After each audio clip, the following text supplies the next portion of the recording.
Some giant ass lion. Way bigger than that. Yeah. I just saw a video on the internet of sloths having sex. Well, it was as exciting as you would think. It was like, first of all, like the mating call, like the female was like a mile away, and it was like this little note, and he just perks up. He goes racing down the tree, which takes like a day, and then he has to go through these like croc-infested waters, and he just keeps hearing the noise, he keeps going, and he gets to the other side, and he climbs up the tree. There's another male. They like go to battle. There's like a sloth battle with their three little claws, and then the guy gets to the top, and the female's there, and he gets on top of her, and it's just like one stroke deep, good stuff. Oh, like think about how corny those fuckers are. Like the average married couple, like what does it take to get laid? You just gotta listen to your wife for a little while. Yeah, how was your day? Yeah. And just listen, and you're in. And even then, like, it's a lot to ask. But just imagine having this strange urge to go where that sound is and not having any reference. Like the first time it happened, right? Say you're sloth, you're two, you get your first heart on, like this is crazy. And then you hear, yeah, well, I need to go for the sound. You don't even know what you're doing. You have no idea why you're going, right? If the sloth's never been late before, it has no idea. Yeah, why am I being drawn to this sound? Why is this smell? It's all just and that's annoying. Yeah. He's like, is that all the sloth? Or was that one sound the sloth? Oh, there he is. Oh, that's pretty loud. Yeah, That's you hear what that that. signal predicts. Yeah.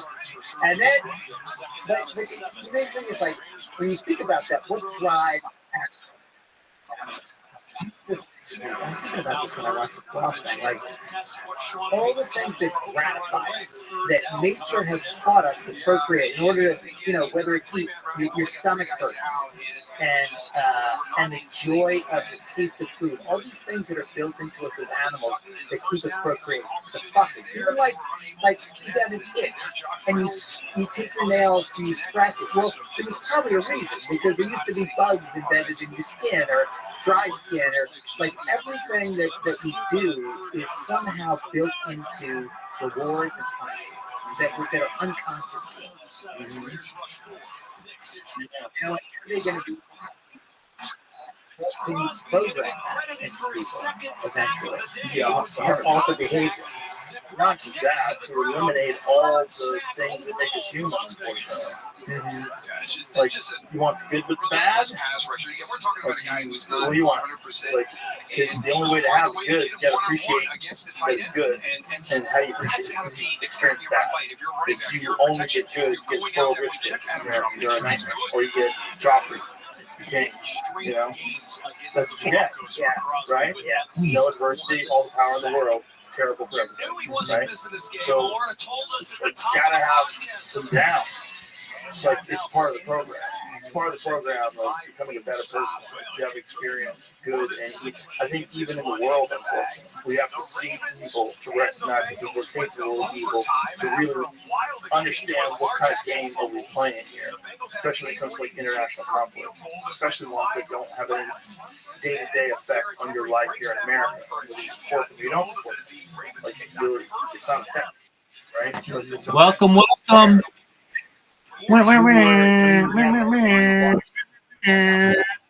Ready to play some chess? Hell yeah, you are. Alrighty, big dog. Get ready for the invitation. Yo,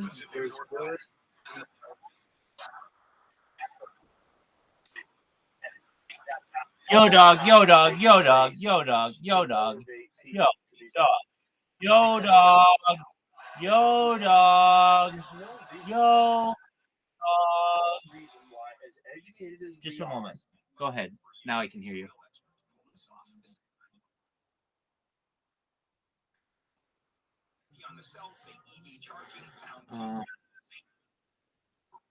Oh, I watched him.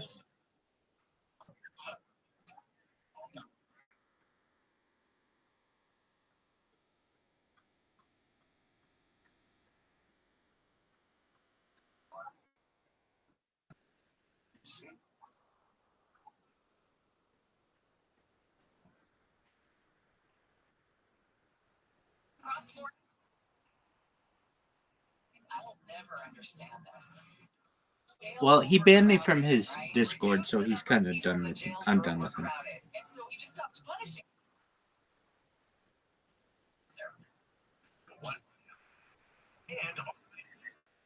Yeah, I know.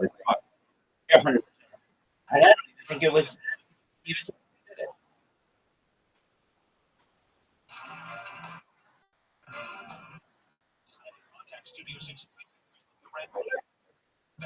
Dog. See.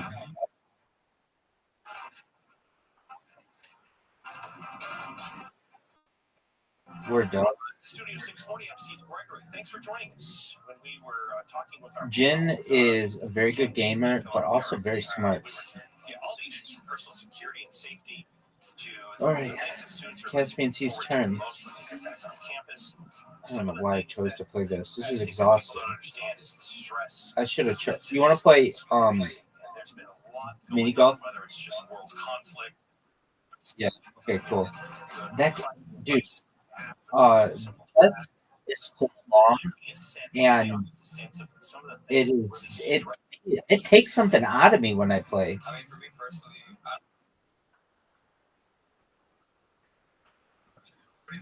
Yeah, dude. No, it does.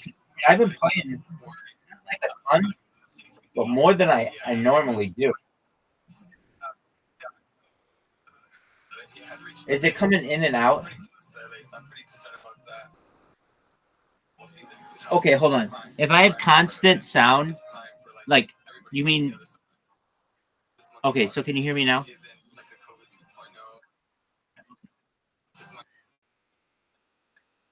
That could be.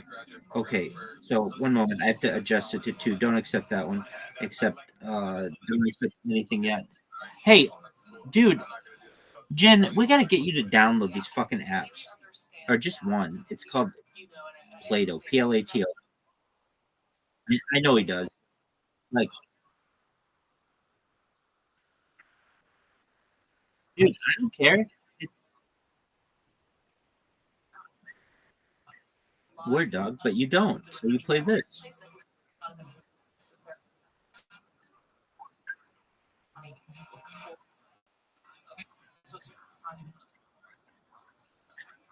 Did you get an invitation?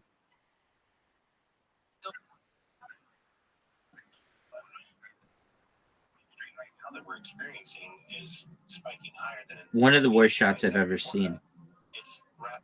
Ooh, very good. Very, very good.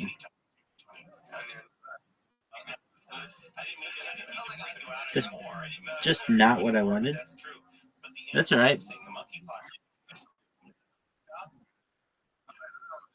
I don't know how other people feel. Have you read up on monkeypox? I try not to because I want to read up on that. Yeah. I was gonna say, do you know how it's transmitted? It's airborne now. Oh boy. I'm not playing well. The transmission was sexually transmitted first. Yeah.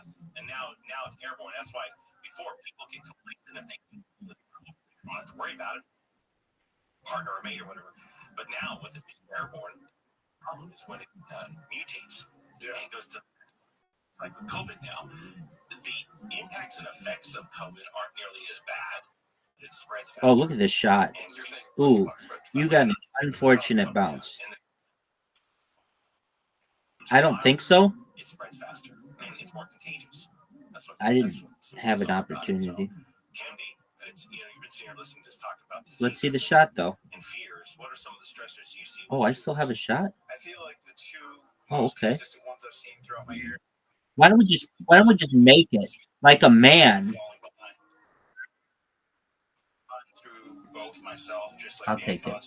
I'll take a loss like that. Why? Left it all on the course, kids. Left it all on the course. Hard to have a consistent work schedule too, so you're not always working all the time, and that can lead to Ooh, that was a like good one. not having enough money all the time, which you're always 4 or 5 years Yep. ago in high school. Get it. Falling behind, of course. Like I usually, I start this every semester really strong, and I try to Oh boy. finish it really strong. But somewhere in between, What are you there thinking? are times where like every now and then, like I'll miss an assignment here, or I'll forget. Like I struggled a lot last semester.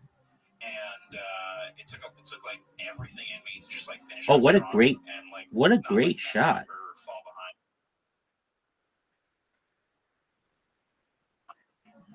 Oh no. Oh no, Rabbi. Rabbi. That was just awful. Please just miss this shot. Perfect. Okay, coming back. All right, here we go. Oh, not happy about it, but I'll take it. It seems like there's a lot of overlaps. If burnout still exists, and where in the school year does it usually hit?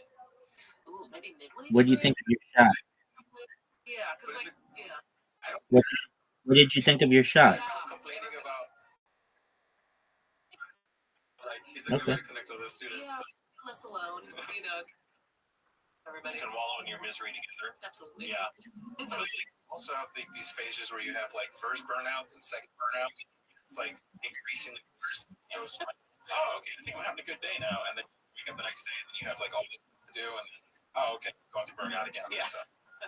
Well, I think the thought of burnout, it's funny because I would your generation now, everything's in self-care. That's why I was asking that question because isn't your generation a lot more interested that's all right. taking more breaks and doing Beauty and the Beast? Because I'm the prettiest motherfucker of all time. Missed that shot. But not an issue. Is there not a lot of effort?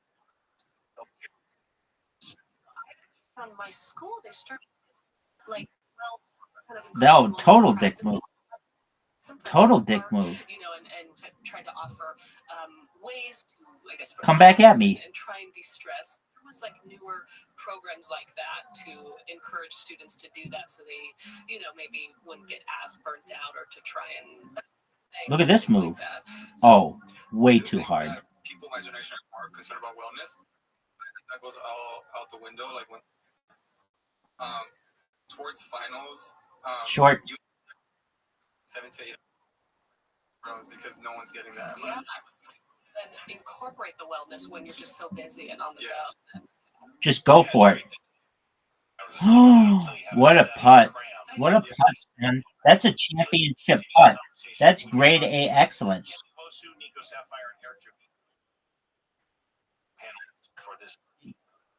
Oh, this is a horseshit one on which to end. Horseshit.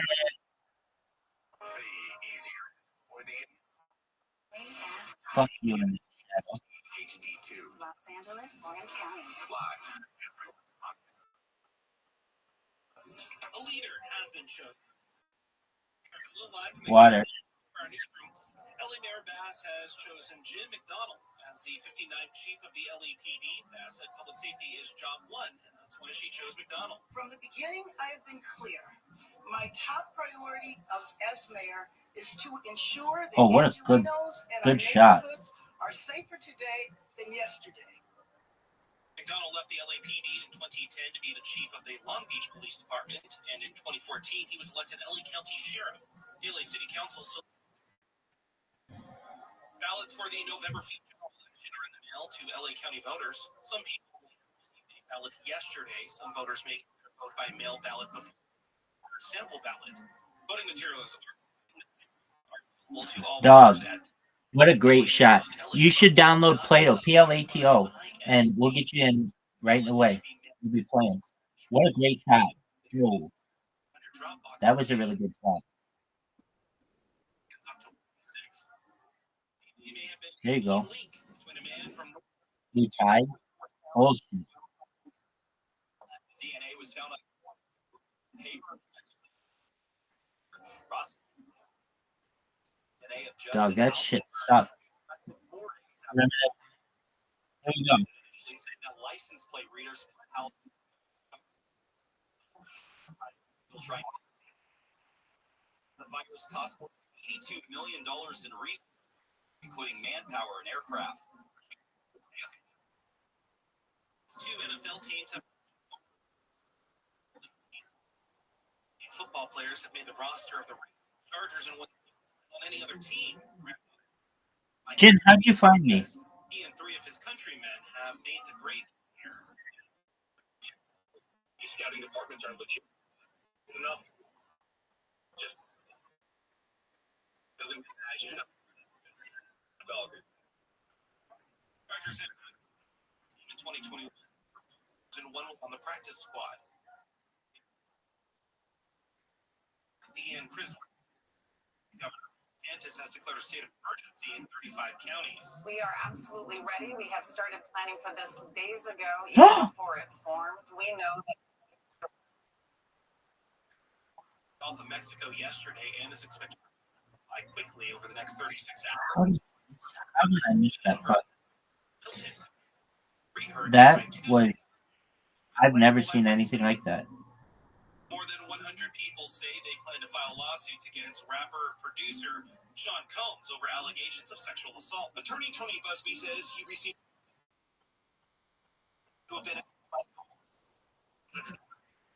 people from 25 states. That was not. That was shit. At the time, what in the fuck was that? And 15-year-old Busby says of the 120 cases, 60 are men, 60 are women. I expect that through this process, many powerful. Oh shit! We revealed charges last month. KFI News. Wow, I didn't understand that at all. Should respond to last week.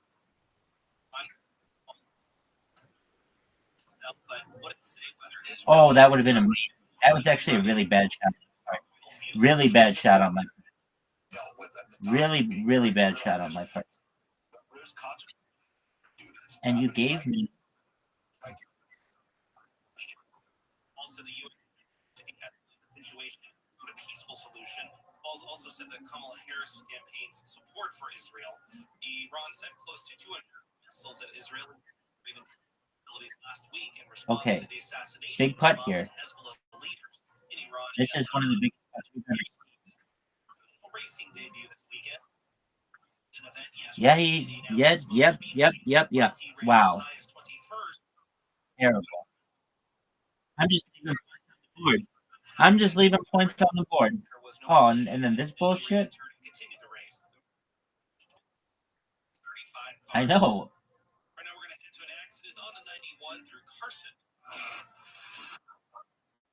Portion of the 110 West Street. A three-vehicle from one first year slow.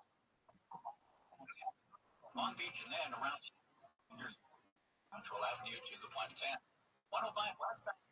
710. You had an that vehicle then went over the and has cleared to the airport west 105 from Lakewood Boulevard to Imperial Highway. 5 northbound before Main Street. This is at the East LA interchange, not Santa Ana. 5 northbound before Main. A 2-vehicle crashes on the right shoulder. If you're heading to the Dodgers-Padres playoff game right now, that game starts in about 2 hours from now. You're slow on the 110 northbound heading to the ravine from El Segundo Boulevard to the 4 level. 110 southbound stopping from 5 down to Century Boulevard. And if you're heading to Dodger Stadium, South 101, very slow from Pine Street to the 4 level. Traffic reports. I'm Mike Morris. Perfect shot. I'm Carrie Champion, and this is season 4 of Naked Sports. Oh no! First, I explore the making of a what? Caitlin Clark versus Angel Reese. Every great player needs a foil. Nope. I hate this hole. Is this possible? No way. No, I didn't even have an angle. That's some horse shit. Just leaving points on the board, son.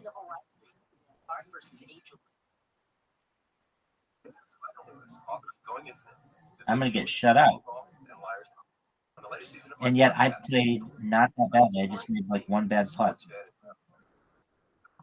Sports betting is doing to ourselves. Las Vegas I'll take that. and beyond. But you can really do some damage to me. Listen to Against the Rules on America's #1 podcast network, iHeart. Open your free Oh, iHeart thank app, you. search Against the Rules, and start listening. Now, what do you think? Do you think I can just blast it?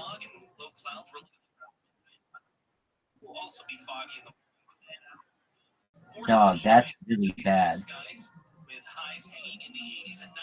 And you put out an amazing shot.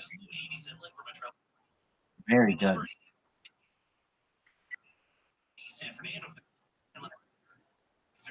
Wednesday and Thursday about the same. By Friday, we'll see a cool down with 70s and 80s across most of Southern California. Right now, Irvine 80, Santa Ana 81, Malibu 100, Walnut 92 degrees. We lead local. Live from the KFI 24-hour newsroom, I'm Andrew Caravella. Listen on the free iHeartRadio app for music, sports, talk, and podcasts. Very, very sad what's going on here. Kids, this is like a dying star.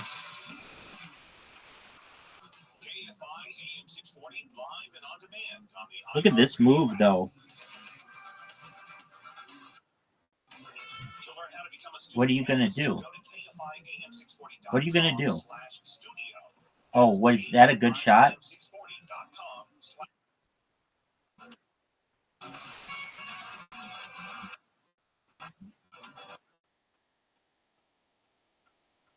Last shot, dog. Last shot. What you going to do, big dog? That was unfortunate. We need to end the shutout. End the shutout. Yes! Especially in Southern California, where there's a lot of All right. international travel, COVID, there's a lot of stuff going on, and so I think We all do. It's a legitimate fear to have. So I want to move on to the next topic. What are you going to do? You're at an extreme disadvantage. As you look at the school year, I mean, if you want to get sexy, go for it.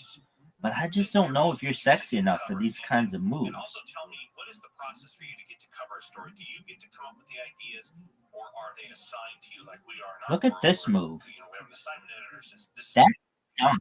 So, That absolutely stunk. Now, this gives you an excellent opportunity. Water. For sure, I gave you an excellent opportunity. school's TV station has kind of Will I give you another? I give you another. Oh, that's an amazing shot. like hearing everyone's different like points of view because like we don't all think the This same. is my hole. And that's kind of how Everyone we loves cast the show, me basically. if I go Make sure first there on are this hole. points of view on there so we can get I those don't like, know, different fuck. like ideas out there. And, like, Dog, what are you gonna really, do? like, shut each other down either. You need to make a no, Just, not like that. I wanna hear your You need to points. make a run. I disagree No, with that you, was a but bad that's move. okay. And everybody knew it was a bad move. And everyone knows that that's why you lost. Just shoot at the hole. No. Champion. What a comeback. You were making fun of me. Hey, Rebel hasn't gotten any points. Well, which is kind of a bit more free flowing, but did focus more on like issues. But that would have been fun too. Oh, what a shot. What did you figure out? Did you figure out? That was amazing. That was gorgeosity incarnate. Oh, man. Gorgeosity. That was amazing. Disagreeing with my opinions, so never ended up getting published. You were just saying, Kevin, which Look at all the power behind this one. Psych B. Looks like we're giving up points. I'll give them up, though, for that gorgeosity. That was an amazing shot. That was my favorite shot in a long, long time.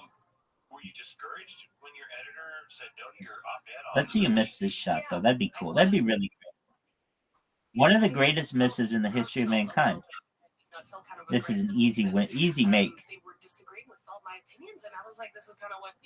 Look at this shot. Look at this shot.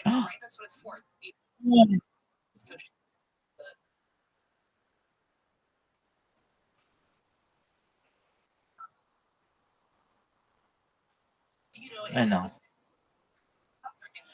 Yeah, well, scoreboard doesn't say so. Former editor-in-chief publishing it, but I also wasn't comfortable changing my article, right? So it did get graded and everything for the class, right? But it just didn't. I'm gonna maybe cut too much off.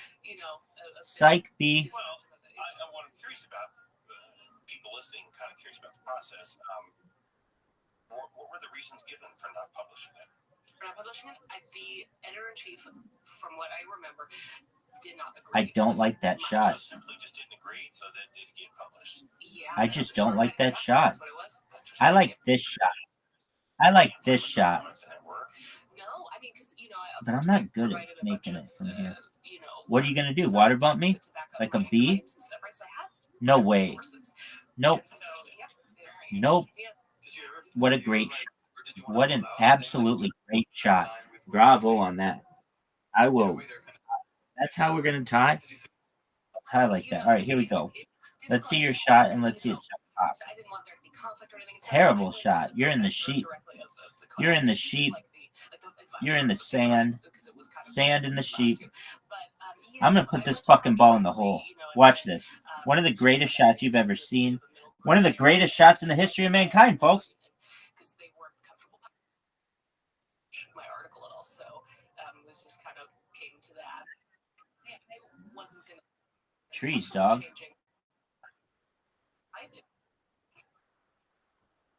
No.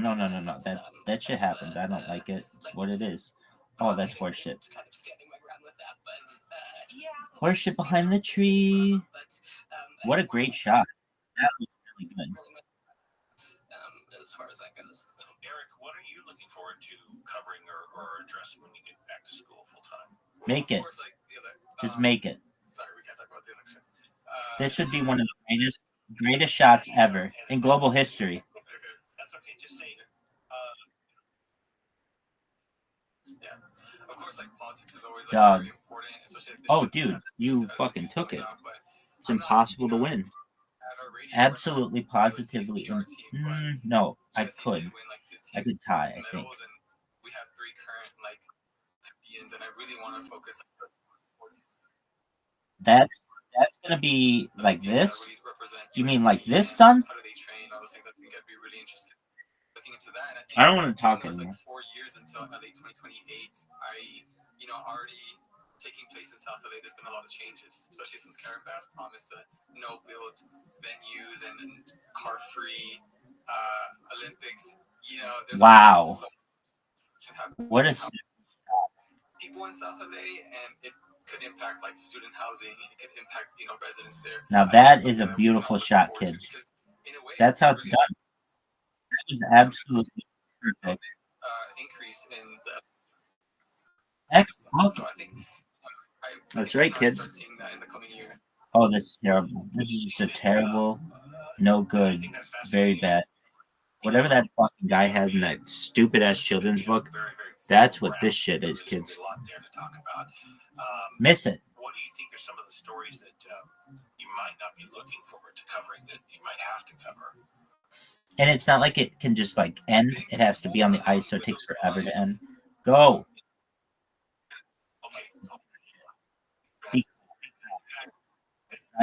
Psych B.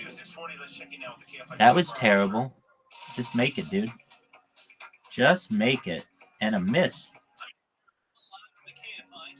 I'm gonna hit this fucking ball so hard down this fucking.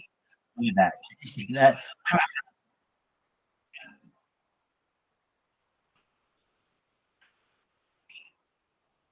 Dude, actually, I could still fucking tie. September 26th as a Category 4 hurricane, it carved a wide spectrum of destruction as it moved north from Florida. And Palestinian officials say an Israeli strike on a mosque in the Gaza Strip has killed at least 19 people. Meanwhile, Israel this evening has started to mark a year. I'm glad that we just ended it on this one because this one sucks. A look at the 57 next. I'm Carrie Champion.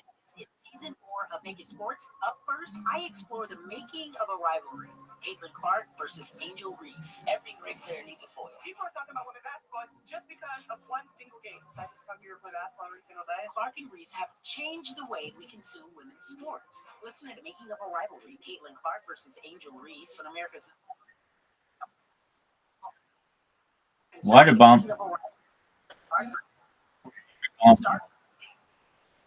Wow, that really was incredible. On the latest season of my podcast, Against the Rules, I'm exploring what it means to be a sports fan in America and what the rise of sports betting is doing to our teams, our states, and ourselves. I'm heading to Las Vegas and New Jersey and beyond to understand America's newest form of legalized gambling. Listen to Against the Rules on America's #1 podcast network, iHeart. Open your free iHeart app, search Against the Rules, and start listening. Catching up after work.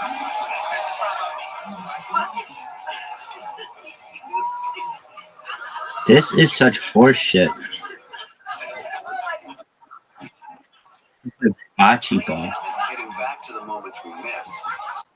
Getting informed. Get the latest info about GetVaccineAnswers.org. I don't even want to make it. Don't make it. By iHeartRadio Fuck. and the Ad Council. That was horseshit. I didn't want to make it on the last hole.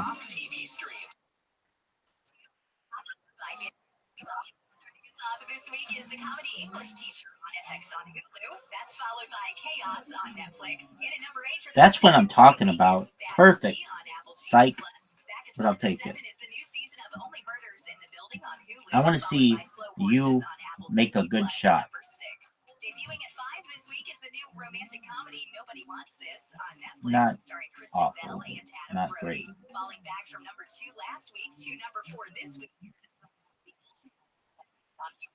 The top 3 songs with That's what I'm talking about. That was very helpful. Now watch this move, folks. I'm just going to try to get it in there, and we'll see what fucking happens. Get there, because it had the energy. It's all about energy. Is it even possible? You can't. Thanks, big dog. Couldn't have done it without you. High five.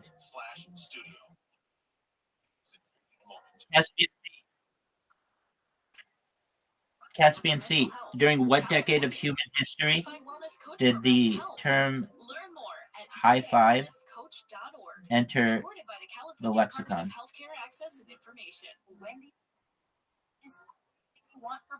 It was the 70s, but that's cool. Stop, dude. It was. But it's interesting that it's like a very universal symbol that didn't have a name.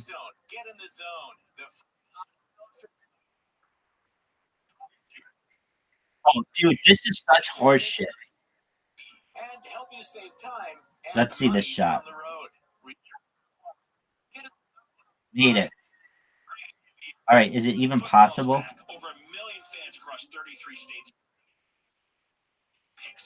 Just no. Just miss it.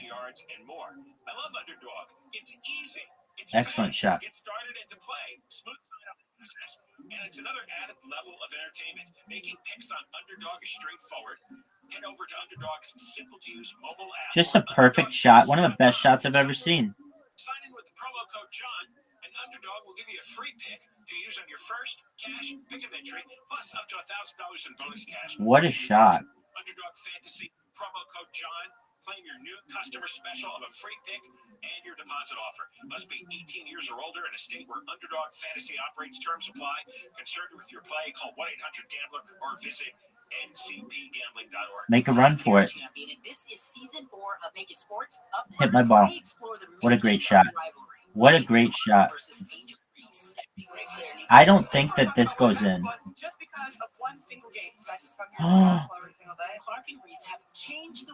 I don't think it goes in straight on. I don't think it goes in straight on, dog. Maybe it does. I don't think so. Save your home. Get tons. fire insurance. Oh, wait a minute. You can't get fire insurance. So let me give you a takeaway. Bill Handle. Your house is going to burn. You are going That was horse shit. Live 6 to 9 a.m. on KFI. I'm gonna make the greatest shot in the history of mankind right here. This is my whole baby. KFI AM 640 on the iHeartRadio app. Hit my ball. Hit my ball. Welcome back to I bet you won't. I'm Steve Gregory. Thank you for joining us. I'm talking with That's a bad shot. Bad. One of the worst shots I've ever seen. Perhaps. On campus, they are student journalists and kind of looking at how things are going to map out for the school year, for their colleagues, and for their classmates. Look at this. Look at this. Look at how I can't even. Wow, you are so far back. I didn't even know you could be that far back. There you go. Now you're starting to figure it out.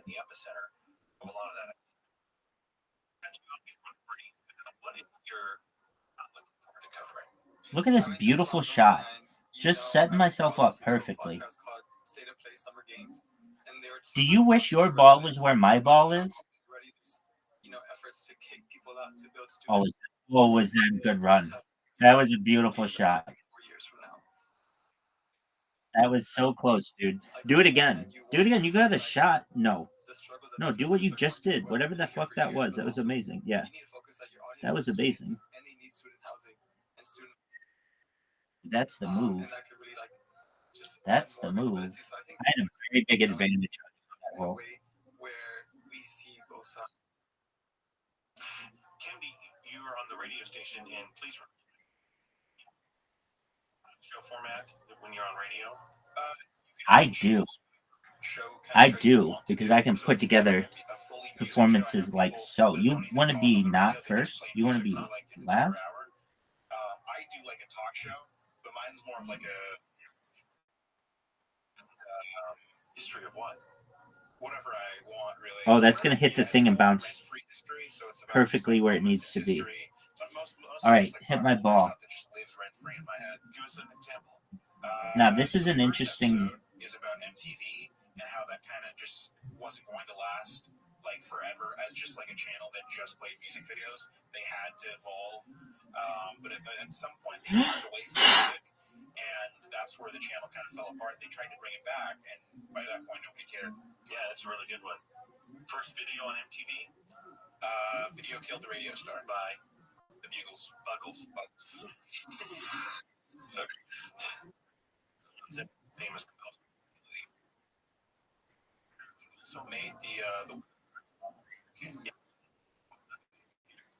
really, yeah. Dude, I could try to get sexy with this shot, but I will not.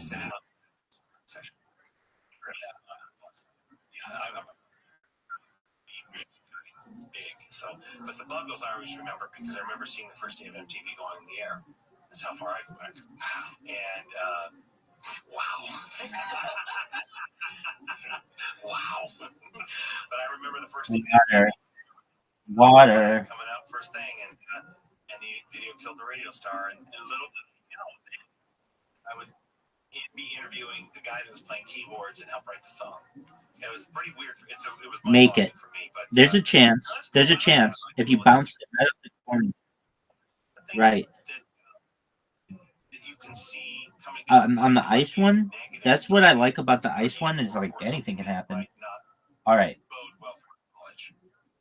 Here we go. I would say just any disaster or kind of tragedy, just like whether one of the greatest shots I've ever seen, or perhaps has ever been seen as eyes have been invented, or I guess we should say evolved. For as long as beings have been evolving, wow. Almost a hole in one. One of the best shots definitely the best shot I've ever seen on this hole. I don't even know what to do.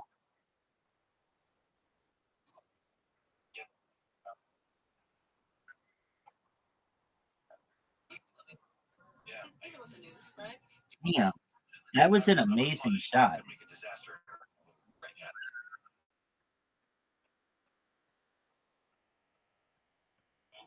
That was very good. Let's see what you got here. Let's hear 1 in a million shit here. Your thoughts and views and whatnot. Do you find that it's been difficult to find a job in your? I don't think anybody knew what the hell that was. Gosh, I mean, you know, No one. this is a great start here. No one did. Before you got out of school? A little bit. I don't know why people don't do what I'm about to do. Everybody fucks around with that farm animals and shit. I just don't understand that. This is great what we're doing here. I play to win, and because I do that, I put the ball in amazing places like so. But I don't know. Maybe not everybody wants to win. I don't really understand that kind of mentality. I don't understand it. Nor will I ever understand. What I do understand is that ball not going where I needed it to go. Now you've got an excellent opportunity here. What are you going to do? That's my question. What are you going to do? Put it in the water? Are you going to put it in the water? Are you going to put it in the water? Can't even get it there. Little short there, aren't we? I had to be. What are you going to do? Oh, in the water. Big time in the water. I'm going to make you aware of a secret. You just want to make sure to get past all that shit. This is horse shit, dog. Make it. Make it, B. You have a very difficult shot.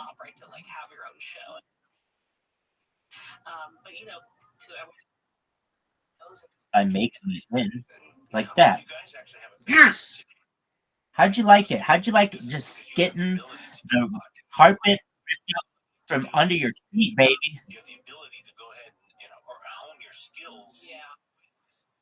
Create your own following. Yeah. Few people would. Company and say, hey, hire me. By the way, I have 100,000 followers, and so I think it's great. It would be fascinating to know. This is a great shot. When I was taking advantage of it or not, because okay, what would you do? Try to go around that tree? To get any kind of a gig in radio, and I think it's fascinating that everyone show. Yeah. Why is that? Because we love to talk. We're a little bit of That's exactly what I wanted. Okay, well, there's that. There's a lot of that. You can fuck me. Oh wow. I like to think. All right. It's kind of like with comedians. This is an interesting shot. Their big thing, everyone's big thing in like the 80s and 90s was getting their own show. Because before that, it was getting on the same show, getting 5 minutes with Carson, and then it evolved. Or what an amazing shot. Getting your own show. Pretty fucking sick, dog. That was pretty fucking sick. Oh, dog. You remember this? Ice Road Trucker. It's the Ice Road Trucker. Look at that move. Look at that move. Looks like you're going to be in Prudhoe Bay or Prudhoe Bay. Look at this shot, kids. This is not what you want to do because it's going to hit that sign. That's unfortunate.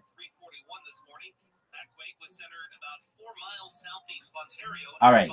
Are you ready for this? Doctors in LA. Cancer early. Surgeon at the Pink Lotus Breast Center, Dr. Christy Funk says to take off your clothes, look in the mirror, and stare at your breasts. Are they the same size and shape as they've always?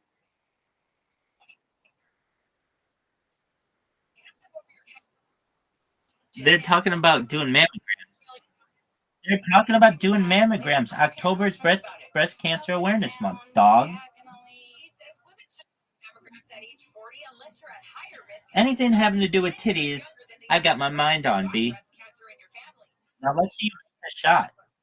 Let's see you make this shot. Oh, one of the worst attempts at life.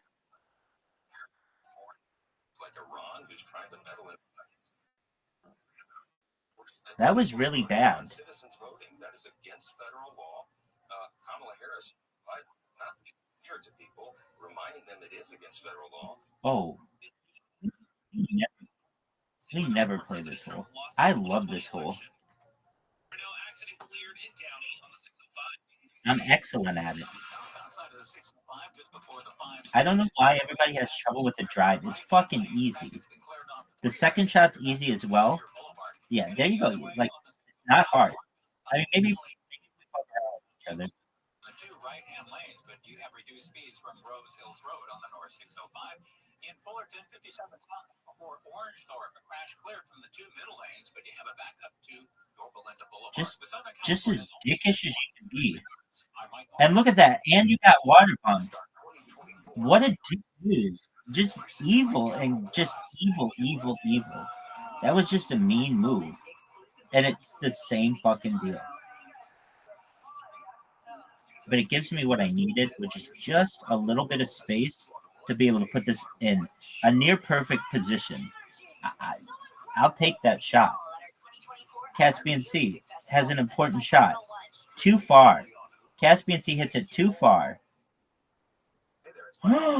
Roll down. Roll down, dog. How aren't you rolling down?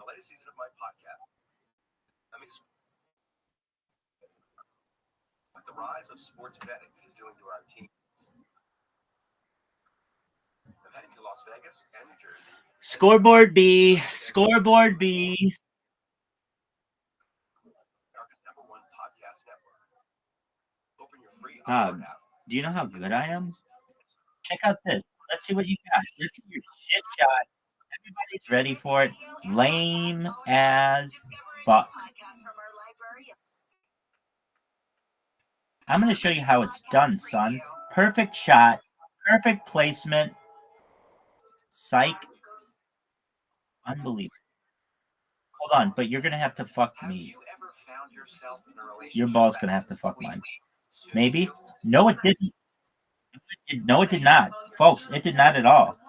Rabbi, what are you doing? Psych B. I'm gonna make my way into the record books.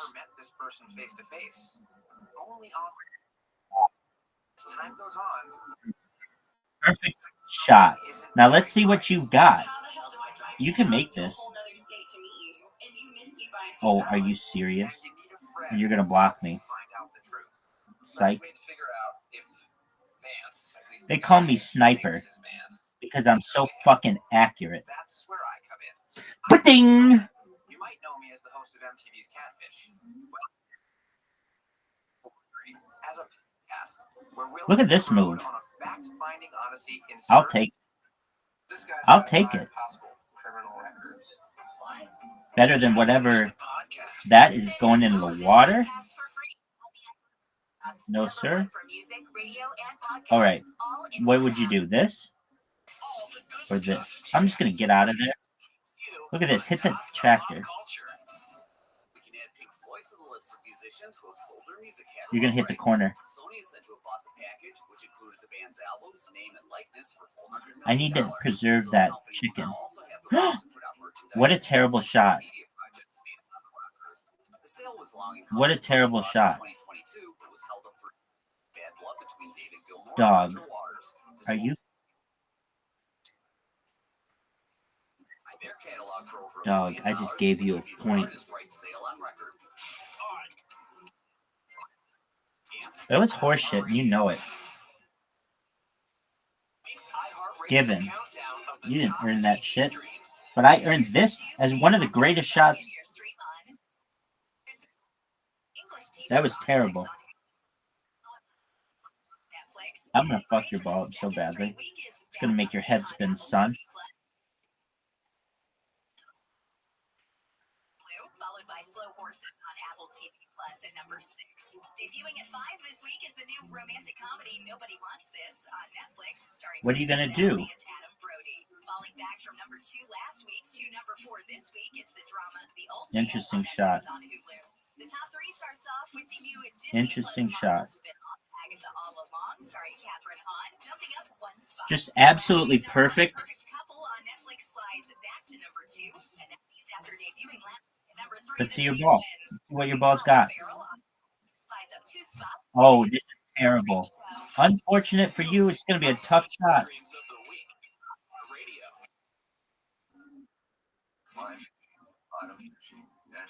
Dog, did you like it when my ball went in? Let's see what you got.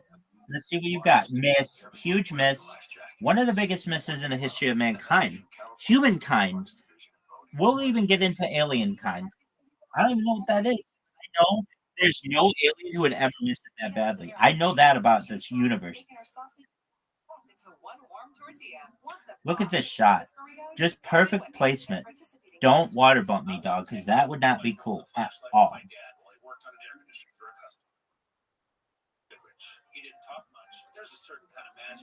That's a shitty water bump, dog. Missed.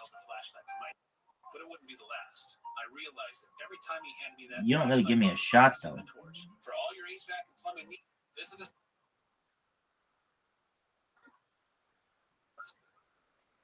Contractor license 1047781. You know, in Europe, lights off at night. We keep everything on. Perfect. Perfect. You know why? Because I'm going to fuck up your ball so badly. How'd you like that, B? You want to water bump this?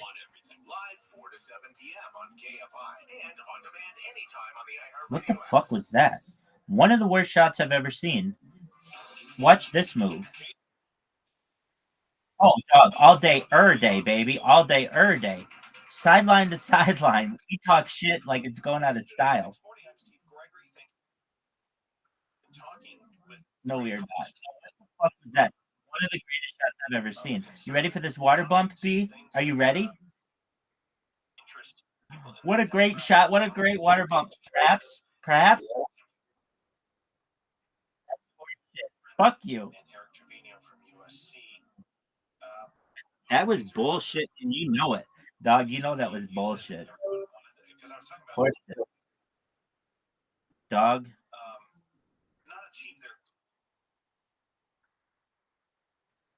The Black Lagoon, baby. I love Black Lagoon.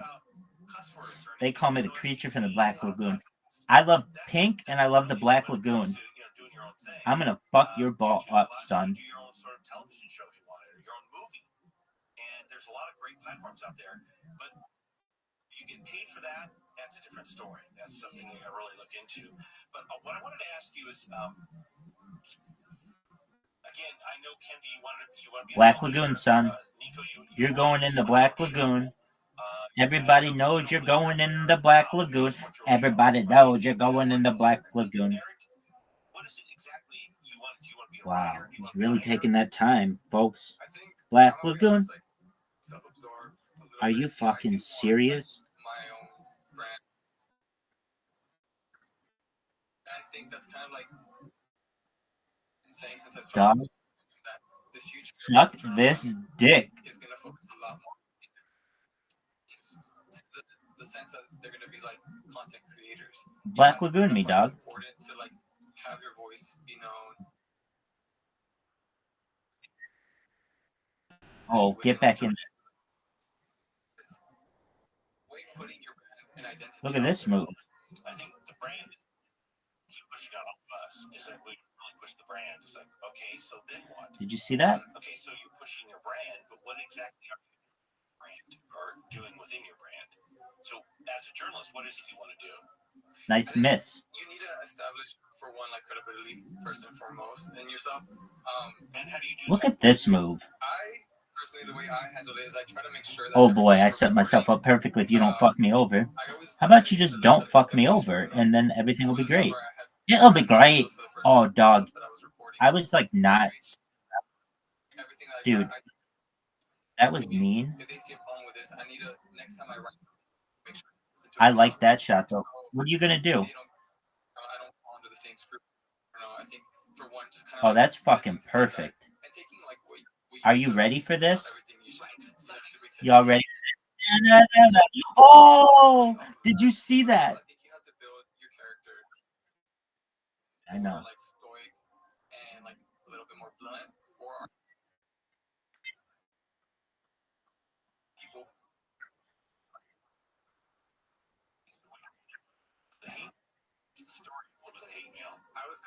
Let's see the shot. I don't think you can make it. It's impossible. Dude, what are you even doing? Bullshit.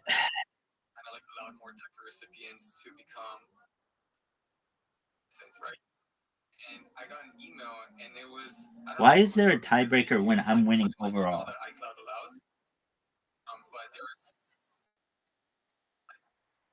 Black Americans are the real Americans, not white people. Oh wow, that's a good shot. People were stealing jobs from black people, which is a kind of like an argument that Trump has been making in his recent stuff. So watch this shot. kind of like, okay, this I'm gonna take. Oh man, I have acid reflux from that. Well, first, I'll tell you right now, someone who gets heat, not as much as I used to, but That was wow, you just giving me we just kind of gave each other a point. So you're saying for future reference, don't Let's see this shot. Let's see one of the greatest shots ever. All right. All the great stuff you might do, you'll get all these great emails and all these great compliments, and you get one bad one, and it really ruins your day. Yeah. For some reason, it ruins your day. And it took me a long time to realize it doesn't really matter. It really doesn't matter. If I'm being honest, working for a college paper and then working during the summer for a real paper, a hate email, I was like elated because it meant that somebody was reading my stuff, Right. Yeah, Yeah, so I kind of liked it. That's Come on, baby. another way to look at it too. But don't ever take it personal unless there's something in there. They call me the sex bomb. And they counter it with whatever facts they want to present. That's a constructive dialogue. That's one thing. No, it's not. They call me the sex bomb, baby. It's not even worth your time. Yeah. Not even worth your time. No, listen. I've got some crazy stuff. Do you know why? I want to talk a little bit more about Because sex with me is the bomb. really big on your canvas. Oh, fuck that shit. When you're aged, once Hells yeah. be the next Just big as my hand. sensation, right? Oh shit. About some of those I opportunities did you not have like because of my technology shot. that I didn't have. But I didn't really have a choice. Let's see your shot. Let's see it. So, Eric, speaking of You ready for this one? talking about- A little less conversation, a little more action. generation, isn't it? Everyone wants to create a Scoreboard, dog. Scoreboard. doing nothing but Hey, now scoreboard. Oh, okay. Oh, I'll tie you all day long. Why? Because I'm the best. Look at this shot. One of the greatest shots ever. Oh, that sucks so badly. It's like blocked in a bunch of different ways. Don't shoot where my ball went. I don't know what's worse. Right? Because we talked about politics. I don't think we consider it. I think you still Suck kind of have dick. to hone in some additional. All right. What you got? like these Let's see what you things, got. because you have to build credibility. No one understands why you would do that. No one. Trust, I'm just gonna baby this bitch. that talks about politics. Just Yeah, perfectly. I think Rolling. right, it's so many I want things my that baby feel back, like baby a back, fire baby like back. that. I want my baby back, baby back, baby back. I want my baby chilies, baby back ribs. I want my chilies, baby back ribs, barbecue sauce. I want my oh, ever. One of the greatest shots ever. You fucking, I don't even think you saw that because it was. I wish they would invent instant replay. I wish they would invent instant replay. I want my baby back, baby back, baby back. I want my baby back, baby back, baby back. I want my baby chilies, baby back ribs, chilies, baby back ribs, barbecue sauce. I want my baby, baby. I want my baby back, baby back, baby. I want my chilies, baby back ribs. Baby back ribs. Barbecue sauce. Oh, what the fuck is this bullshit?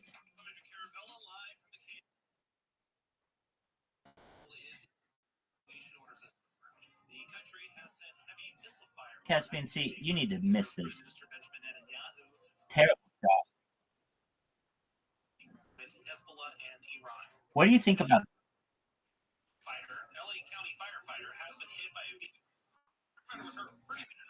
I want my baby back, baby back, baby back. I want my baby back, baby back, baby back. I want my chilies, baby back ribs. Chilies, baby back ribs. Barbecue sauce. I want Wow, man. Remember when you were talking shit and I said scoreboard?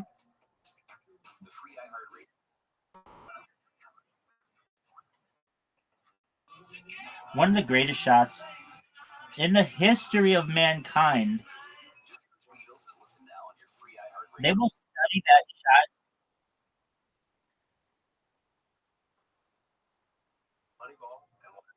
One of the greatest shots I've ever seen. I think in the history of eyes, it's one of the greatest shots ever. That sucked. This was fucking amazing. Did you like it how I just took my fucking hand and put it around your throat?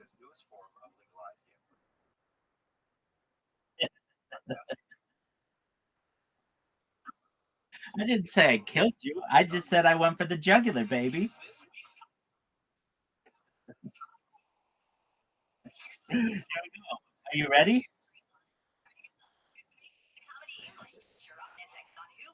One of the greatest shots that you could even have on this hole. Do you think it's possible to make a hole in one on this hole? I don't think so either. That was a good shot. Debuting at 5 this week is the new romantic comedy Nobody Wants This on Netflix, starring Kristen Bell and Adam Brody. Amazing shot. Number 2 last week, Oh, horseshit. Horseshit of a miss. Caspian Sea. Let's see it. Let's see this miss. Missed. Jumping up one spot. Last week's number 1, The Perfect Couple on Netflix. Last week at number 3, The Penguin. Kids, everybody, look at. I want everybody to look at the scoreboard right now. Don't call it a comeback. I call this one Mickey Mouse, bitch. You want to know why? Because it looks like Mickey Mouse, bitch. Oh, that was an amazing shot. That was an amazing help. Kids, when we're teaching you in the future how to share, that's how you do it. But don't ever do it any other time. All right, here we go.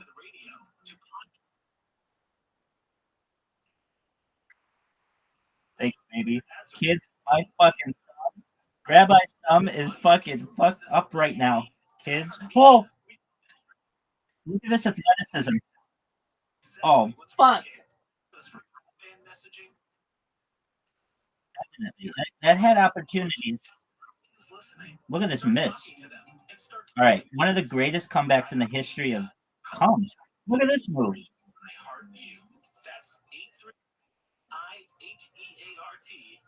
An excellent shot. Just fucking put it in. Ooh, that would have been tight. All right. Oh, he's up 2. Kids, remember this. Remember this. When Rabbi was down 0-2. Why? Because we're like the fucking 2003 Boston Red Sox. Don't call it a comeback. I've been here for years. Look at this. That sucked.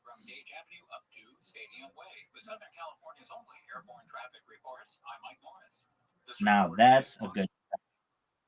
Now that's a good shot. That's a good shot. Our grief is unique, but you are not alone. Bumping. Always have a place. I don't know what got in your way. That's what we needed. Kids, that was amazing. That shot sucked cock. Kids, when we talk about thou shalt not steal, we don't talk about points, baby, because you can steal them motherfuckers all day long. Thank you. This whole sucks cock, kids. Wow. One of the biggest fuck ups I've ever seen. I love this shot more than anyone. That was terrible. That was terrible. No one likes this hole. Oh, what a great shot. Oh, great shot.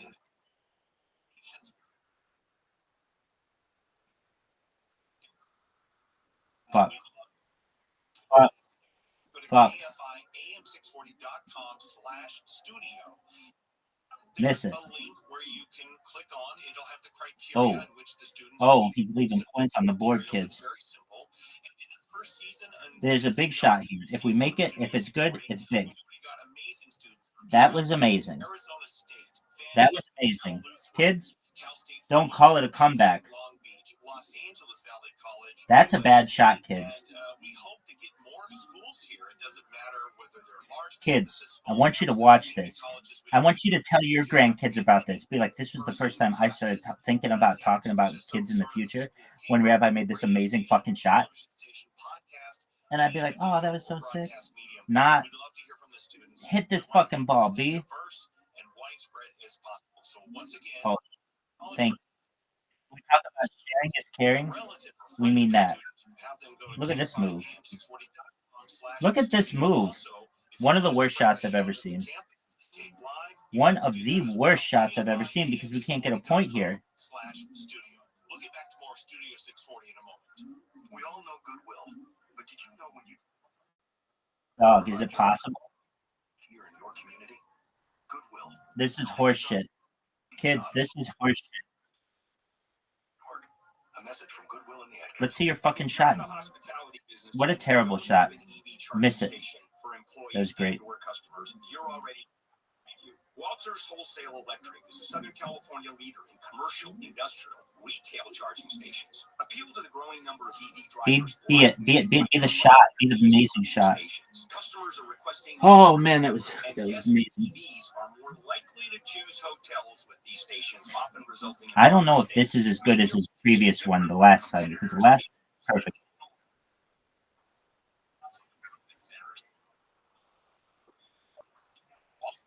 You find rebates, incentives, and funding. Ooh. All right. Let's see what you've got. This is a big shot. No one knows what you're going to do. Looks short. I don't really know what to do. The free iHeartRadio app has over 100 commercial-free stations like the Beatles now and then.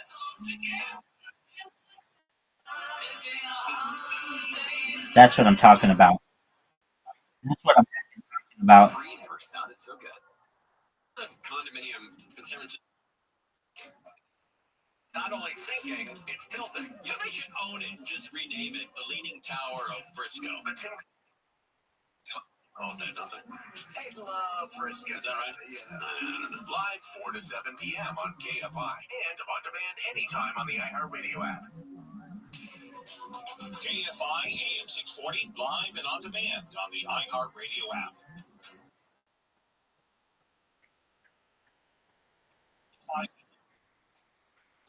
/studio. That's KFI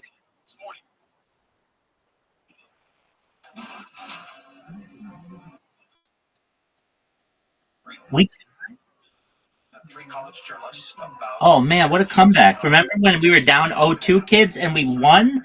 Remember, kids, we talked about the ultimate Boston Red Sox and how much we fucking hate those fucking fuckers from up north.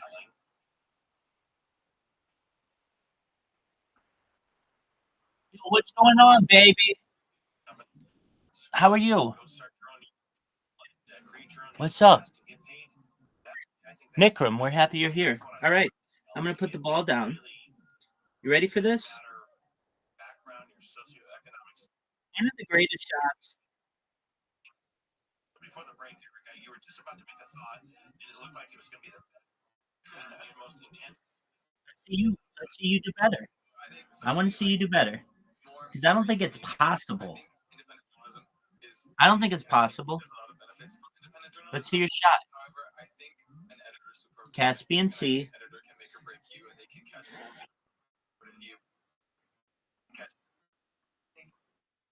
This citizen journalism and this push to just be your own news organization.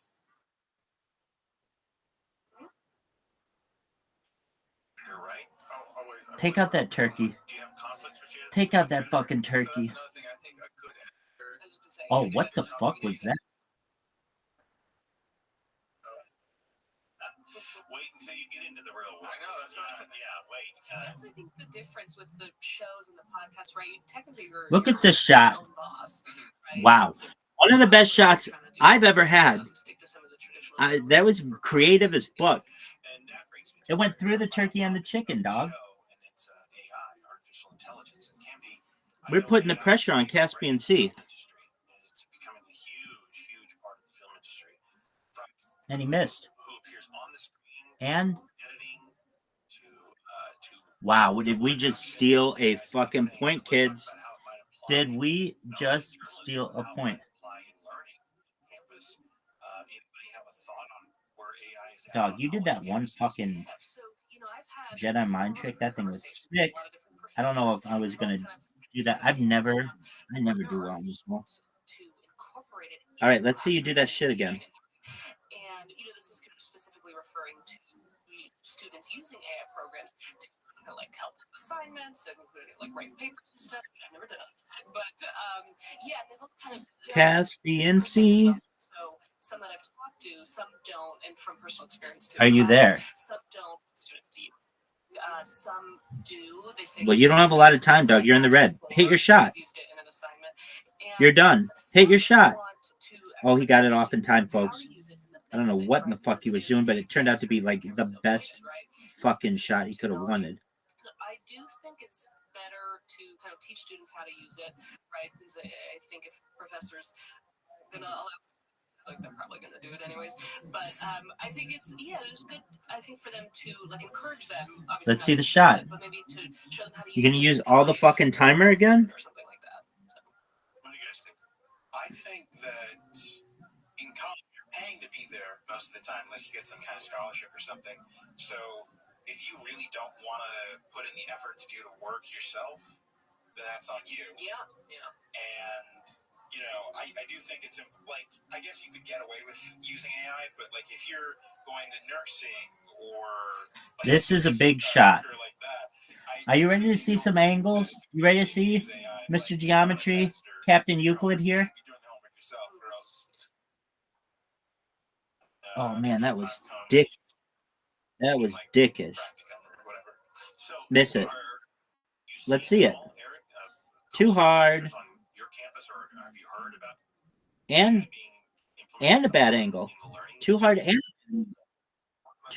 a bad angle. Dog, my ball's in the hole. I can't hear you over the sound of my ball in the cup. No, because the scoreboard is screaming at me. Scoreboard.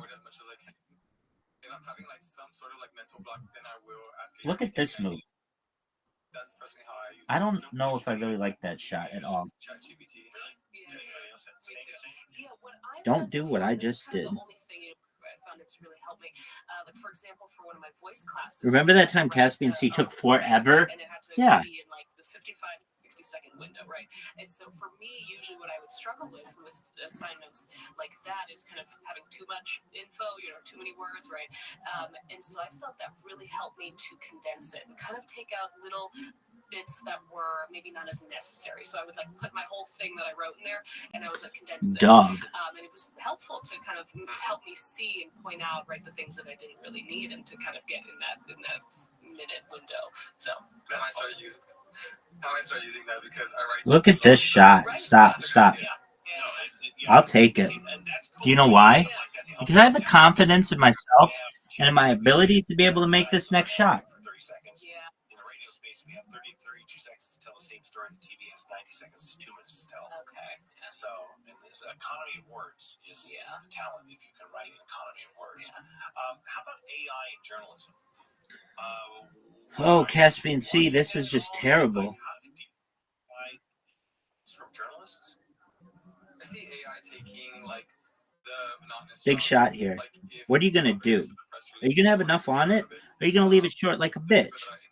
They would just have AI write for press releases. And I feel like that's a good point, because that's a good place to do it, because no one wants to do that.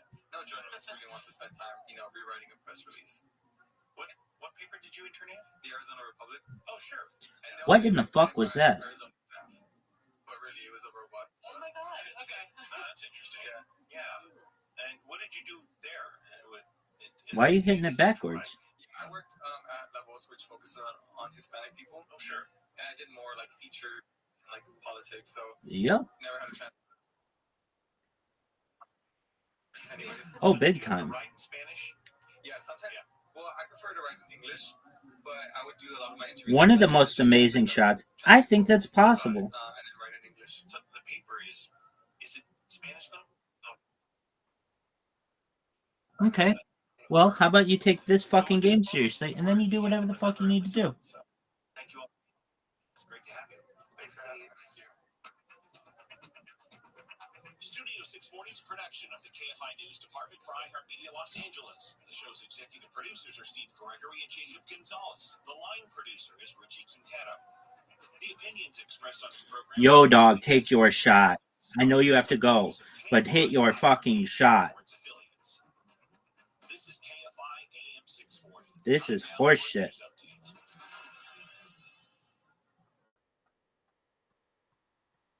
You can listen to KFI everywhere, like you haven't noticed. KFI. And KOST HD2. Los Angeles, Orange. Live. I'm Andrew Carroll, live from the KFI 24-hour newsroom. Several events have been planned tonight and tomorrow to mark the one-year anniversary of Hamas's deadly attack, October 7th attack against Israel. Police will be on alert in the LA area. Remembrances including a gathering this evening at Pico Boulevard and Roxbury Drive and a program at the Museum of Tolerance. A judge in LA County will decide whether the so-called pillowcase rapist can be released to Juniper Hills in the Antelope Valley. Residents and elected officials who oppose the relocation of serial rapist Christopher Hubbard from prison to a home in rural LA County shared written statements with a judge in Hollywood. LA County Sheriff's Captain Richard. Last time Hubbard was released, protests near his home became disruptive. I foresee a similar community response in this case, which has already gained momentum through social media groups, community-based organizations, and news coverage. Hubbard was convicted of dozens of rapes and now at 74 years old is slated to be released. Hubbard's future location is in the hands of that judge. Michael Monks, KFI News. A cop in Santa Monica has been stabbed outside the station. Santa Monica Police Chief Ramon Batista says the officer was helping other citizens last night when the man walked up and began stabbing the officer for no reason. A knife attack is unusual, but I would say that as early as just a week ago, one of our officers was injured in an assault, and prior to that, another officer was also injured in a similar incident, but where there was no weapon involved. The officer was able to shoot and kill the man. Some people living in the Skylight Mobile Home Park in Torrance say management keeps hiking up the rent on living spaces. The park has 264 units. The free iHeartRadio app has over 100 commercial-free stations. Beatles now and then.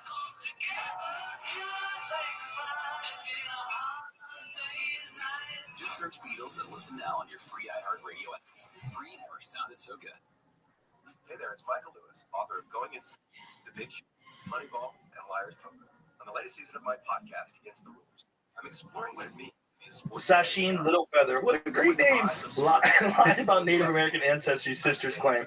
It's a fraud. It's disgusting to the heritage of the tribal people, and it's just insulting to my parents. She was a nutty lady. She was pretty, though, too. Yeah, she was gorgeous. That's probably how she tricked Marlon Brando. Oh, yeah. It's probably hot. She rubbed it up against him. He's like, I love Indians. Little feather. Why don't you do anything? That guy was out of his fucking mind. Yeah. Got an island. Came 350 pounds. And went out by himself on an island. But that's probably why he's so good. You know, you talk about like original comics. Like he's the original actor. Yeah. You know, Streetcar Named Desire. Watch that movie. Yeah. Like nobody acted like that. Well, it was part of that whole. He went to the neighborhood playhouse in New York, and his class at the neighborhood playhouse was James Dean, Paul Newman. What was Paul Newman's wife's name? She was a very famous actress. Yeah, I I don't remember. It was this one group that started, and it was, Stanislavski taught Meisner. Meisner started the neighborhood playhouse, and that whole voice in acting that was based on listening and answering and being in the moment, and it was about finding emotional truth and coming from that rather than from the dialogue. You didn't study the dialogue and recite it. You found where the emotional truth of where this character was, and then you just unleashed it, and you found the moment in that, and that started this whole kind of like realistic acting. Right. Because before that, they're like, say, get away from my girl. It was all I'll rhythm. suck ya. Yeah, right. Why I oughta. Yeah, they talk so weird back then. Yeah. And they talk fake. It was like fake. Like he was the first guy that like, oh, it seems like he's really experiencing that right now. Mhm. He's really upset. Yeah. And On I the think waterfront. on the waterfront was incredible. Yeah. It was great. I could have been a contender. I could have been somebody Yeah. instead of a bum. This is what I am. And everybody was like, whoa, who's this guy? Marlon Brando. James Dean, same kind of thing, you know? They just broke down on stage the emotions they had. Yeah. And Newman, too, in The Hustler. Oh, my God. Yeah, Incredible. amazing. Yeah. Incredible. That's 1963. That's the year Kennedy was shot. That movie came out. Oh, no shit. I just Yeah. rewatched it recently. It's Oh, fucking it's so good. dark, man. It's so good. So good. Jackie Gleason was fucking amazing. First guy ever to play a pool player that you could say, that guy actually played pool. Mhm. Right. He's the only one. Yeah. He's the only one where I buy it, hook, line, and sinker. Watch him play the balls, like, that guy can play. Mhm. Yeah. We're calling him Tom Cruise? You weren't buying Tom Cruise? didn't move the ball. Yeah. Anybody can make a straight-in shot if you teach them. It's like, how can you move the ball? Yeah. It takes so long to be able to stroke a ball, to be able to like get draw, stroke, like full table, full leg draw. Yeah. Put English, side spin, adjust for the way it's going to deflect off the other ball, get position on the next shot. That's what I want to see. And you don't see that in movies where a guy's playing pool except for Gleason. When Gleason's making those shots, you're like, that guy can fucking play. Yeah. Yeah. He's going into the rack. He's moving the ball around. You're like, that guy's a player. He can run 100 balls. Was that character based on Willie Moscone or on Neither one. No. No. Minnesota Fats used to be called New York Fats. Okay. And he changed his name to Minnesota Fats after the movie. That movie was all about me. Yeah, he was a con man. Oh, Yeah. He was a hustler, a real hustler. Uh-huh. Minnesota Fats was a very good pool player, but not nearly as good as Willie Moscone. Uh-huh. Willie Moscone was in The Hustler. He was one of the guys, that's right. He was one of the guys racking the balls Right. when they had the first big match. But Willie Moscone was like a real world champion pool player. But Minnesota Fats was just a really good player. I heard he was a good gambler. Yeah. I heard that Willie was a better tournament player and that Fats was a better money player. Perhaps. Well, Moscone was just a better player, period, all around. He'd beat him in everything that they would ever play in. There's no chance in hell that, except there's a game called One Pocket, and that was one of the games that Minnesota Fats was an expert at. The One Pocket is a complicated game where, like, do you know how to play it? No. Okay, so if it's a 6-pocket table, you have the pocket on the left in the corner, I have the pocket on the right, and you must make all your balls in that pocket. There's 15 balls in a rack, right? When you get to 8 balls, you win. It means you won the rack. If I get to 8 balls, I win. And so you can make a spot, too. Like, say, if I'm a better player than you, I say, I'll spot you 10-5. You only need to make 5 balls and you win. I need to make 10 balls in my hole and you win. And so it's all about moving balls around. So you want to keep the cue ball in a position where you can't possibly make a ball in that corner, and you want to nudge balls slowly towards you. It's all about not making any drastic moves and understanding how to play the game. Super complicated game. So a lot of times the people are playing for a lot of money, they like to play this game. Wow, games take forever. A game might take 3 hours for one game. Yeah. So if you pot a ball in another pocket, does it stay down? No. If you pot a ball in a side pocket, it comes back up and it gets spotted. If you pot a ball in the other guy's pocket accidentally, that's his ball. And then you lose your spot. Yeah, he shoots. I did that one day. It's boring as shit. Oh, is it? Yeah, you'll go mad. You just take wild shots and then you fuck up and you scatter the rack and then the guy runs out. I'm too ADD for that. I need to be moving the ball around. I like to play position on the next shot and then that to the next shot. But it's a very complicated game that like really good players play. And Minnesota Fats, the real New York Fats, his real name. He was Rudolph Wanderone was his name. He was a really good player at that. That's the gambling game. Yeah, like to this day, like when guys match up, one of the things that happens, like if there's big tournaments, certain guys will show up at where these big tournaments are that are just one pocket players, and they try to entice one of these pros into a game of one pocket. You know, and then they'll bet 50,000, 60,000, 100,000. You know, they love these things. It's a place called the Derby City Classic. It happens every year in Louisville. I think it's in Louisville still. But these guys go down there, and it's like a 10-day festival where road players just go down and beat each other. They play in tournaments, and they try to gamble each other. Play like 2-day games. Oh, yeah. They do fucking math and stay up for 3 days in a row, I bet. That's what they used to do. They used to all do amphetamines. Like back in the 70s, they were all real skinny. real skinny and wired and couldn't miss a ball.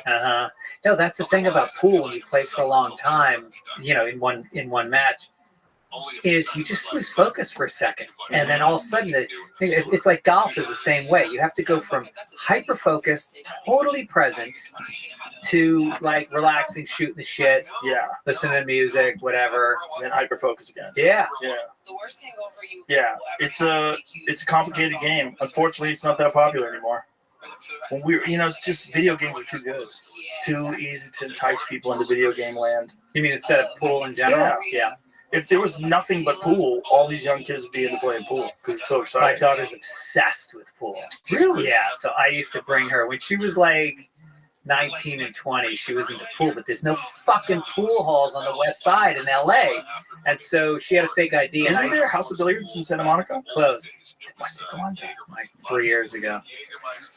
So I would bring her. She had a fake ID, and we would go shoot bar pool, and we'd play as a team. And I taught her everything, and we would go in, and it was so funny because like we'd play against another couple. There was two guys, and we'd start shooting, and she got pretty good. And you know me, I'm okay. And so we would win some games. There he is. She would say something like, "How you living, you little bitch? You ready to get your ass whooped?" Thank God that's your father. I asked you a question. Are you ready to get your ass whooped? Because I just whooped Caspian C's ass, and I'm about to whoop your ass. But that's what she does. He bounced like a bitch. She's like that pool junkie. Like you did when you had to get your burrito last night, slut. Hey, look, there's a fucking bear. No one cares. Play the fucking game. How about that? How about that, son? No. But Hollywood Billiards was the place. No. That's enough. That's enough. Chess is like fucking. It drains me. Then they moved it to that big place with the parking lot. Yeah, that place. Shoot with Adam Ferraro over there sometimes. He's a good player. I used to shoot with him in House of Billiards. Remember that time I invited you to play and you're like, "Oh yeah, I'll play." Sight. Is that where it's at?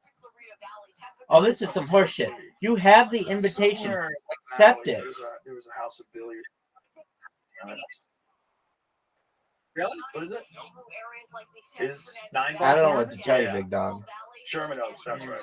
Yeah, I used to go there with Dom too. All I know is that was an amazing shot. Yeah, and everybody loved it. Dom and I did Montreal together at like 93, and then I was at Amsterdam Billiards when it was on the west side, and I showed up. And Let's play mini golf. I'm already playing, dog. Dom Herrera walked in. And he goes, "Oh, hey, Joseph." I go, "You play pool?" He had his own cue too. I'm like, "Let's fucking play." We played for hours. You know who owned that? You know who owned that? Are you gonna play, Riser? Yeah, Canadian. Yeah. Hit your ball, dog. Your special, it's out. It's called You Know Me. It's on Hit it. YouTube, and you can go to fitzdog.com. Pretty good shot. Link to it With from that, I got some tour dates coming up. As little time as there was, it was pretty Comedy good. Works this weekend, and Fitzdog.com calendars up there. Calendars up there. Tacoma and Tulsa. This coming weekend, you're at the Comedy Works, which is one of the best clubs that's ever existed. It's so much fun. Amazing place. Yeah. And great history to it. Yeah, Curtis, shout out. Shout out, Wendy. All right. Anything else? Instagram? Sunday Papers and Fitzdog Radio are the two podcasts. Missing that shot. And you can catch those on my YouTube page as well. All right, my brother. Yeah. Good to see you. All right, you too, man. Thanks. Bye, everybody.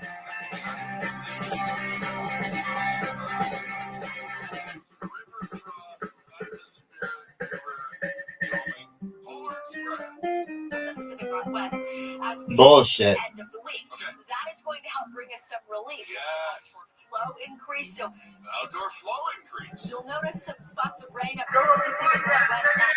Good job, Rogan. Experience. Say my name, Joe Rogan Podcast, my name, all day.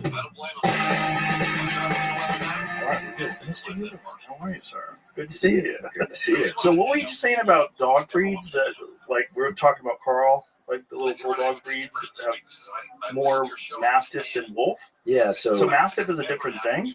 well, so Don't they all come from Wolves? yeah, they all originate from wolves. Oh boy, that was Dog bad. selection has been twofold, mainly for phenotype, like morphology, shape, we call it, and then temperament, right? So this chart had might be able to find about the dosing of wolf versus mastiff genetics, essentially. And there's a bunch of other things woven into dog genetics. First of all, cool point.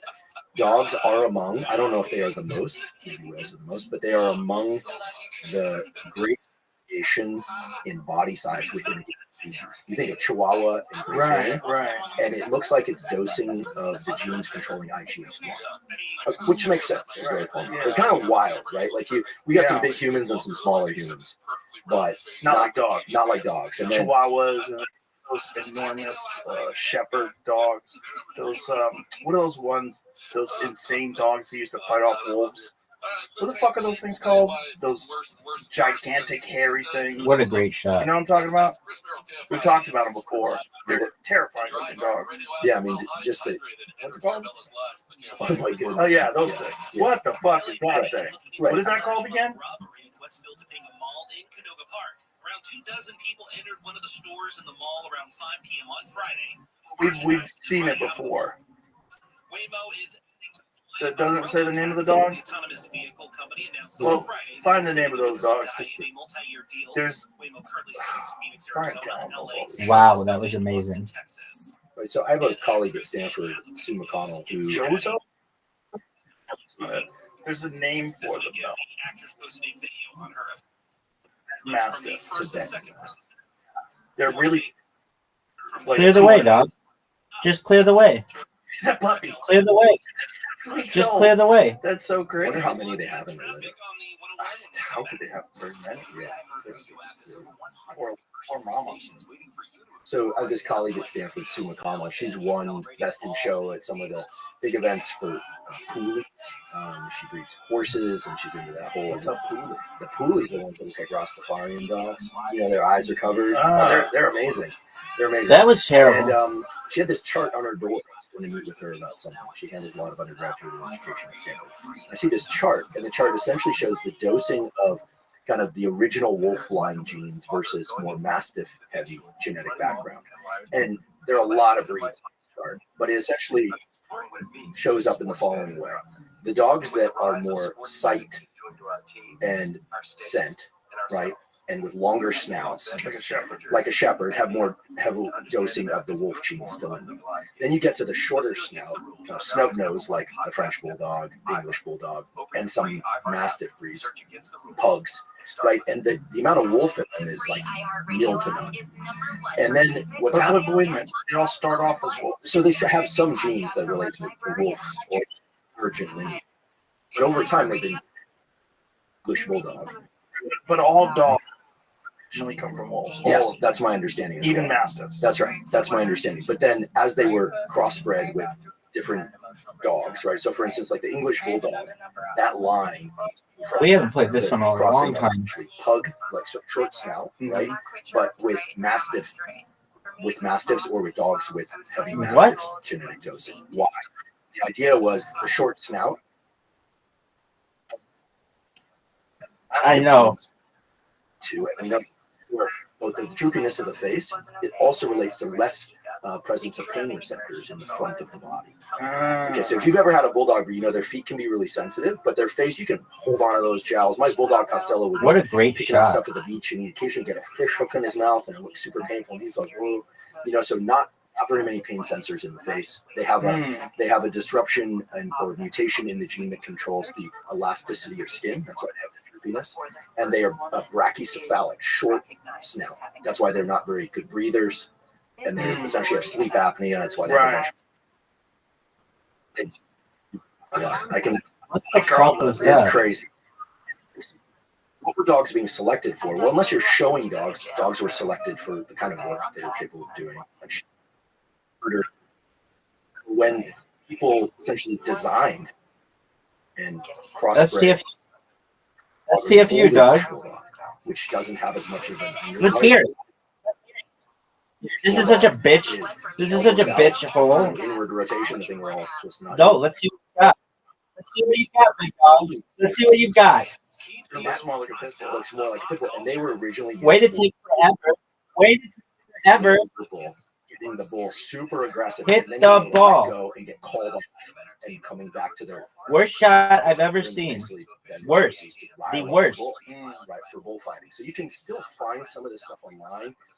You can find some old descriptions, in some cases even some old videos. But of course now bull baiting with dogs is not allowed, right? Dog fighting. Yeah, I do want to play that game, bitch. Toy breeds. What were the toy?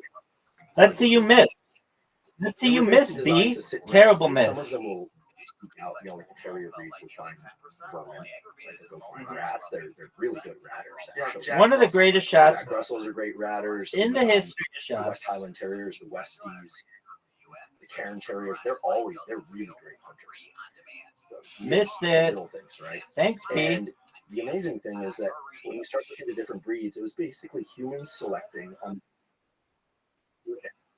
shape. You're welcome. Thinking, like I want a smaller dog that'll just sit near me, or I want a small dog that will like kill rats and sit near me. No, I want a big dog that's missed me. Guard. So you start breeding for pain tolerance, loyalty, and aggression. And a guy that I think was on your podcast a long time ago, Sam Sheridan. Yeah. In A Fighter's Heart, there's a great chapter where he talks about what are you gonna do? Try to knock me in? Impossible. How brutal that sport is, which indeed it nice is. job. Talks about nice miss. Love between the owner and the dog. And the owner, it's reciprocal. Presumes that how'd you like that shot? That relationship predicts how hard the dog will fight. Hit my ball. And he uses this as my ball. Parallel construction for why hit my ball. This is true or not. That many of hit the my ball. in boxing there you go. Of sure 15 rounds, terrible shot. Round fights, but also when the corner man or the coach was the parent. And so it gets into this very complicated psychology. I actually think that's a really terrific book because I think it speaks to a lot of really interesting aspects of bonding. Watch this move. Humans bonding in that case between animals and humans. Of course, one of the perfect shots in the history of shots. I don't know if there are many. Look at this. I'm gonna get the rollback. This motherfucker look like he speaks to the relationship. Walmart because I'm getting the rollback, son. Loving one, which was super. What a terrible shot. That's a bit of a tangent, but I don't know. Maybe it's possible to find that chart. I don't want to send you a ridiculous. But if you just say sort of G, that's a simple one. Okay. This one. Doug, how'd you like this fucking shot? I want to fucking know. How did you like that fucking shot? Or Scientific American. But it's wild. You like it? Did you like it? Because your shot sucks dick. Your shot was bad. Yeah, sorry about that. No worries. But it's just we get a rough understanding of it all. Yeah. So now when I see like a collie, like I see a collie than a mastiff breed, you can ask an owner how good is their vision? Are they a sight hound or a scent hound? And of course they're both. I'm a pussy hound, bitch. I'm really interested now, in part because of you and campaigns and others about dogs that hunt. Like the coonhound breeds are amazing. Yeah, I've always wanted a red bone coonhound. Their ears waft up smell. That's why I they're didn't so know long. that. Yeah. The reason why they have those long floppy ears is as they're running, their ears are. That was terrible. Smell, and it gives them a better sense of the that was amazing. I read this incredible description of why dog scent and sense of smell is so much better than ours. There's a guy named Noam Sobel who's been on make my it, podcast, make it, take it, B. Who claims that human olfaction is just as good as dog olfaction. But how do they outdo us? The frequency of sniffs, and this is really cool. You know those little notches on the side of the symmetric? They have those little notches. They create Did you like that? For the dogs so that the scent Did you like that? They're actually getting longer exposure to a scent. So when they're getting something like 10 or 20x the exposure to the scent in the olfactory bulb, and are able to assess both directions. Right nostril, left nostril. They can sense odor pollution, direction or another. But Noam has done these crazy experiments. Thanks for the win. He was back at Berkeley, where he had people hands knitted. One of the most difficult shots. Covered, so they can't sense touch, they can't see. Everything's covered, and they can follow a scent of chocolate buried 7 inches below the ground. Terrible. Yes, and you can see this. This you can find if you say, sorry, come here and send you on these. These people have a nose like Ari Shafir. Oh boy. Water bump him. Oh my.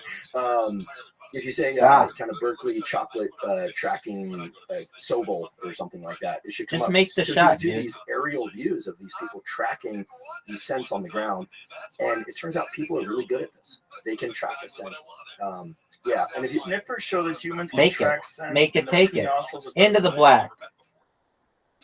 So if you go images, I think you'll chocolate probably scent through the grass. yeah. If you go images, and then I'll lay off the. They will track scents. So if you go to images, Make it take it, B. and you say Berkeley, just say there it is. So they compared the tracking of a scent hound, of a bloodhound, to human tracking of a scent buried.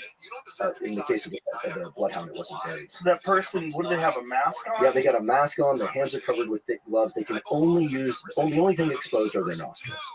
Make it take it, B. But that line, that yellow line, is not a line with a bunch of chocolate on it. It's buried below. But it was above. That was a very good shot. I talked to Noam. He said, no, they buried.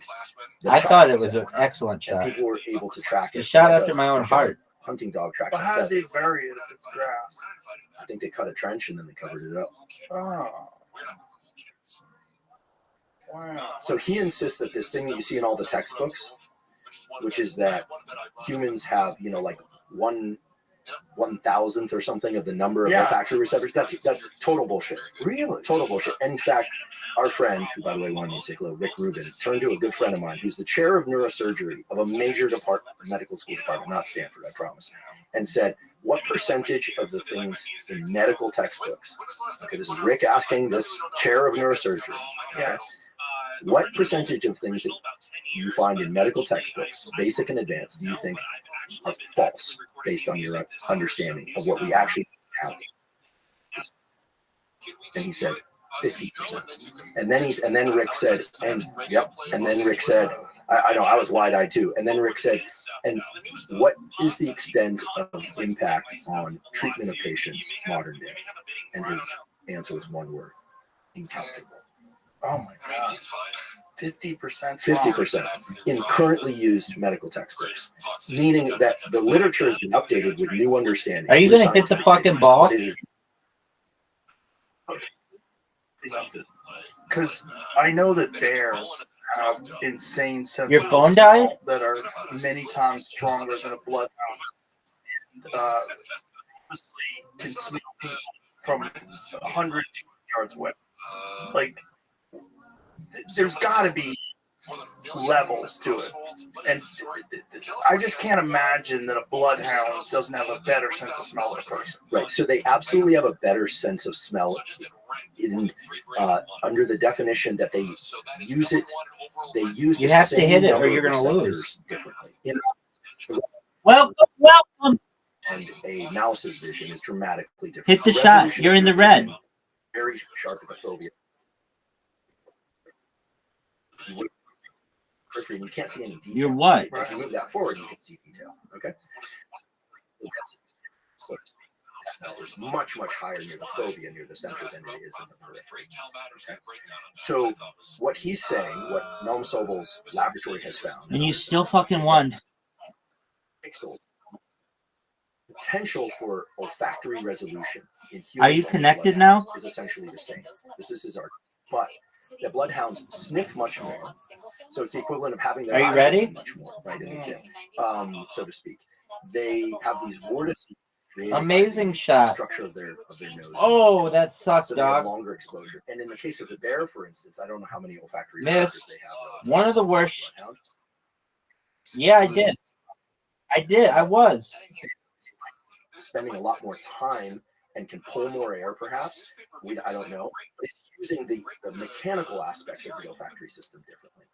In fact, and here's now I'm recalling the experiment that's efficiency at its best. Have exceptional olfaction, which is that there's a particular compound that, when introduced to a swimming pool, people can detect a difference in the smell of the water at a dilution that is outrageously out. Because I'm not remembering the name of the chemical, but he said you can essentially add to a swimming pool. I am. And people can smell the difference between the water. Did you see this perfect and so shot? His argument is not that humans are walking around. No, I don't. I don't. I don't look at percentage. I do everything by feel. Feel this big dick inside some bitch. Oh, what a shot. But it requires some removal of our most dominant sense, vision, and hearing, our second most dominant sense. And in that case, tactile orientation as well. And so the idea is that, we have an amazing olfactory apparatus. In fact, he makes the argument, and there's evidence for the fact that as soon as people meet, they've done these beautiful experiments, people meet, they shake hands, and the next thing they do, they tend to, within about a minute, they wipe the scent of the other person on their face. The S-hole. This is the S-hole, baby. Do you see why I call it the S-hole? Yeah. So because it's a hole that has an S, and there's a hole in it. How do you say that? Feels? Sulfur-containing unpleasant odor. No one considers this a 5. It's an S, though. Mercaptans are found in nature. What a great shot. Organisms as a waste that was great. Of metabolism. Fuck you. Certain foods such as you're an asshole on the S-hole. Decaying organic matter in marshes. Right, so we're do it here. Let's see if you can do it here, B. Let's see if you can do it here, B. Way to hit me. Is starting to take hold in real data that we are constantly sensing our own odor. That we smell ourselves a lot of times per day. That's actually very normal behavior. Right. There are all sorts of. I don't want to talk. Just go. Just go. People check their sniff, and it's an indication of hormone status, immune status. When you have babies or puppies, you're looking at is a good poop or a bad poop. You're also paying at people. Some people will smell the poop. A proponent of that, but we're constantly sensing the scent and taste of, for instance, our partner's saliva, right? Make it take it. A friend of mine wrote to me recently. I don't know what this question represented, but she said, "Do you what think an amazing! That was a good shot to somebody. The taste of their mouth becomes bad to you, or the other way around? When you become unattracted? I guess she might have been dating somebody, and maybe it had fallen out of favor, and she was kind of not attracted, and she was sort of noting that the taste that of no longer it tasted kind of aversive as opposed to before. I bet that's in your mind. I bet you don't like them anymore. Because if you're really in love with someone, you don't even care if they have bad teeth. You still want to kiss them. That's true. Because you just love them. You don't That's care. true too. Yeah. That's true too. You don't care if they smell. You don't care. You just. But it doesn't fucking matter. And then they smell you like, ugh, right, you fucking stinky asshole. This is not as extreme as an elk, but you got to look at the internal. Okay. If you look inside of that and you see, because they yards away. See this spongy stuff? I don't know if you can see it on video. There's this 3 in a row, B. That's something called the cribber. The cribber. No. Swiss cheese like thin bone. Golf. Olfactory neurons, which basically sit right behind your nostrils. They. Let's see your shot. You go first this time. Let's see your shot. When somebody finally you have a bad shot. That's why people become anosmic. They lose their sense of smell. Yeah. Now, look at that. Don't call it a What's comeback. amazing about the olfactory neurons is that they are This is among horseshit. the very few neurons. Make it. Human Just put it in the hole. From a mammalian nervous system that regenerates throughout the life. So there's a little area of your hippocampus where there's some neurons that everyone makes a big Is deal that of that good? really don't do a lot to. It kind of blocks me. They're called neurogenesis, new neurons. But the olfactory neurons, even though they're central nervous system, it's like your retinal neuron. And they do every time someone takes a head hit or there's shearing off of these axons, they regenerate. Now, under conditions like we saw this a lot. You have an easy shot. COVID, where people would complain about loss of smell. We see this when people age. Some people are thinking that loss of smell correlate. Not the cause, but obviously, but a correlate of age-related cognitive decline, dementia, and Alzheimer's, things like that. There are a few things. Actually, I think I recommended it to a couple of friends of ours. Now, there are very little data on this, but I will say, and I'll catch heat for this, but these days I catch heat anyway, so I don't care. There are good data, in my opinion. Small amount of data, but let's call it decent enough data to explore that alpha lipoic acid, 600 milligrams, per day during the time when you starting to lose your smell might rescue some of that smell. Roger, remember the time you hit the ball? start to lose their sense of smell. Or any viral infection where they are losing the sense of smell. What other viral infections cause a loss of sense of smell? Well, anything that clogs the sinuses, certainly, but there are influenza viruses that do this. Now, I know as we're saying this that some people are saying, in fact, Noam Sobel told me that he felt that the data about alpha lipoic acid. What are you going to do? What are you going to do? Sense of smell and taste. What are you going to do? It's really scary. I mean, it's one of those things where, you know, you kind of feel like so much of pleasure in life, unbeknownst to us, is just with food. Oh, I'll never forget when I got a viral infection and I lost my sense of smell. And I ate a handful of blueberries, which I love. And it just tasted like bags of water. I was like, oh goodness. Like I don't, there are worse things. Was it in life. COVID that you lost your smell with? It was. And I did the smell training, which has also been shown to work because these olfactory neurons, this is amazing. Their survival is activity dependent, require electrical activity driven by sniffing and smelling. It is true. If you lean in and really just like getting it close to that nostril, and just really whiff of lemon you can, and taking, you know, your coffee, getting that little whiff of coffee, whatever little remnants of smell that you can get in there has been shown to improve the survival and eventually the durability of not just the olfactory neurons, but scent. In other words, the behavioral training works. The alpha lipoic acid thing is debated. The thing about alpha lipoic acid, diabetics and people with issues probably shouldn't take it. It can kind of reduce blood sugar. When I had that smell, I was like, I want my smell back. So I took 600 milligrams of alpha lipoic acid. What a fucking shot. Scent training. I was like sniffing lemon, sniffing Parmesan cheese, sniffing anything that was pungent that I could recognize. And my smell came back, and then again, I don't know because I didn't run the control experiment. Right. Whether or not it would come back anyway. Is it only positive smells, or what about if you use smelling salts or something like really intense? Ooh, the smelling salts I've never used. But, well, got some right here. I'd be willing to try. I think, are they legal before I do something illegal? Okay. Yeah. All right. Yeah. These are shots. This is Juju Mufu, who's a real athletic freak who uses these. I don't know him, but shout out. Okay. This is the strongest shit we have ever tried. I will just. This one's sealed too. So yeah, I'll just try a little bit. Oh, you're gonna get all up in there. Come on. This is like the cold plunge. This is. I got a funny story about the cold plunge to tell you later, but it relates to you. But we'll get to that in a moment. But you're about to get your mind blown here, son. So this stuff is so strong that it's sealed in this bag. Wait, is it gonna kill my olfactory nerve? Well, you'll be fine. It's so strong that even though it's sealed in this bag, I have to rip this bag open. And oh my God damn, my hands are slippery. Okay. It's so strong that I've broken the seal of this bag just slightly. Look, it's still kind of sealed. Yeah. Look, you can smell it through the bag. So let's try the Noam. Just give a sniff. Oh yeah. Right? Yeah. Okay. This bag is still sealed. I haven't even cut the bag yet. So as somebody who had a laboratory with chemicals in it for a long time, now we run clinical trials on humans, but so no more chemicals in my lab. Okay, now take a sniff. You learned the bottle. The bottle is not even out of it. No. Oh, yeah. The bottle's still sealed. Oh, this is just the beginning. You know when you go to a park and you go into a public bathroom in a park that has a pool? Yeah, I'm getting nervous. You know, I'm no Elon Musk, but I saw what happens when people do substances. Look, that was legal in the state of California, and I think everybody's getting a little out of hand.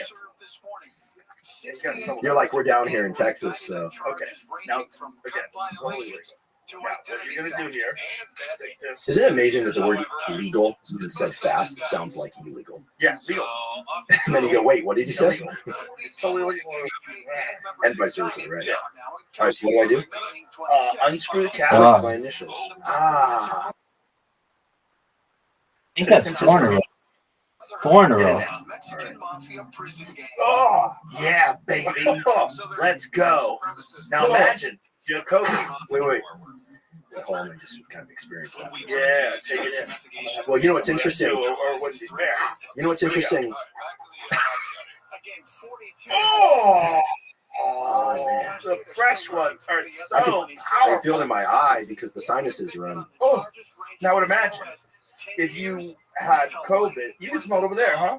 I imagine if you had COVID and you lost your sense of smell. Like, this might be the key to getting it back. As long as it's not killing olfactory neurons. I don't think it's killing it. You can smell everything after it. I mean, that's true. I'm obviously biased. So, because I like that thrill for whatever reason. We have I actually enjoyed that. Thank you. We have in the green room. You prompted me to take several new experiences that we can talk about. But one other thing before I forget, I know I go down these like nerdy rabbit holes here, but when I did the smelling salts a moment ago, I sniffed with both nostrils, but it came in mainly through my left nostril. Right. And so I asked Nova Sobel, what's the deal with this left nostril, right nostril stuff? You know, you have the yogis, the switching of the nostril things. Here's what's wild. This is so wild. It turns out that every 2 hours or so, the dominant breathing nostril switches. Now that could be interesting, or that could not be interesting, right? There are a lot of things in biology that happen, but like, what is the meaning? It turns out it's a direct reflection of a shift in your so-called autonomic nervous system from parasympathetic dominant to sympathetic dominant, meaning from more relaxed to more alert. And this is happening periodically throughout the day and during sleep. So this whole thing with the yogis of, breathe through one nostril or the other nostril, look, the olfactory bulbs, there's a lot of crossing over of information at later stages and even some early stages once the information gets to the brain. So that whole thing is probably a little bit like weak sauce, but this idea that you're breathing easier through one nostril or the other is reflecting an underlying brain state and body state. That is absolutely true. Wow. And you said, why would bears with bloodhounds have such better smell? The size of the olfactory bulbs and the amount of brain real estate devoted to processing is much more. So we have a huge visual. Most of our brain, frankly, is whereas the brain of let me think of like a turtle. It's mostly movement or cortex. Maybe that's not the best example, but certainly in a scent hound, the olfactory bulbs are much bigger than they are in a sight hound. And both of those have olfactory bulbs that are much, much bigger than Jamie's bulldog over there. Those guys sniff all the time, but they're mostly snorting, trying to get scents in. Their smell sense is much than your dog. Yeah. So, he can smell his ball. Like if I throw his ball and he misses it, he just starts doing a circle, and then he finds it with his smell, which is crazy. Smells his ball. Yeah, that'd be incredible. So what Noam is saying is not that humans have smell that is as good, but that when you push the conditions, you can reveal a heightened sense of smell that most people don't think humans have. Now, as I say this, there are a lot of people out there, and it's usually women who are like, oh no, I can smell everything. I can smell the subtlest difference. And so something to maternal behavior, it might be something related to estrogen, it might be something in the wide. But they can smell when somebody's not feeling right or when they're not feeling right. Yeah. But it's absolutely the case that we're constantly taking the chemicals off other people through shaking hands, through hugging, rubbing them on ourselves, analyzing our own smells unconsciously. I always say that I can smell bullshit. You probably can. But I don't know if I really can smell it. But when someone's lying, I feel like there's a smell. There could be the stress. It could be a certain, we talk about stress as one thing, but stress is the dosing of different levels of cortisol, epinephrine. People that are pathological liars, they can probably do it without evoking those things. Then you have things like pupil size. Bigger the pupils, more arousal, right? The more stressed somebody is. Right? We know this, right? That's why, like, if somebody takes a stimulant, their pupils will get huge. There's a thing that people do when they're full of shit where they're anticipating your response in a different way. Like when someone's telling the truth, like if you tell me the truth, you seem relaxed to my response. Like you're telling, even if it's something that you're not proud of, you're telling me the truth. This is the thing. When someone's lying, it's almost like they're waiting to see how you buy it. So it's like their defenses are up. They're counterpunch. No matter what you do here, it's not going to be as good as my shot. Right? Like you feel the does he buy it? Like, ooh, you're full of shit. Oh, interesting. You know what I'm saying? Let me think about this. So you are able to sense their anticipation of your response. It's like they got queued up some evaluating whether you're going yes, no, or maybe. Yeah, but it's not reliable. Like I to be completely honest, I've been bullshitted before, but I think I'm better at it than most, and I think maybe that's because I've had more conversations with people than most people have. But it's not 100%. Sometimes people are bullshit. You're not sure, or you have your defenses down. Yeah, I've been badly manipulated before. Yeah, it happens. Yeah. Especially if you like someone.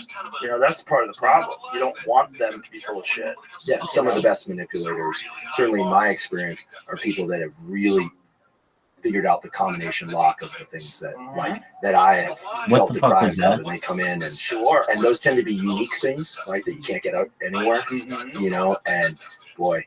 Somebody said that to me recently. Like there are certain categories of humans that I can't be seduced by. I'm not talking about just sexual seduction, right? Right. Yeah, I'm saying that you just can't be seduced by.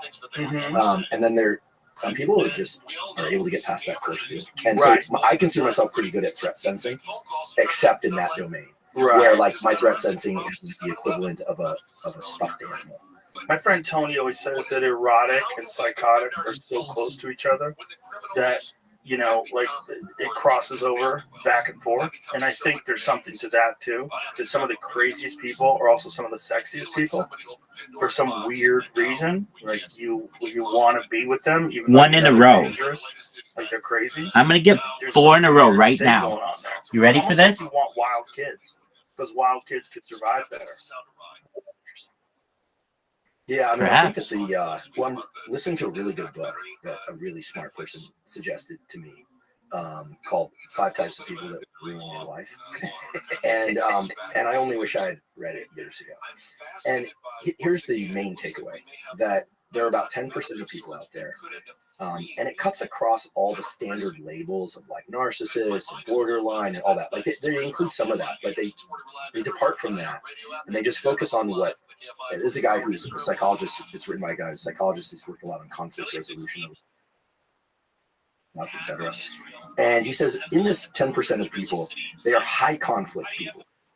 They like conflict. They feed off it. They like drama. They like conflict. They like creating it.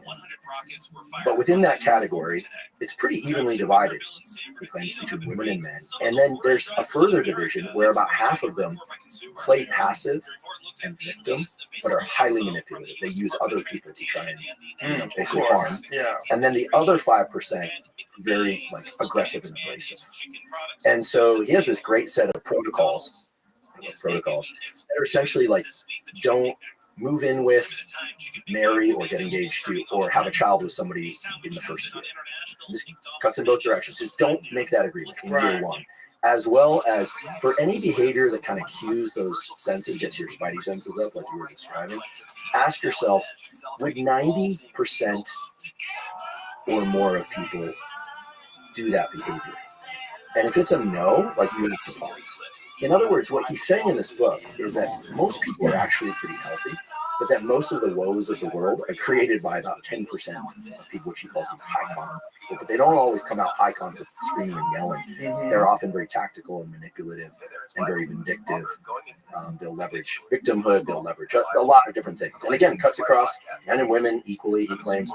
And again, I don't know the data behind this book, but the book itself just feels like a very useful thing that everybody should know about. So I'm enjoying reading this book, going, oh my God, I wish I had this book years ago. Plus, I'm realizing like, oh yeah, like we always hear this, like most of our problems come from a very small set of people and things. And most of society's problems. And so who are these people? So we tend to call them narcissists or sociopaths or psychos, you know, but those labels, while very useful in the clinic, I think have been overused in the general public. And like, we're not clinicians, we're not diagnosing anybody. And so, like, difficult people that can ruin your life abound, but it turns out it's only about 10%. So, and it has some very specific protocols of how to deal with the people who are more outwardly aggressive versus victims, etc. Very useful book. I think, yeah. Sucks that you have to think that way, though. Can you just enjoy someone? Enjoy their company. If they're in the 90%. Yeah, but that's the problem. But you could zig when you should have zagged, and you run into a 10%er. Take a year. Yeah, a year is a long time, though. Yeah. Also, people can learn like what you tolerate and don't tolerate, and hide certain types of behavior from you. Yes. Yeah, it should be a real issue. Oh, I've definitely experienced that, and it's and again, I think we are often. I mean, you mentioned that the relationship between erotic and manipulative and crazy, or just erotic and crazy. I think there's also that when we finally receive the sorts of, I don't know, love or affection, it's not always sex. It's not always sexual, right? Right. Like somebody like, oh, like rubbing your feet or paying a little extra attention to what you say or something. For some people, that's intoxicating. It's a lot of it is paying attention to you. A lot of it is like listening to what you have to say or asking you questions about your thoughts and your feelings, which a lot of people are unaccustomed to, and that's intoxicating to people. Because a lot of people just want to talk about themselves. So when someone wants to talk about you and really is asking questions about your feelings, they'll kind of manipulate you in a weird way. Yeah, it almost feels like a parental type of care that we're probably wired to look for. Mm-hmm. I mean, I always marvel at this and also just kind of shake my head and go, why? Why did God design us this way? But, the circuitry in our brain that creates infant-child attachment is the same circuitry that is repurposed for all other relationships in adulthood. It's not like you get your childhood attachment stuff and then you go, okay, well, you're like 15, 16, you're moving on in the world, you're hitting puberty, you're starting to date a bit, whatever. Now let's work with a different set of mechanics, a different set of algorithms. Mm-hmm. No, it's the same set of algorithms repurposed. We know this based on the studies of infant-parent attachment and on the basis for infant caretaker and on the basis of studies of romantic love. It's the same circuitry. So you're using a set of algorithms and circuitry that were designed for one thing in a very different context. That's interesting, and this probably makes sense why a lot of men with very overbearing mothers seek overbearing wives. We'll begin with the dark side of Hollywood.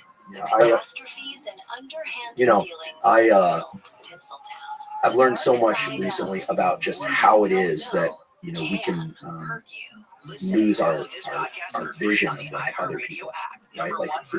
And I think this thing that we hear manipulation, it often sounds like, oh, it's really tactical, someone's rubbing their hands. I think the really tricky part about it is I do think that most people in the world are just doing their best to feel safe, to get their needs met. I think there are very few evil people. Right. But in this sort of pattern of repurposing childhood attachment patterns, and then people bringing that forward into their adult attachment patterns, I think what ends up happening is that, people, quote unquote, trying to get their needs met, oftentimes the worst ones, sometimes it's called trauma bonding, but they kind of go lock and key. Or somebody identifies somebody that's really healthy, and they're like, damn, I'm going to latch onto them because they're healthy. And you say, well, the healthy person should be able to spot all the landmines. But if somebody's able to really tap into something you didn't have or something that just feels like oxygen, right? Goodness gracious, you could be the smartest or most, well acclimated person with the best parents or whatever upbringing, which most people aren't, but some people do have that, and still fall kind of, into this fog that is gosh, you want to be with this person, but it doesn't feel good, that mishmash. And I think the thing I've learned clearly is that when you feel that trepidation, run, don't walk. It's not the gray zone is actually the thing to just exit fast. Gray doesn't mean hover and check out and run some experiments here. Taking bomb. Get out. Run. Just run. Yeah. Just run. It's also, I think there's some people that are very sheltered and they've been well taken care of and they're not accustomed to manipulative people and they're not accustomed to dangerous people. And so they don't. I've seen that before, both with people choosing the wrong friends and people choosing the wrong partner. Yeah, that certainly hasn't been my pattern. Not that I had the hardest upbringing, but it was easy. I would say easier than some, harder than others. But I always had great friends, great friendships. But my threat sensing, it wasn't always great in romantic relationships, for sure. I've also had some great relationships. I think what tends to happen is that if we're very busy, we have this tendency to be easily manipulated by certain things that are unusual, that really feel like extra oxygen to us, or just feel so nourishing. And I think people often default to sex. It's all about sex. Depending on who you are, sex is either more or less readily available to you, right?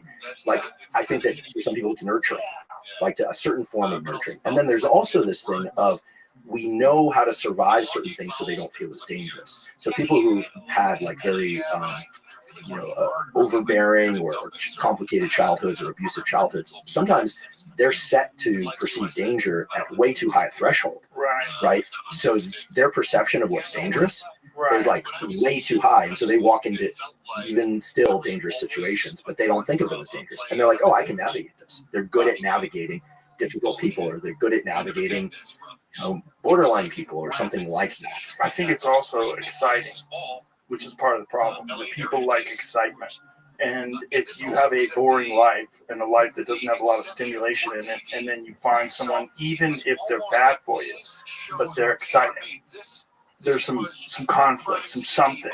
There's fights and breakups and then makeups, which are exciting, and so then you get locked into this stimulation pattern, which is, or I've seen that multiple times with people. It's a real problem. Do you think it's more of a problem with people that like excitement and adventure and are super curious, but like excitement and adventure? So I'm thinking comics. I'm thinking people who like high intensity sports, that they seek relationships that are higher intensity, because, I've received great advice from people like Rick, who said, your relationship should be a sanctuary. That should be where peace is. And actually, I don't pay a lot of attention to Instagram kind of little mottos and things, but someone sent me one that, yes, that feels so true, which is that men eventually settle where they feel peace. Yeah, I think that's probably the healthiest way to do it. But I think people like I said, I think people like stimulation. And I don't think a lot of people are stimulated by their day-to-day existence. I think they're bored. I think a lot of people are just like trudging along every day. And then when someone comes along that makes you excited in your life, where someone is just a little wilder, a little crazier, maybe some lady's got a bunch of tattoos, like, look at her, people get excited by people that are a little bit dangerous. It's this idea that anything could, like anything could happen. They could do anything. They're risky people, Someone's got tattoos on their hands. Like, Jesus, what is she doing? Yeah, you and I both have a lot of tattoos, but I intentionally kept it off the hands and neck. I thought about face. doing my hands, but it's the face is a real problem. Like, that's a little wacky. But I have a lot of friends. Like Jelly Roll's a good friend of mine. He's got tattoos all over his face. Post Malone, good friend of mine. I think tattoos all over. He's got a bunch of written shit all over his face. Yeah, I mean, they're the nicest people. The thing about like Jelly Roll and Post is like once you talk to them, you don't have tattoos anymore. You just see the human. It's just like they're wearing a shirt. It's like, no, it's nothing. It's normal. And things have changed a lot. Like, I was born in 75, right? So I'm heading towards 50 quick. Back then, the tattoos on the face was crazy. Oh, yeah. My childhood heroes, and somehow by the grace of God, he's become a close friend of mine. Tim Armstrong, lead singer from Rancid. He has a tattoo of a spiderweb on his head and a spider on his neck. And I remember seeing him when I was a kid at a show and be like, that dude's scary. And Lars Fredrickson from Rancid says skunks on his forehead. They're super nice guys. I mean, they're Travis Barker's super nice guys. Yeah, Tim and Travis do the transplants. Yeah, Tim and Travis do transplants, and like you see those guys, you're like, whoa. Now I think it's shifted a little bit. Yeah. But back then, I remember thinking like, that's gnarly. That's a tough guy. Yeah. And certainly Lars is a tough guy. And Tim too. But I remember seeing it, like, you only saw it on bikers and like gnarly punk rockers. People that checked out of society completely. A mohawk used to be, you're not getting a job. Right. Yeah. A nose ring used to be, remember when a nose ring or an eyebrow ring covered, you go into Starbucks and the person would have it covered up. Because they weren't allowed to have it. Right. Now I see medical students with eyebrow rings and nose rings and stuff. So things have definitely changed. Yeah, we're a little bit more open-minded decorations, but it is a thing though that you're taking a giant ass chance like tattooing your hands. Well, a friend of mine who's admittedly a psychologist said, tattoos are largely an expression of what you feel on the inside to the outside. And I was like, that sounds good. Yeah, sort of. Yeah. I don't know. Just art. I like art. I like art on my walls. I like art on my arms. I like art.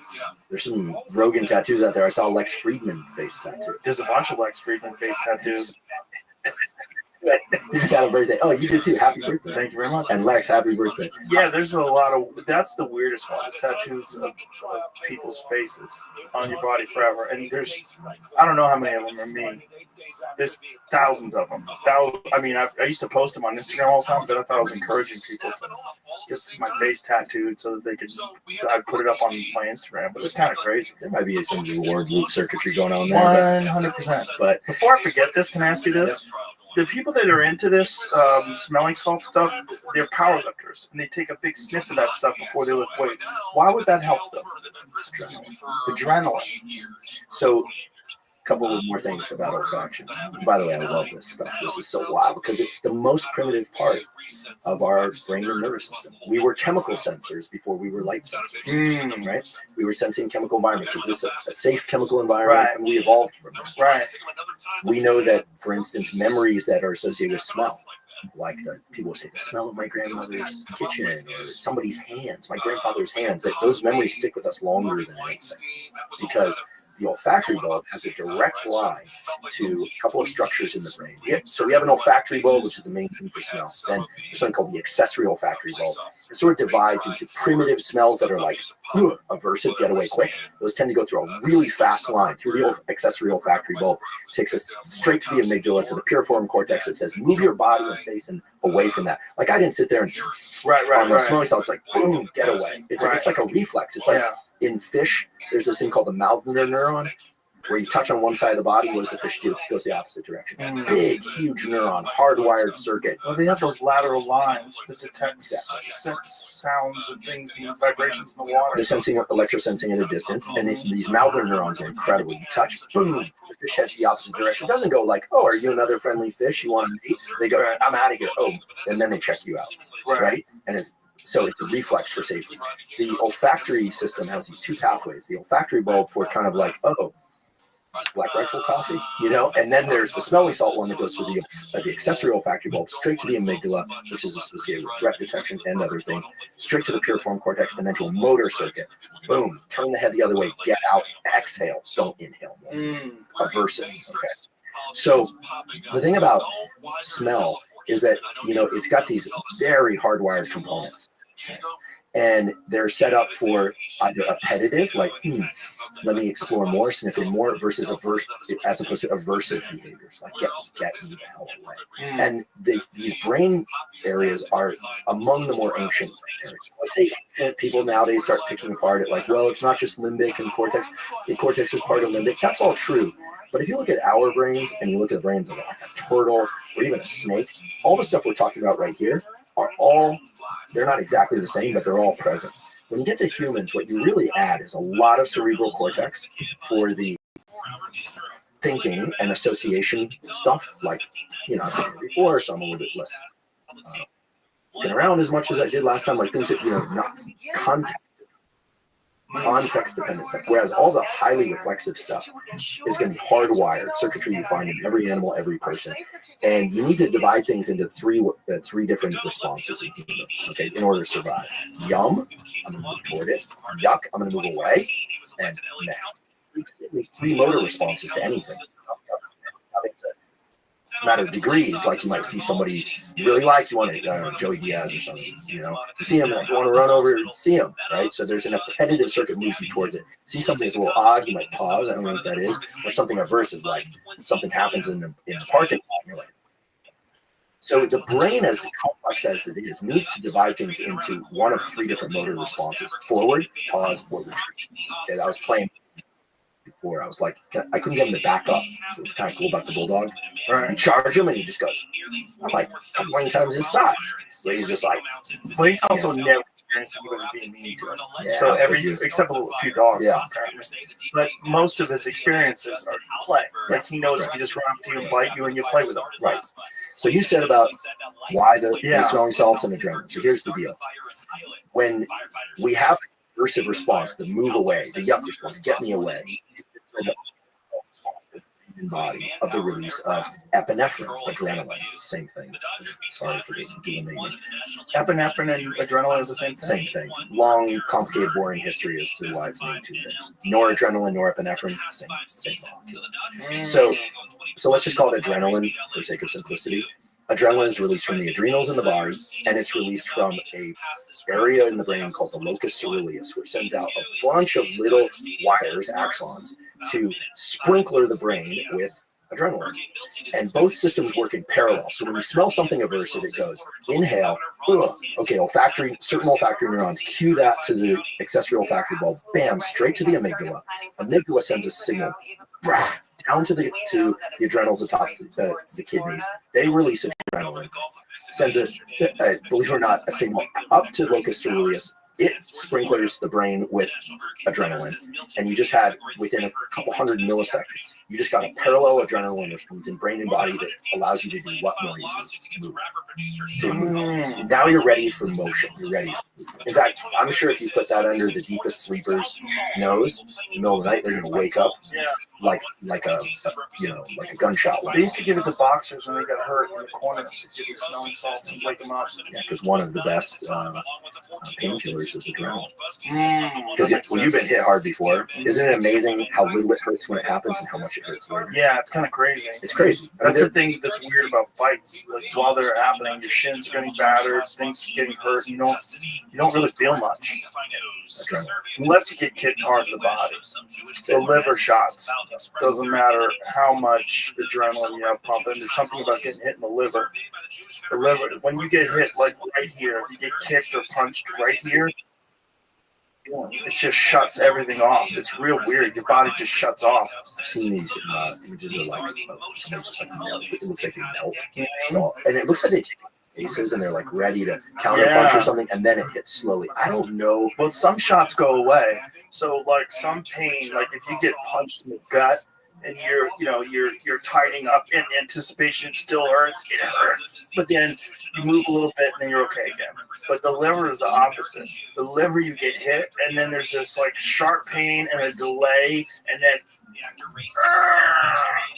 everything just shuts off.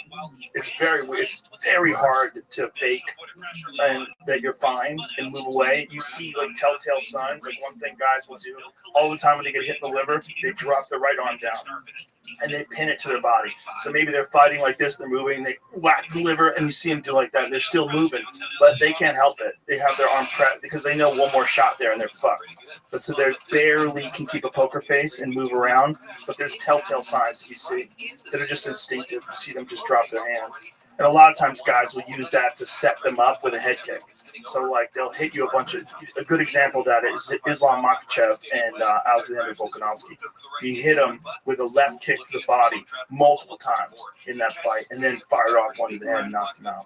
Just like they're just hiding. You see the leg come up, and it's very hard to recognize. There's a kick called a question mark kick, and it's called a question mark kick because in Taekwondo we used to call it a fake front kick roundhouse kick. And what it is you're lifting the knee up as if you're kicking to the body in a straight line, and then you whip it over and go like that and turn it into a roundhouse kick. Pull up Glauber Feitosa. Glauber Feitosa was the best at it, so much so that a lot of people started calling it the Brazilian kick, because this guy was a K1 champion who had the most flexible hips and the craziest question mark kick. And he would literally bring it up and down over the guard. So your hands would be up this, like you think your hands are protecting your head. He would bring it up around like this and drop it down on your head and knock people out. It's so wild because to this day, I don't know anybody who can kick as good as him with that kick. Like to this day, he has the best highlight. There's a lot of people that are really good at that kick. But Glauber had a very unusual flexibility of his hips. Watch this. Look at this. Well, that's just a regular one, but he's got some of them that go over the. This is some of his highlights. Look at that. See how he does that? See how it just goes up and around? It almost looks like his knee just. Yeah, watch this. Watch this. He's going to do it in slow motion. Watch the whip of it. Look at that. That's so crazy. So you don't even know it's. Look how he just whip it down. And it's just. There's a lot of people that are good with that, but he was the best at it. I mean, the best. It was just weird to see how he could do it. I'm always amazed how people can kick standing so closely. Oh, yeah. It's just flexibility of the hips. It's like dexterity, but the way he could do it, man, it's just the finest question mark kick of all time. I mean, here's knocking out Semi Schultz, who's 7 feet tall of it. I mean, it was bizarre to watch that kind of flexibility, and also bizarre that no one else seems to kind of captured that technique as well as he did. And Glabe used to fight. I mean, this was like, hey, well, there's Israel Adesanya had a really good one too. He still has a really good one. This one, wow, that's like straight to the chin. It's a beautiful kick, but the way Glabe used to do it, it would go over the top and down. See that? Like, that is so crazy. I can't do that. I've been throwing kicks my whole life. I can't throw it like that. I'm always watching their eyes and these fighters' eyes. It's amazing to me. Like years ago, I saw a Mayweather fight, and it was obviously on pay-per-view. And he was getting paid for sure, right? That was his thing. But it was always amazing to me in the slow-mo, like where he would slip punches by like centimeters. It made me think that like his depth perception and the depth perception of successful fighters must just be exquisite. Because, I mean, like slipping at that distance with just a chin movement. That's one thing, but it's also pattern recognition. You've been doing it so many times, and you know. So, really good fighters, one of the things that you see is they don't just charge out the first round. The first round is like a feeling out process. So you're downloading a lot of data points. You're downloading foot movement, and a lot of guys watch tape and they download it. You don't really know until you're in there with the person. So they're downloading positions. They're downloading what a guy does. Like if you pivot to the left, does he move forward? Does he move back? Does he throw the left hook? Does he throw the right hand? What does he do? And how good is he at closing distance? Does he try to fire from where he's at, or does he skip forward and fire? Does he give any telltale signs? Does he telegraph? So there's a lot of things that a fighter looks for. Mayweather had some of the best counterpunchers in the history of the fucking sport. He was so good at like staying in the pocket. So he was an elusive guy. There. Yeah. He's slipping. Pattern recognition. So he knows that left hook is coming. And so look how straight he throws that right hand.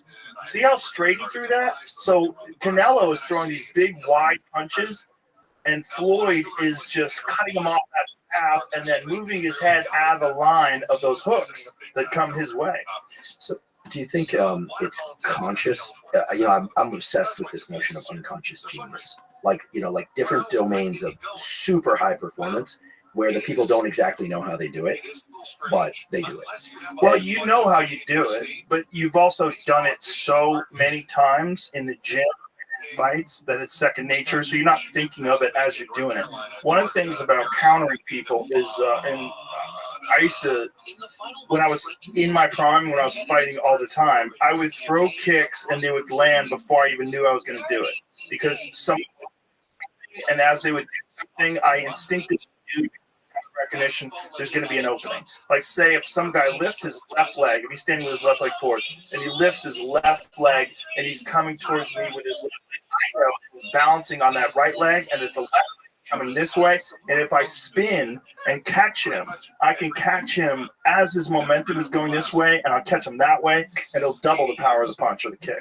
And did somebody teach it to you? Because there's like a conscious awareness of how you do it. It's what I think this notion of pattern recognition, it's interesting because earlier we were talking about pattern recognition for finding people who are lying. Yeah, you have this pattern recognition thing that, you're not saying it's perfect, but like you can sense something. There's things that, and so it's a combination of things that we aren't always aware of. That's the unconscious part of the unconscious genius thing I'm referring to. And so there's this idea like our brains are pattern recognition prediction machines. And so do you think, like, in other words, two questions. Do you think Mayweather was ever pulled aside and said, listen, pay attention to the left shoulder and keep your eye on his right eye? I'm just 100%. Okay. 100%. And were you ever told, hey, if his left leg comes up, that means he's balancing on his right, so you need to prepare a counterattack or an attack? So that's where drills come in. Okay, so you do drills, and you do drills constantly. And one of the things that Mayweather's father was a great fighter. Mayweather's father fought Sugar Ray Leonard back in the 1970s when Sugar Ray was in his prime, and gave him a hell of a fight. And his brother, or his uncle rather, his uncle Roger, was Roger Mayweather, the Black Mamba. He was a great fighter. So he grew up some of the best boxers in the world. And so he was constantly seeing the successful motions that they did and constantly seeing them exploit weaknesses in other fighters and then constantly sparring. So in sparring, you're not just fighting when you're sparring, but you're sort of downloading data. You're downloading data points for a real fight. And then you're doing drills where a guy will, some guys do it. Well, they'll throw a hand at you and they'll slip and counter. Here, let me show you this. This guy, Ilia Topuria. And Ilia Topuria is one of the absolute best fighters in the world. He's the current UFC featherweight champion, and the dude is just fucking phenomenal. But when one of the things that's phenomenal about him is his technique. His technique is perfect. There's like no fat in his technique. There's no wasted movement. So when an opportunity presents itself, everything is so fast because the technique is so streamlined. But like, look at how he hits the pads. And when you watch how he hits the pads, and Mayweather is a great example of that as well. Did I send it to you? No? Didn't go through? I totally sent it. Trump later, and I really need him to like me. No, yes, on Instagram. I sent it to you though on a text message. Really? I sent it twice. You got it? Okay. Ilia Topuria, like I said, some of the best hands in the sport. Current UFC featherweight champion, and knocked out Volkanovski, who is maybe the greatest of all time. Watch him hit the punches. Look at this. See how he's moving his head when the guy throws punches, just slipping just slightly. Total economy of movement. And the speed, man. The fucking speed of that. Look at the hand. Look at the hand speed. Fucking incredible.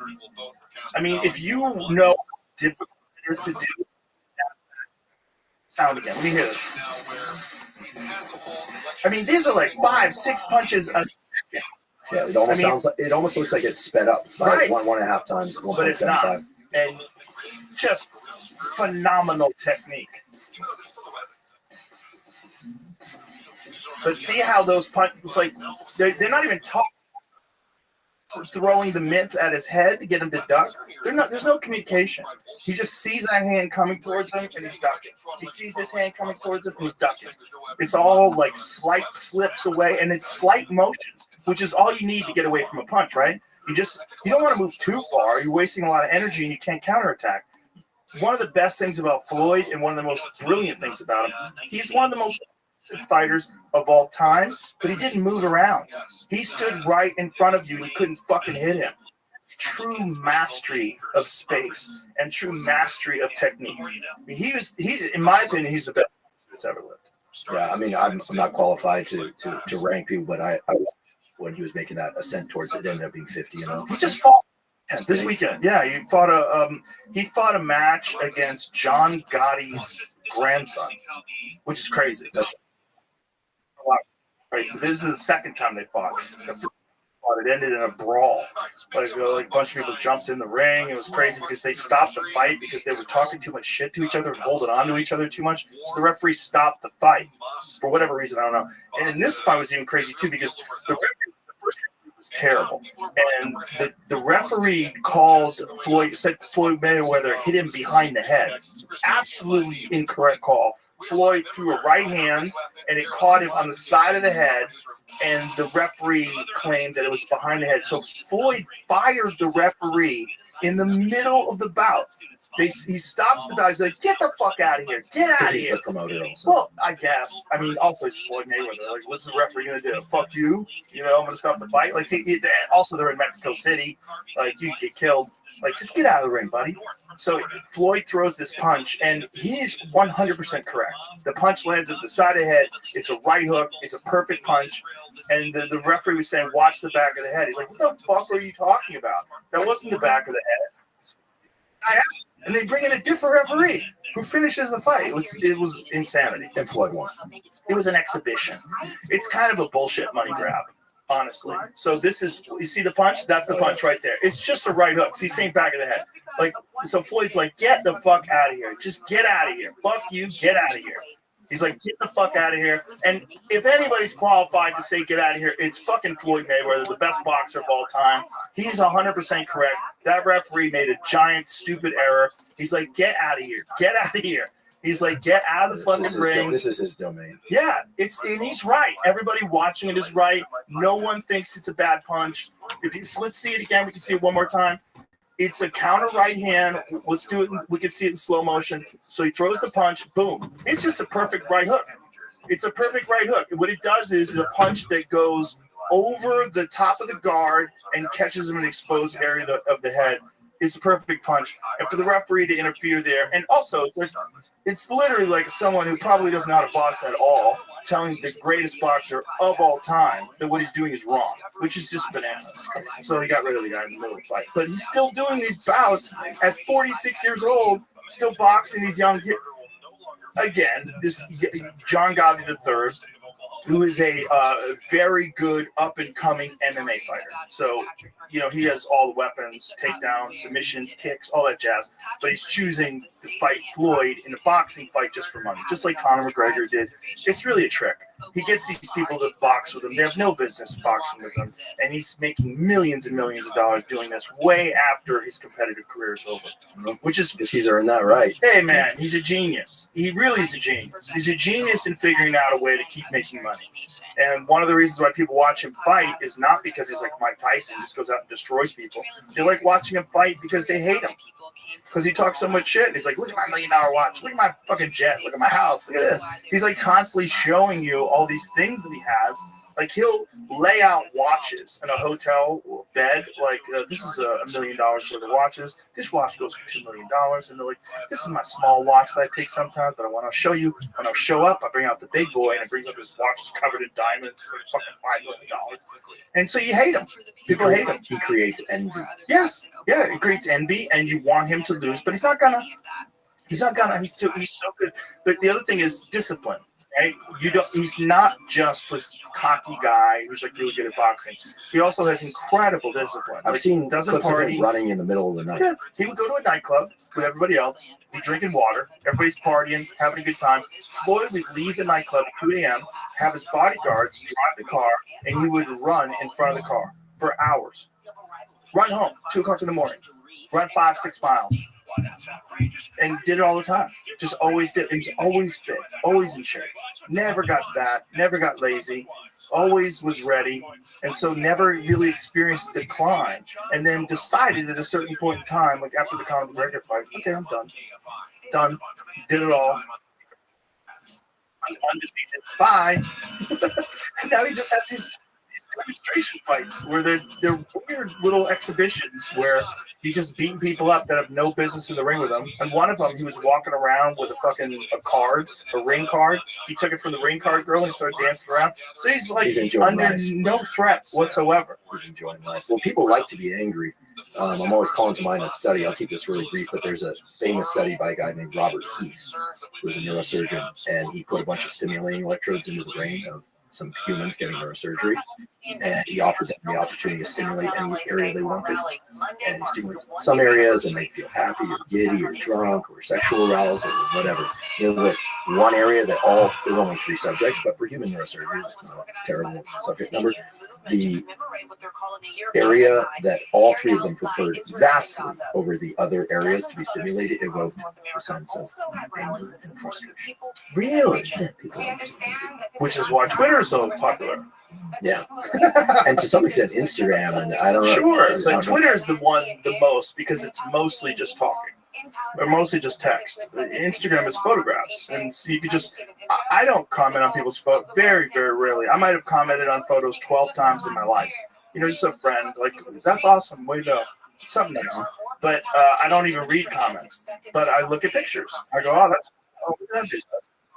Give it a little tap, double tap, give you a little heart, give you a little love, and then move on about my day. But in Twitter, I'm constantly engaging with people's thoughts and arguments and debates, and that's why I think Twitter is the most addictive of all the social media platforms in terms of engagement, but not as addictive as TikTok in terms of it compels you to continue to watch.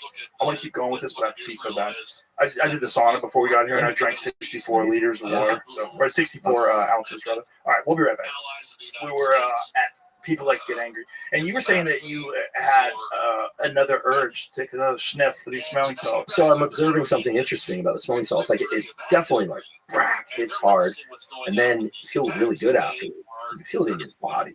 You feel it in my body, and then I notice there's kind of a hunger for it. Right, like another hit. Yeah, like maybe in 20 minutes or something. It's like a cocaine thing. Oh, allegedly. I've never tried cocaine. Me neither. Good for you. But that's what I hear. Yeah, I wonder. I doubt that hits the dopamine circuit, but a little valuable science tidbit. We hear so much about dopamine, adrenaline. Look, there are three molecules: catecholamine, epinephrine, and norepinephrine, noradrenaline. And they are actually some are biochemical derivatives of others, and they are cousins. They work like a little clan of molecules to raise alertness and focus and drive. I think the great Robert Rothschild said best. He said dopamine is not about pleasure; it's about the pleasure. Yeah, it's all there. That's right. Yeah. So you combine motivation with adrenaline, which gets your body in a position to be better, and noradrenaline, which kind of works in between those two. It's a little more complicated, not worth going into, but they work as kind of like a gang of three to raise alertness, directional motivation, go. And so I wouldn't be surprised if there was a little bit of a dopaminergic aspect to those smells. I might have to look it up and see. But I certainly like it. It feels good. It feels good. Everybody likes it. Yeah, That's and I like, that's why I've never tried cocaine or amphetamine. Like I like upstates, as they call them. Me too. Same thing. I've never tried Adderall either, but I've been tempted. Oh, yeah. People tell me about it. Jesus. I've never tried it. Organized. I'm trying to think of it. There's some, there was a chart out on Twitter. We were just talking about Twitter where all the different nootropics, or let's not call them smart drugs, but things that can enhance alertness. Things like alpha GPC. As you know, 600 milligrams alpha GPC. I don't care who it is. It's like, where's the double-blind, placebo-controlled study that shows it raises alertness and focus? Look, as much as I believe in science, you don't need a double-blind, placebo-controlled study to know that kicking the shin hurts, and that 600 milligrams of alpha GPC is going to make you more alert. Is it safe? We did double-blind, placebo-controlled studies for alpha brain. Right. And so they exist, and certainly that's one that I would kind of high on the tier of things for if you want alertness and focus. It's certainly more benign than a lot of prescription drugs that create alertness. Theanine is also really effective for that too, and I don't know how many studies there are on that. Not as many. Theanine takes away the jitters. Like 100 to 200 milligrams of theanine will take away the jitters associated with stimulants, which is why it's now in a lot of energy drinks. So you'll see alpha GPC, theanine, sometimes L-tyrosine, which is a precursor to dopamine, but there were a couple of things on that list, including prescription drugs like modafinil, for instance, which was originally designed for the treatment of narcolepsy. Was it designed for that, or was it designed as a performance-enhancing drug, but they needed a way to prescribe it? Oh, yeah. So for the treatment of narcolepsy, it also has been shown to improve alertness and cognitive function in sleep-deprived individuals. So you can imagine military finding that very useful. That's New Vigilant, Provigil, right? Correct. I took that stuff for a while. I was taking it, and you know what I would really like to take it? Like, say if I had a gig in San Diego, and I was done with my gig at like 11 o'clock, I was like, I want to go home. I don't want to stay in a hotel. Fuck it, let me drive home. And if I would drive home, there'd be that risk of the sleep coming on because of there's a weird thing about being on the highway, about those lines, they fucking hypnotize you. Oh, yeah. It's really weird. Yeah, and so for anybody out here, listen to this, because my manager told me this. It's really important. If you think you're going to fall asleep, there's a great way to mitigate it that's pain-free. Get a rag, like a washcloth, and some ice and some water, and have like a little thing next to you with a cold, wet rag, and just wipe that rag on your face. And then you're good for like 5 more minutes. Reach in there and say, oh man, I'm just going to sleep again. Wipe that rag on your face, you wake right up. This is a great one. Pain-free. This is a great one, and it fits right in with what Matt Walker says to do the opposite to fall asleep. When you wash your face with warm water, take a hot shower. I go in the sauna. Or go in the sauna. Everyone says, well, you're heating up your body. You need to cool down to fall asleep. But you heat up the surface of your body, and the medial preoptic area of your hypothalamus, which is your brain's thermostat, says, hey, the surface of the body is heating up. What should I do? Cool down my core temperature, and that puts you to sleep. Would it be bad to do sauna and then cold plunge and then try to go to sleep? I do that if I'm late in the day and I'm tired. It's not a problem, but I end with kind of a warmish shower. If I want to be alert, I end on cold. If I want to go to sleep, Right. I end with warm. Which is why I start the day with cold. Right. To And wake up. And when you get in the cold, the surface of the body gets cold. It's kind of a no-brainer. And the core body temperature goes up because the medial preoptic area, your brain's thermostat, says, wait, the surface of the body is cooling down. I'm going to heat up. And waking up in the morning is largely the consequence of body temperature going up. So why do you wake up more quickly in the cold? Well, body temperature goes up more quickly. Also, big shot of adrenaline from cold water. Nobody escapes the adrenaline from cold water, right? At least upon getting in, as long as it's cold enough. And last time you picked on me about how warm I'm keeping my ice bath. Can't even be called an ice bath. So my cold plunge is now set at mid-40s. That's better. Getting better. But I still go into the sauna at 210, 220. By the way, I don't know if I'm right. I'm probably wrong. My wife doesn't want. She wants to get a second cold plunge because she doesn't like how cold mine is. Because mine has ice in it. Yeah, you're probably in the 30s. Yeah, 34. Yeah, it's fucking cold as shit. I've got a new one that I got from Morosco. We have two. So we have one here at the gym that's a blue cube. This one's insane because you can crank it and you turn up the knob and it'll be like a flowing, raging river. Oh, well, and the flow breaks up the thermal layer on the outside of the body. When you're sitting in the cold plunge, I always say those stoic things where people are in the cold plunge, real still, looking tough. Tell that person to sit their arms around, let that cold water get in your armpits. Well, what's happening is you're breaking up the thermal layer that keeps you a little bit warmer. This is why we huddle in there, because it's not like you're making yourself, like it's not like you're wearing a jacket. If you move or if the water's moving, it's much more effective. It's painful for me to just check my watch to see how much time I got left. Yeah, I have a system down. If I count slowly to 10 2 times, so I count to 20, and I know exactly how long my breath is for it to be 3 minutes. I know how to do it, so I do it now. That's awesome. A little cheating. You know what I do? Man, I can't believe I'm going to admit this publicly. You know what I do? I got 2 little rubber duckies in there. One's a tougher looking rubber ducky, and his name is Rogan. I'm not kidding. I shot a video of this. I'll send it to you. My producer's going to kill me. But then there's another one, and that's Huberman. And it's you basically teasing me about what a wuss I am. And I do that for the entire time I'm in the cold plunge. Get that I'm in the cold plunge. And then at the end, you go, okay, you can get out now. And I'm like, okay. Welcome. I don't know if the cold is any, if it's any better than 34 degrees or if it's any better to be 45 degrees or 50 degrees. But what I do know is that I don't like 34 degrees. So that, I feel like I can get What's going on, big dog? A little bit. What'd you say? How are you? I'm Rabbi Rothschild. Have we met?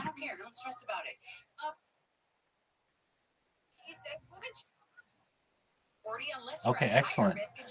We're watching Joe Rogan. He's talking about cold shock therapies. And we're watching the NFL. We've got... Oh, absolutely. We fire on all cylinders, 24/7, 365. How is your day going, Void?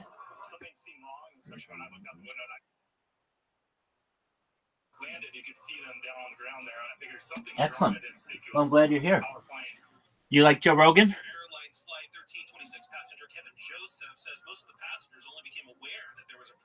Do you like Joe Rogan? All right. He's not the worst. I guess that's okay. Side of the 110 right before Gage Avenue. That crash blocked the right lane. Traffic is stopping go right now from Martin Luther King Jr. Just for a moment, I'll be right back. Yeah, so we're just chilling, watching Joe Rogan. So enjoy, my man. Is one that they want to lean into it. They want to challenge it. Now, this area has subsequently been imaged in people who are successful dieters. It grows larger. In people that fail at a dieting or nutrition program, it gets smaller. People that embrace a new form of exercise, and here's the key point, that they don't want to do, this area gets bigger. People that are just doing things that they enjoy doing does not change in shape or size. Now, here's where it gets even more interesting. The anterior midcingulate cortex is larger in volume in a group of people called super agers. Okay, it's a bit of a misnomer because it implies they age faster. They actually age more slowly as it relates to cognitive decline. The slope of cognitive decline is not as steep in these people, meaning they're holding on to cognitive abilities longer than other people into older age. And the universal quality among these superagers is not just a larger anterior mid-cingulate cortex, but that they challenge themselves to do things that are challenging and they kind of don't want to do or really don't want to do. So when we hear, oh, people should do crossword puzzles to maintain their memory, probably good to keep some cognitive flexibility going. But if you love crossword puzzles, you're not going to grow your anterior mid-cingulate cortex. If you love 45 degrees in the cold plunge after an hour-long run in the hills, which I do, probably not going to do much to grow this area. If you really don't want to do something and you do it, this area gets bigger. And it's got inputs and outputs from all of these different brain areas that make all of this make sense, like the dopamine system, like the learning and memory system, like the areas of the brain that say, no, I'm going to retreat from it. It's aversive. But you push yourself to do something that you don't want to do, this area gets bigger. And the best part is it translates to an ability to do harder things elsewhere. This, to me, I get obviously super excited about because it's nested in human data and animal data, in real world examples of dieting and exercise and aging and longevity and all of that. And it speaks to much of what you've talked about on this podcast for years and years, which is do hard things. It will give you an ability to do other hard things. But if you love doing deadlifts, honestly, even sets to failure on those deadlifts, enjoy them, benefit from them, all the wonderful things that come with doing deadlifts, great. But you should probably also do something that you don't enjoy doing if you have an interest in kind of benefits that we're talking about. Well, it completely makes sense that your brain would have to develop an ability to continue to do difficult things, and that ability to not hesitate and push through, the ability to not procrastinate and go forward, and that thing is probably like all things. It's like cardiovascular endurance, muscular endurance. Like you develop an ability to do more of it because of that, right? Because your brain recognizes this is something that we're going to have to deal with. Let's figure out how to respond to this. Right. And movement itself, like physical movement or cognitive movement, if you're learning new things like comedy, preparing new things, or learning poetry or drawing. Like I used to draw a lot, started drawing again, carry around this notebook everywhere. I'm not going to show the drawings, they're just for me. But pushing myself to do something that I enjoy, but that like there's a barrier there. Are you any good? I mean, I do anatomical drawings. Let me see what you got. I got a lot of X in there. No. Is it like super bad? I think here's. Sorry, bad? These are just my. This is one of my favorite. These are actually just. This ever. is my journal book notes. But I've actually. I used to post my drawings on Instagram. That's how I started. Really? In 2019, I wasn't thinking about having a podcast. I was just posting pictures of the retina. When did we meet? So 2019, I started posting on Instagram. 2020, I came on this podcast for the first time. But you were in LA at that time. Right. And and then I went on Lex's podcast a little bit later, and then he was, you should start a podcast. So there you January go. 21.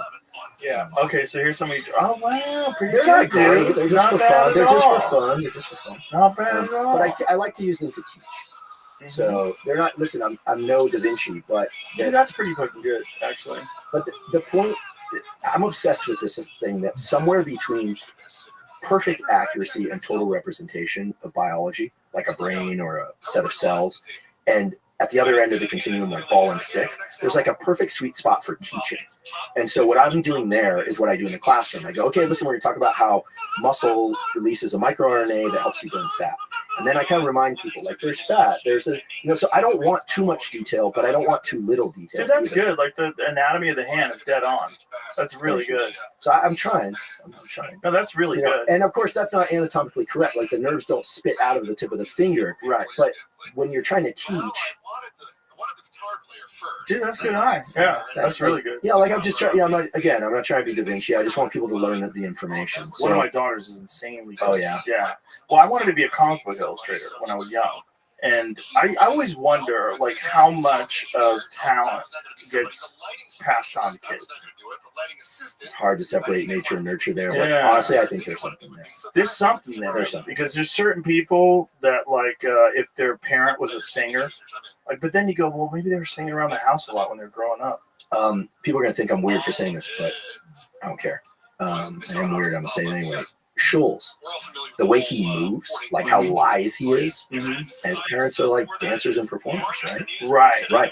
Also, he's a good boxer. Is he really? Yeah. Like just his movements are so atypical, and like he's like, it's like watching him is cool. Like he looks cool the way he moves. He's free. Yeah. And there's a skateboarder named Jimmy Wilkins, who's like breaking every barrier on skateboarding, and he actually uses his knees to contact the board and move the board while his hands are free. And he's a smaller guy, real small, real light, super loose ankles. And I said to him, like, what do your parents do? He goes, my mom's a ballerina and my dad's an orchestra conductor. This guy's using his knees on the board, so like he does everything, not everything, but he does a lot of things hands-free at Mach speed. For people in skateboarding, they probably just want to see flips and 900 varials, and that stuff's cool. But he makes everything look so good. I mean, Jimmy, for those that are in the know, Jimmy Wilkins is the next, like Tony will say, Tony Hawk, everyone will say, like, watching Jimmy, look, see, the whole thing here is that Jimmy's skateboarding is like perfect poetry. Like, so the reason, so his back knee is often used to stabilize the board because he's got that hip looseness that you were talking about earlier. And so that's incredible. He won X Games last year, not this year. This year he took third. So those guys get banged up, though. Those guys get a lot of concussions. Yeah, he's big on the nicotine. I'm trying to get him to quit the nicotine, so because he loves the nicotine. But why are you getting him to quit? Like, I don't have a problem with people taking nicotine pouches, but it's a vasoconstrictor, raises blood pressure. As long as you're healthy in other ways. I just think that I see people go from like one pouch to a canister a day. Oh yeah, they ramp up the dosage too. I like 3. Okay, like mild 3 milligrams. 3 milligrams. But Lucy sent me some that are 12s. Jesus Louises. I could do like half a piece of Nicorette. I put the 12 in my mouth for like 30 seconds, and my body's like, get it out of here. That's a lot. I mean, it seems like you're good at keeping things in that useful but not excessive domain. Yes. Well, I'm a control freak in that way. I want to be in control. I don't ever want to be out of control. Like, I've never been addicted to a substance. I've been in coffee, I guess. But I've taken time off of coffee, too, just because I know that I like it too much. But coffee doesn't overwhelm me, right? So if I felt like coffee was overwhelming me, or if it was difficult to acquire or illegal, I probably would quit coffee. I chuckle, but at the rate the world's going, it's probably going to be illegal. Well, it's always good. The reason why coffee is legal and is the reason why they created meth, really, because it's good for productivity. Like, coffee keeps you from getting tired. It's good for productivity. It's also enjoyable. People like a nice warm liquid. I love, and since I really got into coffee to this podcast, really, I drink it black. I like coffee. I like the taste. I look forward to it. I have one every morning. I like it. But I love it in the afternoon. But if I thought it was fucked with my life, 100% I would quit. You know, I mean, I've had times in my life where I was drinking too much, mostly because of comedy. Because nights you're out with your boys and everybody wants to drink.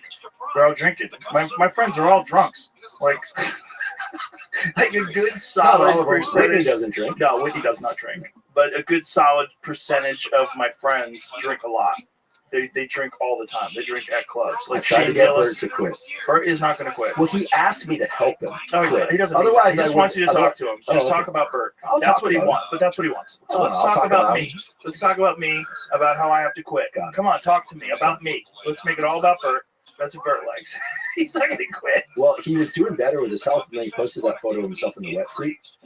Come on, Bert. Like, get with it. Did he get fat again? Well, he sent me a picture the other day. He was all skinny. Is he lying? No, he's looking more like a melted candle.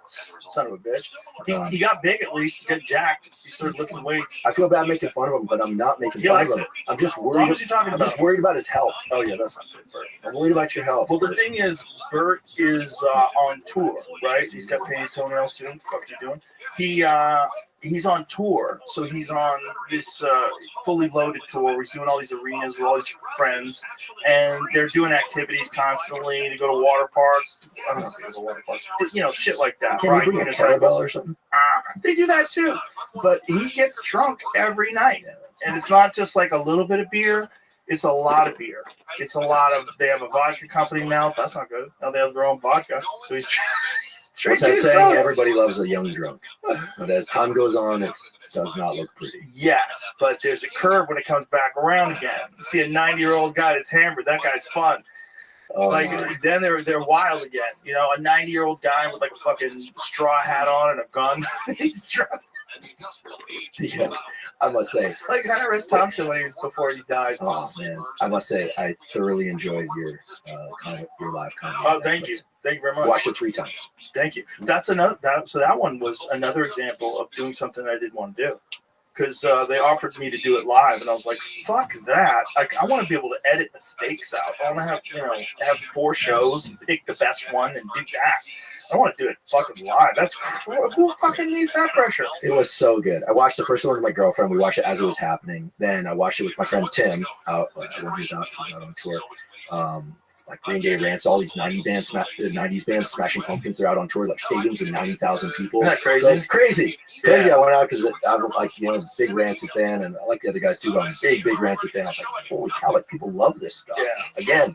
Anyway, we watched it again there, and then I've watched it again.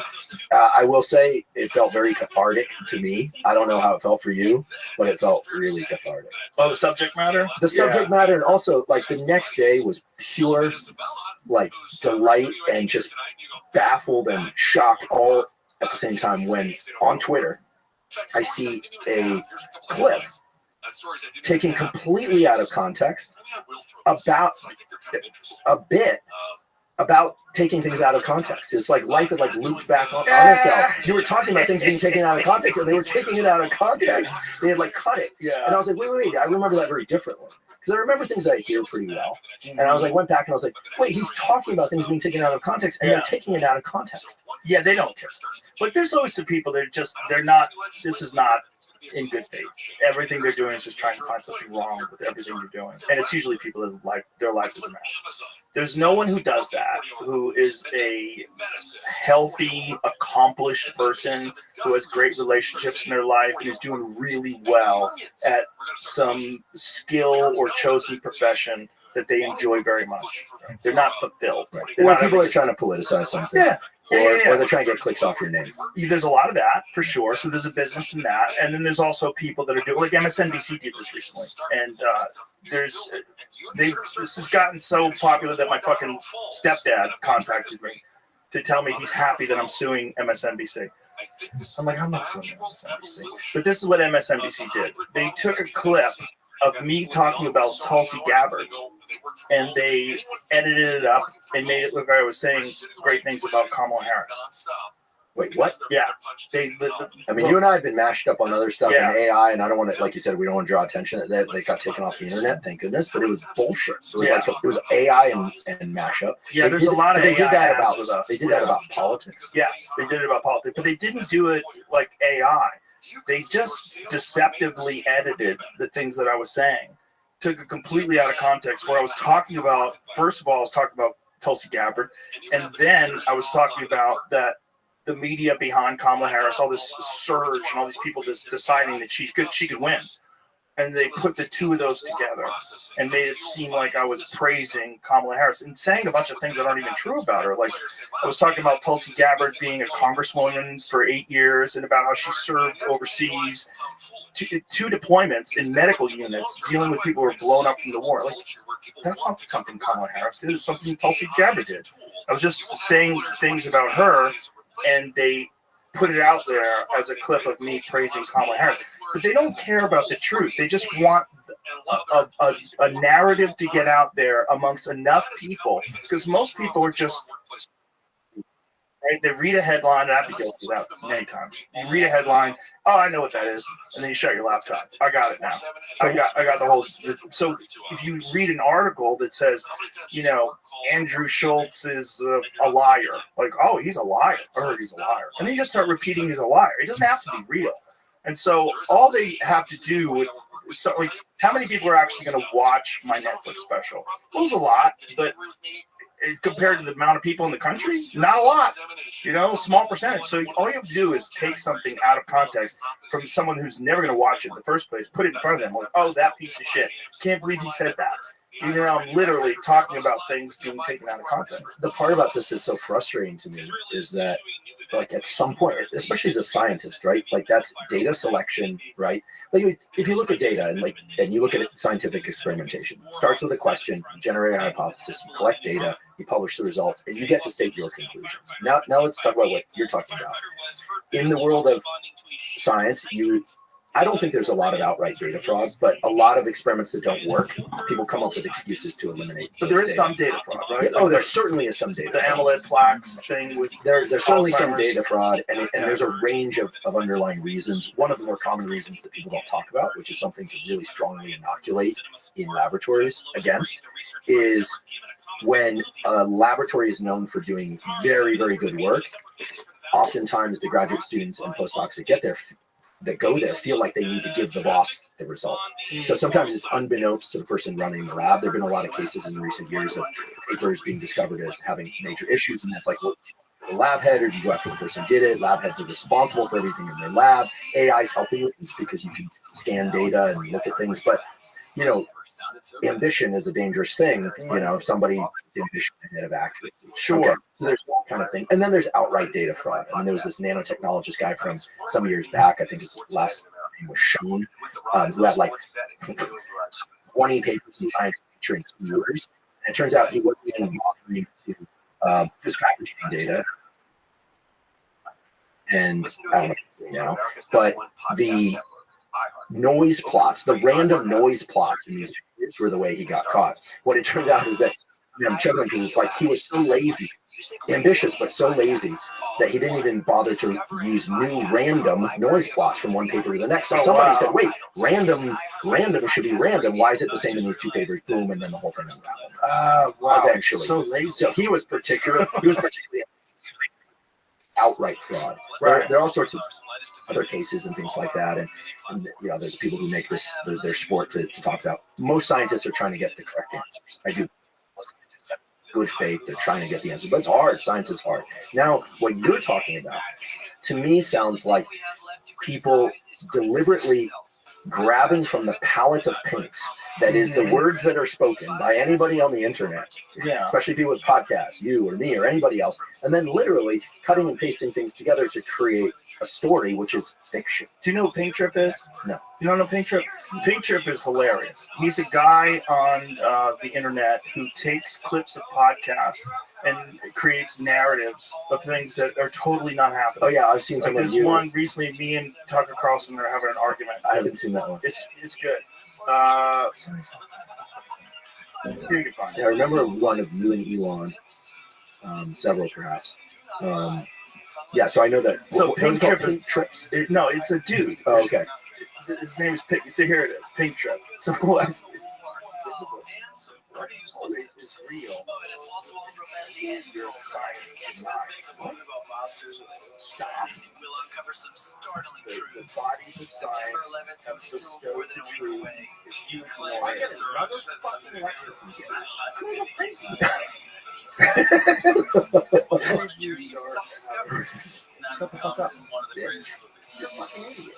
Well, no, it's not. I immediately back on this and confront our own shameful opinions. Why should pros get I don't want to do this my opinion on what's up there that I've really been on the front of the new radicals. The new radicals. I think you are I think this guy's far right, white supremacist, racist. You like much nonsense like this.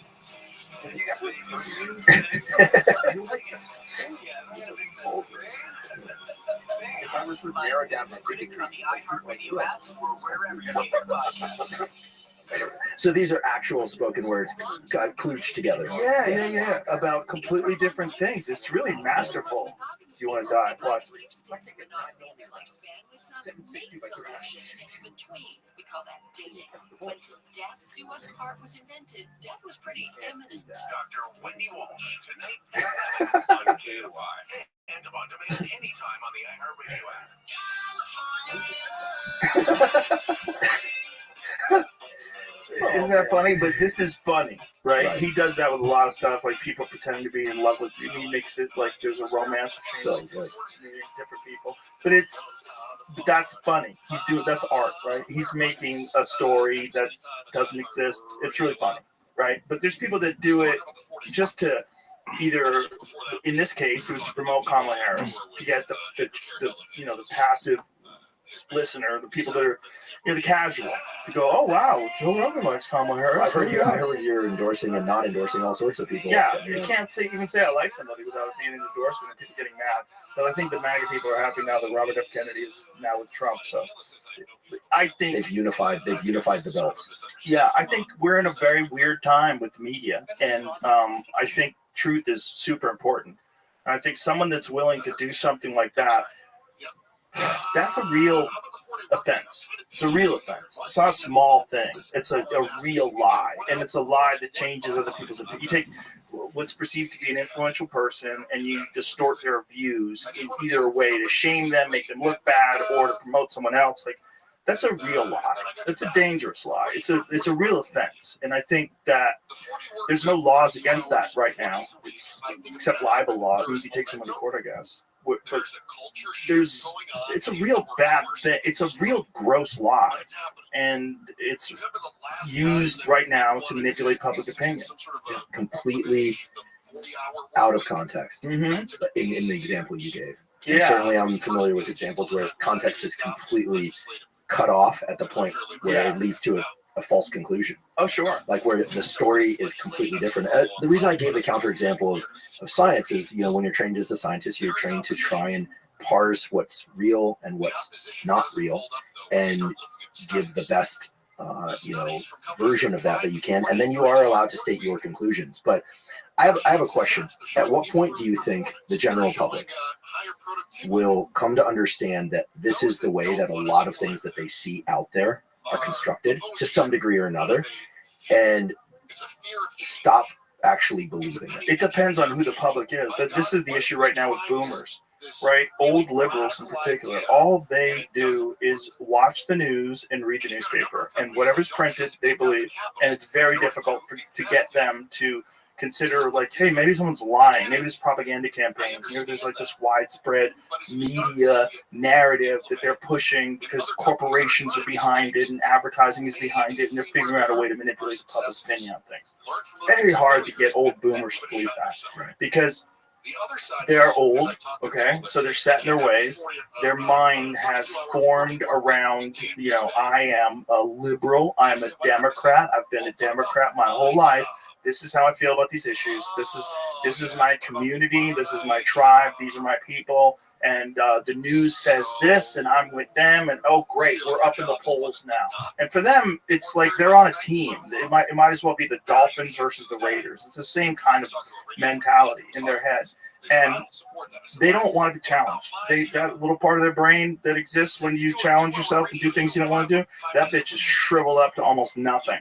And they're real boring, and their lives are entirely excited by political discourse. Do you think it's all boomers? Yeah, it's mostly boomers. I think young people are way less likely to buy into bullshit now. There's young people that are ideologically captured, for sure. You see that both with right-wing people and with left-wing people. Sorry, I mean, do you think that all boomers believe in the traditional media? Like yes, it's mostly because they grew up with it. They're the ones. The kids today, they don't buy it at all. Like Gen Z kids and whatever the fuck what's the newest? What's the latest? Whatever these kids are. These young kids coming up today, like people in their 20s, they don't believe it at all. Well, I'll tell you, I'll non-reluctantly tell you, my dad and I, over the years, like, we had some early issues and we resolved them and we're good now. But when some not-so-kind press came out about me, they interviewed a lot of people in my high school class and friends and coworkers, and then cherry-picked for the story they wanted to create. But they talked to my dad, okay? And I would not put my dad into the political camp that you described, or any camp, really. But he's a first-generation immigrant, moved here from Argentina, did his PhD under a scholarship from the Navy. It was like the story of an immigrant who came here and became a scientist. There wasn't a lot of science to do in Argentina. There's not a lot of funding for it, right? So came here. I would say that when they reached out to him, he was like, oh yeah, the reporter was super nice. They asked me all these questions. And then he called me. He was like, I'm shocked. I didn't say that. That was completely flipped and twisted. And, and I you got to record those kind of conversations. And I said, it's okay. It's okay. In fact, and that changed his perception. I can't speak for him, but based on conversations we've had since, changed his perception. He's like, I can't believe this, that they would sort of leverage this for a false narrative. You're allowed to do it for whatever reason. I have a friend who used to work at New York Times and said they were encouraged to do it. They were encouraged to just try to take someone down. Like, that was the whole idea of a piece. Yeah, well, that was made clear by the fact that many people reached out. Like, I had the best conversation with this person, or when I was a kid, I grew up skateboarding, and I rode for this brand, Thunder and Spitfire, and my team manager was interviewed, and then he called me afterwards, and he said, yeah, it was kind of weird. Like, I kept telling him the story that, that they had heard about you on podcasts over and over, and they kept poking and probing, trying to get me, and he said, that's what happened. Andrew called me that day and said, help me, I need to get out of this place, et cetera, et cetera. And he was like, I don't get it. And I was like, listen, Shrigi, that's what we call him, Steve Rugi. I go, listen, thanks for talking to her, but it's just the way it works. It's not about they weren't really interested in the truth. They were interested in pulling out certain language. An ex-girlfriend of mine said the same thing. Like, I talked to her and I told her what a great relationship we had, and then what she printed kind of alluded to something kind of slightly different. And I just said, listen, thanks for talking to him. The goal is to collect a bunch of data. Like, this is where I compare it to science, my domain. Take a bunch of data, cherry pick only the things that could work if those only were true, and some of them are just outright lies, and then publish that. That is data fraud. So I agree with studies. Like many, and at the same time, we're enjoying nicotine here, or you are, because I will say I'm not in defense of the pharmaceutical industry, nor am I on attack of them, but there are certain things that push through traditional science. You get great information about dosage and safety. Look at Ozempic, right? I get asked about this all the time. I don't know how this became politicized. I will say, if you do things to offset the muscle loss, for certain people, reducing their appetite with it might be a useful tool. It's expensive, it's their dependence. Those are important issues. But we learned one thing for sure from Ozempic, Mounjaro, etc. The main cause of the obesity crisis is people eat too many calories. On average, about 3,500 calories per day, and they don't move enough. They don't exercise enough. And then we can get into what they eat, etc. We got a discussion about seed oils if we really want to cause some friction. I don't like seed oils. I don't eat them, but I'm not aware of any randomized controlled trial that says that they're bad. I just don't like them. I like olive oil and butter. I like cooking beef and beef fat. It tastes better, and I feel better. And that's enough of a reason for me. Isn't there some science about why they're bad for you? So there's this whole thing about ratios of omega-3s versus the omega-6s, and you get a lot of omega-6s with the seed oils. And I think olive oil is good for us. I think I will conclude that. I think drinking less alcohol or no alcohol is good for you. I think I'm of the belief that high-quality meat is good for you. I'm also of the belief that fruits and vegetables are good for you. I think all the data point to these things. I think that there isn't an abundance of data yet that says seed oils are bad, and I think Lane Norton would support that statement, and he's kind of my go-to in terms of what the randomized controlled trials say, right? But in my experience, I feel better when I'm not eating them, so I choose personally not to eat them, and frankly, there may be something to it, right? I mean, now we're hearing all about microplastics, we're hearing about all that, but when it comes to the GLP-1 agonists, right? I spent a lot of time on this, done 2 podcasts or more, one with an expert, one solo, etc. Of all the peptides that broke through, we've talked about peptides, we've talked about more. There's this one peptide, glucagon-like peptide 1, that when raised to levels about 1,000-fold over normal levels, leads to massive suppression of appetite, and people lose weight, which for some people is an emergency situation. They're really fat and there's nothing they can do to lose the weight, and they're getting sicker and sicker. My hope would just be that those people would also try and eat correctly and exercise. And so the debate has become, is it good for you, is it bad? Well, there's muscle loss. So offset the muscle loss. But let's be realistic, most people won't offset the muscle loss. Right. If you could do both, it'd be better.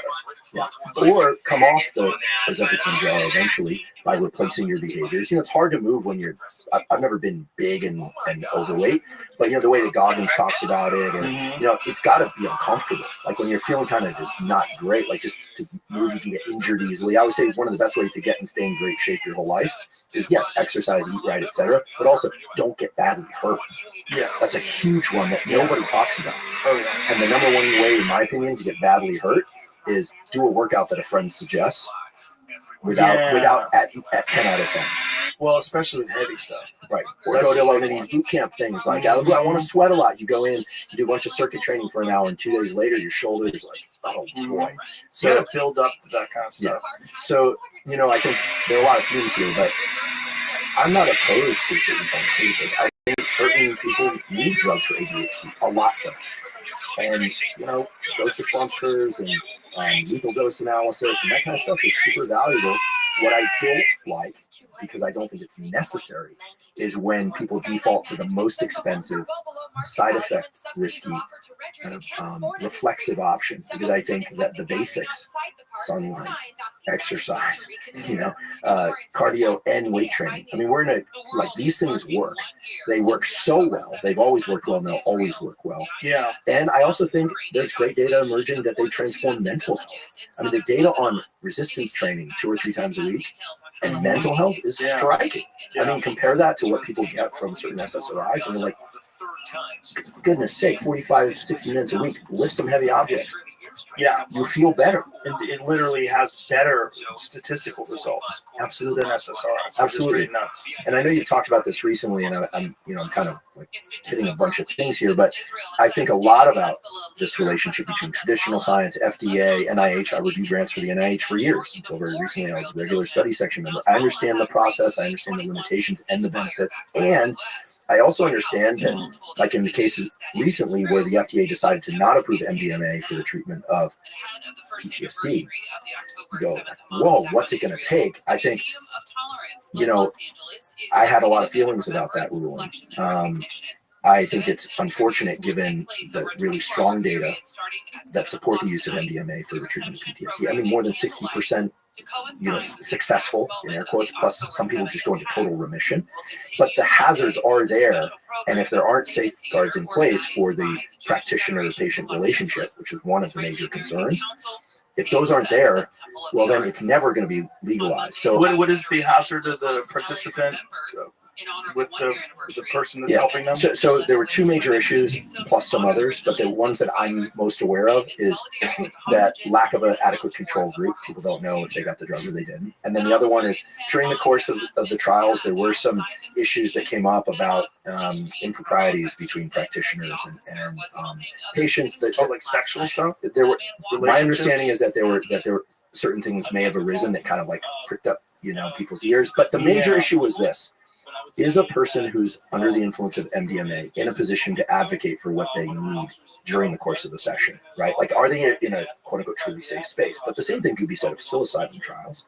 So the solution there, my understanding, is that you have 2 therapists there, not one therapist, one patient, 2 therapists. Right. That there's safeguards in place. Right. The same way that, you know, when a brain surgeon does a brain surgery, there's an anesthesiologist there and multiple nurses and staff to get things and hemostats and right. So I think that there needs to be, I think, a next phase evolution of the way that we think about things like MDMA-assisted treatment for PTSD, because I do think, by my read of the data, and I've looked closely at these data, despite a few retractions, there's still a body of data that really point to how powerfully helpful it can be for certain people under the right conditions. Yeah. Just striking. And there's a tremendous amount of anecdotal data.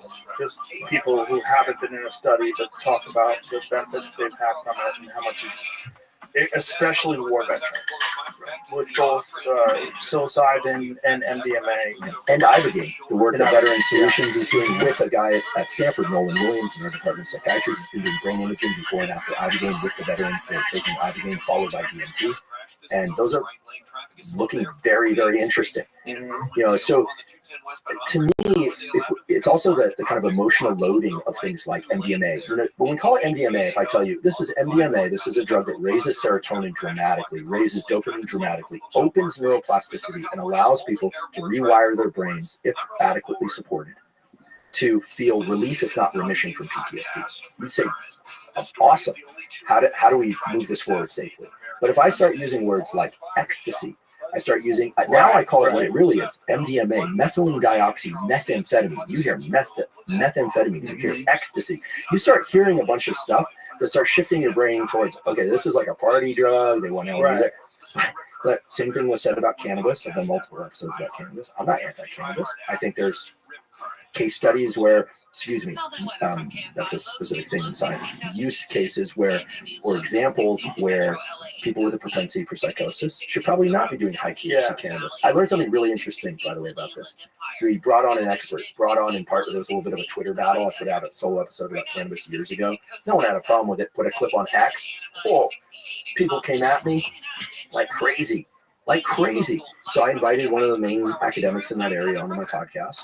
He eventually agreed. What was his disagreement with? He didn't like a bunch of things I said, but mainly 3 statements. One was that I said that there was evidence, because there is a published paper, must say this, there is a published paper looking at the differences in subjective effects that people experience with sativa versus indica strains. And he said there's no evidence that there's a different experience from sativa versus indica strains. That's just all bud tender lore. You shouldn't be saying this. He doesn't smoke weed. I don't. Because that's just not true. Right. So I said, wait, here's the paper. Here's the paper. Right. Then there were a couple other things. One is Did he agree once he read the paper? He said he would like to see more evidence. When he came on, he was very gracious, offered a lot of useful knowledge, but he really didn't counter with that much. There were some issues around about CBD biology versus THC. But what is his field of expertise? He's works on animal models, but focuses on cannabis biology, and so he's very knowledgeable. And I don't think he's anti-cannabis at all. But he was checking me on some things that he felt Maybe he's better weed. He's a very nice guy. He was checking me on some things that he felt I had not gotten correctly or that weren't adequately supported. So my response was, I did this publicly, come on the podcast. Right. Like, I'm not afraid to talk science. That's what I do. Like, let's go. And not in a combative way. He agreed to come on the podcast. We had a great discussion. And one of the things that he said was the whole idea that, there's so much more THC in weed now that's leading to all these problems. Like the weed of today is not the weed of yesterday. He said when people inhale, they take it by, vape or they smoke it or whatever. His words are that there's far fewer cases of people taking in more. They're able to reach that point that they want to be at without going too far. However, even though it's higher potency. However, when people take it by edible, there are cases where people get to genuine freak out in psychotic episodes because they're taking in far too much too quickly, because you can eat the edible quickly. They're not layering it in until they hit that plane that they want to be at. Well, it's also the conversion to 11-hydroxymetabolite. It's 5 times more psychoactive than THC. I used to do a joke about it. That let's talk dolphins. It's a true story about edibles and dolphin experience. But so he wasn't anti-cannabis, and in fact, I think it was a case where maybe this brings us back to Twitter, where Twitter was a very valuable tool. So I put out something, going off the literature that I cited. He said, no, listen, there's some issues here. You should adjust this. We brought him on the podcast. He was reluctant to come on the podcast. He thought I was going to set him up for a fall. We've never done that. Comes on the podcast, got the information out there, and then it all just kind of went to a quiet simmer or nothing. And in the end, I think that's the way that all of this stuff should be handled. Whether or not you're talking about one medical treatment or another and this is the way you've done it. This is the example you've laid out for me and for others, right?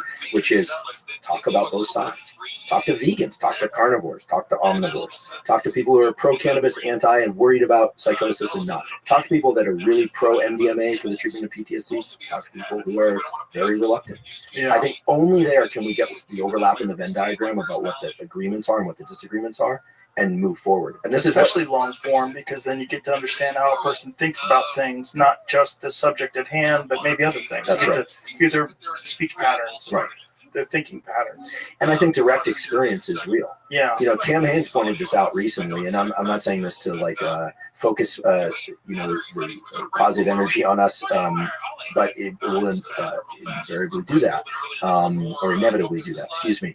Which is, he said, it's kind of interesting that all of the top podcasters really fit. All the people that are really into their health, right? Like you, and there's David's out there, like influencers. He was saying there's a health component or a fitness component. Not always, but I think most of them. I think he may have said all of them. He may have said many of them. But Chris Williams, Lex, there's a tendency to merge kind of intellectual discourse with physical, and I think that's a unique theme of podcasting also. At least of certain, let's just say what it is. Like a lot of the top podcasts, that's a pretty consistent theme. For the female podcasters too. Whitney works out, does her podcast. Like there's a kind of merging of those things, and I think that when it comes to the discussion about anything about health, it also is beneficial if people are engaging in healthy behaviors, right? If they're Right. or if they've tried things like they're trying to be fit. I see Rhonda posting pictures of herself deadlifting, right? You know, and like Peter's talking about his workouts, and he's a physician, he's an MD. Right. So I think it's not sufficient to just study something, right? To just look at the data and papers. I think it really helps if you're able to get in close contact with the things that you're hearing about. But also, it helps me to know whether or not you have any discipline. So there's people that think about a certain thing because it comforts their own thoughts about their decisions that they've made. And there's certain rationales that people make. They rationalize certain aspects of their life and certain things that are going on in society to sort of make up for the fact that they haven't done the work that they probably should have done in the first place. So when I see a guy that's built like Chris or Lex or someone who I know or yourself that I know stays very physically fit and takes care of their health, then I have more respect for them because I go, okay, I have more respect for this person's opinion because this person is doing difficult things on a regular basis and confronting their own hesitations, their whatever procrastination, discipline issues, and the physical ability to put in work, which requires mental strength. And for the longest time, for whatever strange reason, people have had this mutually exclusive notion that a person who's physically fit is probably stupid, and a person who doesn't care about their body and only concentrates on the mind, for some reason, that is admired, that this person has no ego at all and doesn't care. But that I think that person's a fool because you don't have as much energy to think because your physical body that you have, you've let decay to this terrible point where your posture's down. Like I've had some unfortunate conversations with older intellectuals that don't take care of themselves. And you realize that at a certain point they've gotten lazy physically and they don't have the energy to engage. And so they sort of repeat things that they've said over and over and over again. And when you ask them to think on the spot, they almost don't have the will to do it anymore. Yeah. You know, well, it sucks. Yeah, it does suck. And there's a direct correlation between this ability to continue moving your body and your intellectual ability. Yeah. I mean, you have to still go and learn and read and acquire knowledge and try hard things. You just can't just work out. But I can think of a number of key examples that are historical. The greatest neurobiologist of all time, supernatural levels of ability, was a guy named Ramon Cajal, won the Nobel Prize in 1906. He was the one who first defined the synapse, etc. He carried an iron umbrella to work. He lifted weights. Oliver Sacks, one of the greatest neurologists and writers of our time, passed away in 2015, had a 600-pound squat. Okay, yeah, he had the state powerlifting record at one point. Just a beast of a guy. He was also a neurologist and wrote all these beautiful books about how the mind works and his wife for a hat. He was behind the movie Awakenings, et cetera, et cetera. Don Kennedy, former president of Stanford, ran into his late 70s, and then after that had a hip replacement and then was doing other stuff. So Richard Axel is a Nobel Prize from Columbia University, the first person to find ways to introduce novel genes to cells. Played racquetball. I don't know if he's still playing racquetball. You know, I'll name one more. These are incredible people, like the guy who essentially defined the understanding of the visual system and neuroplasticity. My scientific great-grandfather is David Hubel and Torsten Wiesel. Torsten just turned something like 95 or something, maybe it's 93. He still runs. He runs slowly, but he still goes, and he's mentally sharp. So this is not an accident. This is not just a correlation. This is the anterior mid-cingulate cortex in action. And of course, cancer of us are, a bullet can still take you out. But assuming you make it into your 60s, 70s, 80s, movement is the way to stay mentally strong and to continue to have the capacity to learn. I mean, just to kind of weave these two things, if we're talking about MDMA, psilocybin, or some other agent that raises serotonin and dopamine, or we're talking about movement, all we're really talking about are ways to increase these neuromodulators like dopamine, acetylcholine, serotonin, epinephrine, and they create the opportunity for neuroplasticity. They don't create plasticity on their own. They create a milieu that's very much like the young brain where it's like, okay, what's new here? This is why adrenaline is such a powerful tool for plasticity. Probably, I'm not going to suggest people use smelling salts to try and do better on their exams. There are other ways to do better on their exams. I probably will take another one. Okay. I can tell you were thinking about it. All right. Get in there, sir. Take it. I almost. Oh, yeah. And now to the right. No, that's good. Because we alternated. Remember the alternated? Let me see if I alternated. I don't remember which one. one. It was left before. It's definitely right. Oh, man. Makes your eyes water a little bit, but boy, it doesn't shock your system. Wow. Why a little adrenaline, I can lift more. Well, I told myself I wasn't going to cry on this podcast because I cried on a podcast recently. And I kept it in, but like now I'm crying, but these are tears of really smell. Yeah, this is tears just like chemicals rot in your brain. You're supposed to not do that more than twice a day. But okay. We've done it many times. So it's just that this thing, neuroplasticity, like that. Does it really? That's from your sinuses. You have some skulls around here. Like the sinuses run from here and through to the. That's why when you get a sinus infection or Yeah. So, but neuroplasticity is the most impressive feature of the human brain. It can rewire itself. But when you're a kid, you rewire in response to a passive experience, for better or worse. As an adult, you can rewire your brain, but you have to create the milieu, the environment that the brain wants to rewire itself. So these neuromodulators like adrenaline or dopamine or serotonin need to be spiked. And nicotine, what you're now taking another one, is it does many things in the brain and body, but God, that stuff's strong. Yeah. But there's a brain area called nucleus basalis, which sits in the base of the brain, and it can serve as a spotlight by releasing acetylcholine onto nicotinic acetylcholine receptors in certain circuits and provide focus. So that's what nicotine is doing. Unless you take so much of it every day that those kind of baseline levels of acetylcholine either drop or become kind of regulated to the point where you're not getting that spotlighting anymore, which is why people then are taking more and more.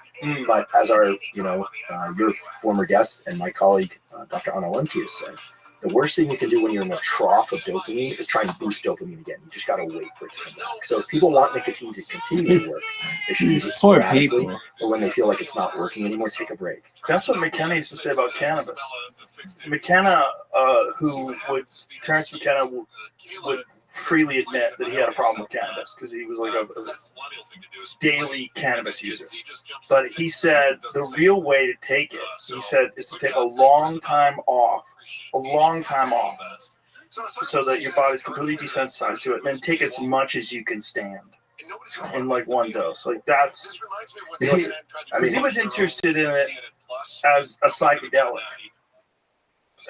Yo, how are you? In edible form. No, but let's play it. They're going to start charging. This is incredible news for FoxNews.com. FoxNews.com. We're going to provide How do I play? cable TV news. Boom, here it is.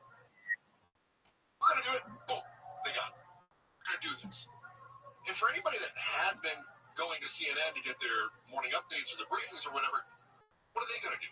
Are they going to pay for the CNN news, or are they going to find themselves another alternative? The fact of the matter is, And what if I don't?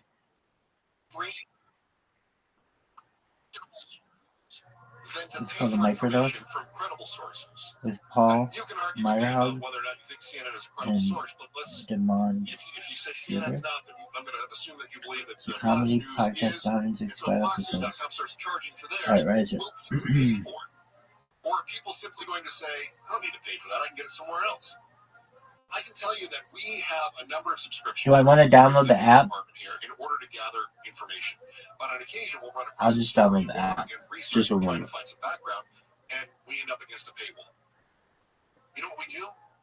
We just go look for another source. We just go look for another resource.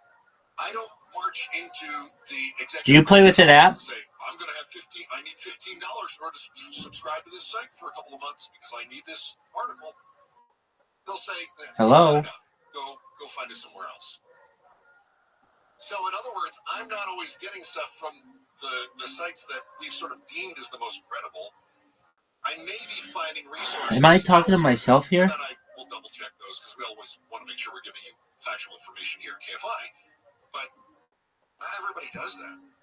In fact, I have people repeating to me something that they heard a politician say, and then they go, "What's that?"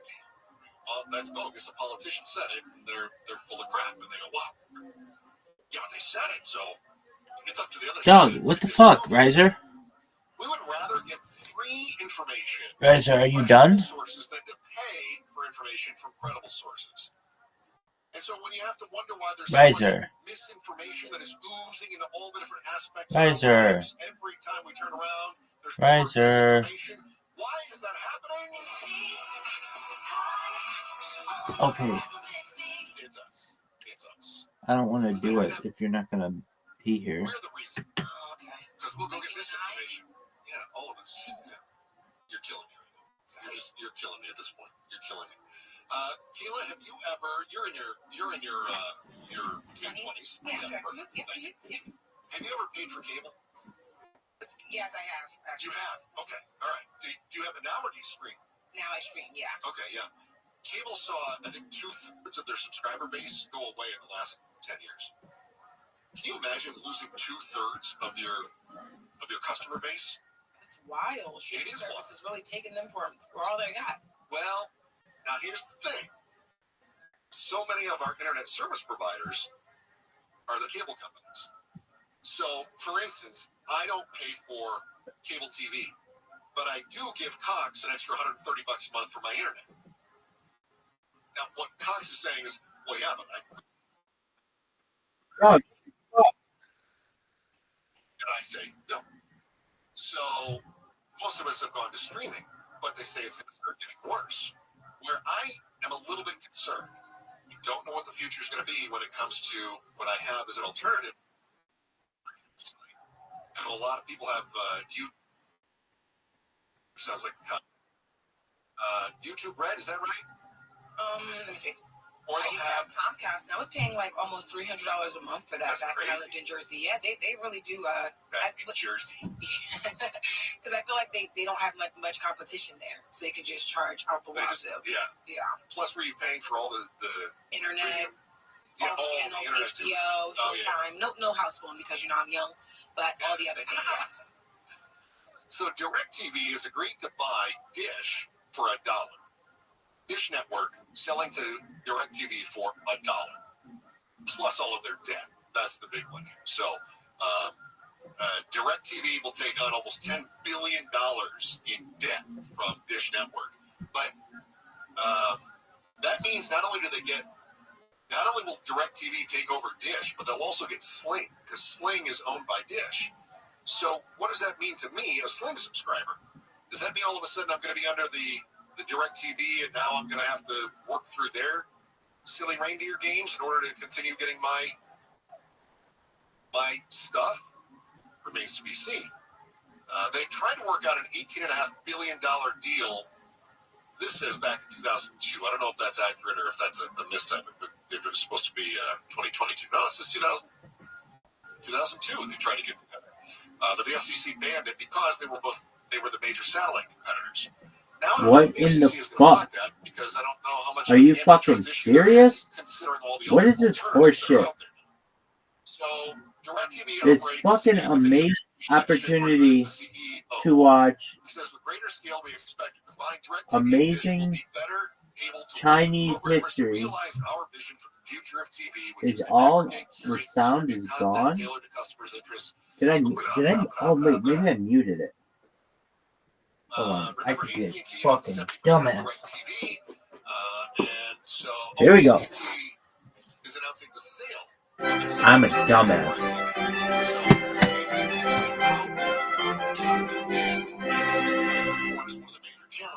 Hello. I'm Ken Hammond. Psych, I'm the smartest motherfucker in global history. Alright, kids, this is Chinese history, 5,000 years, from Mao to Yao. From Mao to Yao. Before we begin to deal with the actual course of Chinese history, I want to take a few moments to suggest some of the general themes. I just had like a 10-minute conversation with you and you weren't even there. With how the Chinese have organized their society and government. We'll be concerned with how ruling groups have emerged and flourished at different times in Chinese history. And in all honesty, I'm pretty tired. How they've sustained and supported themselves, and how they've legitimated that power, how they've made their rule You can watch this, though. To people over time. We will play it We're another going to time. be talking about how the Chinese have thought about their own society and how they've seen the world around them. I'm excited actually We'll to consider see how good you the are. I know you're very relationship good at it. between China and the So outside world. you'll have to teach me all your tricks. First of all, the matter of Chinese civilization itself. Can you how hear it me? Emerges, the relationship between Can you China hear me? as a civilization, as a Riser. culture, and the people immediately surrounding it, often seen by the Chinese as barbarians. We'll be talking about how China's been involved in larger regional systems and in the global economy over time. And in later lectures, we'll look at how influences coming into China from the outside world have affected the development of Chinese history and its interaction, the history of China's interaction with that larger world, particularly the modern Western world. We'll explore the connections between economic and social life in the worlds of art, literature, and philosophy. Cultural and political life in China have always been linked in ways that are sometimes very different from how we normally think of things in the West. We don't usually have the situation in the West where we have a poet who's also the president. But in Chinese history, the way Chinese culture has worked traditionally, the poets, the painters, the artists were often also the high political officials of a particular time. So we'll be looking at some of the ways that that has worked over time. And then we'll investigate the question of whether developments in China, the development of Chinese history, parallels the history of other parts of the world, or whether it sort of runs along on its own track. We'll see that in some instances there are connections or at least parallels between what develops in China, while in other ways the Chinese experience is unique to itself. Sometimes it seems that China has taken a developmental path quite different from that of the West. But in other ways, I think we can approach the history of China as a set of alternative responses, alternative choices in response to common challenges, common problems that people anywhere in history have faced. Well, in embarking on our exploration of Chinese history, let's begin by establishing just where and what China is and was. China is located in East Asia and is defined by several significant geographic features. To the east of China is the Pacific Ocean. China has a long coast on the Pacific, running from fairly far in the north to the tropics in the south. In the south, beyond the area settled by Chinese people, Southeast Asia, countries like Vietnam, Burma, Thailand. The heartland of China is bounded on the west by mountains, high mountains, the mountains that go up to the Tibetan Plateau, Burma, and also further north by the Gobi Desert, the vast inner expanses of Asia. And then to the north of China are the grasslands of Mongolia, and a little bit sort of northeast, the forest and mountains of what today we call Manchuria. That's what surrounds China. That's what sort of defines China as what China isn't. What China is, what we refer to historically as China proper, is the core, the area where the Chinese people, in their hundreds of millions today, have always lived. This area we can think of as containing sort of four subregions. In the north is the North China Plain. The North China Plain is a fairly vast expanse of flat level farmland, relatively easy to travel back and forth across it. Historically, pretty well watered. It used to be a few thousand years ago, even wetter than it is today. There's been a long-term process of sort of drying out that's affected the ecology of the north. But the North China Plain is the agricultural heartland of Chinese civilization. It's where Chinese civilization first begins to historically emerge, and it is still where a huge proportion of the Chinese population is concentrated. South of the North China Plain is a region of hills and valleys, mostly south of the Yangtze River. We'll talk about the rivers in a minute. And this is quite a contrast to the North China Plain, where in North China You can go for days and days horseback across open land. In the south, settlements are divided off from one another by these mountains and valleys. The lowlands along the river valleys tend to be where agricultural settlement developed. The highlands, more rugged land, served as barriers between these areas where Chinese populations grew up. Now, to the southwest is the Sichuan Basin. And the Sichuan Basin is itself a fairly extensive agricultural plain, but it's cut off all around by high mountains. The major way to get there, its major point of accessibility, is up the Yangtze River through the famous gorges of the Yangtze River. Very beautiful, stark, but also very challenging terrain. Sichuan has been, because of these mountains, has been somewhat isolated from some of the main streams of development. Sometimes it's been protected from the chaos and warfare that plagued other parts of China. In other ways, it has sometimes served as a kind of refuge. We'll see some instances of that as we go along. Finally, in the northwest, there's a large area of highlands, of plateaus and fairly deeply cut river valleys that's very dry, very different from South China or North China, plenty high and dry in the northwest. Chinese civilization, Chinese culture has been shaped by this landscape, and most particularly by two great rivers that flow from west to east. In the north, the Yellow River, which rises on the Tibetan Plateau and then makes this long sort of loop. I tell my students often that on the map it looks sort of like a pilgrim's hat, and that's called the Ordos Loop. And after making that long loop, it then flows east across the North China Plain, reaching the sea on one side or another of the Shandong Peninsula. Over time in history, the mouth of the Yellow River has shifted north, south, back south, many, many times. It's often a major disaster when this happens because of the flooding that's entailed, but it has been a constant source also of renewal for the land of North China as the silt that's brought down from the highlands is deposited during periods of epic flooding. It's called the Yellow River because it's so full of silt. It carries a lot of dirt as it flows out and slows down across the North China Plain. Controlling the Yellow River, dealing with the flooding challenges of hydraulic management has been one of the concerns, one of the institutional problems that Chinese civilization has faced for a very long time. The southern of the two great rivers that flows across China is called the Yangtze River, or in Chinese they call it the Changjiang, which just means the long river. We generally refer to it in English as the Yangtze.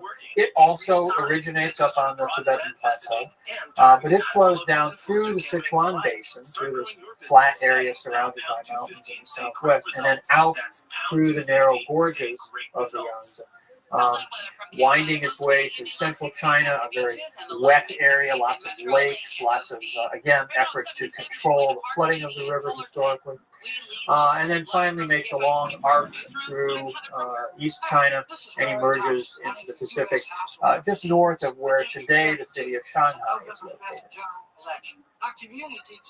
Now, I mentioned that Chinese civilization, the earliest Chinese cultures, appeared in the north, on the North China Plain, in the valley of the Yellow River, a couple of alternative centers that we'll talk about in the next lecture, down further south in the Yangtze River Valley.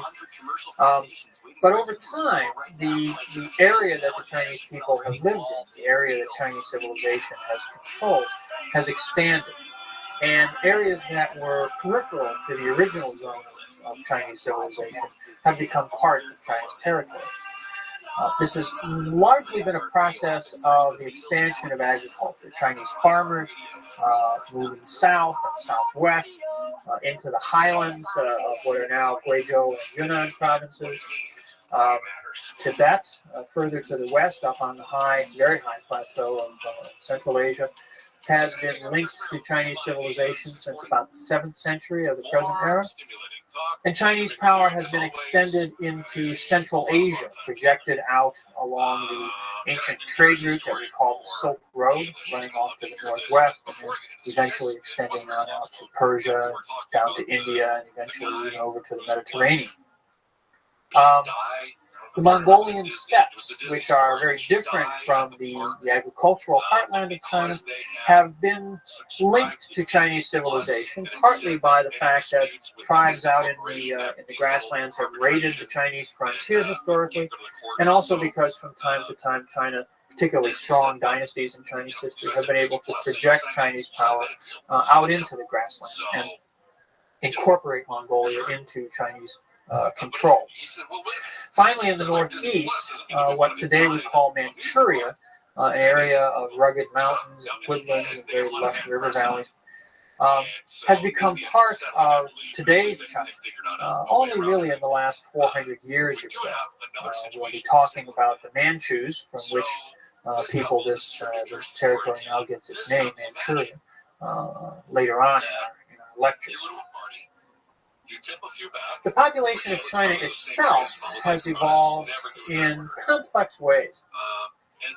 The earliest people to call themselves Chinese, or to use a term to refer to themselves that we can see as referring to what we call the Chinese, they call themselves the people of the black hair, lived on the North China Plain.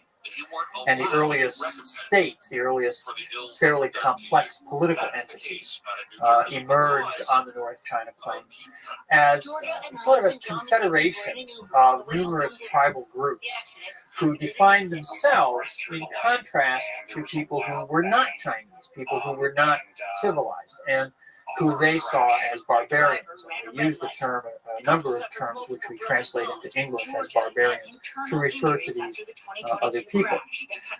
One of the key elements in this self-definition, the way that they thought, and what it was that they thought made them civilized as opposed to the barbarians, was writing, the possession of the system of writing.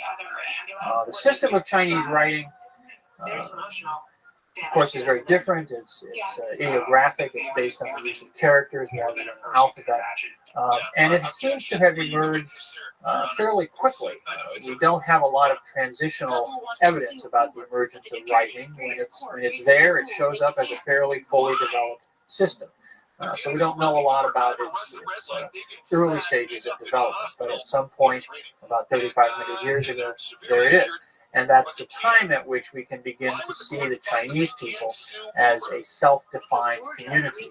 And this possession of a writing system to record their own history, to record their own activities, is one of the key elements in that process. As Chinese civilization was expanding, neighboring peoples, particularly in the south, were either displaced or assimilated. That is to say, Chinese farmers who were moving largely south drove the indigenous populations either out or up, or intermarried with them and brought them into the community of Chinese civilization. When we talk about moving them out or up, some people in the south, when Chinese farmers began to come in and take over good land in the valleys, just packed up and left, just moved away. People who today we call the Vietnamese people are an example of this. They formerly lived on the southeast coast of China. And as Chinese populations migrated south or moved south, these people traveled further down to where they live now in Southeast Asia. The Thai people that live in Thailand and Laos today had lived further inland in southern China. And again, as Chinese settlers filled up the river valleys, the people who today we call the Thai migrated off to the south and the west and settled eventually in their present territories. Other populations moved up out of the river valleys into marginal highland territories. And they have remained in place so that today, all across South China, there are non-Chinese ethnic communities living at higher elevations, living up in what are generally called hill tribe communities.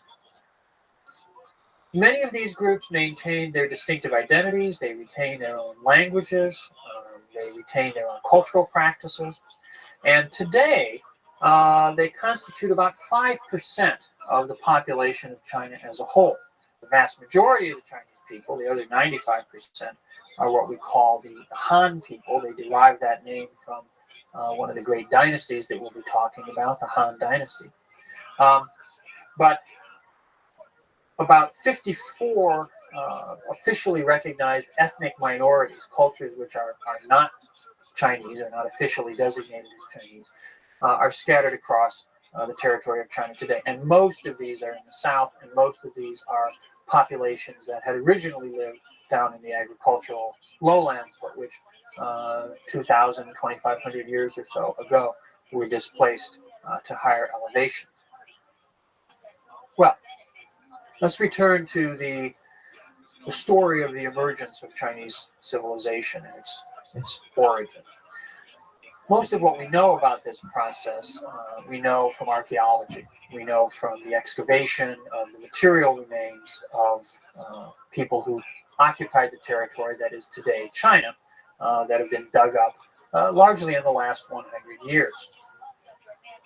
We know, for example, that ancestors, hominid ancestors of humans, lived in various parts of China more than 500,000 years ago. Very famous remains of Peking Man found in caves located southwest of the modern-day capital of China were dug up back in the 1920s and 1930s, and these were dated to about 500 to 600,000 years ago. Similar fossils have been found in the far west of China and in southwest China, so that it's clear that there were very early ancestors of humans all around East Asia at this time. More recently, about 40,000 years ago, fossils of Homo sapiens, the present-day human species, begin to be found in China. And this is roughly the same time when we begin to see Homo sapiens in other parts of the world, suggesting that the expansion of modern human populations was fairly rapid, that the emergence of Homo sapiens took place all across the Eurasian landmass shortly after the first appearance of these people coming out of Africa. There's a series of stages of cultural development wherein more and more sophisticated stone tools are deployed, and stages of civilization are defined generally in terms of the tool complexes that are used. Now, about 10,000 years ago, about 12,000 years ago, about 10,000 BC, a very important set of developments takes place in central and southern China. And this has to do with the domestication of grains, in particular the domestication of rice. The earliest evidence of rice farming has been found in what is today Jiangxi province, which is south of the Yangtze River, and dates to about 12,000 BCE. That development, the domestication of grain, creates a situation, sets up the conditions for a dramatic transformation in the cultures in China, as indeed the domestication of grain does in other civilizations emerging in other parts of the world.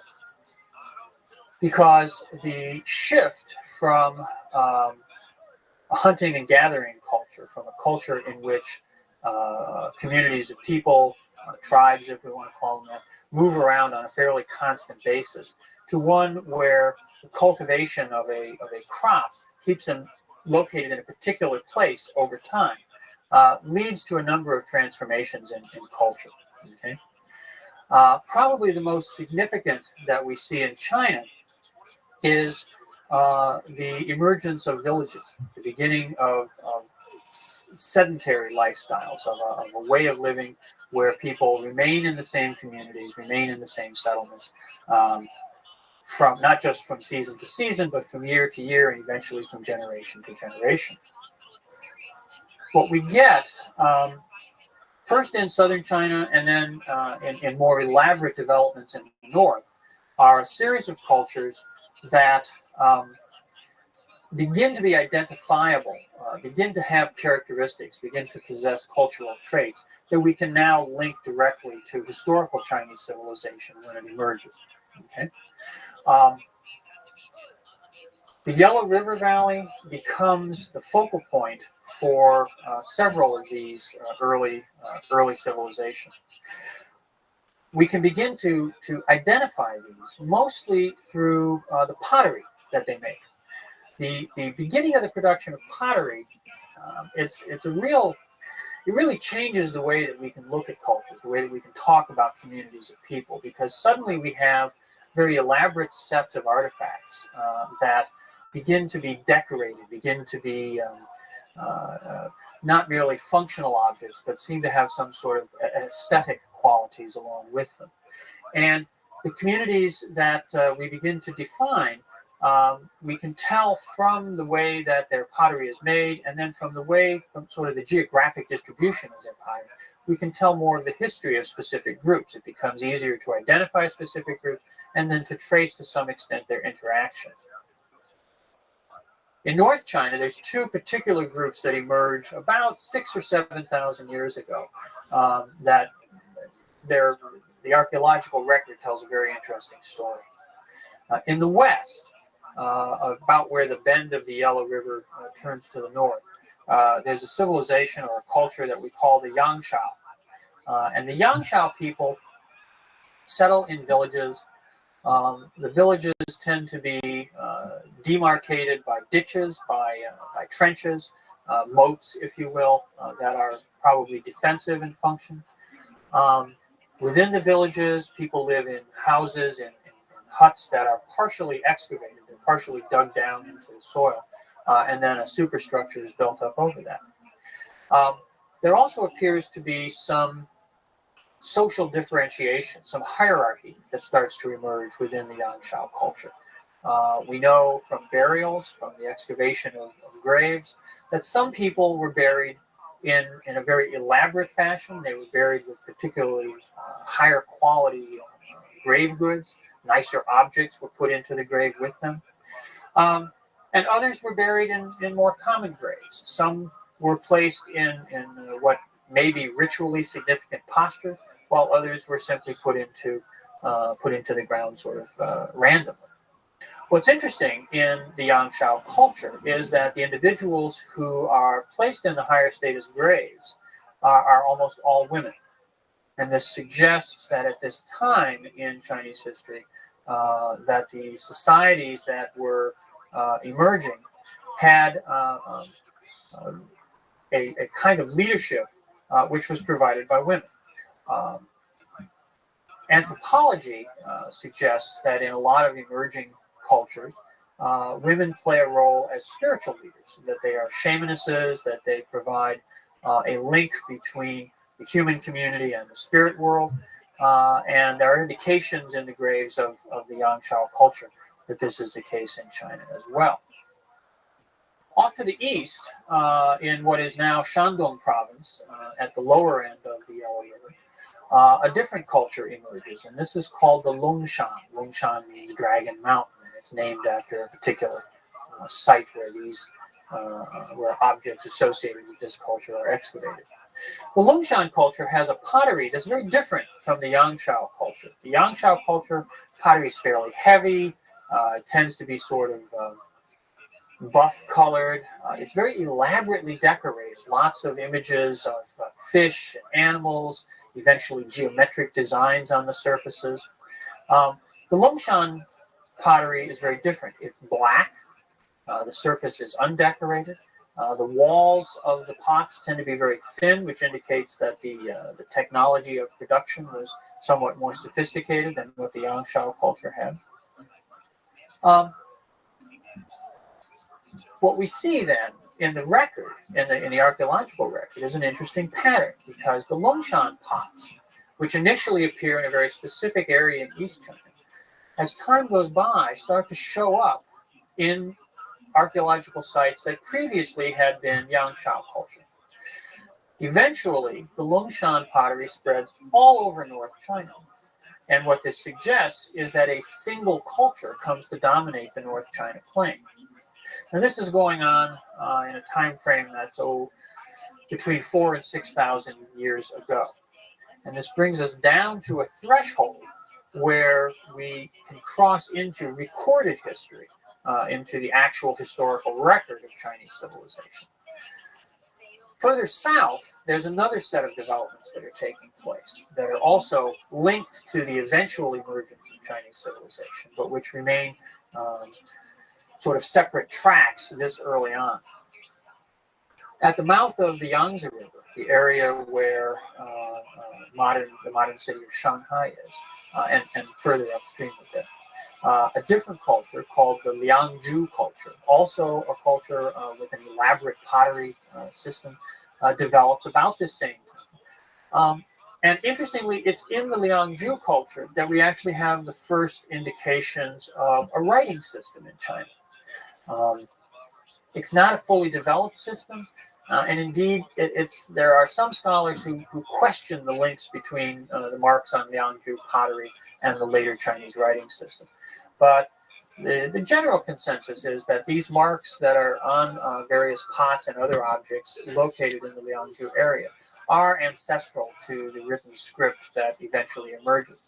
What we think they are either markings of the craftsmen who produced the pots.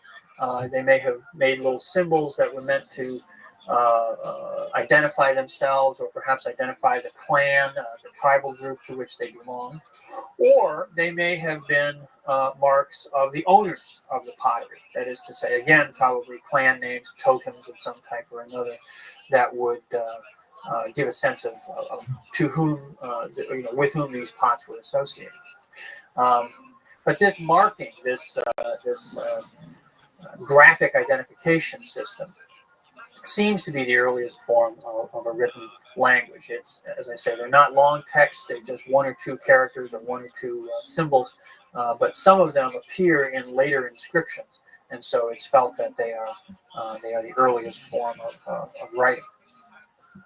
Finally, in the southwest, in Sichuan, in the area bounded by the mountains and accessible only through the gorges, there's yet another area of early civilization, of early cultural emergence.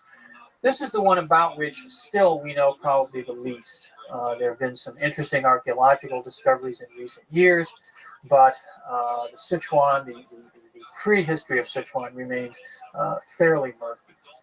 We do know that there were fairly large settlements. Some of these have been recently excavated, that there were independent ceramic traditions down there, forms of pottery that differed both in terms of their design and their decoration from any of the other three, the Yangshao, the Longshan, or the Liangzhu.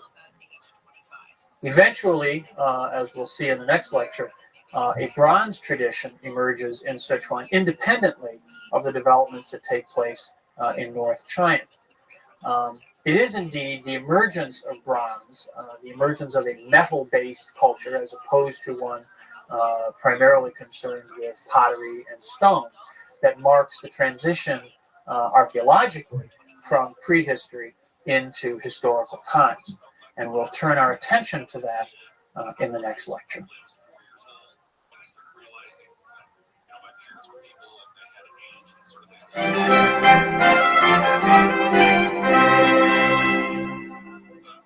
Last time we were talking about the emergence of Chinese civilization from prehistory into historic times.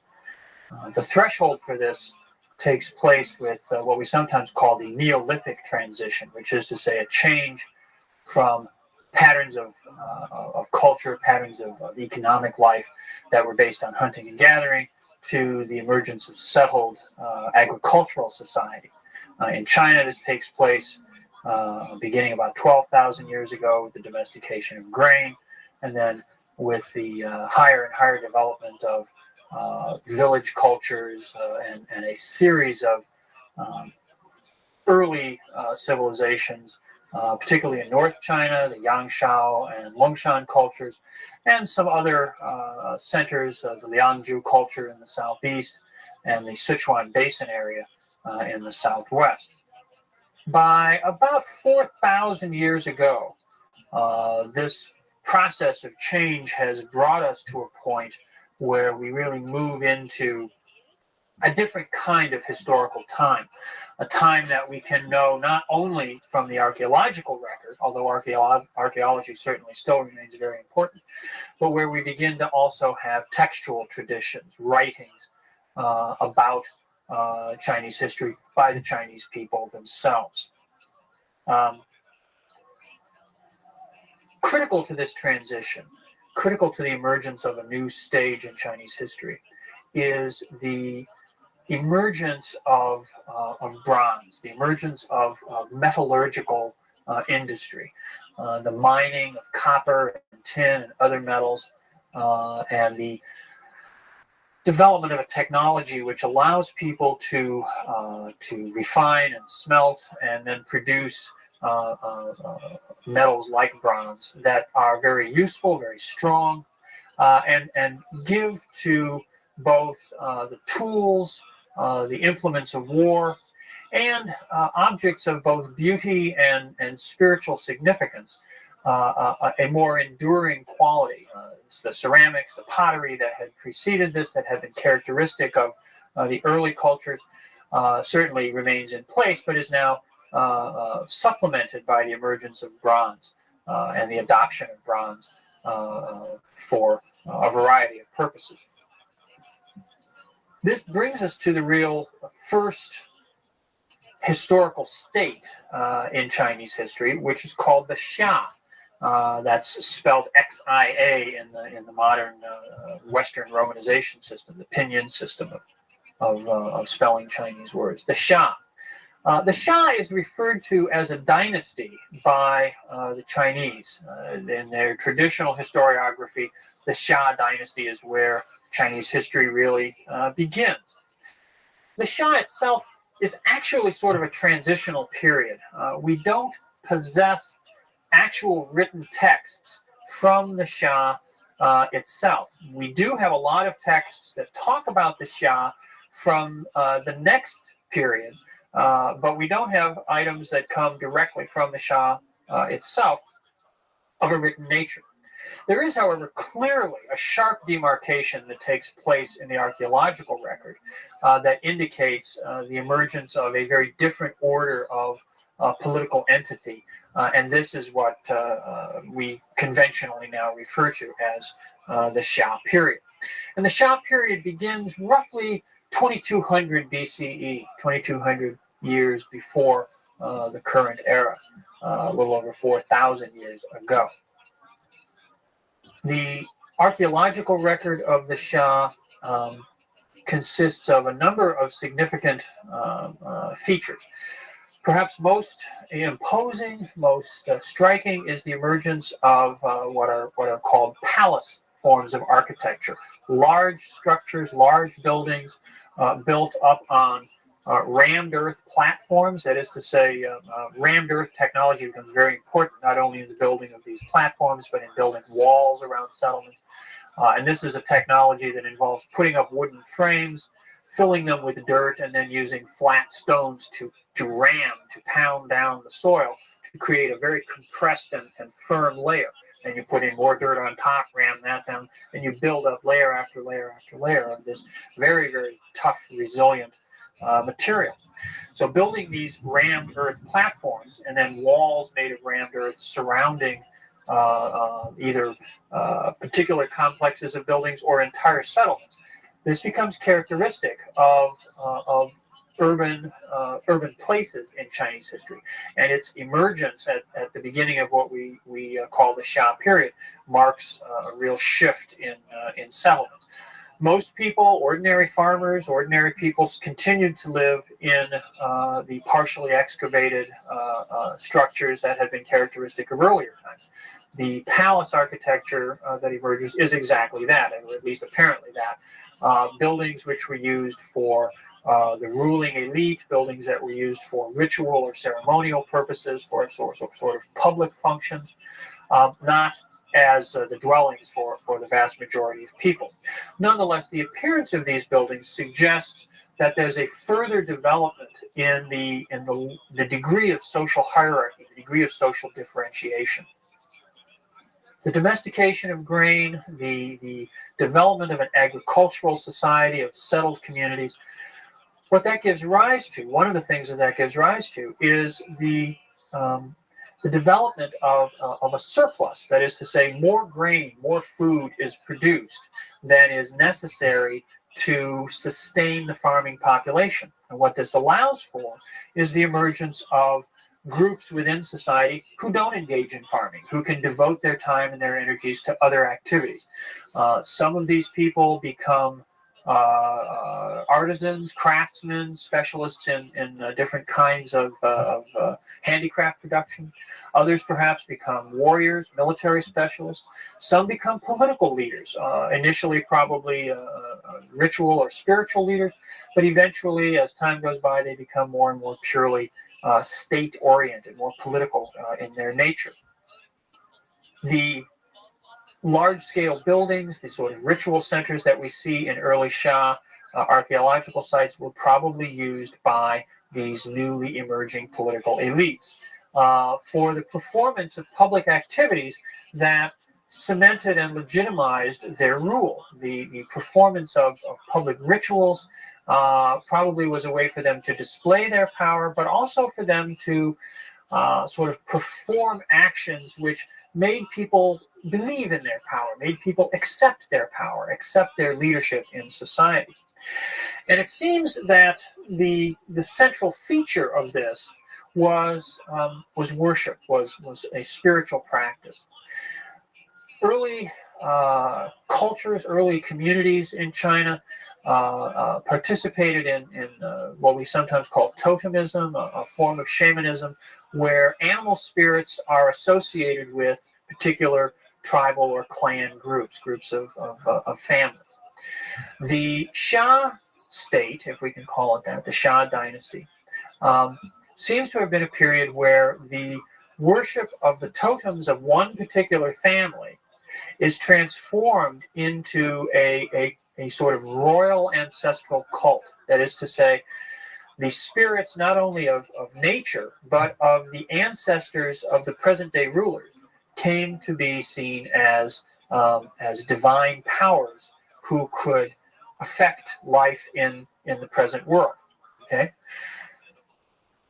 The leaders of the Shah appear to have performed public sacrifices in the memory of their ancestors, and perhaps, we don't know this for sure about the Shah, but we'll see how it develops in the next period, the Shah, perhaps engaged in a ritual interaction with the ancestors, in which they asked the ancestors for help or for advice in terms of how to deal with the problems of the day-to-day world.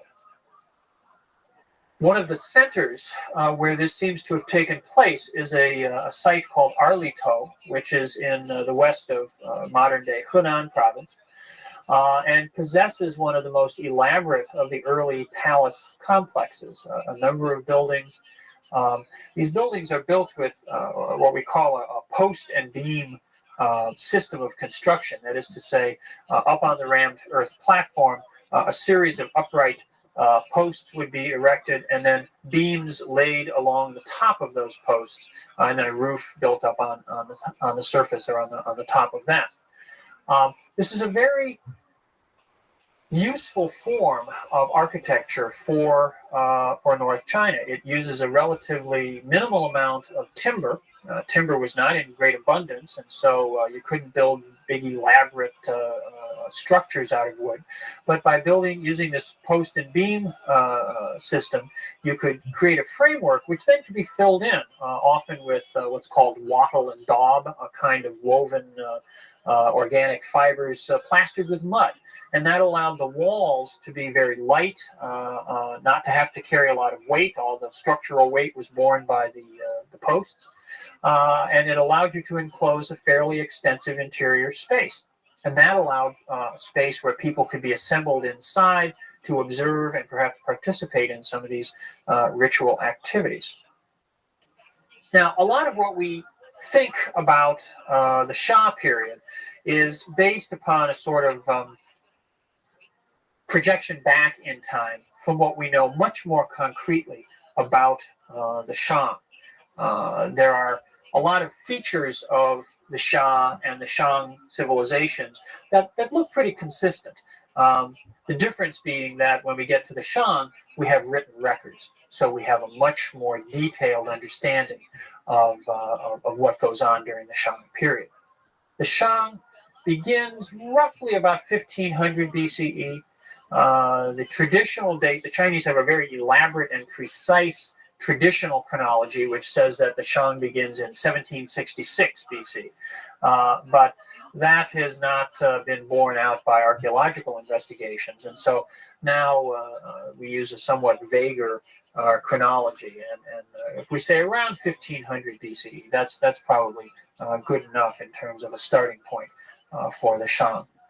What's interesting is that we get fairly quickly with the Shang a historical documentary record. And this is in the form of what we call oracle bones. Now, oracle bones are a really interesting phenomenon. Some of them are literally bones. There's two kinds of objects that are involved in what we call oracle bones. One are the shoulder blades of oxen, which are fairly good-sized bones. The other are the plastrons, the underside shells of turtles, which are also, these were big river turtles in North China at that time. They could also be fairly good size. These shoulder blades of oxen or plastrons of turtles were dried out until they became very brittle. And then they would have little indentations carved in them. And then at the appropriate moment, a sharp, very, very hot object, perhaps a bronze poker. Some scholars believe these may have been thorn branches that were burned and then, just blown out and used. But a sharp object is pushed into this carved little pit or crater on the surface of the bone, and that causes the dry bone to crack. And they cracked in a very specific way that either pointed up or pointed down. And based upon the way that the crack pointed, the bones, the ancestors were believed to have spoken, to have communicated. The oracle bones were produced as part of a royal ritual cult of the Shang, in which they asked questions of the ancestors. They would ask questions of very specific ancestors. They would ask King Cheng, who had reigned 200 years earlier, about a very specific problem. And they asked all kinds of questions. This kind of divination seems to have gone on almost on a daily basis, usually early in the morning. The king would go to a ceremonial hall, and there would be lots of officials, and then would be the official diviners. And the diviners were the people who could read and write. They were the people who seemed to have deployed the written language. And as I said earlier in the last lecture, when we get a written language, it's fully developed. As soon as we have it in the historical record, it's a fully developed language. We don't have transitional sort of intermediate stages of development in the record. We just have now full text. And what these texts consist of are questions posed to the ancestors, the answers which are read from the cracks, and then, because already the Chinese are emerging as good historians, they write down what actually happened. I'll give you an example of what I mean by this. A particular morning, they might ask, is the harvest going to be good this year? Okay, so they would ask this question, and they would write this down. They would carve this into the bone. Will the harvest be good this year? And then they would crack the bone. The diviner would read the crack, and he would say, yes, the harvest is going to be good. And they would write that down. And then later, after the harvest came in, if the harvest was good, they'd write down, and it was good. If the harvest wasn't good, they'd write down, but it wasn't good. And so they kept a record of questions, answers, and actual outcomes, sort of like they were keeping track of how the ancestors were doing. It's a fascinating set of materials to work with. They did this over and over again, too. They didn't just ask a question once. They would ask it 5, 10 times. And they seem to have taken sort of an averaging approach, that if they got 6 good answers and 6 bad answers, well, that wasn't a very clear outcome. But if they got 8 good answers and only 2 bad answers, then it was probably going to be good. So they kept these records. They recorded all kinds of information. I mean, they asked about whether the queen would have an easy delivery of a child, whether a toothache would go away, whether it was an auspicious time to send off a military expedition. They just asked all kinds of questions to the ancestors. Now, the function of this seems to have been, again, to legitimize, to authenticate the power of the present-day kings. They were not the kings merely because they had control over certain resources or because they were the most scary guys around. They had power. They were the leaders because they could consult with the ancestors, because they had access via this process of divination to the spiritual world. And they could use that access to guide the affairs of the community, to guide the affairs of state. Okay? We know a lot about these oracle bones because they've been dug up in huge quantities in the 20th century. Back in the 1890s, peasants living in the area where these were buried in the ground had been digging them up. They knew there was something important about them, powerful about them, but they didn't understand. They couldn't read the texts. They didn't even know they were texts. And they ground them up and used them for medicine. And it was in a marketplace at a traditional medicine shop that an archaeologist saw one of these and said, oh my gosh, this is really important, and found out where they had come from, and then began the process of excavating them. And now there have been tens of thousands of them dug up, and they've become a tremendous source of information about the Shang period. Now, the royal cult, which was at the center of this process of divination, was also maintained in other ways. The divinations were very important, but there were other ways in which the ancestors could be worshipped that were perhaps equally important. And this is where, to a great extent, the bronze culture comes into play. Ritual bronzes, objects of very great beauty, were produced for a whole variety of particular ceremonial functions. Wine cups that were used to offer libations to the ancestors, which would then be poured out on the ground. Particular kinds of cooking vessels that could be used for cooking grains, other kinds that were used for cooking meat. All these kinds of offerings were prepared and presented to the ancestors. Again, these things, all these activities taking place in these large monumental halls. The sacrifices would be made, the offerings presented, and the ancestors would come, the spirits of the ancestors would come, and they would take the essence, if you will, of the offerings. And then the food that was left, the empty, sort of non-spiritual remains of the food that were left, would be consumed in great feasts. This was a way in which the royal family also displayed its wealth and power by hosting these great banquets. Well, the kings, the central players in all this, were the Shang kings. And probably the Shah had operated in the same way, but again, we know very concretely for the Shang, the monarchy was the central institution in this political system. Now, in those days, life expectancy was not very long. Most people, probably even in the wealthier, better off parts of society, most people didn't live much past about 30.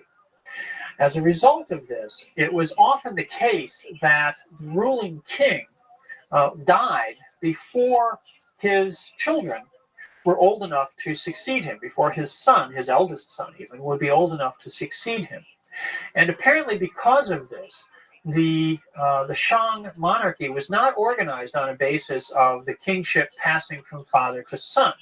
Instead, the kingship passed within a given generation from the older to younger brothers. So in the first generation, or in a given generation, the eldest son would be the king, the eldest brother would be the king. And then if he died, his younger brother, his next younger brother, would become king. And when he died, perhaps even his younger brother might become king, sometimes 3 kings in a single generation. When the last died, the eldest son of the eldest brother would become the king. So it would sort of go parallel for a while and then kick back over to the eldest line. And this went on for a number of generations there. I think something like 26 kings in the course of the Shang period. The Shang also built royal capitals. The Shah model, the city of, or the settlement at Arlito, where these early palaces emerge in the Shah archaeological record, were continued under the Shang. The Shang built fairly large capital cities, but they didn't seem to stay in them a very long time. The Shang period lasts 5 or 6 centuries, and in the course of that time, they had 9 capitals. So they seemed to move them with a fair degree of regularity, although the last of the Shang capitals at a city, a small town, a small city today called Anyang in Henan province, seems to have remained the center of the Shang state for the last 200 years of its existence. So perhaps they were settling into a more permanent capital center. The Shang was a federation of peoples. That is to say, there were the people formerly known as the Shang, who were the ruling family, and people who were linked to them by various ties of blood, people from the same clan, the same tribal grouping. But there were other peoples who were not blood relations of the Shang, not members of the same tribal order as the Shang, who were part of the Shang state, part of the Shang, I suppose we could say, empire. And these people formed a sort of periphery around the central territory of the Shang. What united them, what they had in common, was their participation in the royal cult, their participation in a literate civilization. Reports would be sent in from various parts of the territory that were written down. Communications from the king to his subordinate leaders were written down. So it's a state which now operates on the basis of written communication, not only the oracle bones and the maintenance of divination records, but the day-to-day operations of governance were carried out using a writing system. It was a fairly elaborate system. And perhaps the best way to get a sense of the high degree of sophistication of the Shang state is to think about the metallurgical industry. The bronze objects that were used in divination, that were used in the ritual cult, were, as I say, very elaborate, very beautiful objects. They were cast objects, that is to say, molds were made, and then molten bronze was poured in. It's a very sophisticated kind of technology.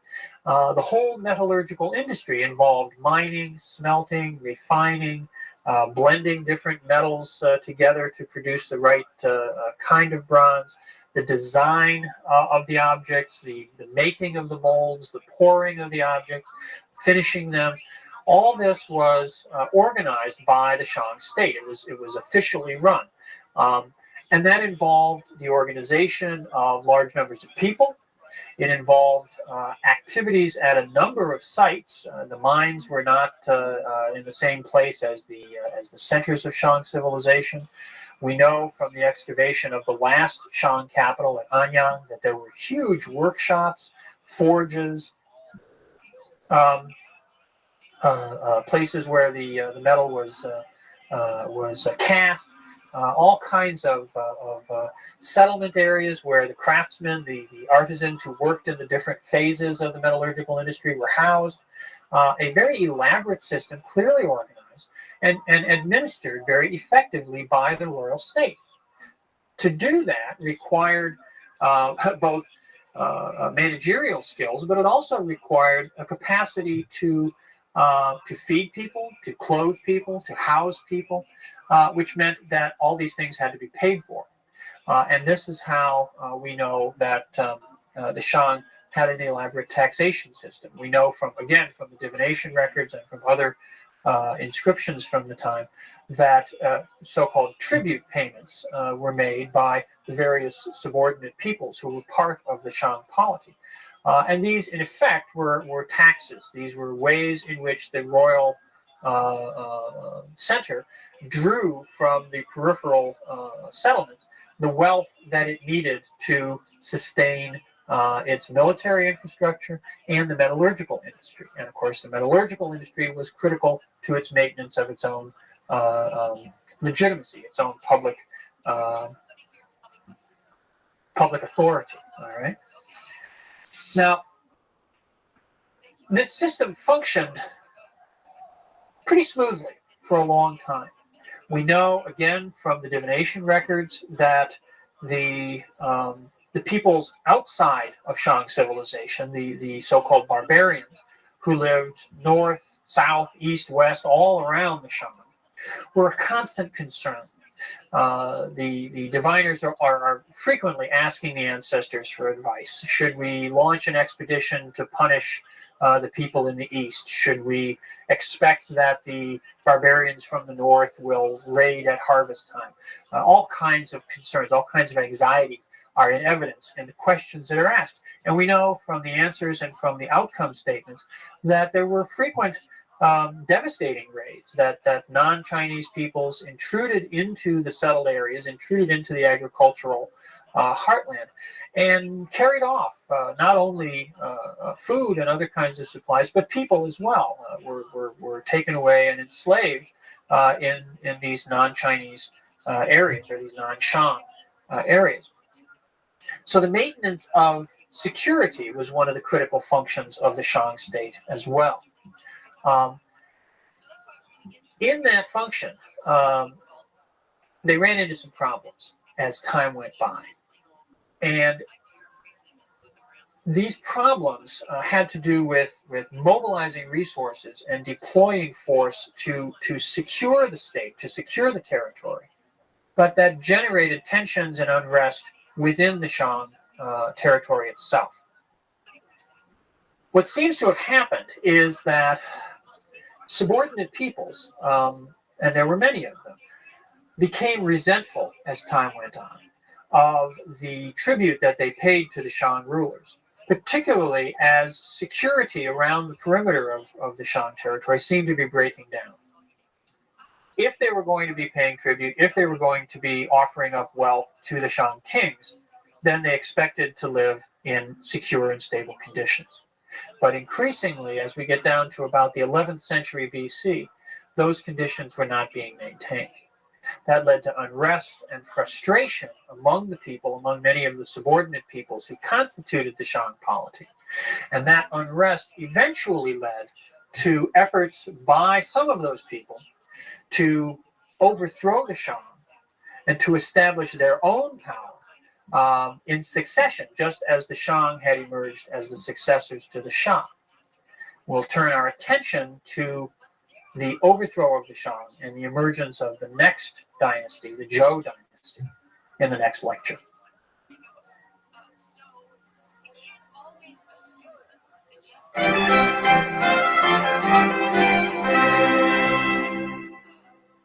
We've been talking about the emergence of Chinese civilization.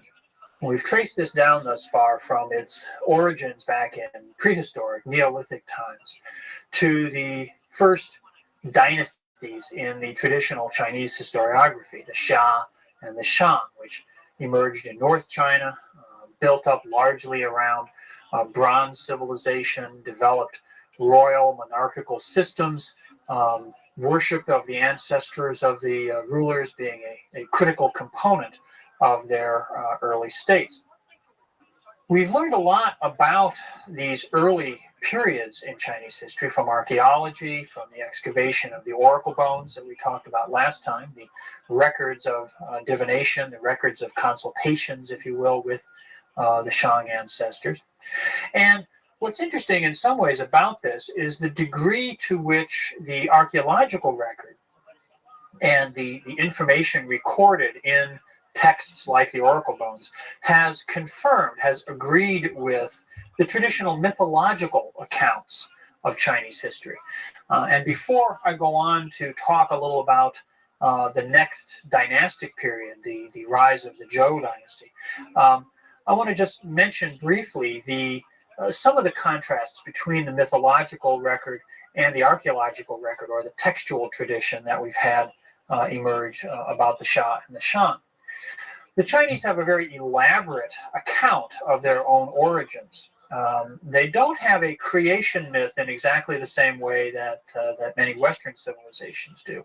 But instead, their traditions begin with what we sometimes call the sage kings or the sage emperors, figures of high antiquity, posited to be long before the emergence even of the Xia. Perhaps the most notable, a pair of early kings or early emperors, Yao and Shun.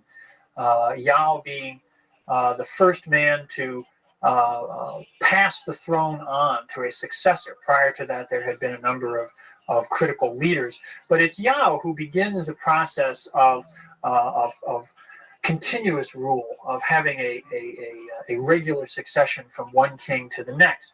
What's interesting about Yao is that he does not pass the throne on to his son, nor, on the model of the Shang, does he pass it to a brother, but instead, Shun, the next emperor, the next sage ruler, is chosen because of his moral qualities, his moral virtues.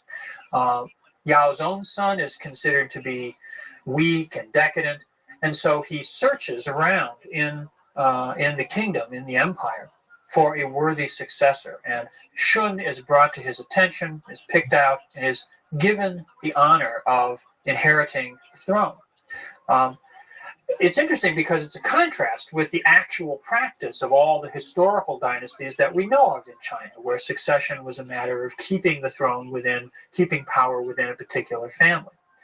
But it's important, it highlights another aspect of Chinese political culture, which is the centrality of moral qualities. We'll be looking at the more elaborate discourse of morality, the way in which morality is articulated in early Chinese thought, when we come to talk about people like Confucius and Mencius and Lao Tzu in the next few lectures. But when we turn to the Zhou, we see the emergence, really for the first time in the written record, of a moralization of political events. And that really follows on very nicely from the allegories or the early mythical accounts of rulers like Yao and Shun, who made the state, made political power something that was not just the property of a family, but involved the moral character, the moral quality of the rulers. That kind of moral critique is at the heart of the story of the transition from the Shang to the Zhou. The Zhou people, the people who found the dynasty that we call the Zhou, were one of these subordinate communities within the Shang Empire. They were located on the western side of the territory that the Shang controlled, and they had a very interesting mythological history of their own. Their early history involved a change from a hunting and gathering society to an agricultural society, and then a reversion to a hunting and gathering period before they finally settled down and became farmers on a more permanent basis. This probably reflects the unsettled environmental conditions in the northwest of China 4,000 or so years ago, when the environment was wetter than it is now, sometimes cooler, sometimes warmer, but things had not stabilized, or at least had not reached the conditions which we've come to think of as characteristic during historical times. The Zhou people did eventually settle and become an agricultural community, and they became affiliated with the Shang order. But they were resentful of the power of the Shang. They were resentful of the dominance and leadership of the Shang. And they began somewhere around the late 12th century or the beginning of the 11th century BCE to conceive the ambition of overthrowing the Shang and of establishing their own leadership. They felt that they were in a better position, that they were at least more deserving of the power which the Shang rulers were not exercising as well as they should, were not performing the leadership roles as well as the Zhou leaders thought that they should. A leader of the Zhou people, a man named Tai, articulates this ambition quite explicitly and puts in place a plan which over the next 3 generations the Zhou people follow, they carry out. And this involved a number of activities. In the first instance, they migrated physically. They moved from their original homeland, which was sort of on the far northwest perimeter of the Shang territory. They followed along a river valley called the Wei River eastward into closer proximity to the center of the Shang state. They also began to have greater communication, greater interaction with other subordinate peoples, particularly on the west side of the Shang territory. And they used these contacts basically to build up a political alliance so that they could have the power, they could develop the resources necessary to confront and eventually overthrow the Shang kings. Finally, around the year 1050 BC, a king of the Zhou people, or a man who is at least in later records referred to as a king, the leader of the Zhou people, was a man named Wen, and he's called King Wen. And King Wen puts in place the final plan to bring about the victory, the triumph, the rise to power of the Zhou people. His son, whose name is Wu, is actually the man who, or the king, the ruler, the leader of the Zhou people, when the attack, when the war against the Shang is launched. We don't know exactly when that happened. We don't have a precise date for it, but some very interesting work has been done recently by scholars in a field known as paleoastronomy, which is the study of the sky, or the relationship of information about the sky to historical records of the far past. And what paleoastronomers have been doing with Chinese history is taking information from all kinds of sources about celestial events, about comets, about exploding stars, about eclipses and things like that, and correlating them with events that are described in the historical record. And doing that, a series of scholars have narrowed down, based on references to certain things like lunar eclipses, the range of possible dates for when the Zhou war with the Shang took place, to within a few years, around 1045 BCE. So we can't select amongst a few dates, but we have a pretty good idea that it was right around 1045 that these events took place.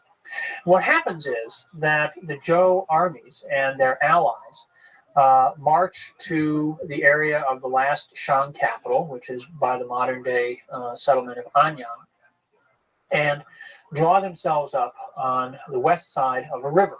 The river is still there, although its course seems to have changed since the time of the battle. And in the morning of the day when the battle takes place, King Wu, although he's rather a young boy, he's not a mature individual yet, gives a speech calling for the overthrow of the Shang, and then leads his armies forward into the Shang capital. There are a number of ancient documents that describe this conflict, describe the conquest of power by the Zhou. In one of the most sacred texts in China, a book called the Classic of Documents, there are several texts that relate to this. There's a purported transcript of the speech that King Wu gives. There's a number of other texts that relate to the political rationale for the conquest, and we'll be returning to those in just a minute. And then there's a description of the battle itself, which is really quite graphic. It talks about the wailing and screaming of the combatants, and the idea that in the streets of the Shang capital, the blood flowed so deeply that blocks of wood floated in it. It was a very violent battle, being fought, of course, with bronze weapons, lots of swords and axes being wielded. And at the end of the day, the Shang king had been killed, the Shang state had been destroyed, and the Zhou were in control. The Zhou were in command. Now, King Wu, as I say, was the ruler of the Zhou people at this time, but he was still rather a young boy. And in fact, probably the most important individual in this process is his uncle, who we know simply by his formal title, which is the Duke of Zhou. The Duke of Zhou was the younger brother of King Wen, but unlike the Shang, the Zhou people passed the monarchy, passed their leadership along from father to son. They did not pass it from elder to younger brother. The Duke of Zhou has always been seen as a sort of virtuous leader, a paragon of restraint, because he did not usurp the throne. He did not take power when he probably could have in a moment of great political turmoil and great political crisis, but instead simply acted as a sort of sagely advisor to his nephew, King Wu. The Duke of Zhou becomes a prototype for the sagely advisor in later Chinese political culture. Now, I mentioned the idea of the Zhou conquest, the transition from Shang rule to Zhou rule, as being the first instance where we have an elaborate moral context or moral rationale involved, and how this in some ways links back to the mythological traditions of figures like Yao and Shun. The rationale that is deployed for the Zhou conquest comes to be one of the central doctrines, central ideas in Chinese political culture ever after, all the way down, indeed, to the present day. You still hear it talked about in Chinese political rhetoric and discourse today. And this is what we call the idea of the mandate of heaven. The mandate of heaven. Now, to understand the mandate of heaven, we have to think a little bit about the Chinese concept of heaven. The Zhou people worshipped what we translate as heaven. In Chinese, the word is tian, and it's a difficult concept to translate, as many Chinese spiritual and philosophical concepts are when we put them into English. But if we think of tian not as a heaven, as a place, as a sort of spiritual realm, the way that often I think we use the term heaven in Western religion, but rather as a sort of natural operating system. It's sort of the overarching mechanism that governs the functioning, the operation of everything in the universe. Okay, so it's an organic system rather than it's not a divinity or a deity. It's not an all-powerful God, but it's an all-encompassing system. However, it does have the capacity for action. And perhaps the most significant action that heaven performs from a human perspective is what we call bestowing the mandate, or conversely, withdrawing the mandate. Now, the mandate of heaven, which is the doctrine that the Zhou developed to justify their conquest of power, says that there is a proper way for society to be organized. There's a proper way for people to live together in human communities. And central to that proper way, central to a well-ordered community, is a good ruler. The king is the focal point of society, the focal point of the state, of the community. And the king has to be a good king. Okay? Heaven bestows upon someone the right, the power to rule. Okay? And once that is done, that right, that authority, that legitimacy remains with that individual and with his descendants. Okay, so a king can pass the throne on to his son, and then it goes to the grandson and the great-grand. It can just continue. This is how we get the phenomenon of dynasties. A dynasty is a ruling family, a ruling house, which maintains a succession of power from generation to generation. And a dynasty is legitimized, is based in the fact that it possesses the mandate of heaven. Heaven has bestowed the mandate on a particular ruling family. But the mandate is not just a grant. It's not like the Western doctrine of the divine right of kings. In the doctrine of the divine right of kings, the king rules by divine right, and whatever the king does is basically okay. The mandate of heaven is more like a performative contract between heaven and the rulers. The rulers must be good rulers. The rulers must create and maintain conditions of peace and prosperity for the people, so that the people can pursue their livelihood without fear of external invasion, without fear of domestic unrest, and also without fear of cruelty or exploitation by the rulers. Okay, the kings have to tax people, they have to levy various kinds of duties on people, they have to mobilize military resources, they have to organize the metallurgical industry, but they have to do all these things in a way which maintains the livelihood of the community. They can't just make people do whatever they say and take everything from them and crush them with exploitation.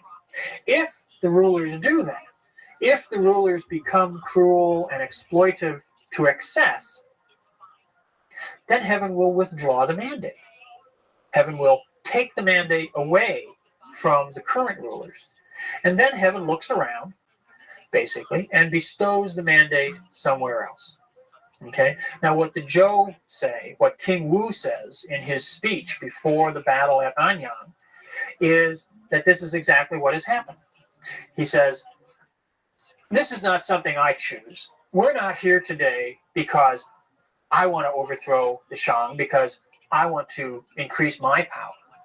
We're here today because heaven has withdrawn the mandate from the Shang and bestowed it on us, on the Zhou people.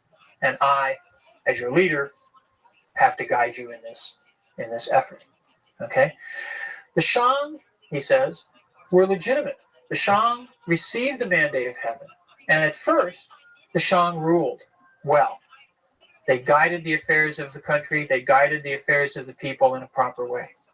But then, as time went on, they became corrupt.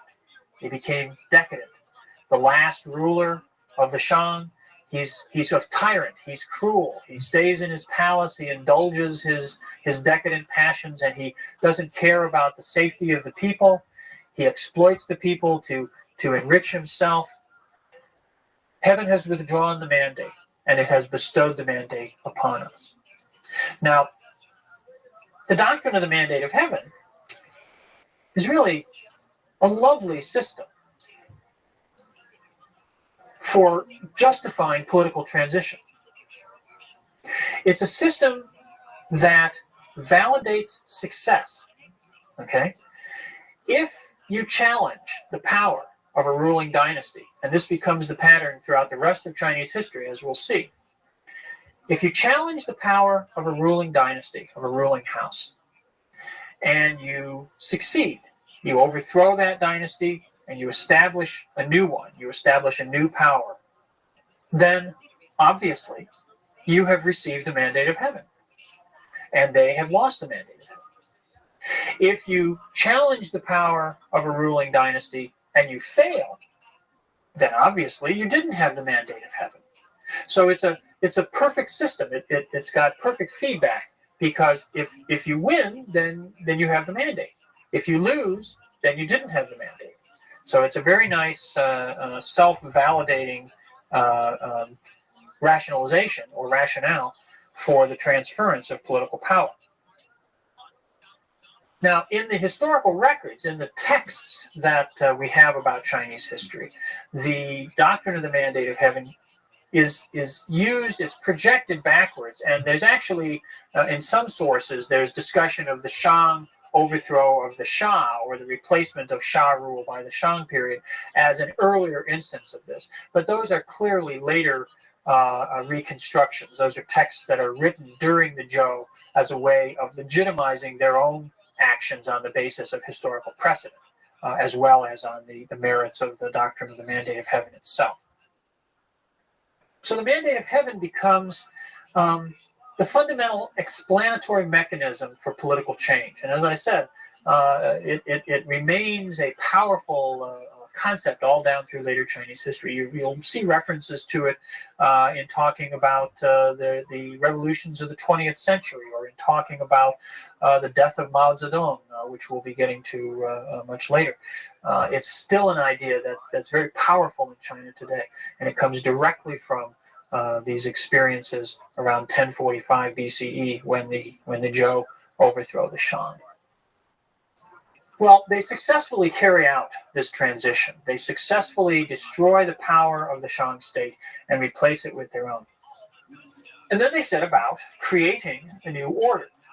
Now, one interesting aspect of this is that although the Shang people have been defeated, the Zhou people continue to sort of respect them.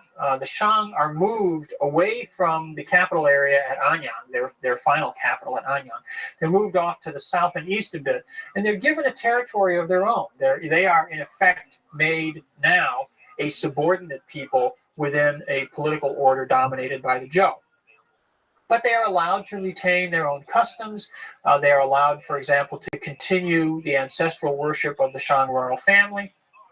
And indeed, there are territories in southeast China today, in what's called Anhui province today, where certain families trace their ancestry all the way back to the Shang period. So they're not wiped out and destroyed, but they are incorporated into the new order that the Zhou set about building. The Zhou shift the center of the state away from Anyang, away from the old heartland of the Shang territory, off to the west, off to their own ancestral homeland, into the valley of the Wei River. And they build a new capital at a place, they call it Shenyang. It has a number of names in history. Today it is the city of Xi'an, which is the capital of Shanxi province, and is one of the great historical sites. We'll be talking a lot about this particular location because it serves as a capital for a number of later dynasties. But it is the Zhou who make it the first capital city. And the Zhou establish a pattern for the building of capital cities, which itself becomes the standard for all later dynasties, just as the mandate of heaven becomes the ideological standard for the assumption of power in later dynasties. The design, the physical design of a capital city laid out by the Zhou becomes the standard. And it becomes such because it has cosmological significance. The city is designed to be a physical representation of a well-ordered world. For one thing, it's laid out as a square or rectangular space surrounded by a wall. It's oriented on a north-south axis. It has a compound in the northern part of the city along the central axis, which is the residence of the ruler. And then in the southern part of the city are residential areas for ordinary people, markets, activity centers of daily life. Surrounding the city at the four cardinal directions are ritual complexes, altars where the emperor comes out from time to time in the course of the calendar year and performs sacrifices or other ceremonies to regulate the agricultural cycle. Okay, so the city, the capital city, becomes a model of order in human society and the connections between a well-ordered human society and the natural world around it.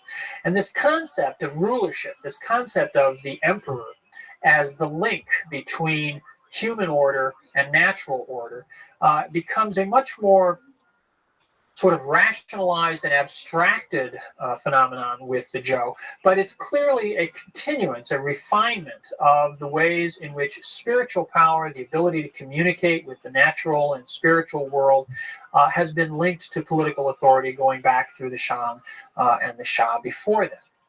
Now, I mentioned in talking about the doctrine of the mandate of heaven that the Zhou people worshipped heaven.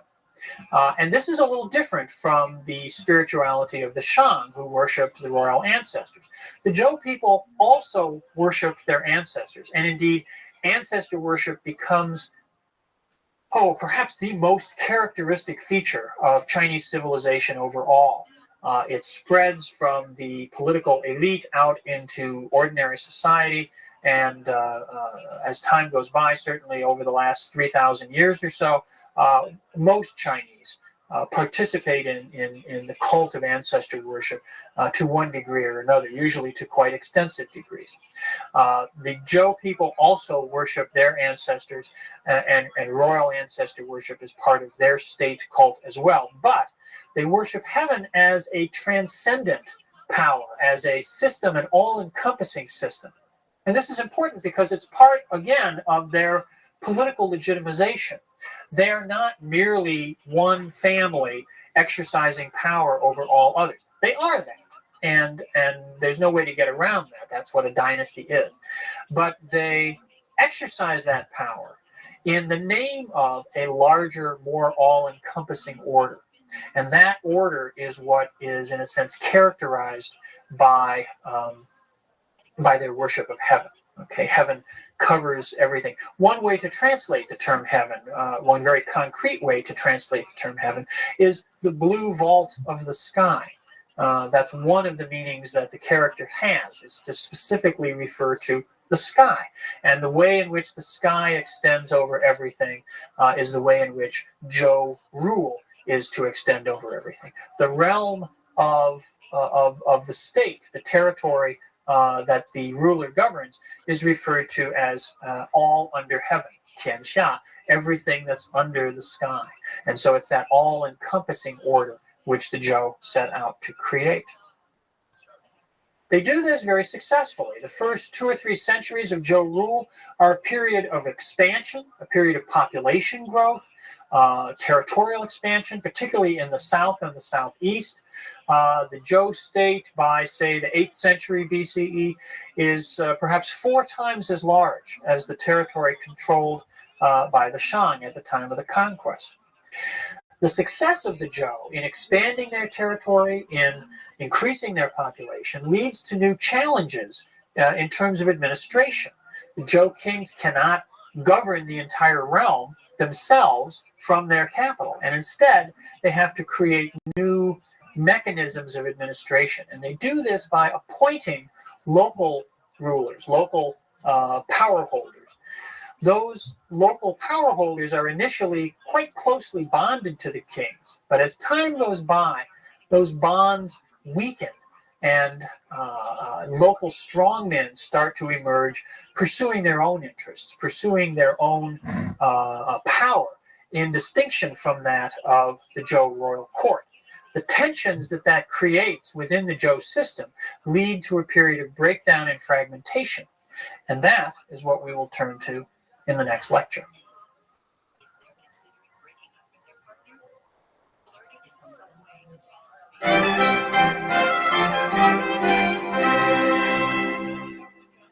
The Zhou dynasty was founded when the Zhou people overthrew the Shang around 1045 BCE. And as we talked about last time, they set about then creating a new order, a new empire. The Zhou dynasty lasts a long time from its founding in the 11th century BCE. It's finally extinguished only around the year 253 BCE. So it has a very long run. It's in simple chronological terms, the longest lasting of the historical Chinese dynasties. But as a really effective state, as a state that actually controlled and administered a integrated empire, its reign is considerably shorter. The formal extent of the Zhou dynasty and the actual rule of the Zhou kings are two very different things. What I want to talk about in this lecture is the process of breakdown, the process of fragmentation, which really brings to an end the period when the Zhou kings were the real rulers over China, and takes us into a period of chaos and confusion and turmoil, which lasts a long time, but becomes also one of the most fertile and creative periods in China's intellectual and cultural history. We'll be looking at those intellectual and cultural developments more in the next couple of lectures. This time I want to really concentrate on what happens to the Zhou state and how it winds up becoming a what we might today call a dysfunctional empire. The Zhou faced the challenge of administering China, of administering the territory they had seized from the Shang, and they performed quite well in the early centuries of their rule. As we talked about a little bit last time, they were able to expand the territory under their control, particularly by expanding to the south and the southeast. They brought Chinese rule, or their own rule, to the Yangtze River Valley and even beyond that, and to the very rich rice growing areas of the southeast coast. As they did so, they also presided over a period of population growth. In part, of course, that's a result of geographic expansion. More territory, more control, brought more and more people into the Zhou Empire. But they also were successful in creating a stable and peaceful domestic order, which allowed for the economy to develop and allowed for the population to grow. So they fulfilled the terms of the mandate of heaven. They fulfilled the requisite provision of conditions of peace and prosperity, which were embodied in their own ideological justification for seizing power by creating conditions in which people could pursue their livelihood, in which the agricultural cycle could move along and harvests were brought in regularly and all this. They successfully lived out their own political ideals, their own political rationalization. But they also, in the success that they achieved, they also faced problems. There were things they had to do which the old order, the way that they had, the way of governing that they had seen under the Shang and that they had used in the early days of their rule, were no longer adequate. The empire became so large, so extensive, that they couldn't administer it, the Zhou kings, right from their royal court. They could exercise pretty direct, effective control within a certain geographic range, but once the empire got larger and larger, simply the time it took to communicate with people out there in various parts of the territory made it less functional, less possible to make all the decisions and monitor and manage all the affairs of the empire from the royal court. So they had to appoint local administrators. They initially began to delegate power to members of the royal family. The Zhou royal family was a very large, extensive clan group, and so initially they were able to sort of delegate power to brothers, cousins, nephews, sons, and share the administrative burden that way. When that sort of reservoir was fully used up, and they still had more territories to deal with, they appointed a lot of military leaders, individuals who had proven their loyalty to the Zhou in battle, in the process of conquering new territories. Often it became the practice that the military commander of forces who brought new territory into Zhou control would be appointed to be the political supervisor of those territories as well. In the first 3 or 4 reigns of kings, this system worked very well. The personal relationships between the kings and the individuals that they were appointing to administer local territories were quite close. But as time went by, changes took place both at court and out in local circumstances. At court, the monarchy became an established thing. The dynamism, the charismatic leadership of the early Zhou kings gives way to a more routinized political center. The kings who come along after the first century or so of Zhou rule have grown up in conditions of power and prestige. They've grown up in the palace, in the capital. They accept the leading role that they have and that the Zhou have almost without questioning it, and they become perhaps a bit complacent about that. At the same time, out in local society and local communities around the empire, the power holders there are the descendants now of the individuals who were initially appointed by the early Zhou kings. Often these positions of local leadership became hereditary. And they begin to ask themselves why they're acting as subordinates, why they are forwarding, for example, large amounts of wealth to the royal court.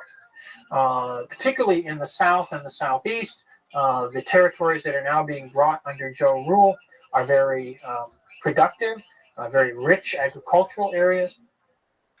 And yet, most of the agricultural surplus that's being generated is being shipped off as tribute payments to the royal court. And local administrators now start to question that, now start to say, why, we're doing the work, we're out here and on site in location. Why are we sending all this wealth off to the capital? Why don't we retain more of it here in our local environment? And so they began to, in fact, decrease the amount of tribute that they forwarded to the court.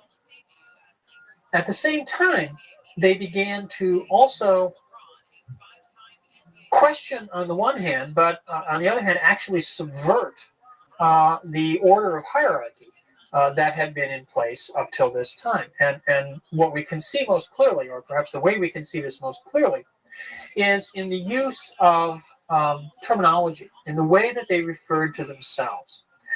These individuals, these local strongmen, were appointees of the Zhou ruler. And the Zhou ruler at this time, the term for the chief leader in China at this time was the king. In Chinese, the term is Wang. What we see beginning in the 8th century BCE is that certain local administrators, certain individuals exercising power theoretically on behalf of the Zhou king, begin to refer to themselves as Wang, as kings. Okay, in their writings, particularly in the documents that they're using in their local context. They may still refer to themselves in appropriate terms when they send reports or messages to the court, but in their own local settings, they start to call themselves kings. Okay, now, what should have happened in some sort of theoretical model is that the first time somebody did this, the Zhou king should have said, if he heard about it, the Zhou king should have said, you're not allowed to do that. You can't call yourself a king. I'm the king. There's only one king. There can't be two kings. So stop it.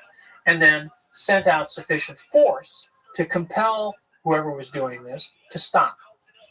But that doesn't happen. It doesn't happen because the Zhou, right at this time, early in the 8th century BCE, suddenly have to face a different kind of problem, a different kind of challenge. And this is the beginning of insecurity, the beginning of unrest on their own western frontier. Actually, in the very territory where the Zhou people themselves had first originated, out in the far west of the Wei River Valley, what's now southwestern Shanxi province. A new people begins to emerge in that area, a new historical identity, a people called the Qin. which in the pinyin system is spelled Qin. The Qin people. Now, we'll hear a lot more about the Qin people in about 3 lectures from now, because the Qin will become one of the most powerful people to rise up during a period of great chaos and warfare in China, and we'll follow their story later. But for right now, what's important is that in the early stirrings of the Qin people, back in the 8th century BCE, they began to pose a threat to sort of the rear guard of the Zhou people. And in fact, the Qin began to raid into Zhou territory, and around the middle of the 8th century, the Zhou decided that they needed to move their capital. So they abandoned the capital that they had built at the beginning of the dynasty, where the modern city of Xi'an is, and they moved east, down the Wei River Valley, into the Yellow River Valley, and out onto the very edge of the North China Plain at the site of what is today the city of Luoyang.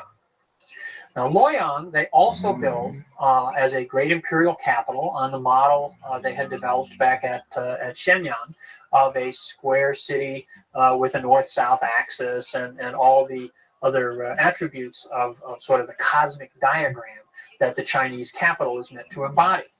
And Luoyang becomes a capital city for the Zhou. It's a subordinate capital, a secondary capital in a number of later dynasties. It remains a very, very important political and cultural center in later times. But in the 8th century, its significance is that it represents a shift in the center of Zhou rule. And it represents a weakening of the Zhou state, because they're forced to abandon what had been their capital, what had been their ancestral homeland, and move into a more secure area in the heart of the agricultural core of China. Because of this, because of the attention that they're spending on these the rise of the Qin people and the move of the capital and trying to stabilize their system at the center, they're unable to attend to some of these developments taking place out in more peripheral areas where local strongmen are arrogating to themselves, are usurping for themselves the terminology of royalty. Now, in some ways,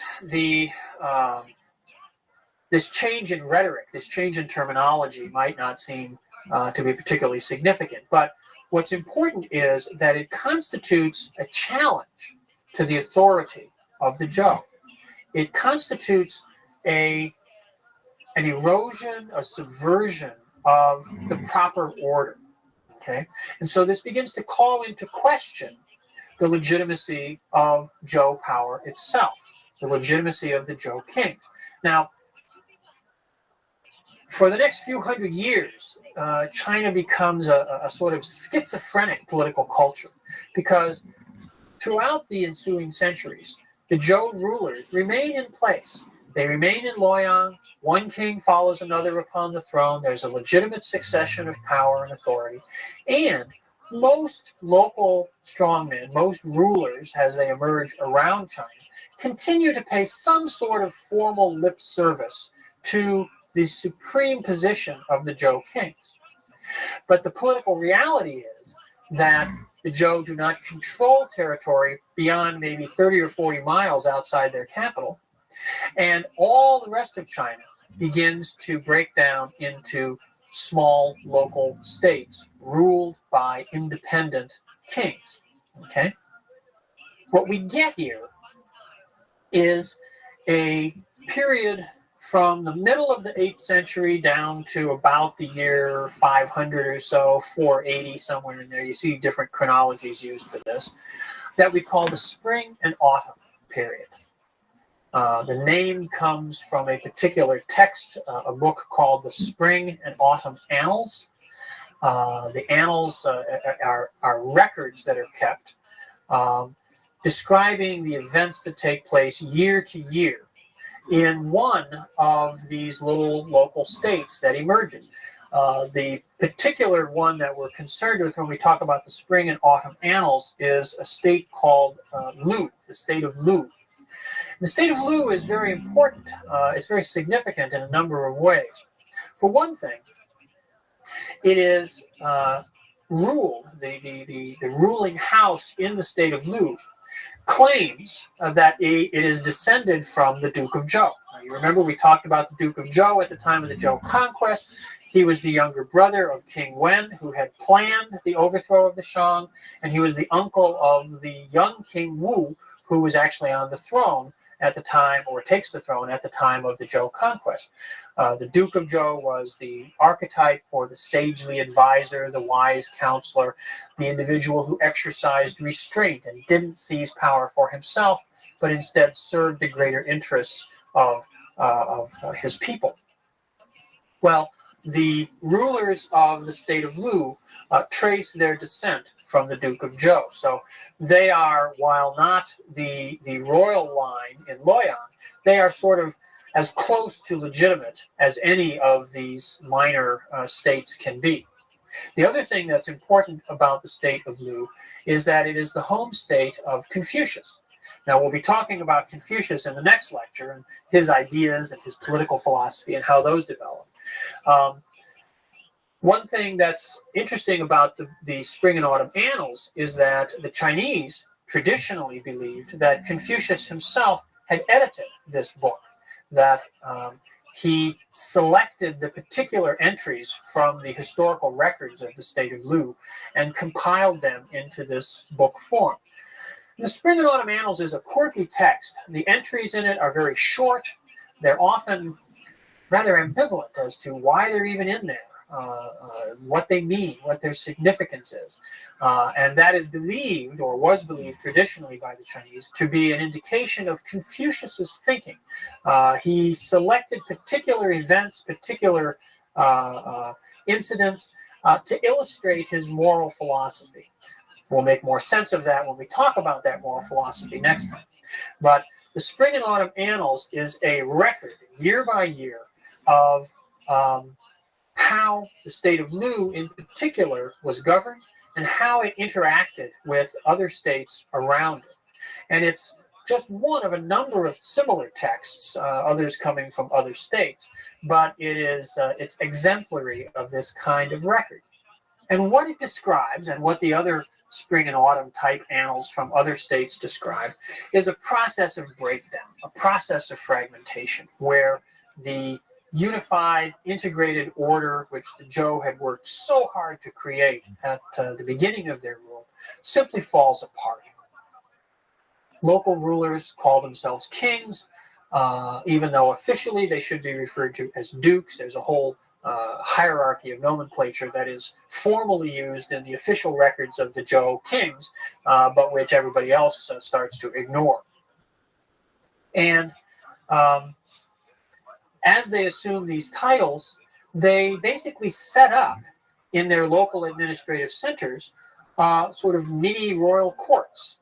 They begin to perform rituals, certain kinds of rituals, which are really only appropriate for the king. But now that they're calling themselves kings, they feel it's appropriate for them to perform these rituals. So they start to perform the kinds of royal ancestor worship, using bronzes and sacrifices and all this, which really only the king should do. But now we have lots of kings. And so we have lots of royal courts and lots of individuals performing these different rituals and adapting them to their own particular needs or sentiments or particular tastes. They start to wear the clothing that's appropriate to a king. They start to sit in court and have their subordinate officials come to them and perform the kinds of ritual gestures that are appropriate for a king. There's a whole emulation, a whole appropriation of royal regalia and royal ceremonial in these local courts. Well, not only do they go their own way in adopting the trappings of royal power, that would be bad enough in its own right. But what makes this period so problematic is that with the breakdown of a single authority centered on the Zhou kings and embodying, in a sense, that all-encompassing system that we talked about as being everything under heaven, the the Zhou worship of heaven as a symbolic representation of their all-encompassing rule. Without that, order begins to break down. One king in one territory says to himself, well, I like what I've got, but I'd like a little more.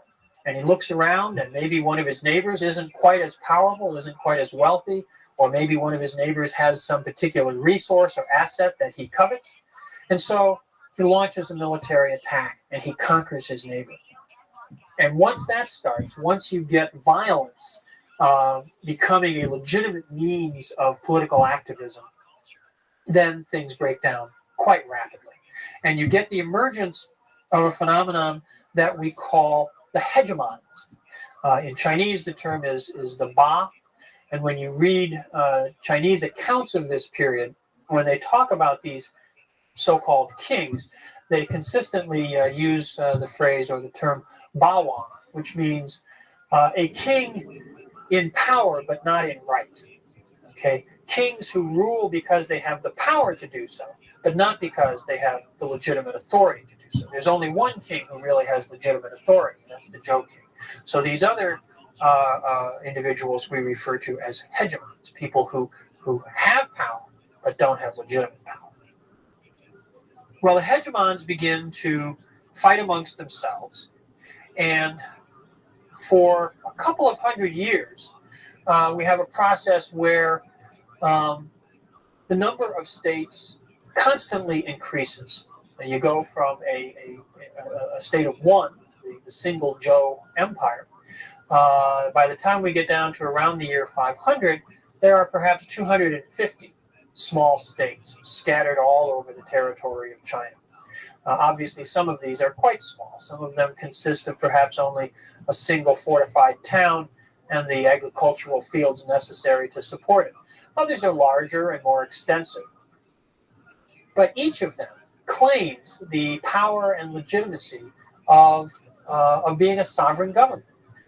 Again, they may continue to acknowledge on some level the overlordship, the supreme position of the Zhou king, but it's merely a ritual exercise. The Zhou kings exercise no substantive power, no real political authority outside of their royal domains. Now, while all this is going on, while power is fragmenting and kings are popping up all over the place and royal courts are proliferating, there's a very significant development that takes place, I suppose we could say, in the political society.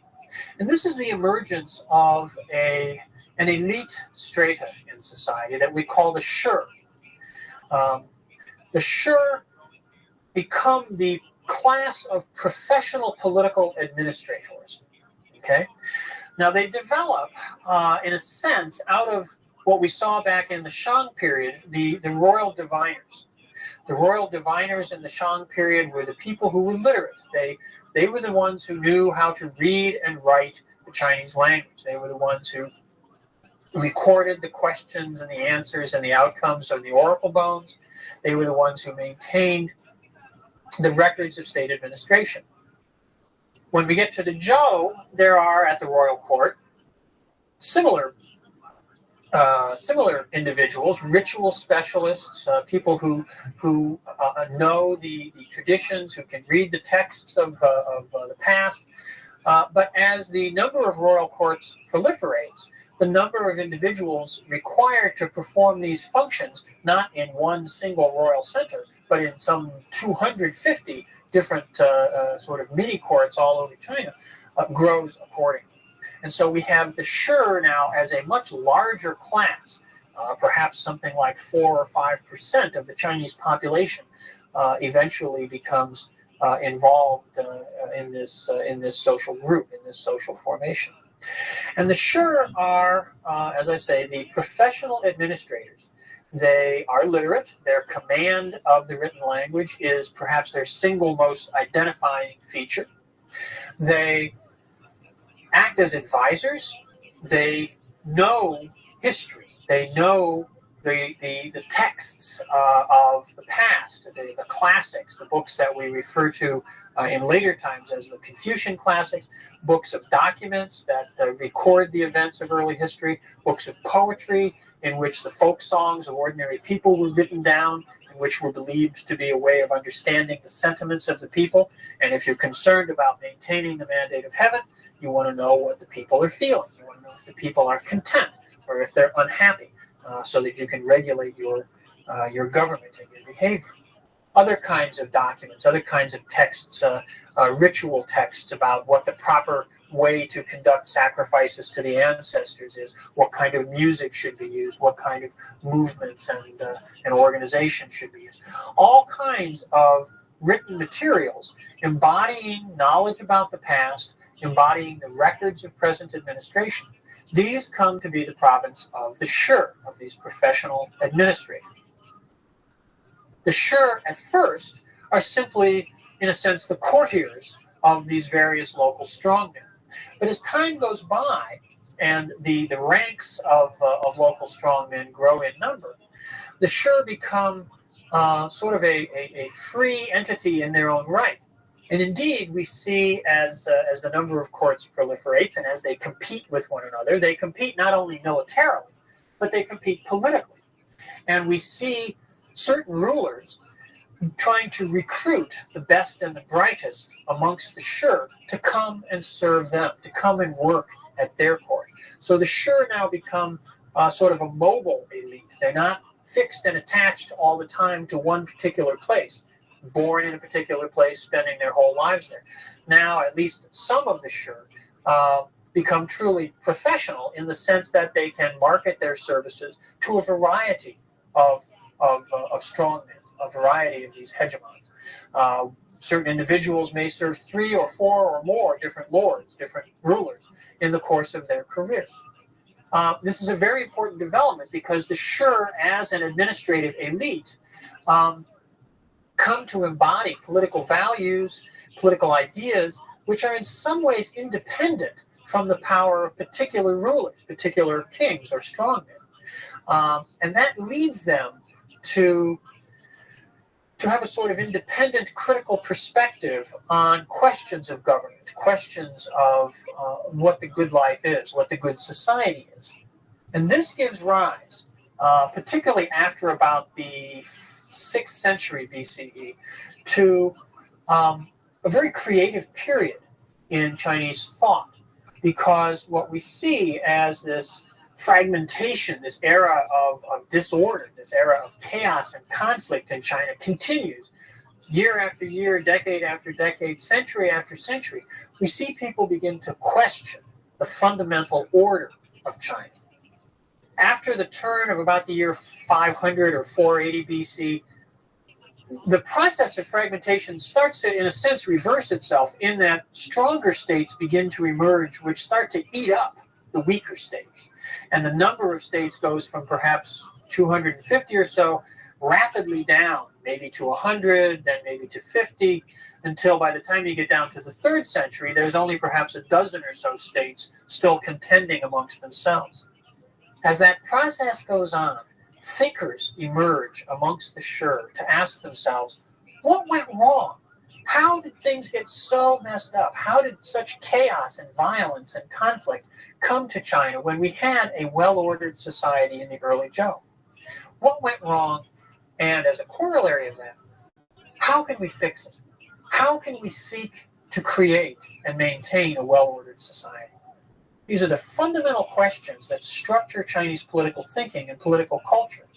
And we'll turn to the individuals who begin to answer them in the next lectures.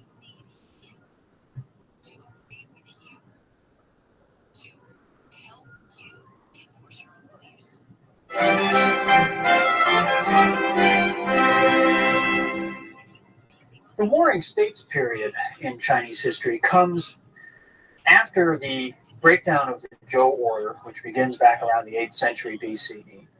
And for a couple of hundred years, there's a progressive fragmentation. More and more small states pop up during what we call the spring and autumn period that we talked about last time.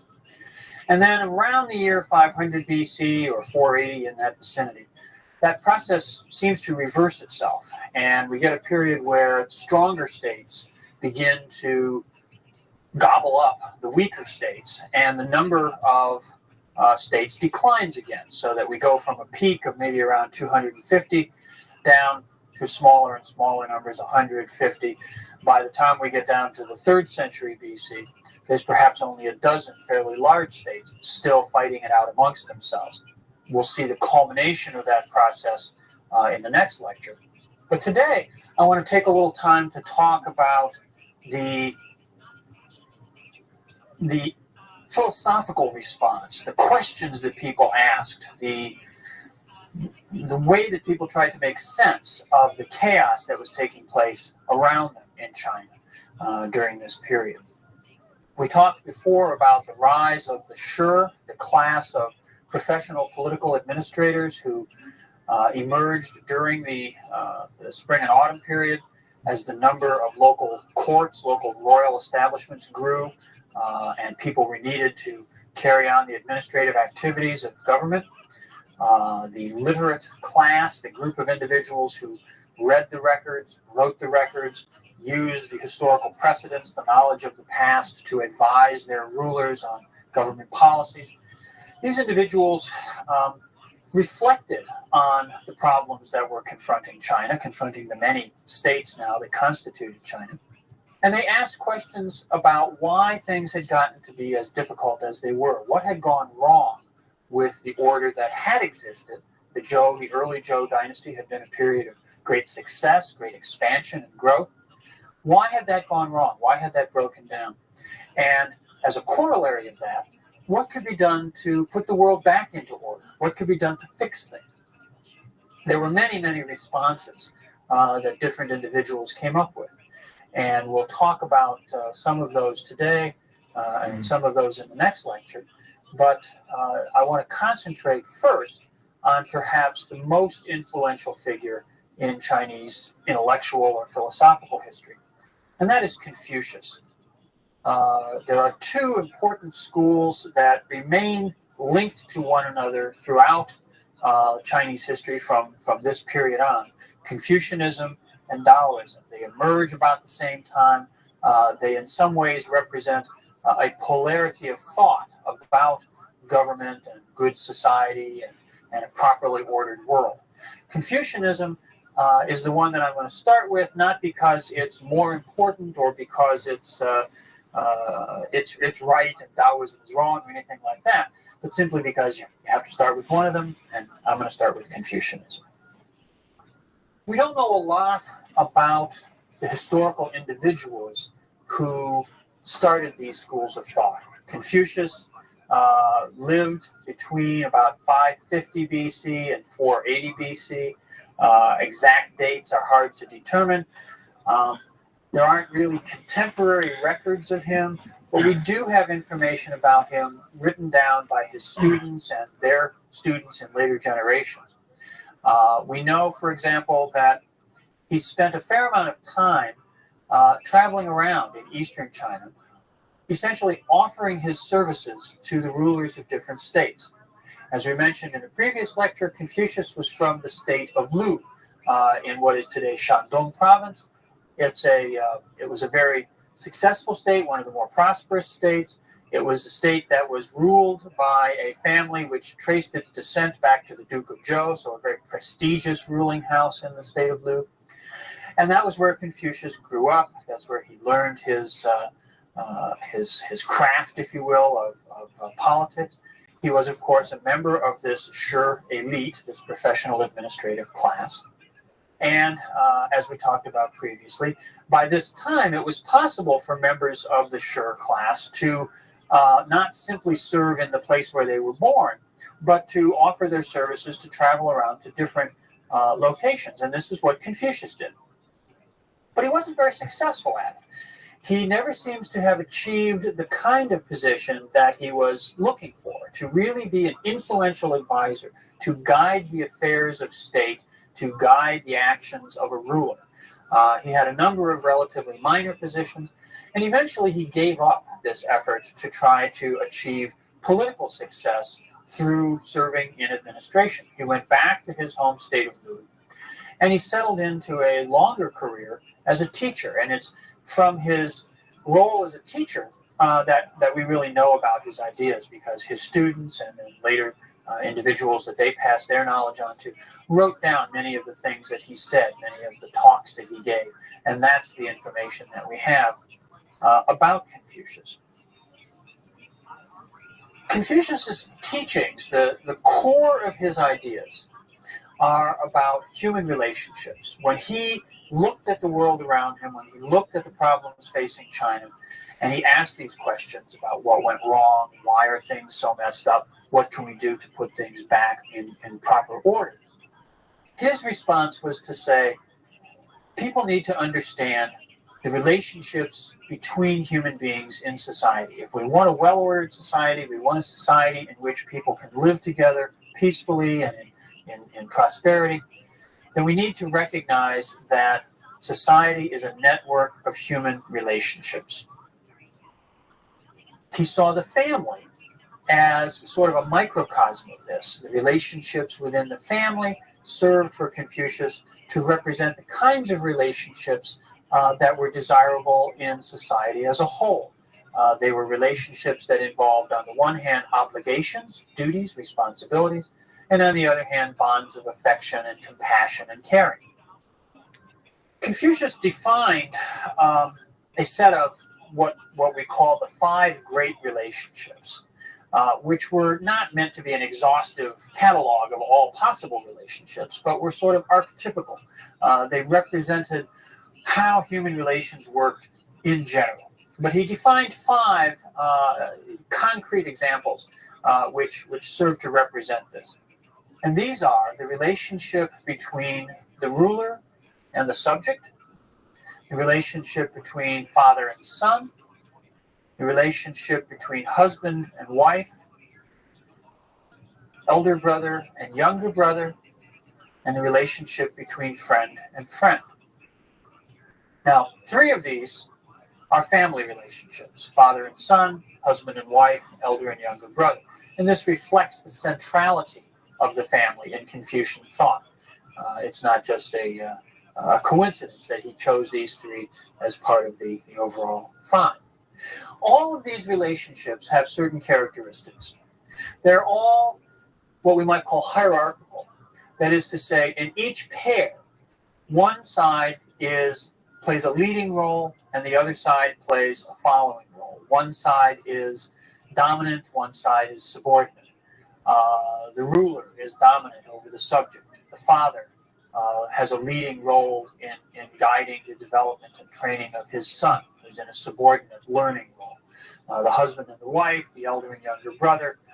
Even in the relationship between friend and friend, this sounds like a more egalitarian relationship. People are just friends. But in Confucius's vision, even in the relationship between friends, there will always be, in any given set of circumstances, one of the 2 will be older, wiser, more sophisticated, a better baseball player, and there'll be some way in which one of the 2 plays a more leading role and the other plays the role of sort of second fiddle, of following along. That isn't to say that given 2 individuals, they will always be in the same relationship. It may be that in one circumstance, friend A is the leader and friend B the follower. In another set of circumstances, maybe particular traits of friend B might put him in the leading role and friend A in the following role. But in any particular situation, there will be a hierarchical relationship. So these relationships have a hierarchical dimension. But that's not the totality of them. They also have an aspect of reciprocity, which is to say that they're not just top down. It isn't the ruler is the ruler and the subject is the subject, and therefore the ruler can do whatever they want, and the subject is uniformly obligated to obey, or the father and the son, or the husband and the wife, any of their relationships. The ruler, or the father, or the husband, must be a good ruler, or father, or husband. They must fulfill their role in a proper way. They have to do the right thing. If they abuse their role, if they are cruel, if they are exploitive, if they are negligent, then the subject, the son, the wife, is released, in a sense, from the bond of obligation. Okay? The reciprocity of these relationships is what makes them, in many ways, really work. Because otherwise, it's just a power thing. It's just a dictatorial thing. And top-down power may be effective in certain circumstances, but it's not the basis for building a long, living, functional society. It's not the basis for viable relationships. So for Confucius, the dual nature of human relationships is central to his ideas. They're hierarchical. People should, in normal circumstances, understand their role, whether they're leading or following, and they should fulfill that role. They should act that role out appropriately. But it's based upon the necessary fulfillment of these reciprocal obligations. The subject has an obligation to the ruler, but the ruler has obligations to the subject. If both sides are fulfilling their roles properly, then society will function smoothly. Everything will be as it should be. Now, these relationships structure society, but to make them work, obviously, people need to know where they stand. People need to understand the system of relationships as they encounter it, as it actually exists out there in the world around them. To do that, to make it easier to enact relationships properly, Confucius relies on ritual. He sees ritual as central to the operations, sort of day-to-day operations, the implementation, if you will, of this order of relationships. Ritual is, it can be anything. It can be something very simple. When two people meet on the street in our society, they shake hands. And that action of shaking hands is a ritual gesture. It's a gesture which, in our system, indicates, hi, we're on a level of equality. We're on a level of mutual interaction here. But it's a ritual gesture. Or a ritual can be something very elaborate, a college graduation or a presidential inauguration, something like that, which involves large numbers of people performing certain actions in certain ways and has music and colorful uniforms or costumes or something like that. Ritual can be very elaborate, it can be very simple. It can be anywhere in between. But ritual serves to facilitate the enactment of the relationships that Confucius suggests are central to a well-functioning society. Now, in looking back at history, in looking at the condition of China during the Warring States period, what Confucius says is, this is the key. This is where things went wrong. Things went wrong in China when people violated the proper ritual order.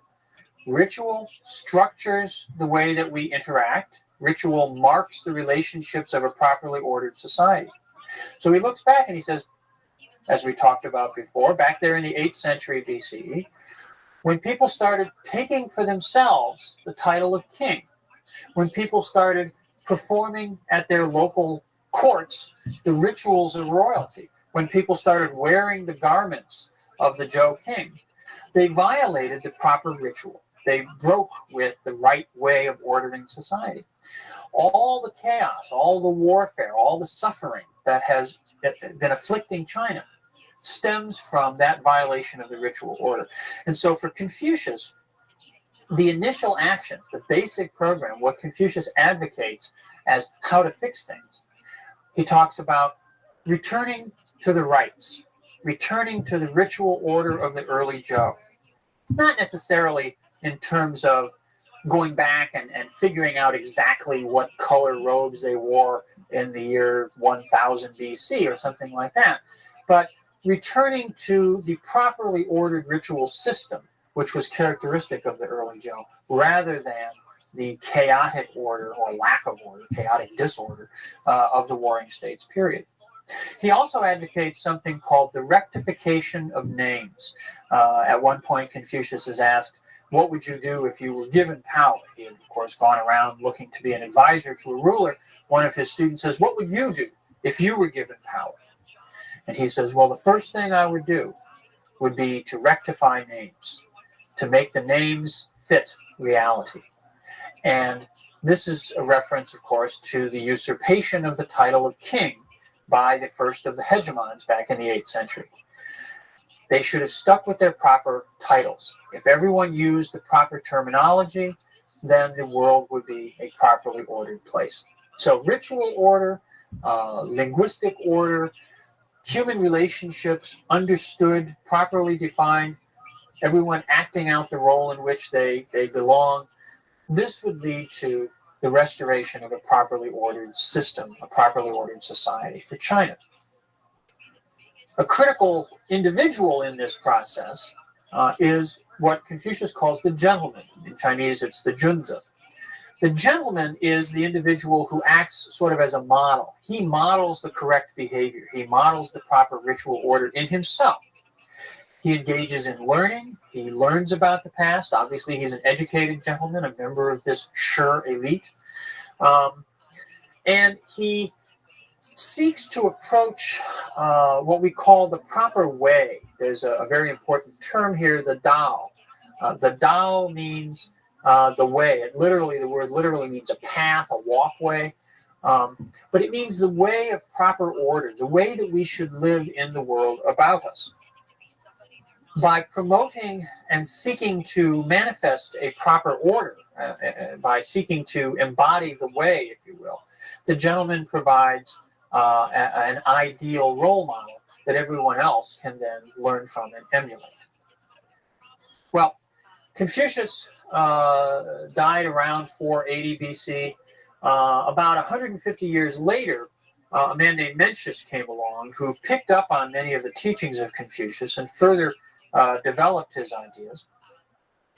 He elaborated more fully the doctrine of the great relationships, and he specifically turned his attention to the relationship between ruler and subject and developed these concepts in a way that emphasized the performative obligations of rulership. He talked about the necessity of the ruler to do the right thing, and that when the ruler violated this, the people had a right to overthrow him, to change the government that they had. And of course, in some ways, this is a Confucian expression of the old doctrine of the mandate of heaven.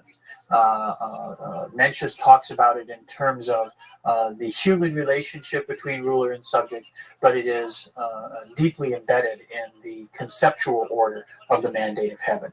If the ruler abuses his relationship, his role, he's going to lose the mandate. And we can tell he loses the mandate. The people have the right to overthrow him. Well, Confucianism, as you can tell from the way I've just described it, has a fairly positive vision of the world and how to deal with it. Confucianism tells us that there is a proper order for society, that we can know what that proper order is, and that it is the obligation of the individual, particularly the gentleman, to seek to restore that order, to seek to create, to foster that order. Taoism is rather in contrast with this. Taoism takes a position or a set of positions that form sort of the opposite end of a polarity with Confucianism, where Confucianism is very proactive, Taoism is very skeptical. Taoism, if you can say this, Taoism advocates inaction. Okay? Now, Taoism emerges from the thought of an individual that's called Lao Tzu. Lao Tzu, the term just means old master. We know even less about the life of Lao Tzu than we know about the life of Confucius. Indeed, it's not 100% sure that there ever was a historical individual who was Lao Tzu. We have a text which is called Lao Tzu, which is purportedly written by this individual. He supposedly lived about the same time as Confucius. He was reportedly from one of the other minor states. There are legends that at one point Confucius and Lao Tzu actually met, had a debate in which Lao Tzu made Confucius look like something of a chump. These stories obviously were mostly told by the Taoists. The text that we have by Lao Tzu, and then just as Mencius developed the ideas of Confucius at a later time, Lao Tzu has a later follower, a man called Zhuangzi. His writings as well develop a perspective on society, on government, on morality, which is radically at odds with that of Confucianism, in that it is based upon a skepticism about knowledge, a skepticism about epistemology, our ability to know things. For Confucius, yes, we know things. We know a proper order. We know how to go about achieving it. We should do that. For the Taoists, all knowledge is arbitrary and partial. When we think about knowledge, when we talk about knowledge, what we're really talking about is language, is our ability to communicate. How do we know things? We know things by talking about them, by giving them names. And we've seen that for Confucius, giving things names was very important. The rectification of names was, for Confucius, the place where he would start in putting the world back to order. But for the Taoists, names are just made up. Names are just arbitrary. How do we know that an orange is an orange? It's just a word. It's just something that we make up to describe something in reality. But to mistake the language for the reality is a problem. We can never know things in their entirety. We can never know everything about any particular subject or situation. So our knowledge, the basis for our actions, is always partial. It's always limited. There's always a lot of stuff that we can't take into account because we simply can't know it all. The capacity of the mind to comprehend things is finite, is limited. So our knowledge is always partial. When we act on the basis of partial knowledge, there are going to be consequences which we can't anticipate. And of course, in Western thought, we have this common sort of common sense idea about the law of unintended consequences. When you do things, there's always consequences that weren't what you meant. Well, this is in some ways, a very Taoist idea, that when we act, we don't know what the result of our actions are going to be. And indeed, often, in trying to make things better, we simply wind up confusing things or making things worse. Zhuangzi, the follower of Lao Tzu, who develops these concepts down around the 3rd century BCE, spends a lot of time. Zhuangzi likes to tell fables. He likes to tell stories. And he spends a lot of time playing with the idea of knowledge. He writes about a great bird that soars so high in the sky that when it looks down on the ground, it just sees sort of patterns of color. It doesn't see individual trees or rocks or animals or anything like that. And by contrast, a little sparrow that hops around on the ground and never gets up very high above the tops of the trees and sees everything up close, sees all the little grains in the stalks of wheat and sees all the little ants and bugs around on the ground. Who's right? Well, neither one is right and neither one is wrong. It's simply a matter of your perspective and where you're looking from. Zhuangzi also has the very famous story of a dream. He dreams that he's a butterfly, but then maybe he's a butterfly dreaming that he's Zhuangzi. And when he wakes up, he's not sure whether he's the Zhuangzi who was dreaming of a butterfly or whether he's now the Zhuangzi that's the butterfly's dream. So he's this questioning of knowledge, this questioning of our ability to know things. This is fundamental to the Taoist position. This has further implications for politics, for government. I don't want to suggest that Taoists aren't concerned with the problems facing China, because they are.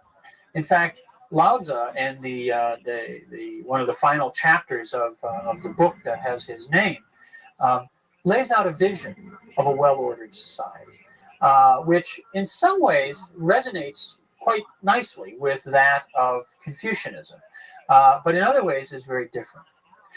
Lao Tzu writes that the ideal society, the ideal life in some ways, is one in which you live in a village. It's a small village. It's just a regular Chinese village. And you can hear the dogs barking and the roosters crowing in the next village. But in your whole life, you never go there.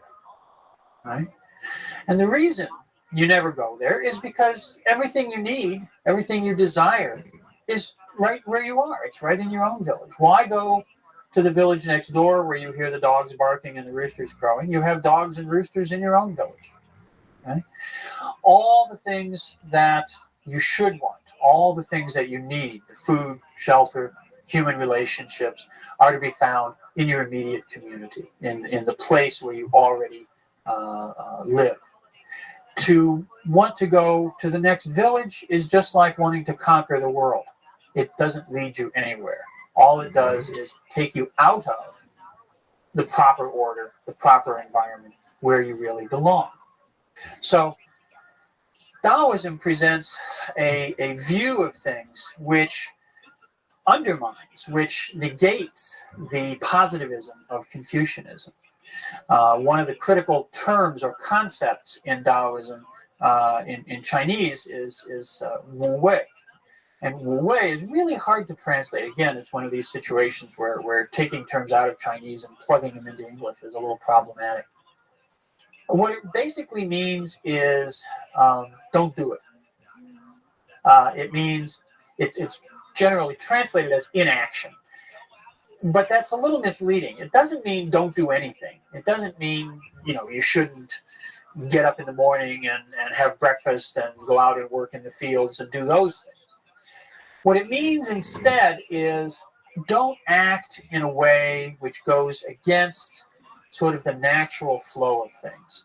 Okay? There is a natural order to things. There's a sort of natural community, a way of being, a way of living, which exists by itself, sort of functions by itself, the way that your village does, the way that a naturally occurring community of human activity does.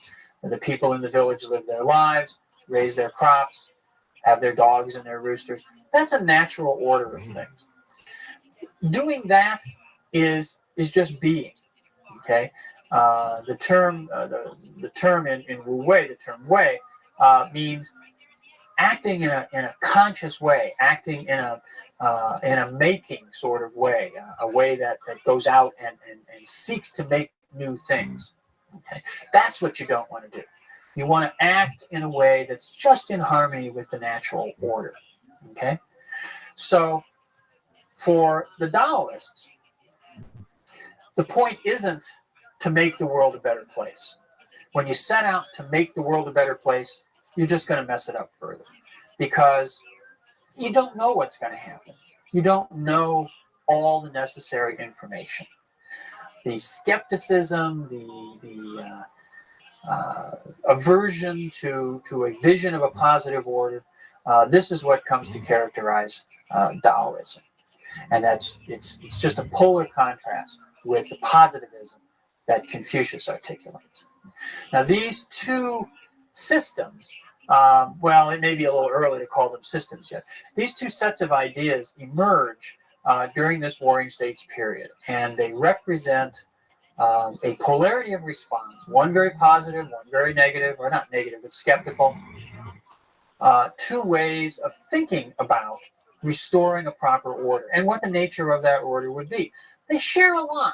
They share a lot of ideas about the order. In fact, I mentioned for Confucius that he's concerned with the Tao, the way, the proper way of being. And that's exactly what the Taoists talk about. It's called Taoism. It's the same word, the Tao, because they're also concerned with the way, the proper order of being. The difference between them simply being that for the Confucianists, the Tao is something that we go out and actively seek to foster and create and develop. Whereas for the Taoists, per se, the followers of Lao Tzu, the Tao is simply something which we have to let be in and of itself. We have to let it sort of go with the flow and do its own thing and just be its natural order. That polarity remains deep in Chinese political culture ever after. It's not the totality of the range of ideas that emerge in the Warring States, but we'll turn to some others in our next lecture.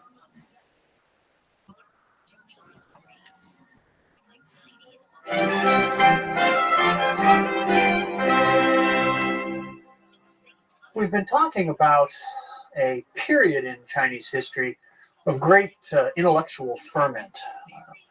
This era is sometimes referred to as the 100 Schools. It takes place during the Warring States period, which is the second half of the long age of fragmentation, the breakdown of the order of the Zhou dynasty. The first half, the spring and autumn period, an era where the number of states grows and proliferates, and the second half from around 500 BC on down, the period where stronger states start to eat up and absorb the weaker states, and the number of overall states begins. Because of this chronic conflict, the Warring States era is an appropriate name for it. It's a period of great instability, of great uncertainty, a time when people were very disturbed, very agitated about what was going on in the world around them. And many people, particularly individuals from the Shur, the elite of professional administrators that we've talked about, asked questions about the order of the world, about how things had gone so wrong, and how they could be put right. Last time we talked about two of the most important responses to these questions, the ideas of Confucius and Mencius, the ideas of Lao Tzu and Zhuangzi, and the schools of Confucianism and Taoism. While those schools persist and become very, very important and long-lasting in China, there were many other schools of thought, many other individuals who put out ideas during this period, which perhaps didn't become as dominant, didn't become as obviously a characteristic feature of Chinese culture, but contributed in various ways to the development of Chinese political life, of Chinese philosophical discourse. And I want, in this lecture, to look at a couple of the other schools in particular, but first just reflect a little bit about the range of ideas, the many of the different schools that were around at this time. Some were very concerned with issues of knowledge and language. We've talked already about the Confucians and the Taoists and how knowledge, our ability to know things, and the way that language affects that and shapes that was important for them. There were other thinkers, other philosophers at this time who really focused on language, on linguistic issues as questions in themselves. They would speculate on, for example, whether when we talked about a white horse, we were talking about something which was essentially white or was essentially horse. Which linguistic term was the primary determinant? Were they describing reality? How were they creating reality? Playing around with words and language and the way that structures our understanding. This was important for a number of thinkers during this period. Other individuals, particularly a fellow that we call Sun Tzu, Master Sun, were concerned with military strategy. Obviously, in a period of chronic warfare, ideas about how to wage war, how to organize for war, strategy and combat, these were critical concerns, and rulers were very interested in this. Sun Tzu was somebody who had no problem finding employment. Confucius was unsuccessful in his efforts to really achieve great influence at various courts.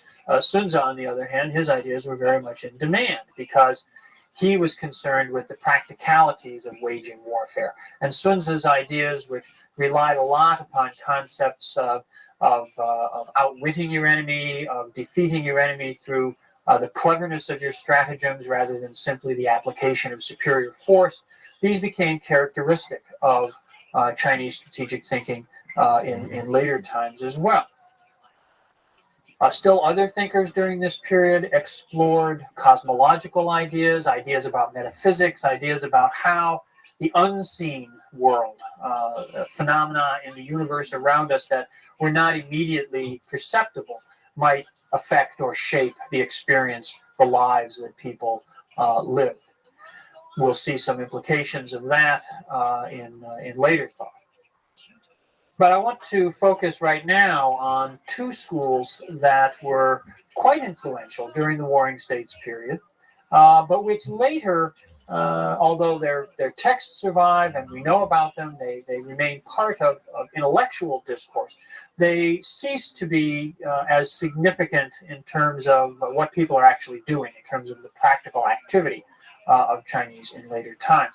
And these are the schools of what's called Moism, after a thinker that we simply call Moza, Master Mo, and the doctrines of legalism. And legalism will prove to be a practical philosophy, the practical aspects of which remain with us, while the philosophical side tends to be suppressed or put aside. Moza and the Moists, the people who followed his ideas, are remembered for basically two aspects of their thought and activity. First was that they advocated a doctrine of universal love. They advocated the idea that we should love everyone equally, that you should treat everyone essentially in the way in which you would like to be treated yourself, emphasizing, again, we can see certain commonalities of rhetoric with Confucianism and even Taoism, emphasizing the relationships among people and how those should be properly ordered and regulated. But the emphasis on universal love was, on the part of Moza, a response, a critical response to some of the ideas of the Confucians. The Confucians emphasized a society which was ordered and regulated in networks of relationships, but within which some relationships were more important than others. And in particular, we've talked about how Confucius was very concerned with the primacy of the family. Indeed, in some texts of Confucius, there are situations where Confucius actually puts the interests of the family above those of the state. There's a very famous anecdote in which Confucius is told about a situation where a young man testifies in court that his father had stolen a sheep. And Confucius sort of shakes his head and says, where I come from, a son does not testify against his father, implying that although it certainly wasn't right to steal a sheep, it was more wrong for the son to testify, to betray, in a sense, his father. So Confucius emphasized the primacy of the family. The Moists, the followers of Moza, said that sort of division, that sort of priority given to one's immediate family was part of what divided society, was part of what made one royal house want to fight against another royal house, because the royal houses were families, were clans themselves. And so unless you had a doctrine which said that you needed to treat everyone equally, you needed to love everyone equally, you would always have these kinds of divisions and conflicts. The Moists were interesting because not only did they have a philosophical position which said, which advocated these doctrines of universal love, but they also took a very practical response to the conditions of chronic warfare in the Warring States period, and this was that they became experts in defensive warfare. Their thinking was that if you could build up the defenses of smaller and weaker states so that they could effectively resist the aggression of the larger and stronger states, then aggression would cease to be a profitable course of action for the stronger states, and they would stop fighting. They would seek probably still to pursue their interests, but through peaceable means, perhaps through diplomatic or economic or other means. So the Moists trained themselves in the techniques of defensive warfare and then basically went around and offered their services as consultants or advisors to states which were at risk.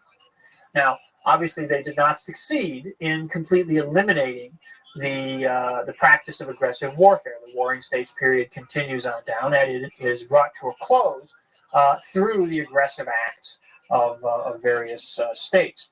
But the idea of using the practical approach of defensive warfare to make aggression unprofitable was quite engaging at the time. There were a lot of people who did apply this, and there were certain instances in which it actually proved to be quite effective. Once the Warring States period came to an end, the ideas of Moza sort of faded away. They remained, as I say, part of the textual tradition. But in the absence of this kind of chronic conflict, his teachings and his practical activity were no longer quite so relevant. The legalists, on the other hand, had an approach to the questions of social order, the questions of good government, of politics, which was rather different from any of the ones that we've talked about so far. The doctrines of legalism are associated particularly with one state of all the warring states, and that's the state of Qin. Now, we've mentioned the state of Qin earlier because it was the beginning of the rise of the Qin people back in the 8th century, which caused problems for the Zhou court and forced the Zhou to move their royal capital from Shenyang, around the modern city of Xi'an out in Shanxi, to Luoyang, to their secondary capital, moving east into the heartland of China. The Qin people continued to rise in power, to develop their state out there on the sort of northwest periphery of China. And they, as the Warring States era developed and conflict became more endemic, they developed a very effective military state. They developed a system in which the whole society was mobilized and directed towards the objectives of expanding Qin power and taking over and conquering other states. These ideas, the system, the method that the Qin used began to be formulated, articulated in a more self-conscious way back during the 4th century by an individual called Shangyang, who was the chief minister of the state of Qin at that time. And the key to legalism, the key to the practice of legalism, and later to its theoretical elaboration, is very simple. And it's the idea of rewards and punishments. Rewards and punishments. What Shangyang did was to begin a process that goes on over more than a century and a half of promulgating laws, promulgating codes, regulations, which were meant to give people, first the officials of the Qin state, and then all the people of Qin society, a clear understanding of what their obligations were, what their duties were, what their responsibilities were, what the law was, and of what the consequences of failing to perform their duties, failing to observe their obligations, and failing to obey the law would be. The idea is that if you have clear laws, clear rules that everybody knows, and if everybody understands the consequences of not obeying those laws, then people will behave properly. People will behave according to the will of the ruler. Now, of course, in order for this to be effective, it has to be applied equally to everyone. You can't have some people who are privileged and some people who can escape punishment. It has to be applied to everyone. And this was where the Qin proved to be truly effective, because they were very diligent about this. They made sure that if a high government official broke the law, he was punished. If an ordinary farmer broke the law, he was punished. It didn't matter what your status was, what kind of prestige you had, what kind of wealth you had. The law had to be enforced absolutely equally to everyone. And the laws were fairly harsh. Punishments were severe. They often involved the amputation of body parts, death, banishment, things which were meant to be very, very serious deterrents, even simply for relatively minor offenses. So it was a harsh system, but the harshness, at least in theory, the way that the Qin thought about it, the harshness was mitigated by the fact that everybody knew in advance what was going on. You knew that if you stole a sheep, if to go back to the Confucian story, that you would be severely punished for that. So you couldn't say, well, I really needed the wool. There's no mitigating circumstances. The law was very black and white, very cut and dried, and it was a system that proved to be a very effective technique for motivating people. Now, as I say, this began to be developed more consciously, more elaborately by Shangyang, who was chief minister back in the 4th century BCE. In the 3rd century, it gets a sort of philosophical rationale developed by a thinker called Han Fei. Now, Han Fei was a member of this sort of professional elite. He had worked in a number of states before coming to Qin. He's recruited by the leaders of Qin because of his ideas, and he then lives out his life, the rest of his life, as a servant of the Qin kings. And Han Fei gives a philosophical gloss, if you will, to the doctrines of legalism. Han Fei develops a theory of human nature which says that basically people are selfish and greedy, that left to themselves, they will pursue their own self-interest. They will always seek to maximize their own personal gain and to minimize their personal pain, their personal discomfort. And so if you use that natural feeling of a desire for good things and an aversion to bad things, then you can motivate people. You can get people to do basically what you want them to do. This is a very modern-sounding concept in some ways. It's linked in the Qin state to an idea of rulership, an idea of the nature of the political order, though. That's a little different from what we see in most other circumstances in China, because in Confucianism and Taoism and Moism and many of the other doctrines, there's a sense that there's a natural order, a proper order to the world, that everyone has a place, everyone should be in their place, we should all be performing our various roles. In the Qin state and in the doctrines of legalism, the state exists for the ruler. The ruler is essentially the owner of the state. The state is like his private property, and he can do with it as he pleases.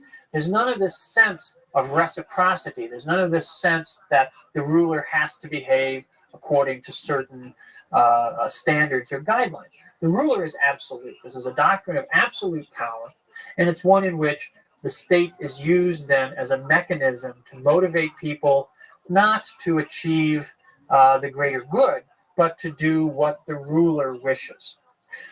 If you have a good ruler, this may be a perfectly reasonable system. But if you have a bad ruler, then obviously you're going to have very unpleasant conditions for people. Now, so long as the Warring States period persisted, so long as Qin was one of a number of states fighting amongst themselves, contending for power, the doctrines of legalism served it very, very well. Indeed, it's not surprising that when we get down to the 3rd century BCE, we see in the final decades of the Warring States period that it is the state of Qin that one by one takes on, defeats, and absorbs its enemies, its final remaining foes. This process reaches its conclusion in the year 221 BCE, when the state of Qin defeats the last remaining other state, which is a state called Chu, a large state in South China centered in the Yangtze River Valley. And the state of Chu is defeated, is conquered, is absorbed by Qin in 221. Now, the leader of Qin at this time is a very famous king. We call him Qin Shi Huangdi. Qin Shi Huangdi. Qin, the state of Qin. Shi is a word that means the beginning or the first. And Huangdi is a word which now enters into the Chinese vocabulary in this meaning for the first time, and it means emperor. So Qin Shi Huangdi is the fellow that we identify as the first emperor of the Qin. And the adoption of the term Huangdi to mean emperor is a very significant act. Up until this time, the leader, the ruler, the head of a dynasty was called the king, and the term in Chinese is Wang. Huangdi was a very ancient mythological figure back there in the age of Yao and Shun that we talked about earlier, who was not necessarily even a fully human figure, a sort of spiritual being who guided certain of the affairs of mankind. For the king of Qin to, in 221, now adopt the title of Huangdi was a claim to a kind of rulership that had not been seen in China previously. It was a claim to total power over all of China.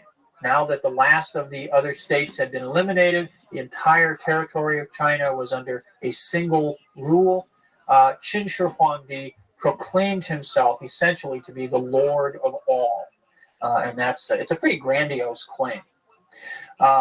It's ironic, too, because as history plays out, the Qin dynasty only lasts 14 years.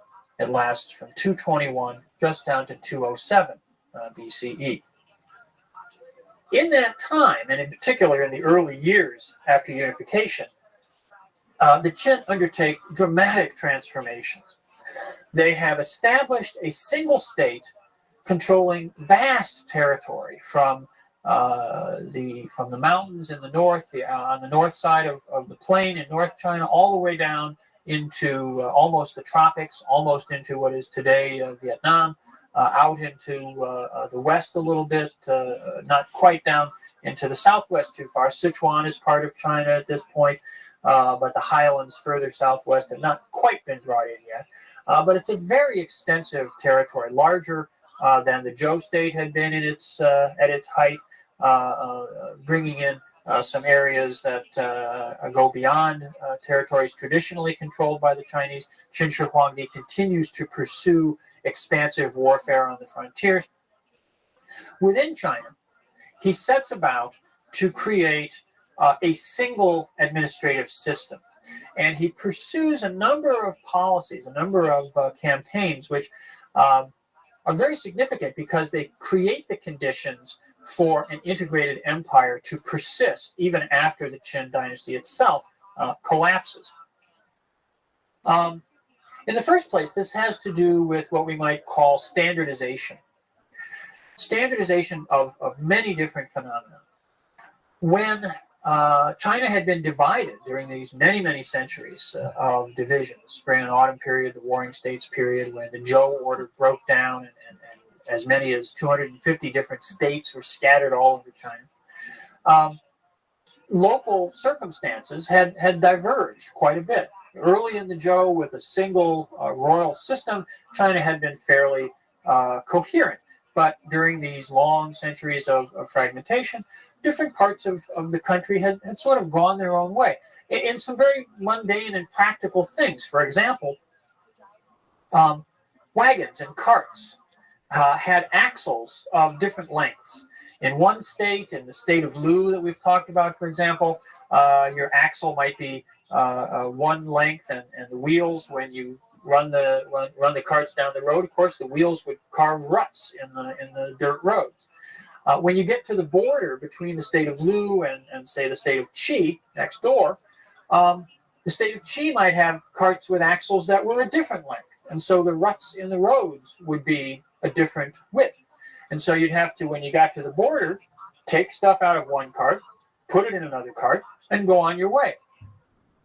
This was very effective for the warring states, for the different small states, because it meant that they could control trade across their borders. It was, in fact, desirable in some ways from the point of view of these many different rulers. When you're presiding over a unified empire and you want an integrated system of commerce all over your territory, it's a bad thing. So Qin Shi Huangdi decrees a proper length for axles. And of course, it's the axle length of the state of Qin. So all carts, all wagons throughout China have to now have the same width of axles. And this makes, after a certain amount of time, for an integrated transportation and communication system. Coinage was another example.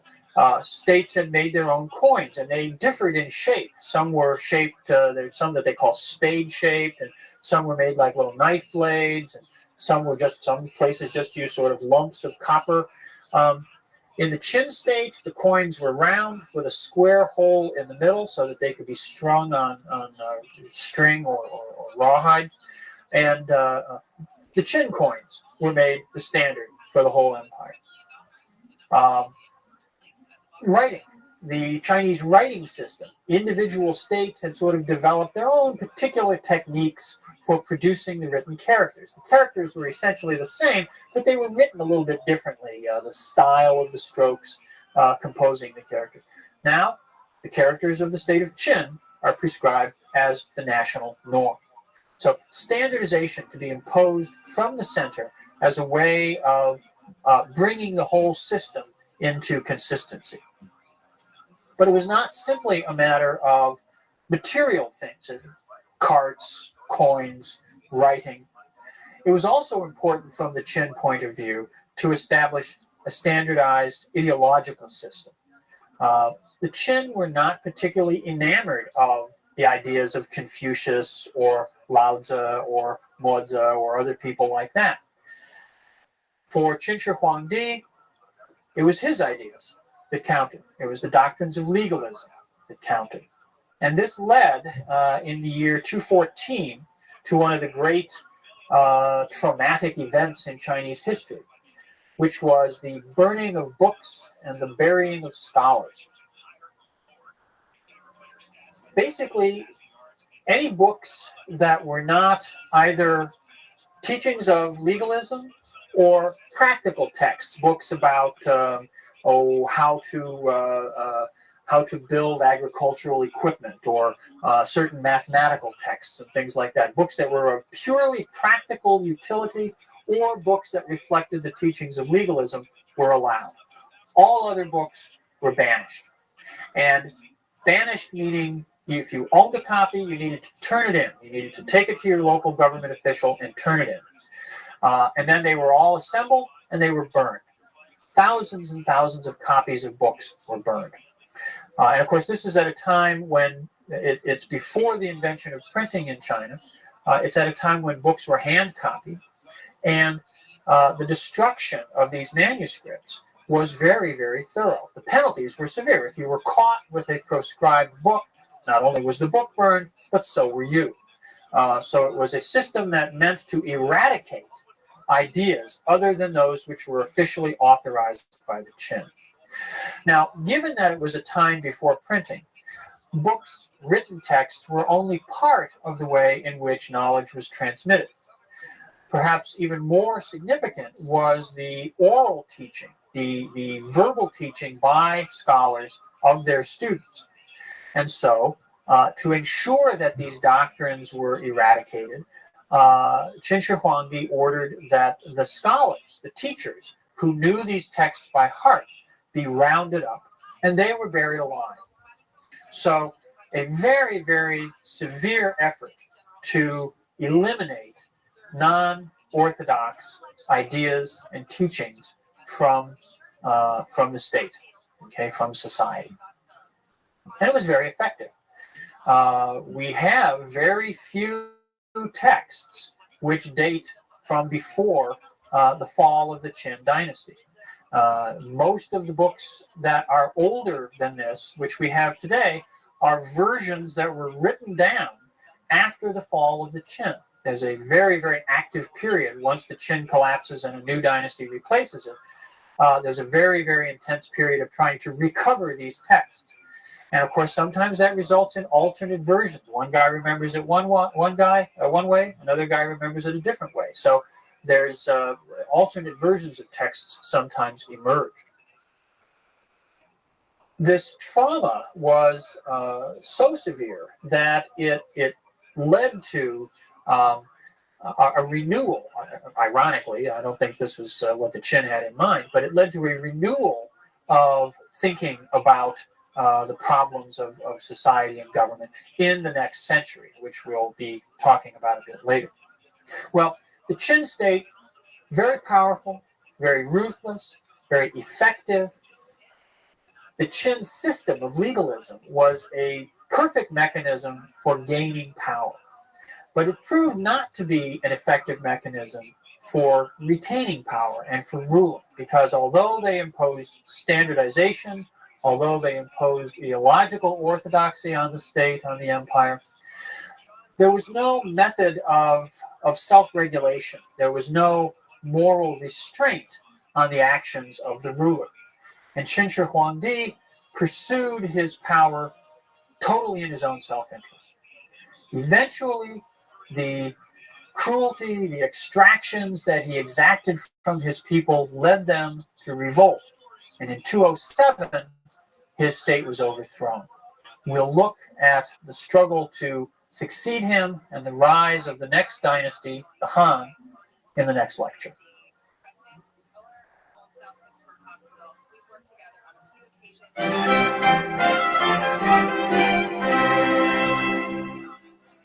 We talked last time about the nearly 300-year period when China was divided into the northern and southern dynasties. In the north, a series of states, most notably the Toba Wei, that were created by Turkic peoples migrating into the area from Central Asia. In the south, a series of states, many of them centered at the modern-day city of Nanjing, which preserved a distinctive Chinese culture and indeed went through an area of rather elaborate flourishing of their Chineseness.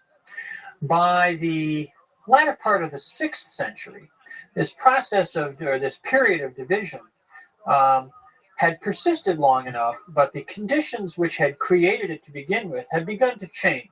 In the north, the period of invasions, the period of migrations had ended, and a long era of cultural accommodation had ensued. A blended Sino-Turkic elite had emerged, which had adopted Chinese ways in political administration, in many cultural practices, and adopted the use of the Chinese language. And North China ceased to be quite so alien a terrain, quite so alien a space. In the south as well, while there had been these very intense efforts to preserve a sense of Chinese purity, the spread of Buddhism, the adaptation of Buddhism to Chinese conditions, and simply, I suppose, a process of familiarization. The presence of alien elements in the north was no longer so new, so disruptive. Created conditions in which perhaps there was a greater receptivity in the south even to the idea of reunification with the north. And certainly the ideal of a single integrated China remained very powerful in Chinese elite thought, both north and south.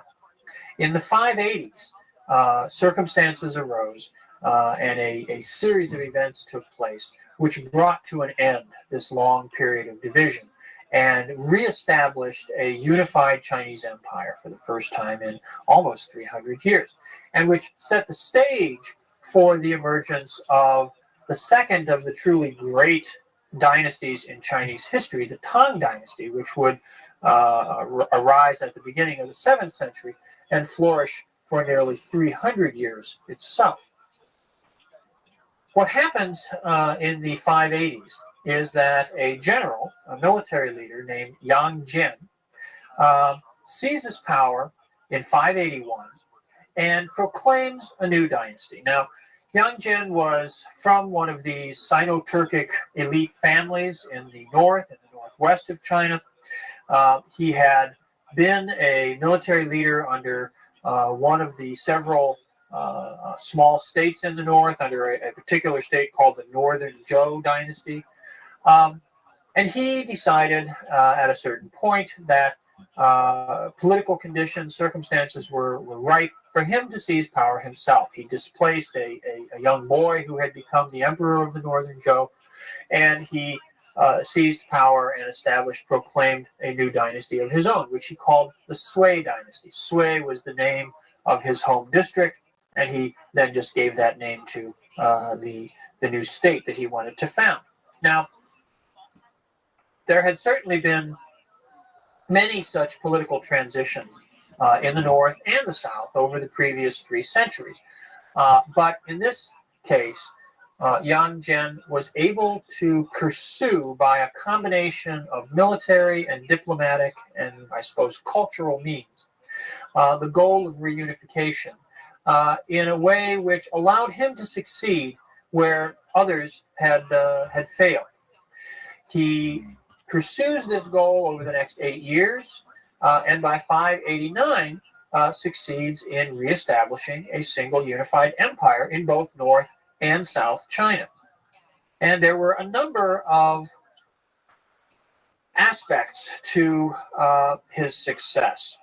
In part, it's simply a process of military conquest. He was a general. He seized power using his armies, and he then led his armies in a series of campaigns in North China against the other minor states that were in existence at that time. And he conquers them and absorbs them into his new Sui dynasty. At the same time, he conceived the ideals of conquering the South, or at least regaining the South for an integrated empire. He doesn't want to do that through military conquest. He would rather do that through other mechanisms. One way that he immediately begins to pursue this is that he sends his son, a man named Yang Guang, to be viceroy of a city called Yangzhou. Now, Yangzhou is a very important economic and political center on the north side of the Yangtze River in East China.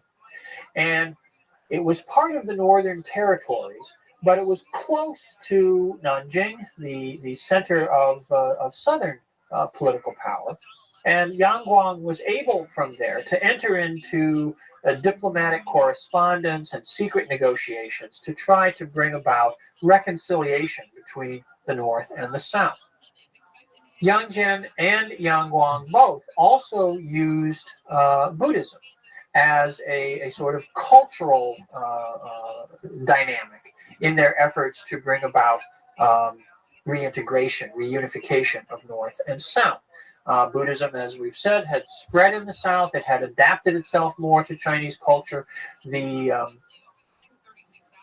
distinctions, the divisions between the Buddhism of the Turkic peoples in the north and the spreading Buddhism in South China had mellowed, had moderated over the centuries. And now Yang Zhen and Yang Guang were able to use Buddhism as a common vocabulary, a sort of common cultural repertoire that allowed them to reach out to the South, ignoring or setting aside, in a sense, the elaborate literary culture of the South, which had been developed in part to emphasize its distinction from the North, and instead appealing to the commonalities which Buddhism provided for all Chinese at this time. And this was a successful strategy. They managed to negotiate a marriage between Yang Guang and a princess of one of the southern states, and that allowed that territory to be brought under the control of the Yangs without military conflict. And by that point, the remaining southern states basically saw the writing on the wall. They realized that this was the direction in which events were moving, and they made their accommodations of one type or another with the new dynasty. So that by 589, all of China is brought into a single political system, a single dynastic structure. Now, Yang Zhen and Yang Guang then set about to fashion a new state which will be powerful enough and functional enough to retain this unity. What they don't want is to simply be another sort of passing phase of a brief unification, which then will fall apart in a generation or two. Now, there's an irony that enters into this because, in fact, the Sui dynasty only lasts for a very brief period. Only Yang Zhen and then Yang Guang are successful emperors under the Sui dynasty. And by the second decade of the 7th century, the Sui dynasty passes away and is succeeded by the Tang. So the Yangs don't succeed in establishing for themselves a dynasty which will last a long, long time. But they do succeed in establishing an institutional order, a new political structure, a new system, which will prove to be quite resilient and quite long-lasting under the Tang, persisting all the way down to the beginning of the 10th century. There are a number of key elements in this system that Yang Zhen and Yang Guang put in place.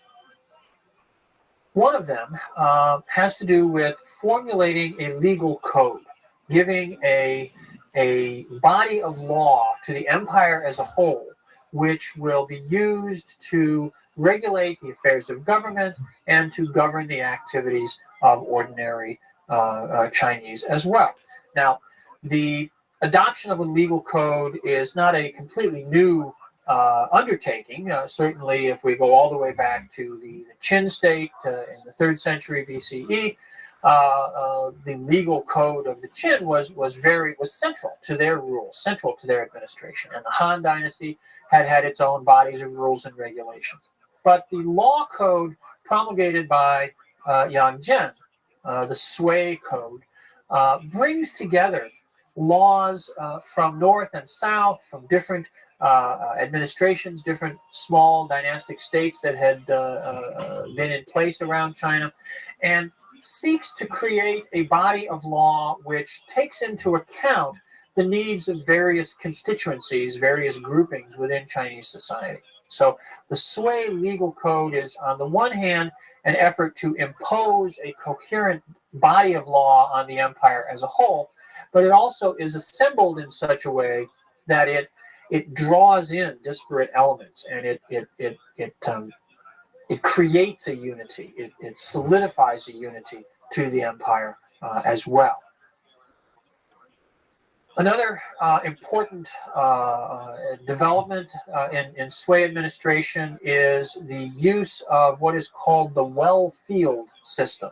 The Chinese character for the word well, a water source, looks a lot like a tic-tac-toe game.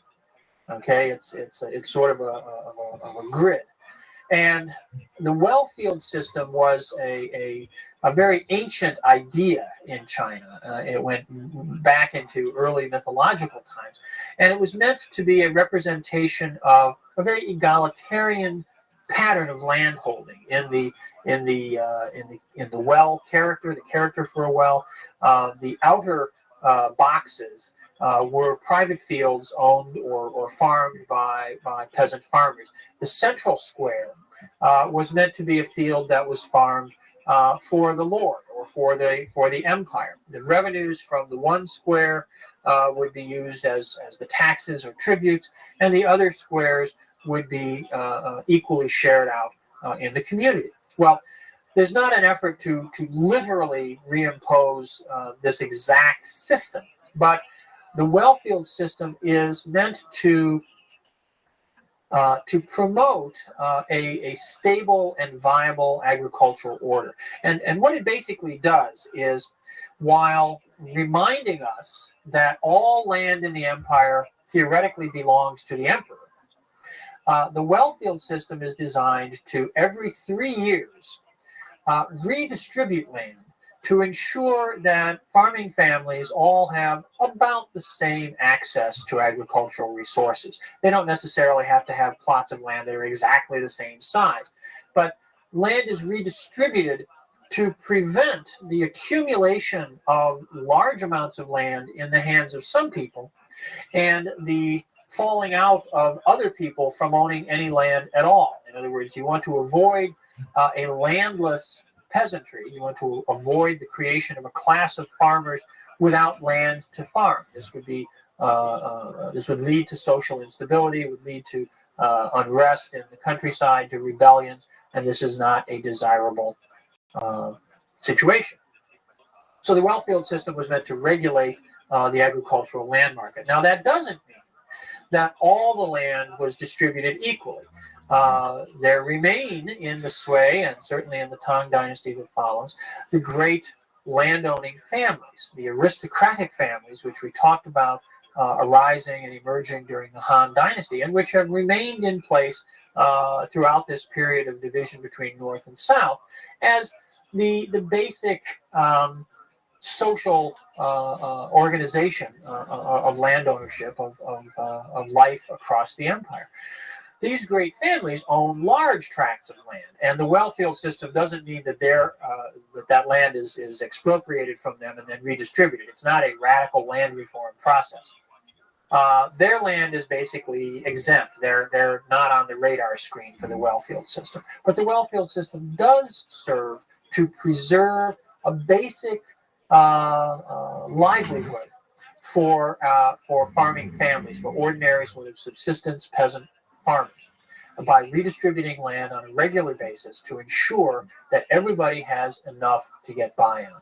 And it proves to be a very viable, stabilizing mechanism for the next few centuries. It breaks down eventually, and as we'll see late in the Tang, the situation deteriorates quite dramatically. But for quite a while, this proves to be a good feature.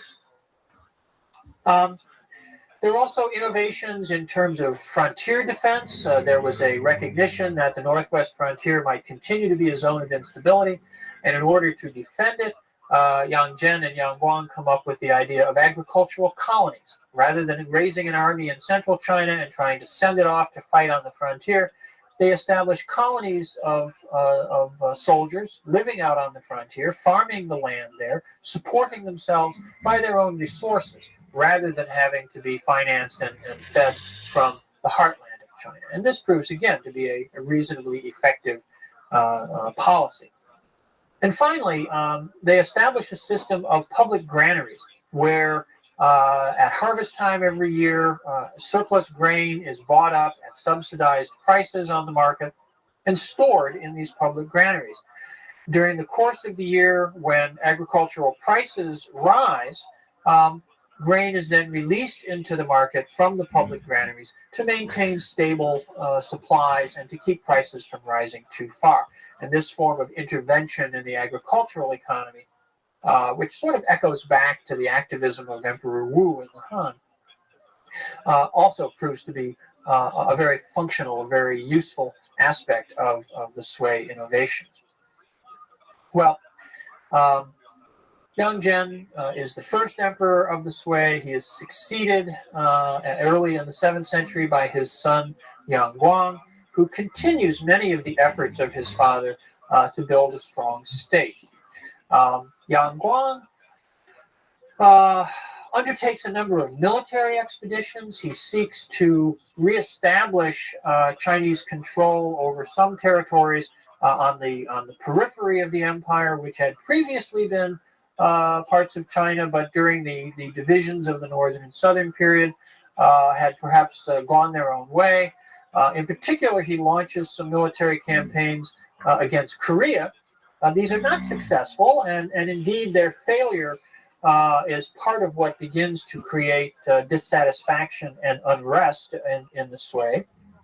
He also launches military campaigns to the northwest, out into Central Asia, to try to push some of the Turkic populations, in particular a group of people called the Uyghur Turks, away from the Chinese frontier.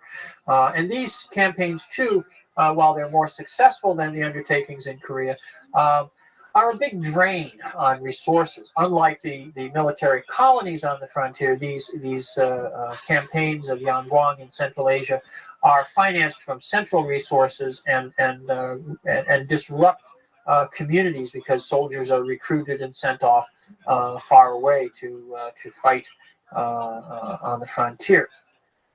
So those two tend to generate a certain amount of unrest.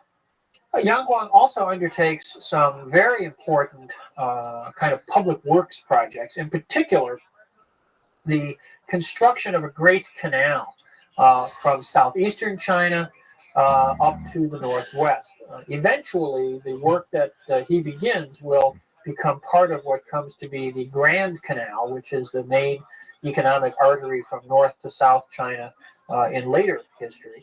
But this first phase is designed to help move grain from the very wealthy grain-producing area of the Jiangnan region, near the mouth of the Yangtze River, where it flows out to the sea, from that area up to the northwest. By this time, the capital of the Sui is up in the northwest, up near Chang'an and Luoyang. They have political centers at both of those again, just as earlier states have. But while these have been the political centers of China, of unified Chinese states, for 1,000 years now, the Northwest has continuously, through this period, been going through a slow process of climate change, which has involved it getting warmer and drier. And it has become less and less agriculturally productive. The Northwest had been, of course, as the original heartland of Chinese civilization. It had been a reasonably lush area, but it has dried out over the last 1,000 or 2,000 or 3,000 years. And by the Sui period, the Northwest is not able to support itself, or not able to support the lavish presence of the imperial court as it had been in earlier periods. And so the importation of grain from the southeast becomes economically much more vital. So the building of the Great Canal is undertaken by Yang Guang to deal with that problem. But again, this involves extensive mobilization of labor resources, the disruption of local communities, and while we can see it as a very necessary and very reasonable undertaking, sort of in a macro historical view, for the people who were involved at the time, it became another factor in generating unrest and dissatisfaction with the Sui regime. The Sui dynasty comes to an end in the year 617, and what happens is a curious combination of events, a curious set of causes leads to the transition from the Sui dynasty to the next dynasty, which is the Tang.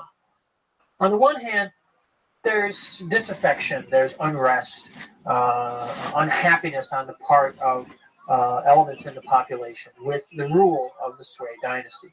The military campaigns, the labor levies involved with the canal construction. These things have alienated large chunks of the population, large groups within China. But it's not necessarily clear that this would have, in and of itself, led to the overthrow of the dynasty. There were often circumstances in which particular communities or even large sections of the Chinese population might have been unhappy with certain aspects of a particular imperial regime that didn't lead to that dynasty being overthrown. Instead, we can see an additional set of elements in this case that are a little bit unique and a little bit curious and almost quirky. And these have to do with rumors and mystical events that begin to take place and to circulate around the Sui capital in the middle of the second decade of the 7th century. And these had to do with a story, a vision, if you will, that the imperial throne was going to be occupied by someone whose name was Li. Now, the name of the Sui emperors was Yang. So obviously, the suggestion that the throne would be occupied by somebody named Li meant that the Yang family, the Yang rulers, were going to be overthrown.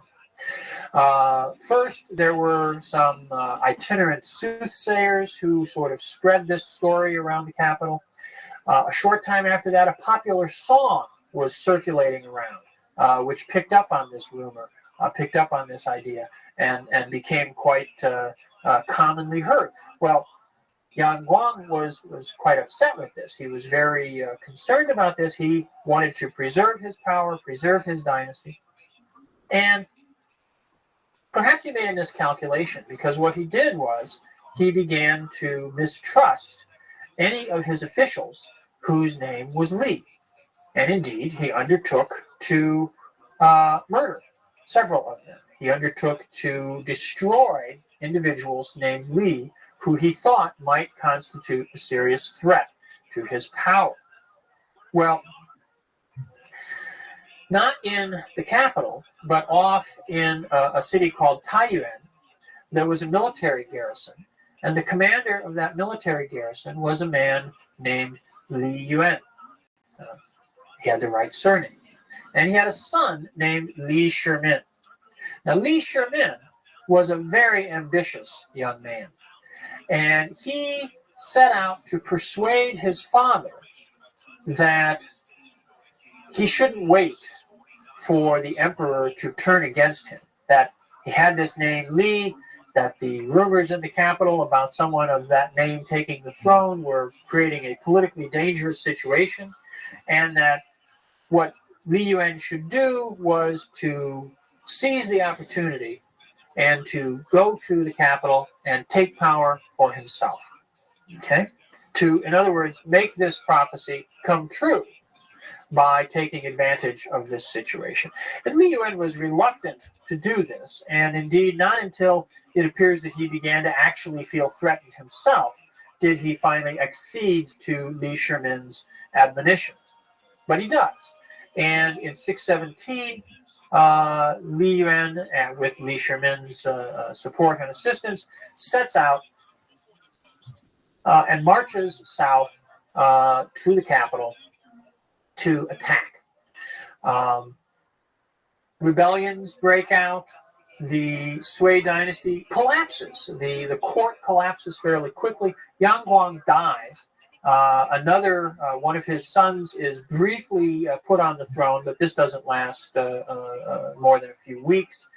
And power disintegrates at the capital, at Chang'an. This then gives rise to a brief period, relatively, of civil war, where a number of contenders emerge, seeking to establish a new dynastic order.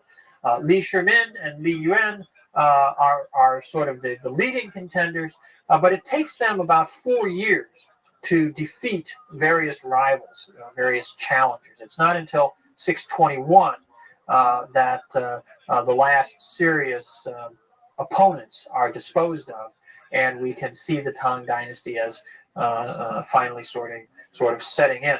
Now, there's an interesting sidebar to this process, which involves the Shaolin Monastery. The Shaolin Monastery is in Henan province. It's not far from Chang'an and Luoyang and the sort of core areas of Chinese politics.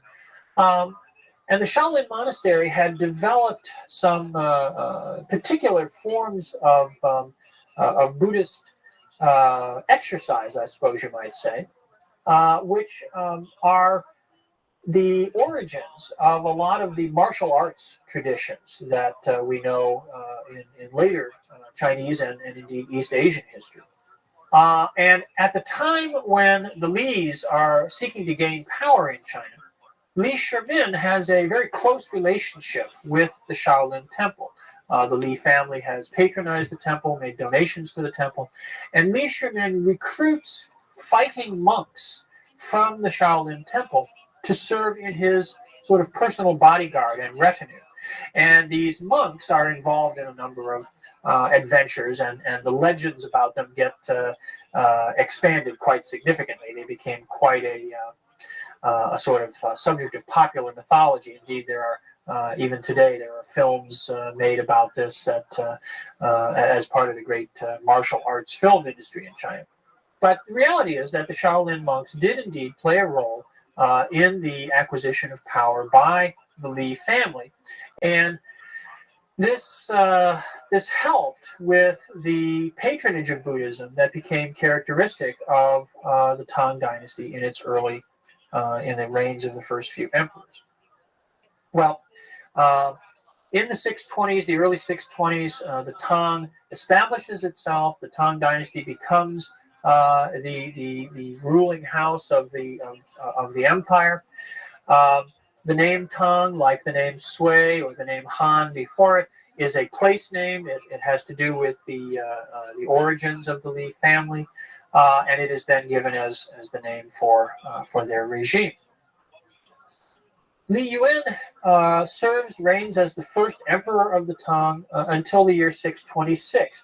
At which point he abdicates. He lives on until 635 in a very pleasant retirement, but he turns the throne over in 626 to his son, Li Shimin, who in many ways really is the founder of the Tang Dynasty. It's unlikely that Li Yuan would have rebelled, would have undertaken the conquest of power without the urging of his son.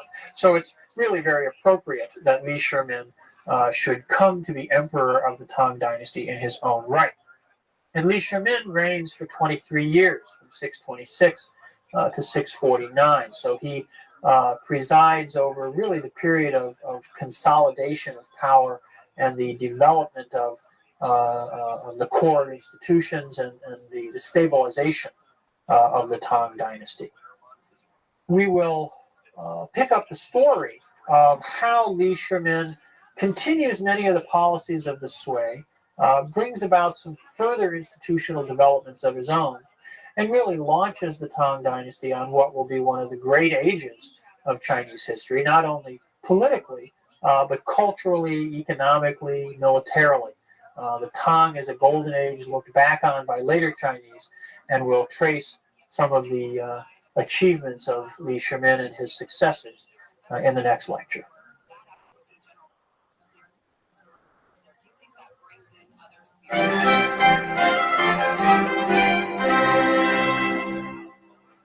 The Han Dynasty, which was established around 202 BCE when Liu Bang defeated Xiangyu and was able to establish a successor state to the Qin, had persisted for over 200 years when it was briefly interrupted, as we talked about last time, by what's called the Wang-Mang interregnum, a period where the main line of descent of the Liu family had run out, and Wang Mang, who was an official at the court, took power for himself. He died in 23 of the present era, and at that point the Liu family, a collateral line of the Liu family, regained the throne and resumed the rule of the Han Dynasty, which they then maintained for nearly 200 more years. This second half of the Han, which is often referred to as the later Han, or sometimes as the Eastern Han, since it involved a move again of the imperial capital from Chang'an in the west to Luoyang in the east, two cities which we've encountered before as centers of imperial power. The second half of the Han Dynasty doesn't really have quite the drama, quite the intensity that the first half did, and particularly the first century of Han rule, when the new political order was being created, when the imperial political culture was coming together, when Wu Di presided over the Han synthesis and the great expansion of Chinese territory and administrative ambitions. The second half of the Han, though, does see a period where certain social and economic tendencies or trends that had been developing even in the former Han, the earlier Han, begin to really come to fruition. It's a period where the significant events are sort of under the surface. They're not as immediately apparent and dramatic as the first half of the dynasty, but in some ways are just as significant, just as important. In particular, the Han Dynasty as a whole is a period where the system of ownership of land, the organization, if you will, of the agricultural economy undergoes a lot of change. Down to the Qin period, for the previous 1,000 years and more, land had basically been all owned by the powerful rulers. Farmers who had worked on the land had done so without really owning any property of their own. They were simply the possessions, if you will, of the people who controlled the land. Whether this was the Shang kings or the early Zhou kings, or later during the fragmentation of the spring and autumn in the Warring States periods, whoever wielded military power, whoever wielded force over a given territory, essentially controlled all the economic resources within that territory. Beginning during the Warring States period, but only in a very incipient way, but really starting to develop in the Han period, a new system starts to emerge, a new way of organizing and conceptualizing agricultural resources begins to be put in place. And this has to do with a shift really in the nature of political power. During the Warring States period, during the whole of the Zhou era, the warrior elite had been the dominant group in China. The Shi, the professional, political, administrative elite that we've talked about, served the warriors, served the military strongmen, the military leaders, either of the Zhou state to begin with, or of the many smaller states that rose and fell during the centuries of conflict. But even during that period, rulers began to reward members of their political administrations with grants of land. When the Han Dynasty comes along, as part of this creation of a new imperial system, a new imperial order, the emphasis on a regular bureaucratic administration staffed by a literate, educated political elite imbued with the values of Confucianism, these various elements of the Han synthesis we talked about. Now, the system of rewarding officials for service in office through grants of land becomes more common, more universal indeed.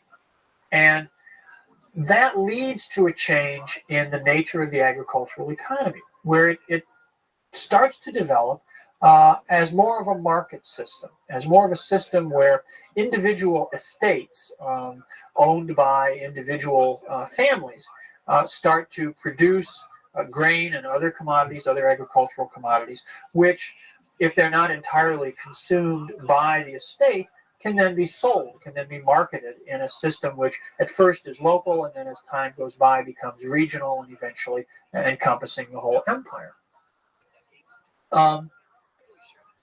Land remains, in theory, the property of the emperor. The emperor, throughout imperial history, is theoretically the proprietor of all land in China. But in practice, land that is granted out to families, which is then passed on from generation to generation, develops into a sort of de facto private property. And indeed, the legal system begins to regulate this, to recognize this. Charters, grants of land start to function as titles, as deeds. And the conflict between individual landowners over access to water or other kinds of resources, these things start to be adjudicated through a legal system that in effect recognizes the rights of landowners as private property holders. This is a very significant transformation. It leads to a new order, not only a new political order, but a new sort of socio-economic order. The families which build up these estates, initially through service to the government, but eventually they become sort of self-perpetuating, emerge as a sort of aristocratic elite. During the Han period, they're still very closely tied to service to the dynasty. But as time goes by, their status, their wealth, allows them to go through periods of time where perhaps no one is actually serving in the government. No one from the family is a minister or an official. And yet they still retain their elite status, they retain their aristocratic prestige because of their ownership of these estates. And so the Han is a period of transition, by the end of which an aristocratic system with people who have prestige and status in society based upon their ownership of land, their ownership of estates, their control of agricultural wealth, becomes characteristic of Chinese society and will remain so for much of the next 1,000 years. Given that, there's also transformations that take place in terms of an elite culture. Again, it's a shift away from a culture that was focused primarily on the glories of warfare, the tales of heroism and strategy that had been characteristic of the warring states in earlier periods, to now an era of cultural sophistication when attributes of learning, of sophistication, of knowledge, of poetry, the ability to compose poetry, to write good prose, essays, things like that, to conduct sophisticated conversation.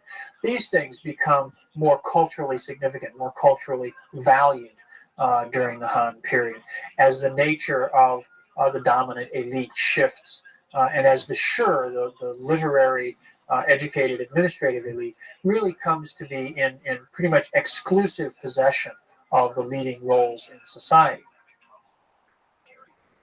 Within the imperial system, within the government, the dynastic system itself, rival groups seek increasingly to influence the court, to enrich themselves, to gain office for their favorites, their appointees.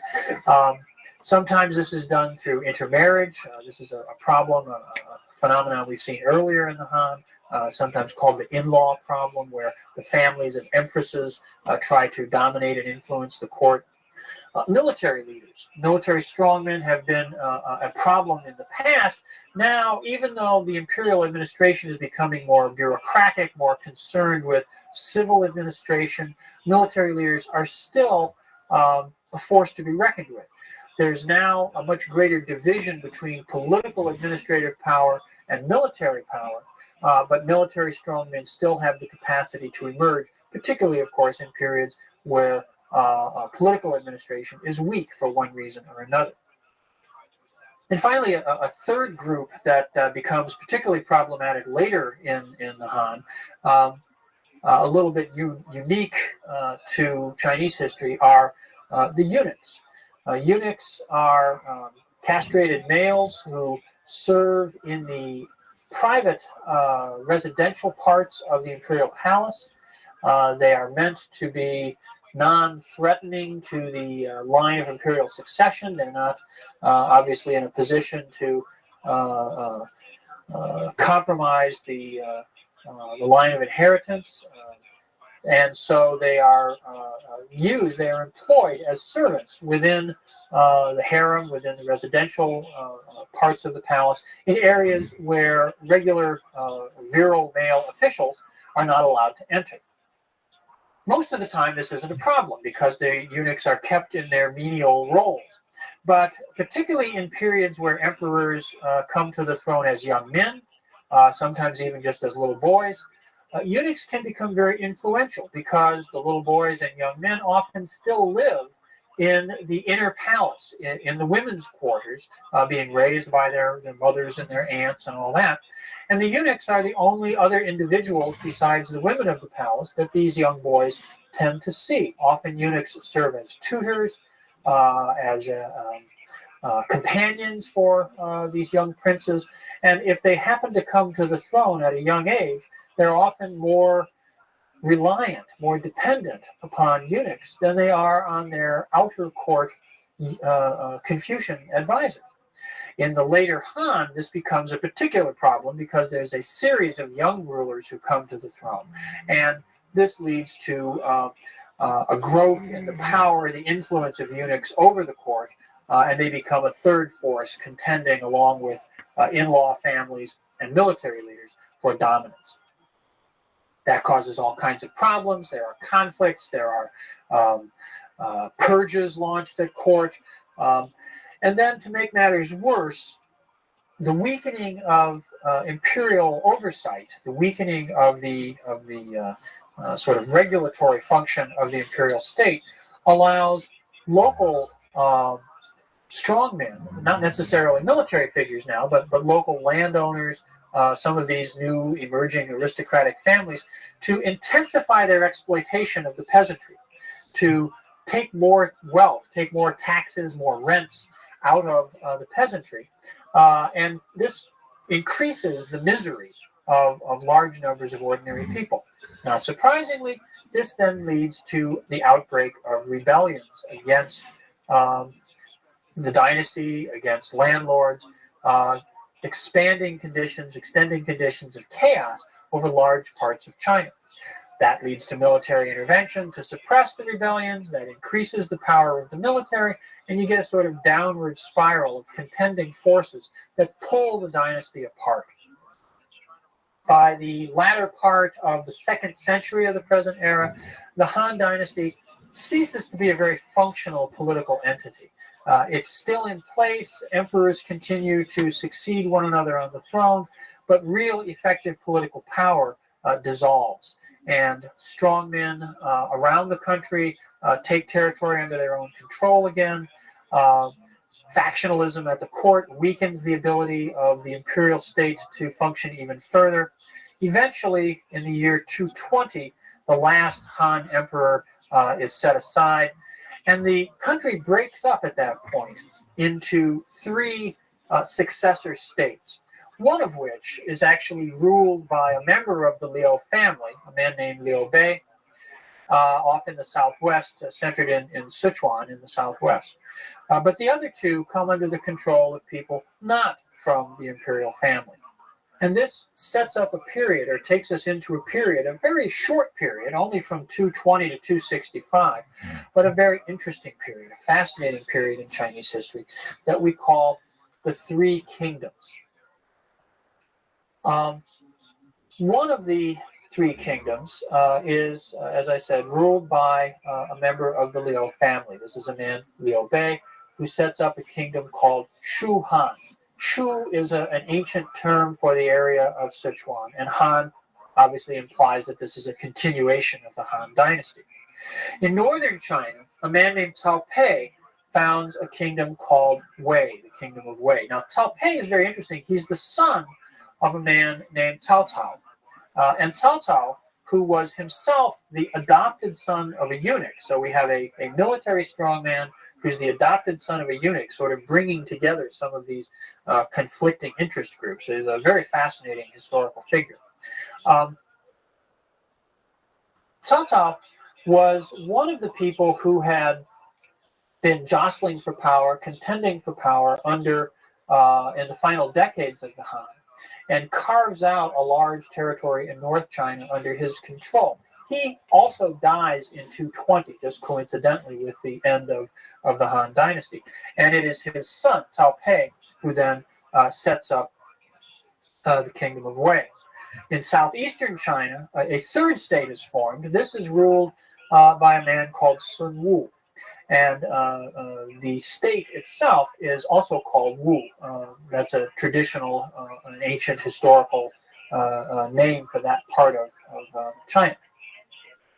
So the kingdom of Wei in the north, Shu Han in the southwest, and Wu in the southeast.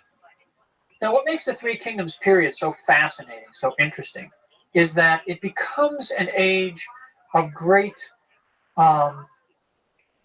heroism and romance. It is looked back upon by later Chinese as a sort of golden age, not a golden age of good government or of flourishing poetry and art the way that the Han or later the Tang dynasty are thought of, but an age of great adventure, an age unlike most periods in Chinese history.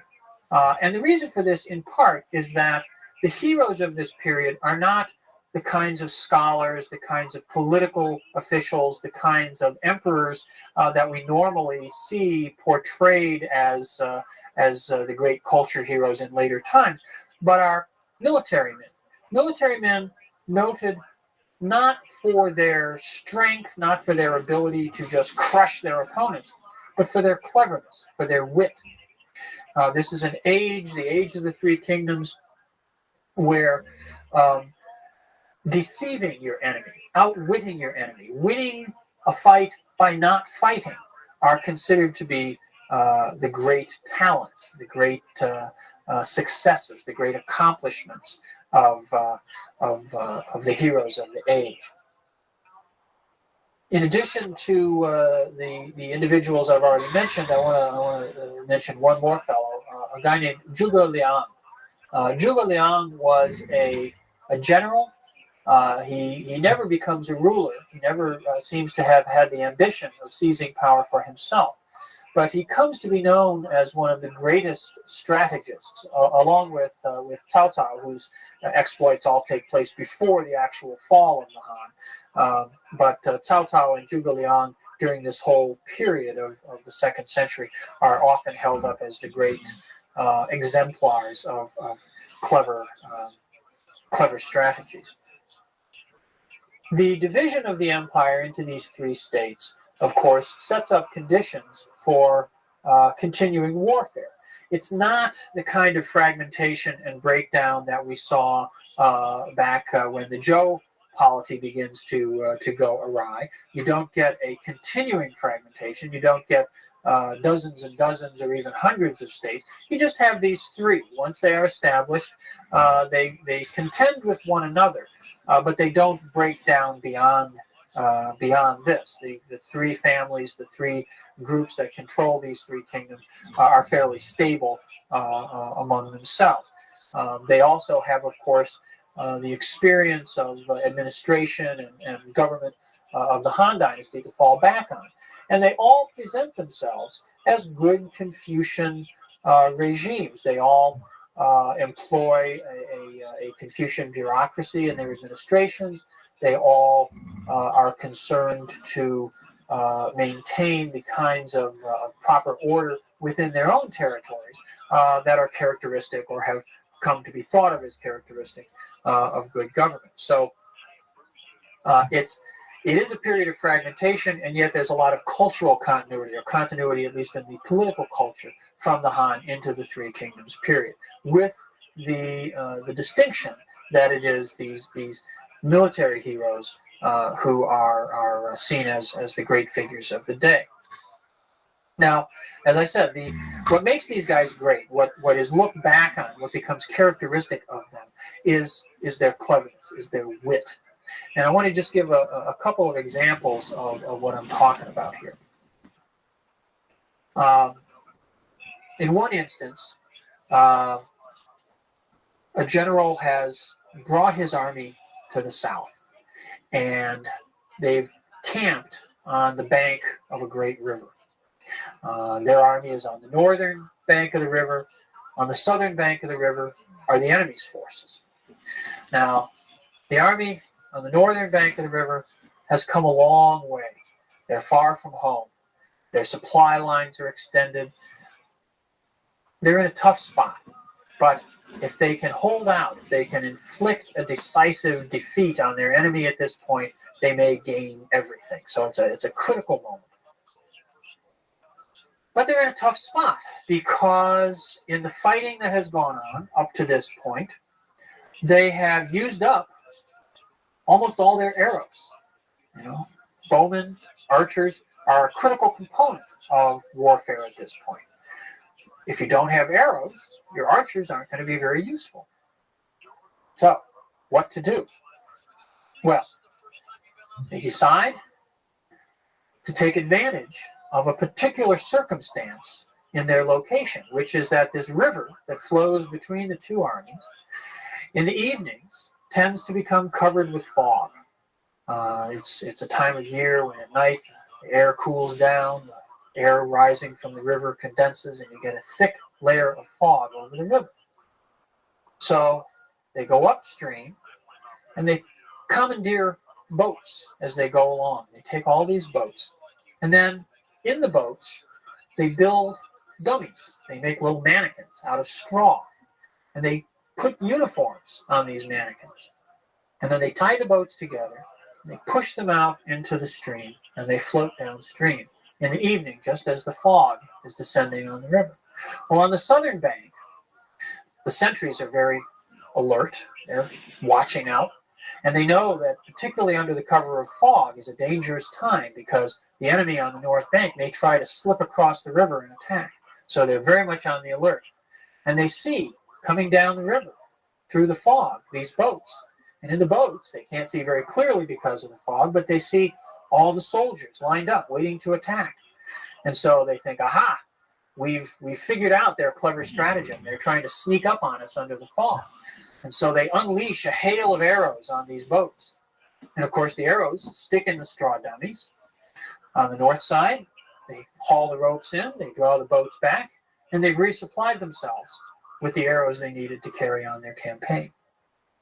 This sort of story becomes legendary, and it's passed down when you study Chinese. This is one of the little texts that you learn very early on. Straw boats borrow arrows is the title of it. Another example, this one involves Zhuge Liang.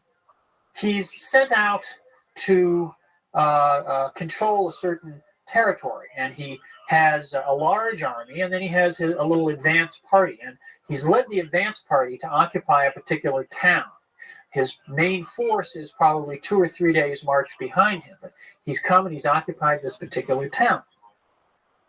And at this point, the enemy army is approaching, and the enemy army is only about a day's march away. and they've sent their scouts out ahead, and they're sort of checking out the situation. And they come up onto the ridge outside this walled town, and they spy down, and they see that here's Zhuge Liang's forces, but it's just his little bodyguard. And they're delighted. So they ride back and they tell the commander, we've found Zhuge Liang. He's in this town, and if we attack right away, we can defeat him. Well, Zhuge Liang is no fool, and of course he's had his own spies out, and they've detected the approach of the enemy.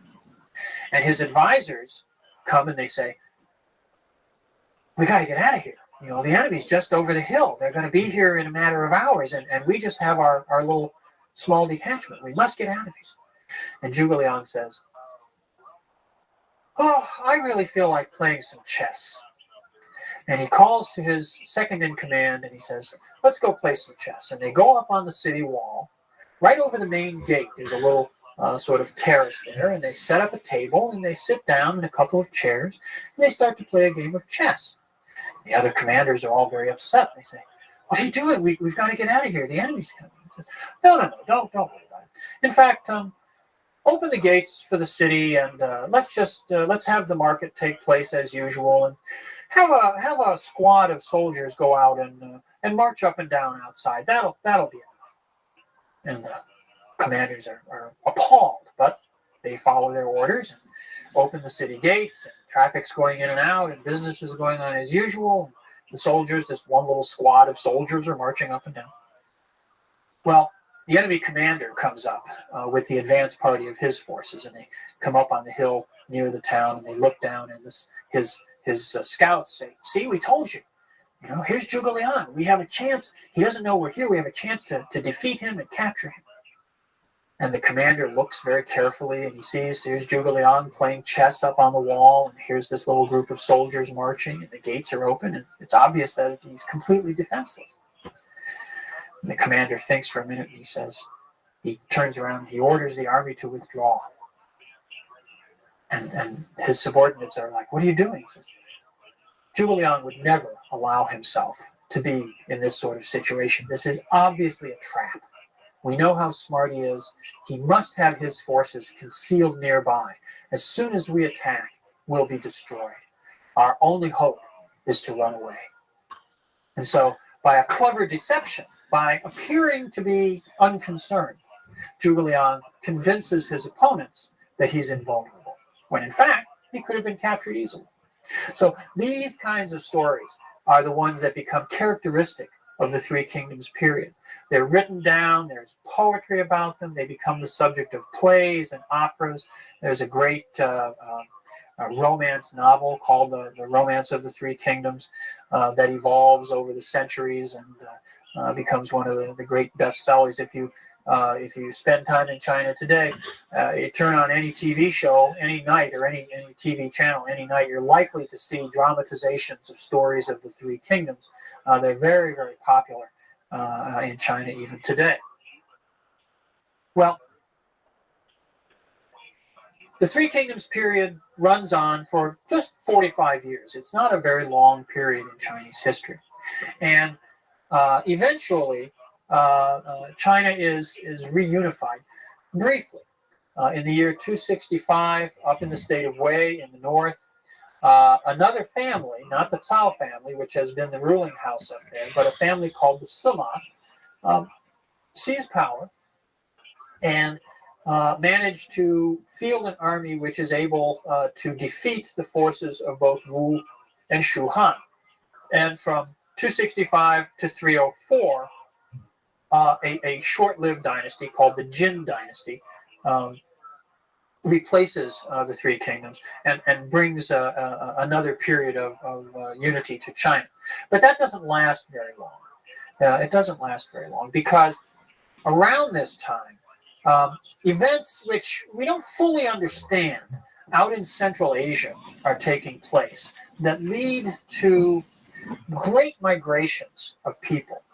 Around this time, a little bit earlier than this time, there's a great movement of people from Central Asia down into northern India, people called the Kushan, who become a great civilization in what's now northwestern India.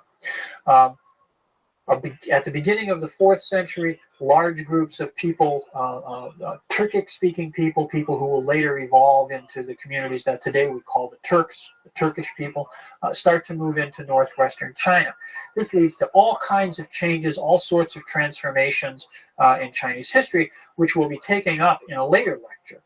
But before we turn to that subject, I want to take an opportunity in the next lecture to talk about the arrival in China during the second half of the Han Dynasty of the religion of Buddhism, which comes to China from India and which finds a place in Chinese civilization, which is rather unique because it's the only major thought system, major spiritual system to take root in China, which comes from outside.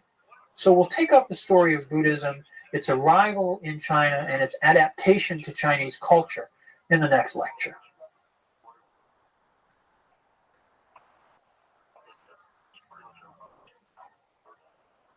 The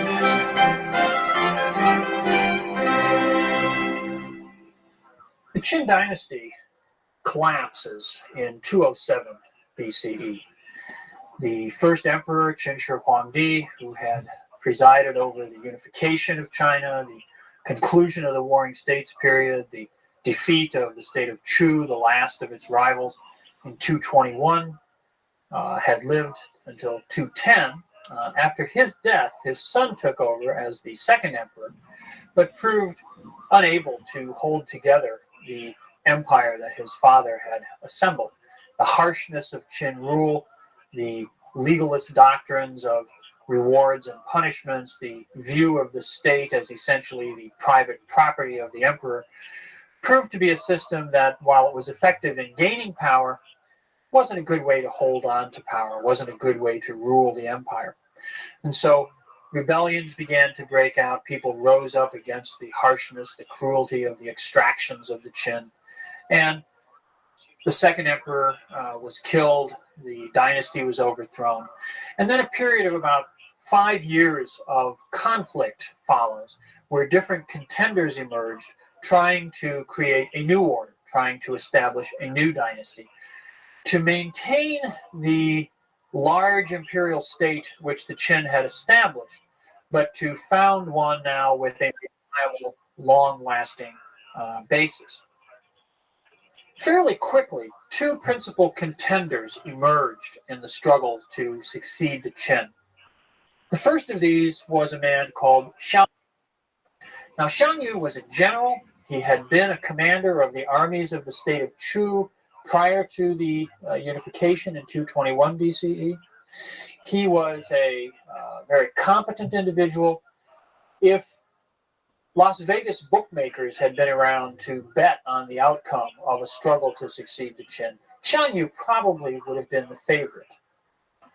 His principal opponent was a man named Liu Bang, and very few people would have put their money on Liu Bang at the beginning of this process.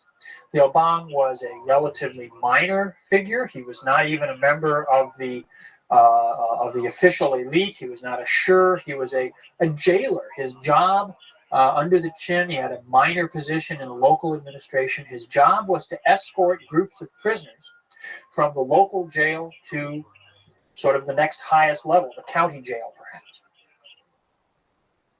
When things began to fall apart, just around the time that the Qin was collapsing, Liu Bang was embarked on one of his missions, and it involved an overnight journey. And in the night, while he was camped with some of his prisoners, when he got up in the morning, several of them had escaped. Well, he knew that this meant that he had failed to fulfill his duties, to perform his task, and that under the Qin system, he would be severely punished.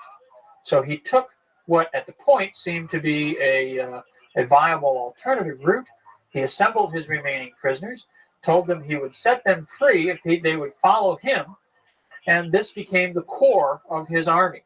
He then became a rebel, became a fighter against the Qin, and after the collapse of the dynasty, he continued to mobilize forces, to raise followers, and eventually was able to rise up and become a serious military challenger for power. But he was a very unlikely contender to begin with. Shang Yu and Liu Bang eventually came into direct conflict with one another. In the year 204 BCE, there was a great battle in which Shang Yu defeated Liu Bang's forces, inflicted a very strong defeat, and pretty much everyone thought that Liu Bang was all washed up. But that proved not to be the case. He carried out a very clever strategic withdrawal, moved away from the sort of center of the arena of battle, off to a small river port on the upper Yellow River, where there was a granary, a place called Ao. And he seized this granary, this storehouse, was able to feed his troops, was able to recruit new followers, to pay wages in grain to people who would come and fight in his army, and was able very quickly to rebuild his forces and resume the battle, resume the conflict with Shang Yu. 2 years later, it was Liu Bang who finally emerged as the victor, defeating Shang Yu in a very dramatic siege, where at the very end, Shang Yu, realizing that his situation was hopeless, Liu Bang had surrounded Shang Yu's encampment with soldiers from the former Chu army who sang the folk songs of their native places. And when Shang Yu heard the songs of his homeland being sung by the troops surrounding his own camp, he knew that his cause was lost. He had a final evening with his favorite concubine. They drank wine together. Then he killed her, leaped on his horse, and rode headlong into the enemy lines, where he was cut down. So it's a very dramatic, romantic ending to this conflict. And it leaves Liu Bang in control of the field of battle and in control of the empire. Liu Bang then proclaims a new dynasty. He calls this the Han dynasty. Han was the name of the district that Liu Bang came from. And the Han dynasty becomes one of the great ages in Chinese history. It lasts for over 400 years. It's contemporary with the Roman Empire in the West. And it is about as extensive. It's a large and expansive territorial empire that in size and population and wealth certainly was a match for, if not indeed somewhat greater than, the Roman Empire. Liu Bang establishes his capital at Chang'an, which is the same place that the Zhou had their first capital, where the Qin had their capital. Liu Bang calls it Chang'an, which means eternal tranquility or eternal peace. It is today the city of Xi'an for present-day references. And from there, he establishes a system of imperial governance, which is in some ways a continuation of the administrative organization of the Qin, but which evolves over the first century of Han rule into a very different and much more stable and viable order. Now, the system that Liu Bang sets about establishing initially has a great internal dichotomy, a great internal division. In the western half of the territories of the Han, there's a system of administration which is run directly from the imperial capital. The emperor appoints officials, they go out, they serve in local government, they serve at the pleasure of the emperor, and they serve for relatively short fixed terms of office, and then they're rotated around to different places. And this allows the imperial court to maintain direct control, direct intervention in the operations of government throughout this part of the empire. But in the eastern half of the empire, power is given to military leaders in Liu Bang's army who had secured these territories, secured these areas, and who have pledged their loyalty to the new dynasty. Now, there's a certain element of familiarity about this because in some ways it's similar to the situation that evolves in the Zhou dynasty, where you have a royal court, but farther away in the more marginal areas of the state, you have rule being exercised by local strongmen who have connections to the king, but those weaken over time. And there's the potential for that here in the early Han. Liu Bang and his successors control the western half of the empire directly, but the eastern half has been granted out as sort of fiefs to these military leaders. And that does indeed become a problem. Nonetheless, Liu Bang has a successful foundation to his empire. He lives down into the 190s. He passes the throne on to his son. A stable succession takes place for the next few rules. There are some challenges that emerge early in the 2nd century BCE to the early Han state, but they manage to survive those. In the 180s, for example, the family of the Empress, the emperor's wife, Empress Lu was her name, her family seeks to develop influence at court. They seek to dominate the court. They seek to control the succession of which of her sons will be the next emperor. And in 180, when the next dynastic succession takes place, the next emperor comes to the throne, there's a great confrontation. And the Liu family managed to prevent the Wu family from exercising too much power. They're pushed off, they're returned to a more subordinate position. So the Liu family survives that challenge, that effort to be manipulated by imperial in-laws. By this time, the descendants of the original military leaders who had been given land to control out in the eastern part of the empire are starting to become a little restless. And there are a number of efforts by the emperors to maintain and extend their control over the east, which are resisted by the local strongmen out there. This comes to a head in 154 BCE when a rebellion takes place. Several of the military rulers in the eastern part of the empire rise up and challenge the power of the Liu family. But not all of them do. And the Liu family proves to be very adept at manipulating the strongmen in the east against one another, so that some of the states are weakened, some of the local rulers are weakened and defeated, and then those territories are absorbed into the direct imperial administration and used as a base for further operations against the remaining strongmen in the east. Within a few years, all of East China is removed from the control of these military leaders, of these sort of autonomous fiefs, and integrated into the imperial administration. And this is a really critical development because it indicates that, for one thing, that the Chinese have learned a lesson from the history of the Zhou, recognized the threat that independent power, or at least semi-independent power in eastern China represented, and were able to effectively counteract that when it began to become a serious problem.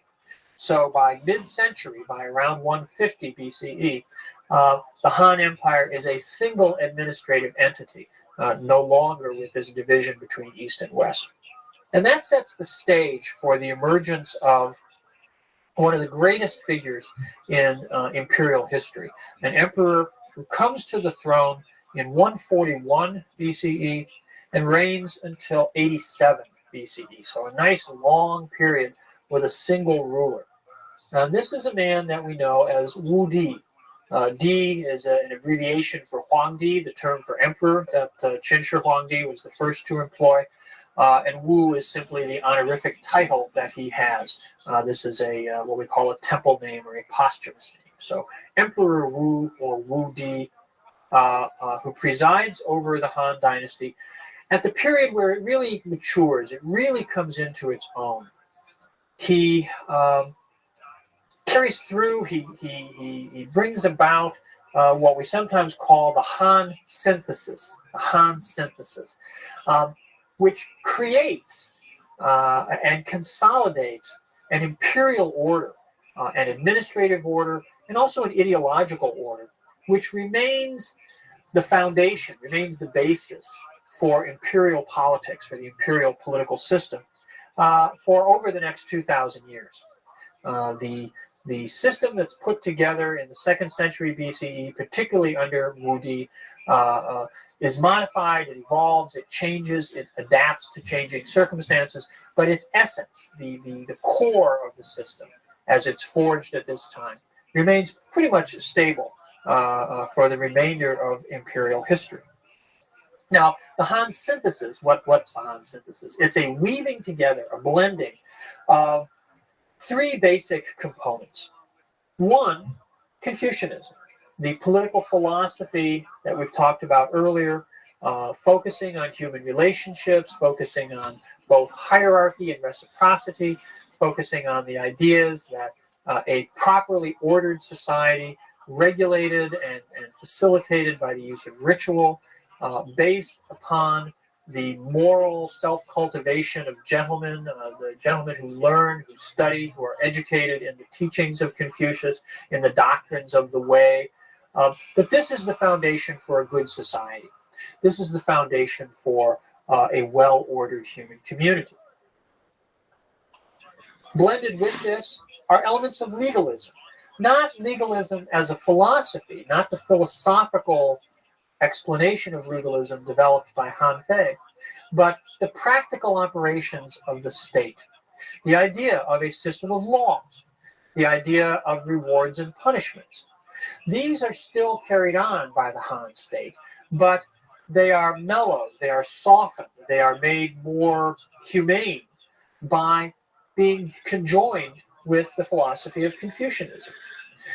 Law, regulations, rewards, punishments, meted out, dealt out in a system which recognizes the centrality of human relationships. In a sense, it's the idea from Western discourse of justice tempered with mercy, of a system of law and order which also recognizes the humanity of all the people who are involved in it.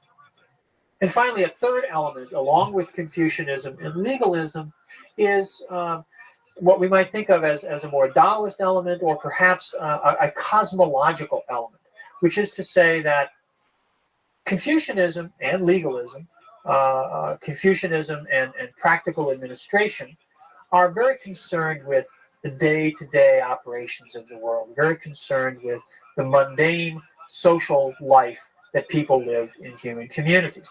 But there are larger systems, there's a larger world, there's a whole universe out there, a natural world, a world of unseen phenomena, spiritual dimensions to human life, and these need to be dealt with as well. And the cosmological aspects of the Han synthesis seek to situate human society within this larger cosmic order. One particular manifestation of that is in the teachings, the ideas of a man called Dong Zhongshu.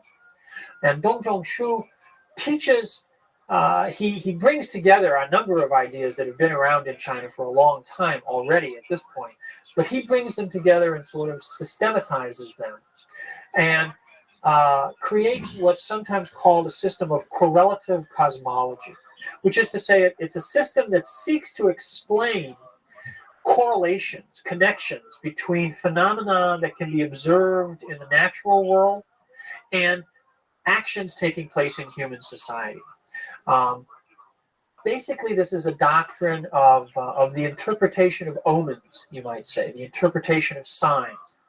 If there's an earthquake, if there's an eclipse or a meteor shower, if there's a flood or a drought or something, any sort of natural phenomenon, may be interpreted as a sign that the natural order of things is disturbed in some way, okay? And so it may be a portent, an omen of a coming event, or it may be an indication that something's wrong, that something isn't right in the world, in human society. Human misbehavior, and most importantly, this relates to the behavior of the ruler, of the emperor. If the emperor is doing something wrong, not necessarily intentionally, not necessarily the emperor is corrupt or the emperor is a bad guy, but maybe he's doing something which he's not even aware isn't right. he needs to become aware of that. And the interpretation of these omens is one way in which the imperial advisors can alert the emperor to some of the problems that may be out in society. So this situates human social activity within a larger natural and cosmic order. So these are the three dimensions of the Han synthesis. Confucianism as a political philosophy, legalist administrative practice, and the cosmological embeddedness of human society. Wu Di also, in addition to this sort of political cultural synthesis, presided over a number of administrative initiatives. He was a very proactive emperor. He had a vision of the state as an instrument for doing good, and a vision of the state which was consistent with his understanding of Confucianism as a mechanism for pursuing the good in society and in life. On the one hand, this may have been just a convenient rationale for his desire to expand his power. The period of Wu Di's reign is a period of great military expansion. Chinese forces push into the northern part of Korea. They push in the south down into what's now Vietnam. They project Chinese power far out into Central Asia. Chinese political control is extended over territories far beyond what had been encompassed in previous states, even in the Qin when it was in its expansive phase. So Wu Di creates the largest empire for the Chinese up until this time. Within the empire itself, he also has a very new kind of governing style in that he wants the government, he wants the state to solve problems for people, to get out there and to be directly engaged in social and particularly economic life. And one way in which this is manifest is in the creation of government monopolies. Certain critical commodities, things that everybody needed, salt, iron for tools, alcohol, things that were produced not necessarily everywhere, not like grain, which could be grown just about everywhere, but commodities which were produced in certain places and then distributed through a marketing system. What Wu Di was against was the manipulation of the market by private interests to enrich themselves. In other words, he was against mercantile profiteering. And so he set up government monopolies where salt, iron, alcohol, a few other critical commodities were regulated by the state, where their production was controlled by the state, their distribution was controlled by the state, so that prices could be kept low enough that these things which were needed by everybody could be afforded by everybody. And in this way, a stable order, some of the conditions of peace and prosperity which were desirable under Confucian ideas could be maintained with the active participation of the state. So the state becomes an agency for fostering and creating the good life. He also began some practices that evolved quite extensively in later times, but have their origins under Wu Di, of recruiting, developing new mechanisms for recruiting educated gentlemen into government service. In particular, he began the practice of holding examinations, having tests at court, whereby individuals could come in and be given certain questions and write out their answers and demonstrate their scholarship, demonstrate their learning, their wisdom, their erudition. And if they were sufficiently qualified, if their answers, if their writing was considered to be sufficiently worthy, then they would be appointed to positions in government. Now, this initially is a pretty small-scale undertaking. It's not a major mechanism for recruiting people into government service. People came into the service of the government during this period largely on the basis of what we might call recommendation or reputation. If they were known to be competent individuals, or if someone who was already a part of the government said, I know someone who would be a really good candidate for this task, then they would be brought in. It was still a relatively small circle of acquaintance at the top, at least, and people were recruited largely on the basis of pre-existing relationships.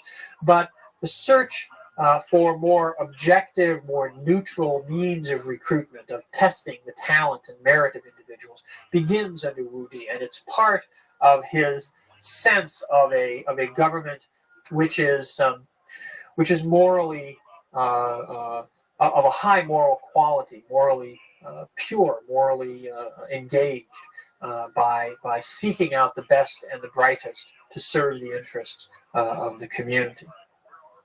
Well, Wu Di dies in 87 BCE, having presided over a long era of peace and expansion and prosperity, having crafted his government and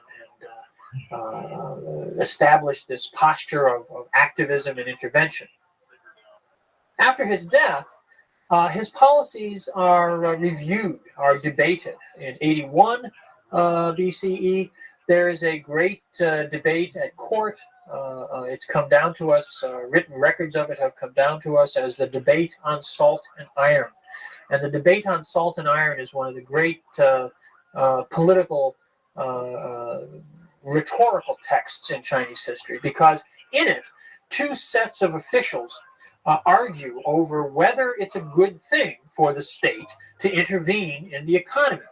One side argues that yes, it's the job of the state to regulate private greed and to ensure that the interests of the ordinary people are protected and they're not subject to the exploitation of greedy merchants. The other side argues that the government shouldn't be doing this, that the government shouldn't be intervening in society, that the government should merely create a set of moral expectations. The government should itself be good, should itself act in a proper way. And by setting that example, people in private society, including merchants and others who were engaged in the buying and selling of goods, would themselves be inspired to behave properly. It's improper, indeed, for the government to enrich itself by involvement in economic activities. The government should content itself with taxation on grain and the land, and shouldn't get involved in other kinds of economic activity. And these debates were quite significant at the time and have been looked back on by later Chinese as sort of setting out the parameters of how interventionist, how activist government should be.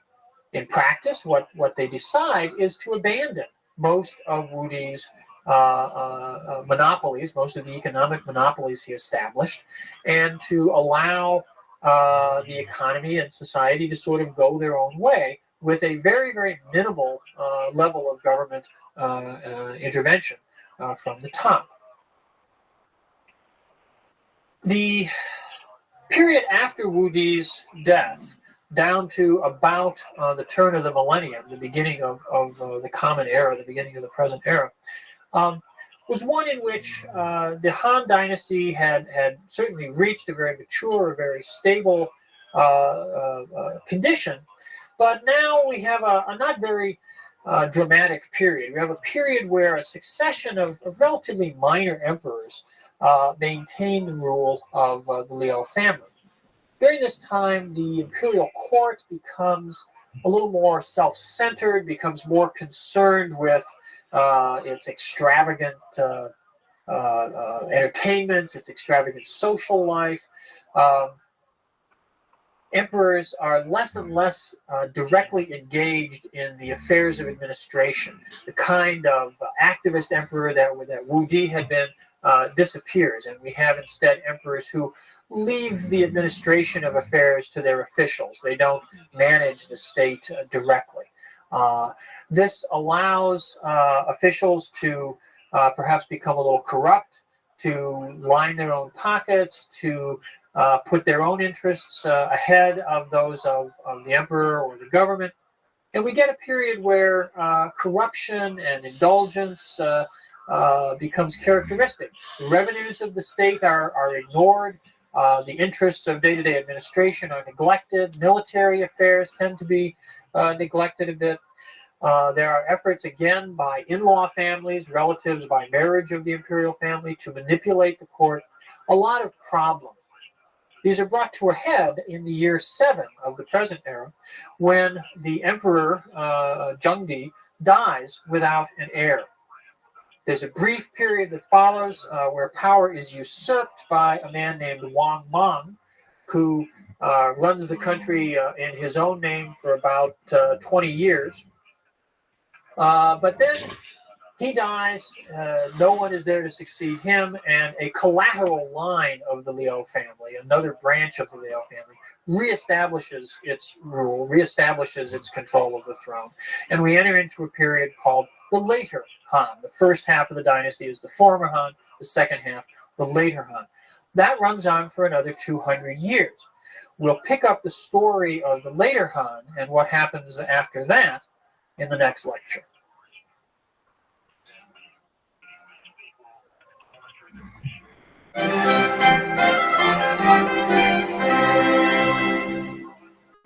We talked last time about the nearly 300-year period when China was divided into the northern and southern dynasties. In the north, a series of states, most notably the Toba Wei, that were created by Turkic peoples migrating into the area from Central Asia.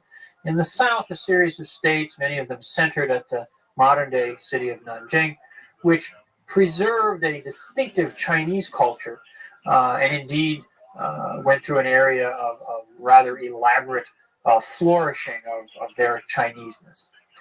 By the latter part of the 6th century, this process this period of division had persisted long enough, but the conditions which had created it to begin with had begun to change.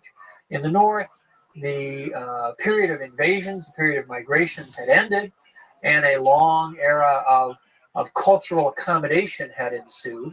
A blended Sino-Turkic elite had emerged, which had adopted Chinese ways in political administration and in many cultural practices, and adopted the use of the Chinese language. And North China ceased to be quite so alien a terrain, quite so alien a space.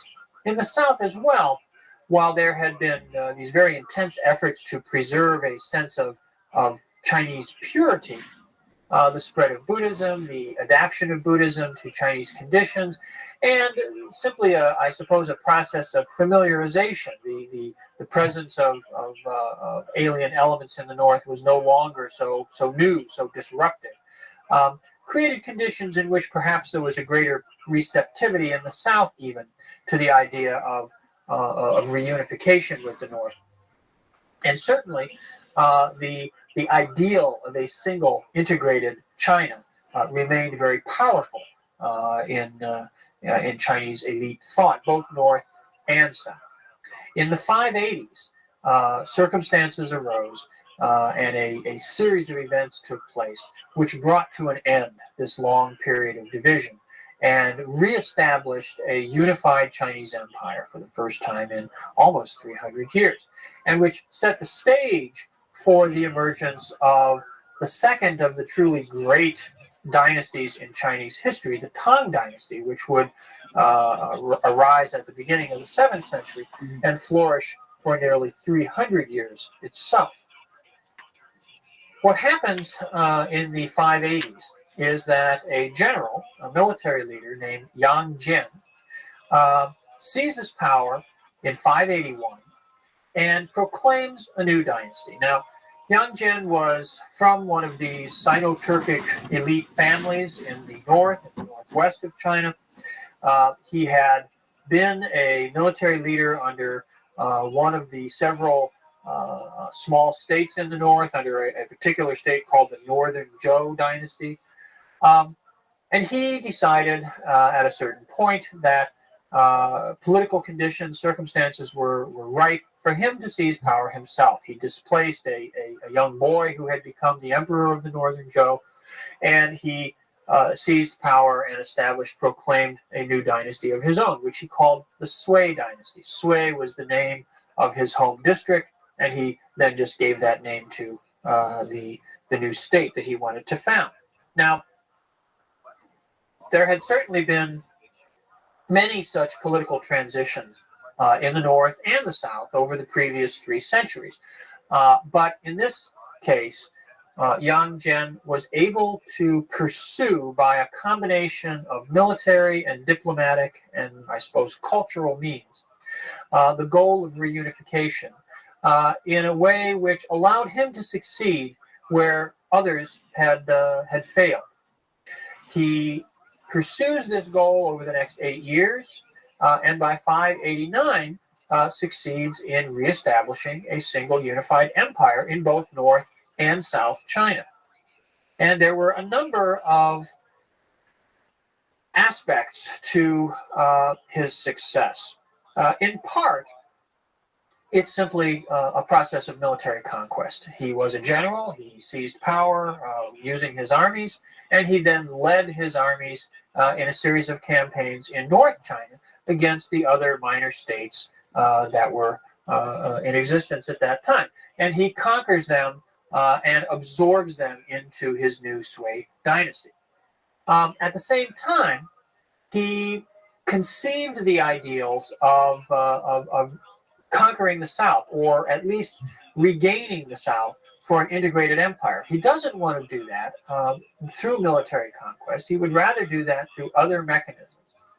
One way that he immediately begins to pursue this is that he sends his son, a man named Yang Guang, to be viceroy of a city called Yangzhou. Now, Yangzhou is a very important economic and political center on the north side of the Yangtze River in East China.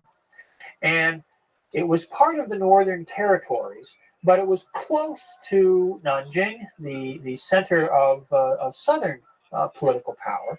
And Yang Guang was able from there to enter into a diplomatic correspondence and secret negotiations to try to bring about reconciliation between the North and the South.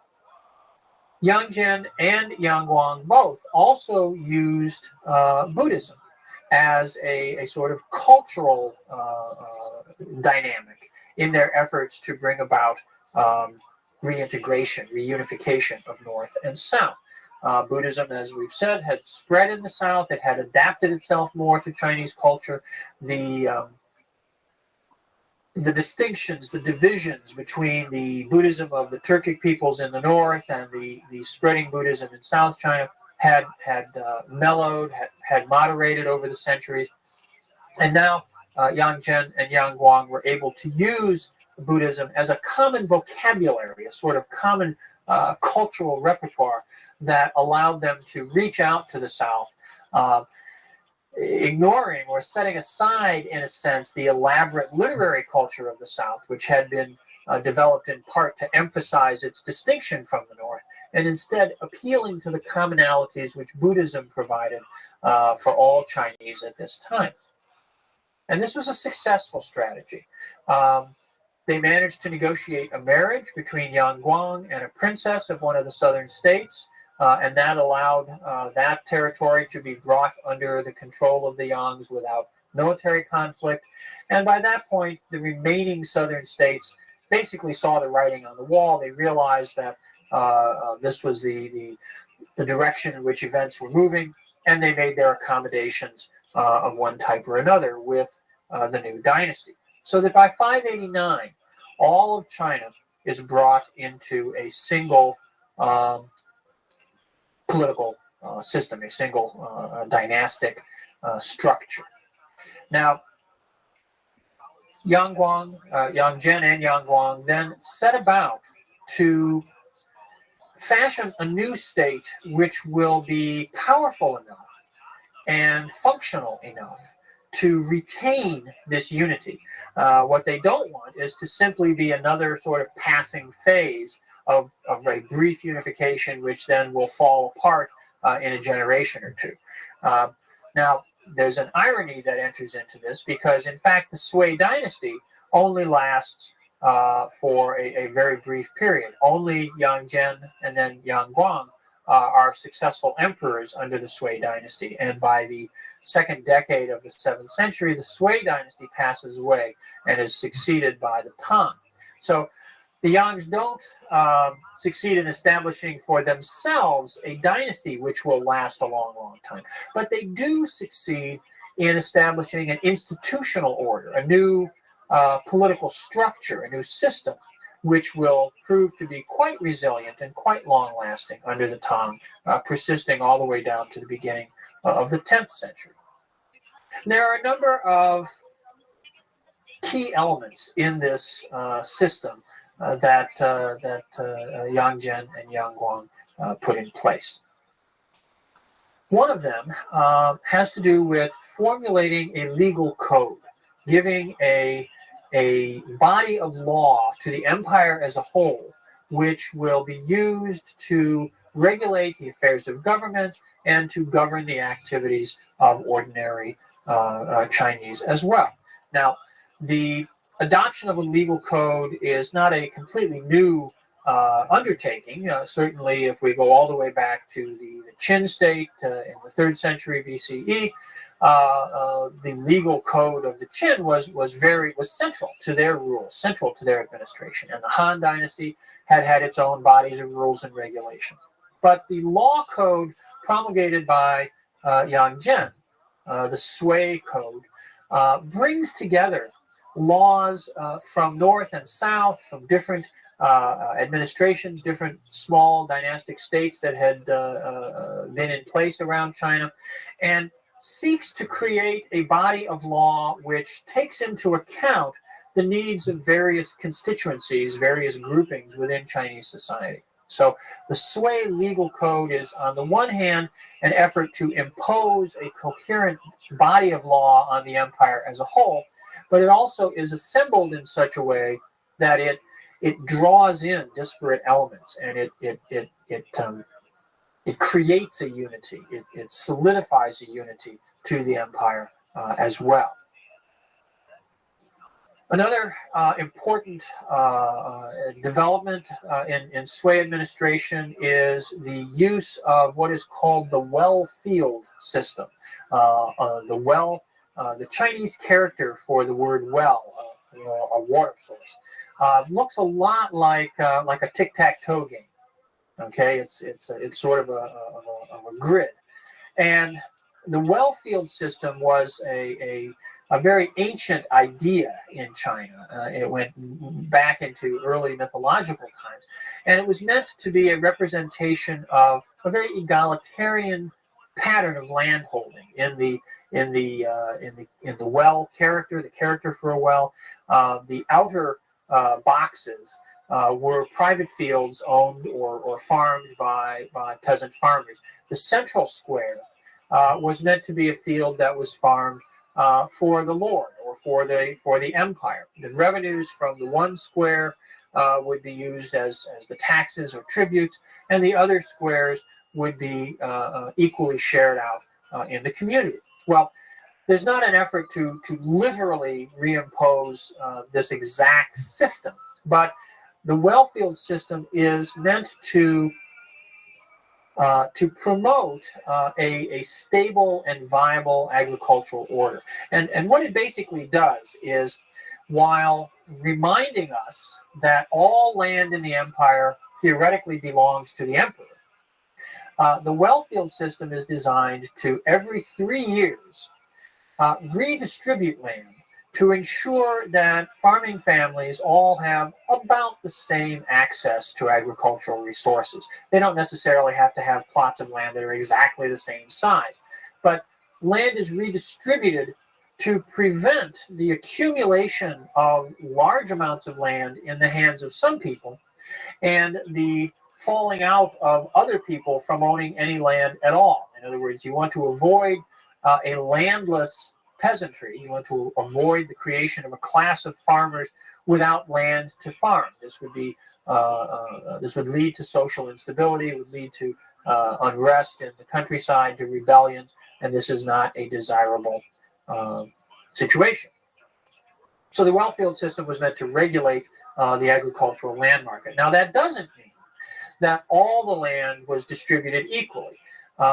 There remain in the Sui, and certainly in the Tang Dynasty that follows, the great landowning families, the aristocratic families, which we talked about arising and emerging during the Han Dynasty, and which have remained in place throughout this period of division between North and South as the basic social organization of land ownership, of life across the empire.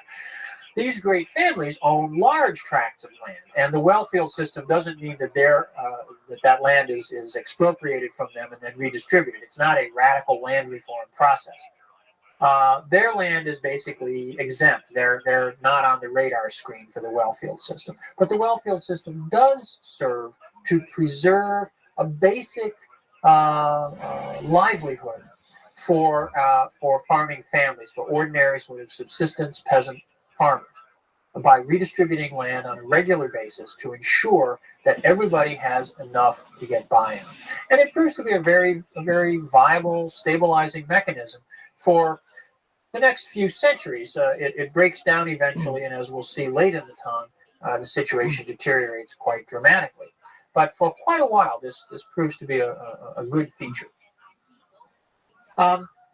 There are also innovations in terms of frontier defense. There was a recognition that the northwest frontier might continue to be a zone of instability, and in order to defend it, Yang Zhen and Yang Guang come up with the idea of agricultural colonies. Rather than raising an army in central China and trying to send it off to fight on the frontier, they established colonies of soldiers living out on the frontier, farming the land there, supporting themselves by their own resources, rather than having to be financed and fed from the heartland of China. And this proves, again, to be a reasonably effective policy.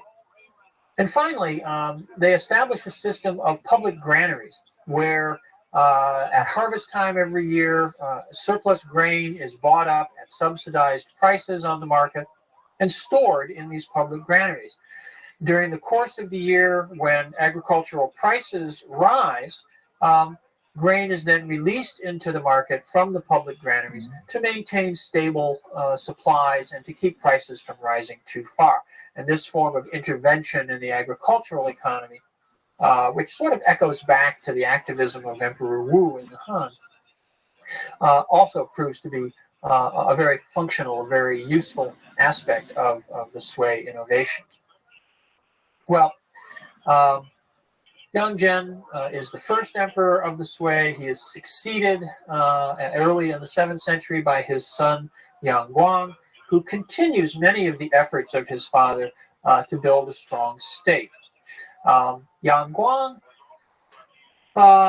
undertakes a number of military expeditions. He seeks to reestablish Chinese control over some territories on the periphery of the empire, which had previously been parts of China, but during the divisions of the northern and southern period had perhaps gone their own way. In particular, he launches some military campaigns against Korea.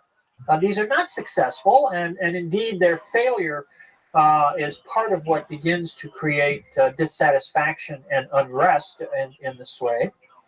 He also launches military campaigns to the northwest, out into Central Asia, to try to push some of the Turkic populations, in particular a group of people called the Uyghur Turks, away from the Chinese frontier. And these campaigns, too, while they're more successful than the undertakings in Korea, are a big drain on resources. Unlike the military colonies on the frontier, these campaigns of Yang Guang in Central Asia are financed from central resources and disrupt communities because soldiers are recruited and sent off far away to fight on the frontier. So those two tend to generate a certain amount of unrest. Yang Guang also undertakes some very important kind of public works projects, in particular the construction of a great canal from southeastern China up to the northwest. Eventually, the work that he begins will become part of what comes to be the Grand Canal, which is the main economic artery from north to south China in later history. But this first phase is designed to help move grain from the very wealthy grain-producing area of the Jiangnan region, near the mouth of the Yangtze River, where it flows out to the sea, from that area up to the northwest.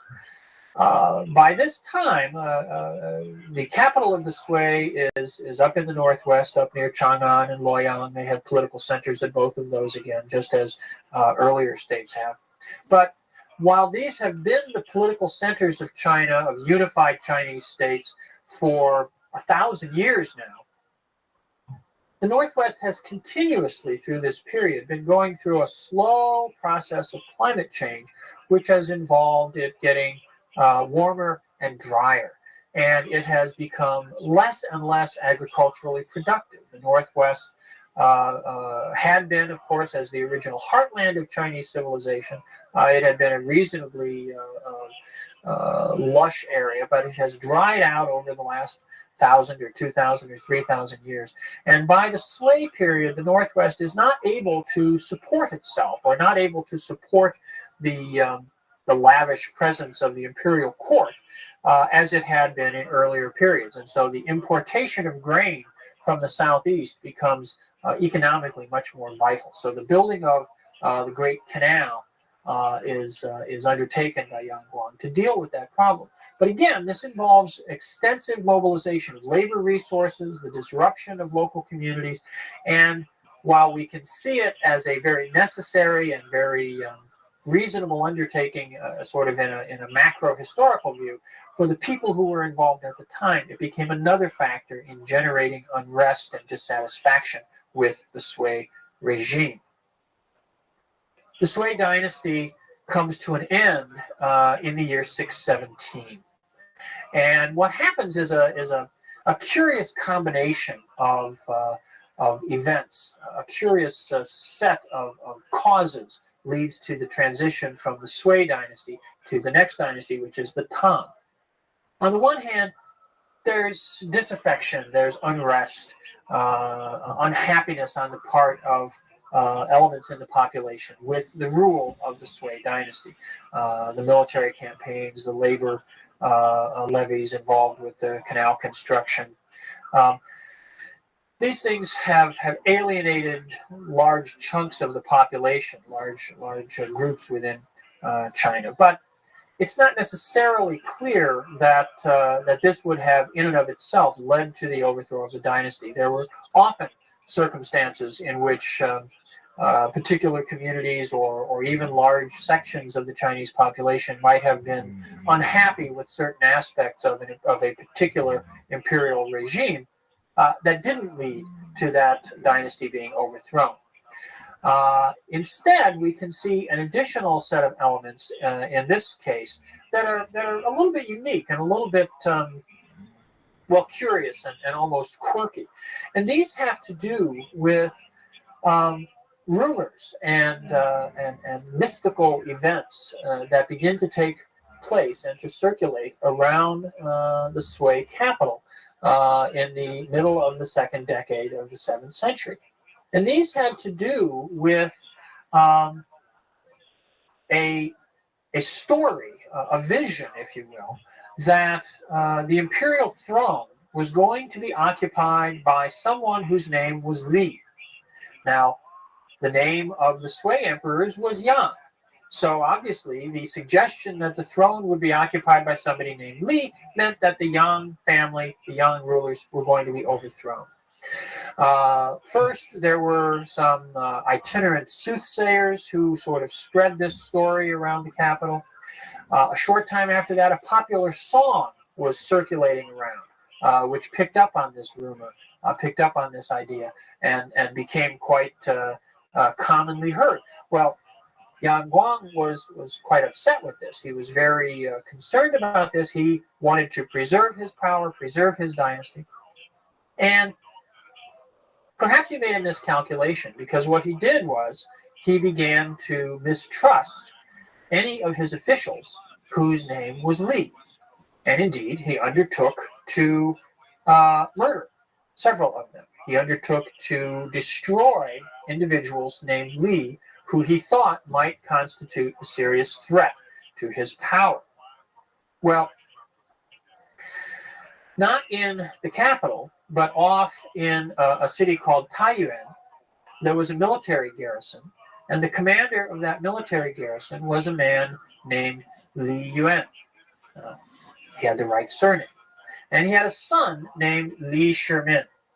Now, Li Shimin was a very ambitious young man, and he set out to persuade his father that he shouldn't wait for the emperor to turn against him, that he had this name Li, that the rumors in the capital about someone of that name taking the throne were creating a politically dangerous situation, and that what Li Yuan should do was to seize the opportunity and to go to the capital and take power for himself. Okay? To, in other words, make this prophecy come true by taking advantage of this situation.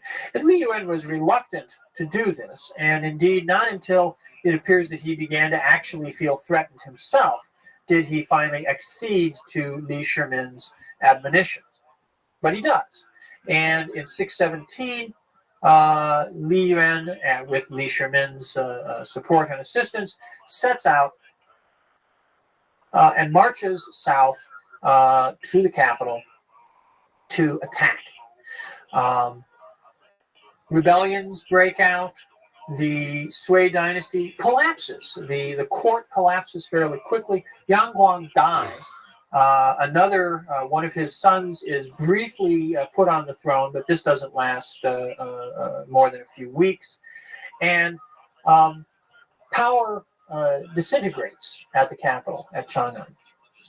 This then gives rise to a brief period, relatively, of civil war, where a number of contenders emerge, seeking to establish a new dynastic order.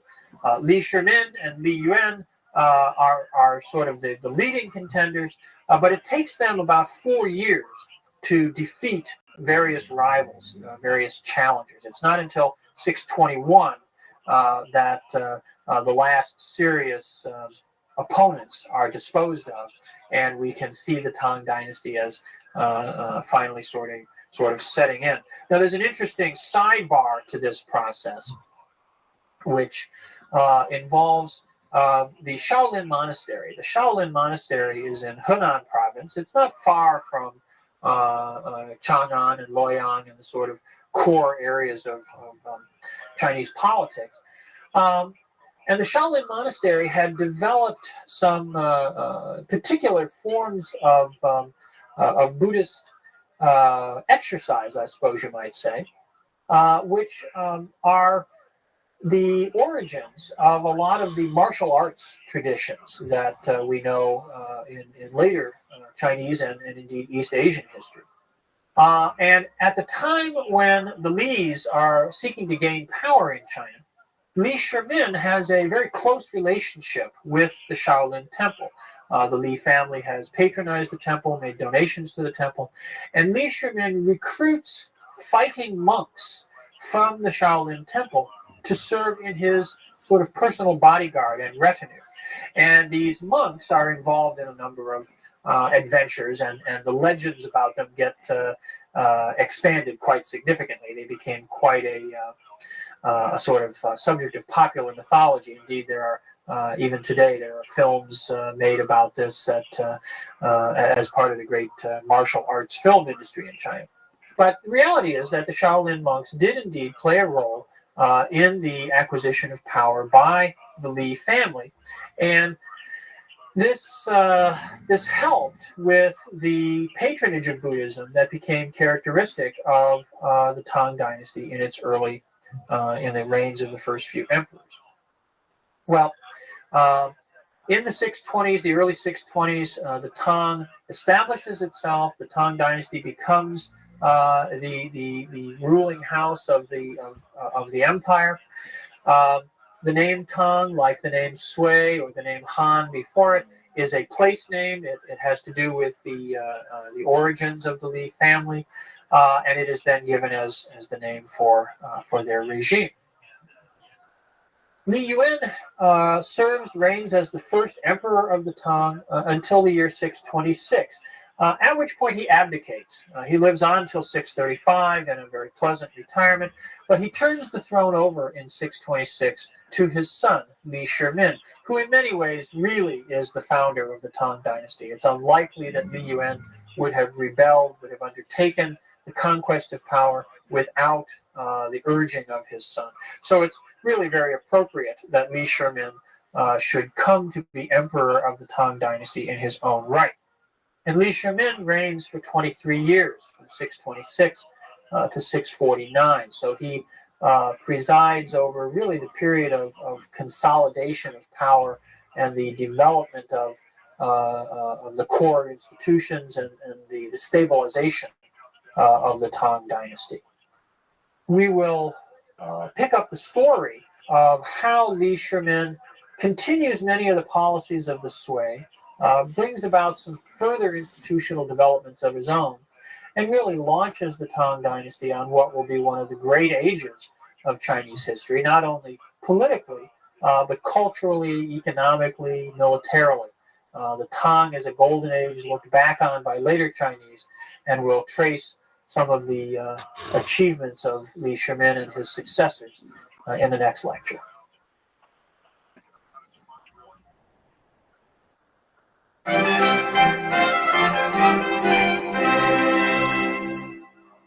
The Tang dynasty, which was established between 617 and 621 by the Li family, taking over from the Sui dynasty, which had preceded it, really comes into its own under the reign of the second emperor, Li Shimin. Li Shimin, as we talked about last time, had been in some ways the motive force behind the establishment of the Tang. It was he who had urged his father, Li Yuan, to rise up in 617 in rebellion against the Sui. And it was Li Shimin who really had the greater vision, I think, of what the new dynasty, what the new order was that he wanted to preside over. So in 626, when Li Yuan abdicated the throne and Li Shimin became the second emperor of the Tang, it was really sort of a second beginning, a second establishment of the dynasty. And Li Shimin proved to be a very energetic and very competent ruler. He took over, continued many of the institutional practices that had been developed under the Sui dynasty. The Sui had succeeded in reintegrating China, reestablishing a unified dynasty after 3 centuries of division, and had come up with a number of institutional innovations that were quite useful in stabilizing and developing the economy, establishing military control, and creating a more effective and efficient government. Li Shimin continues these practices. One consolidation, I suppose you could say, institutionally, that he presides over, fixes the number of ministries, the number of leading institutions in the central government at 6. And the system of 6 ministries, which had begun to emerge under the Sui, once it is formalized in the Tang, remains the basic institutional structure of the imperial administration all the way down to 1911, when the imperial age, the last dynasty, collapses. Li Shimin also begins the practice of having a separate bureaucratic institution to manage the affairs of the imperial household, sort of creating a division between the personal finances, the personal activities of the emperor and the imperial family, and the affairs of the government. And it's an important development because it makes governmental finance and the operations of the state more manageable, more discreet, not as intermingled with the particular activities of the ruler. So there's not as much opportunity for for simple indulgence and abuse. It creates a more bureaucratic structure to manage both public affairs and the private affairs of the emperor, which are not really all that private, but are separate from the activities of government.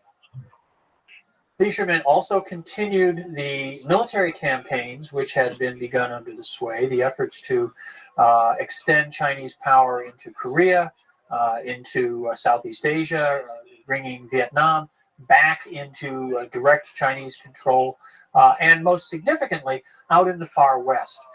Indeed, under Li Shimin and his next couple of successors, Tang armies project Chinese power much further west than had ever been the case before.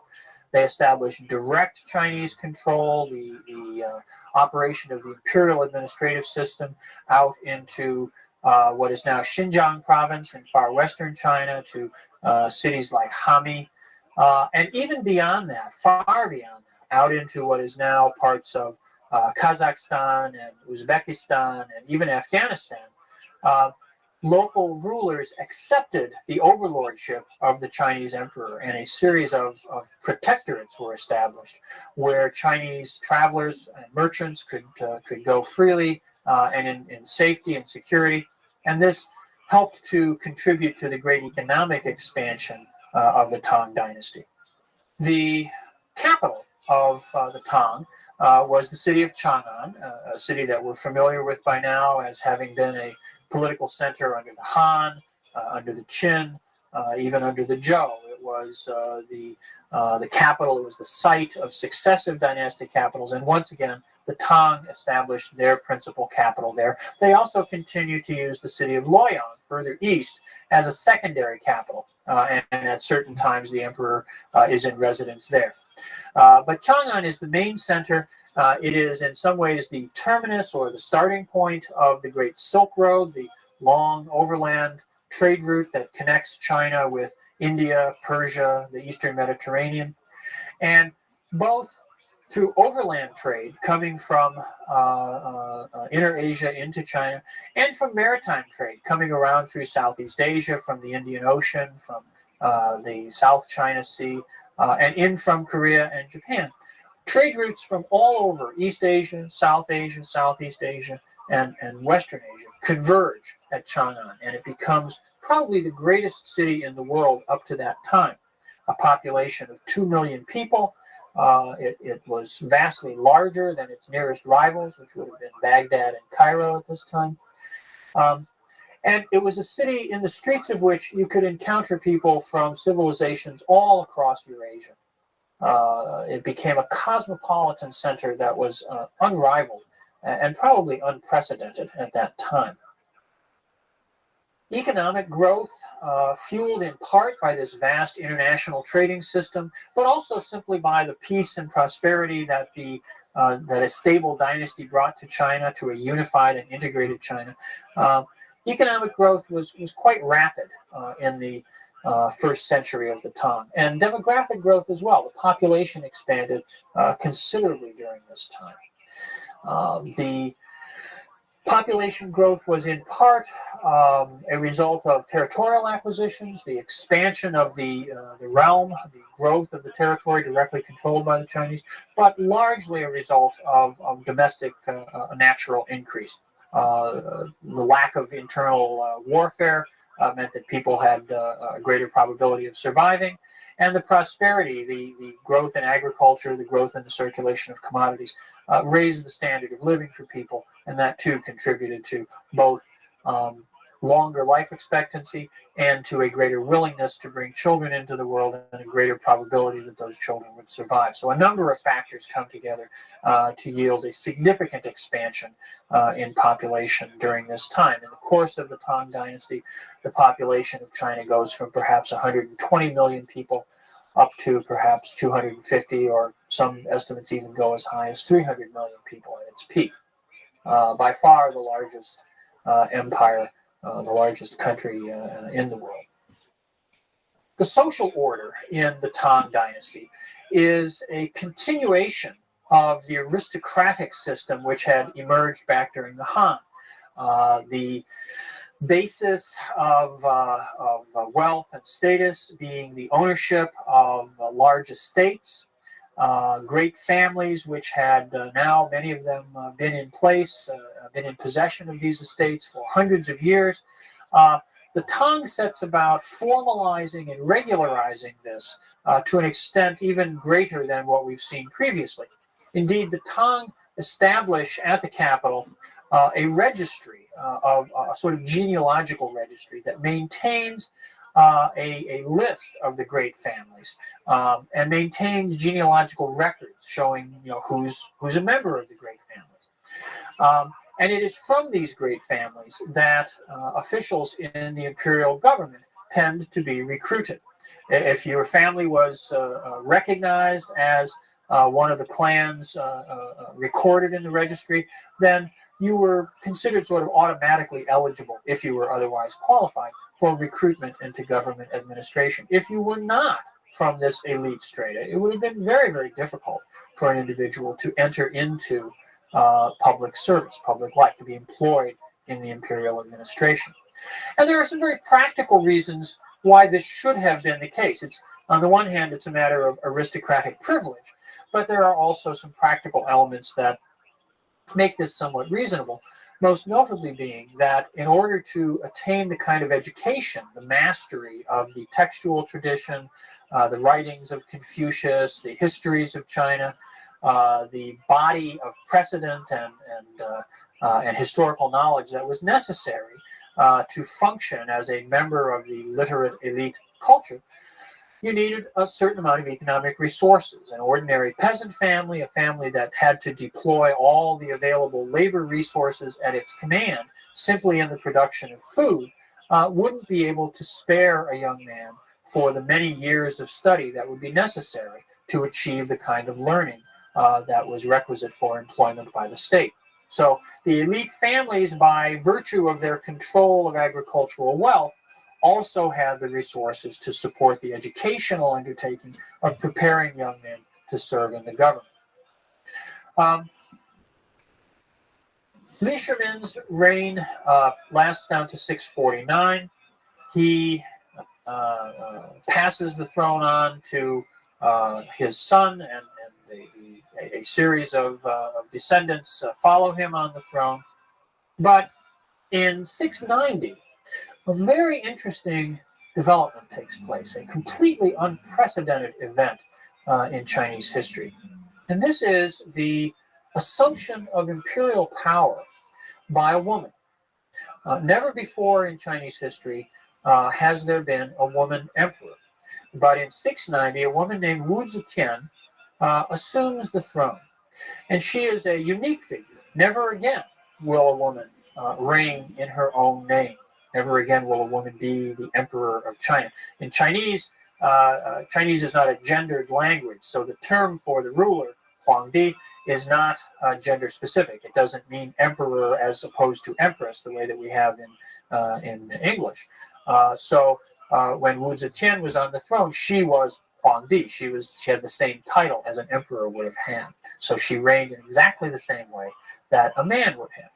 She gets to do this. She arrives at this very unique situation by having started out at a very young age, perhaps 12 or 13 years old, as a consort, a concubine of Li Shimin. She comes into the imperial harem during the last year of Li Shimin's life. It's not even clear that he ever actually would have met her or encountered her. When the emperor died, as was the traditional practice, all the women of his court, all the consorts that he had, were retired into nunneries, into Buddhist nunneries. And because it was felt that it would be inappropriate for a woman who had been the partner of an emperor to then become the partner of anybody else, even his successor. So all the women, all the court ladies were retired into nunneries. On the first anniversary of Li Shimin's death, however, his successor, his son, visited the former court ladies and was totally captivated when he saw Wu Zetian. Now, she would still only have been perhaps 15 years old at this point. And he fell in love with him. And he contrived then, course he was the emperor, so he could do this sort of thing, to bring her back to the palace. And over the next few years, he makes her his favorite, and eventually he displaces his actual empress, his wife. He casts her aside and makes Wu Zetian the empress. So this is how she gets to direct proximity to the throne. Now, as it happens, he doesn't have sons who inherit the throne, but rather nephews who inherit the throne. So Wu Zetian does not become the mother of the next emperor, but she is the aunt of the next emperor, and indeed the next two emperors are both nephews of hers. And in 690, she sets aside her nephew, who is a very young boy and not a very competent individual at that, and she assumes imperial power herself. She reigns for 15 years. Formally, she changes the name of the dynasty. She calls her dynasty the Zhou dynasty, echoing all the way back to ancient times. And in 705, after 15 years on the throne, she steps down. She abdicates the throne, and a member of the Li family, actually one of the nephews that had reigned prior to her, returns to the throne very briefly for just a few years. And then Wu Zetian dies of natural causes. She's not assassinated or murdered or anything like that. And this brings this episode to a conclusion. Now, the reign of Wu Zetian is a very unique moment.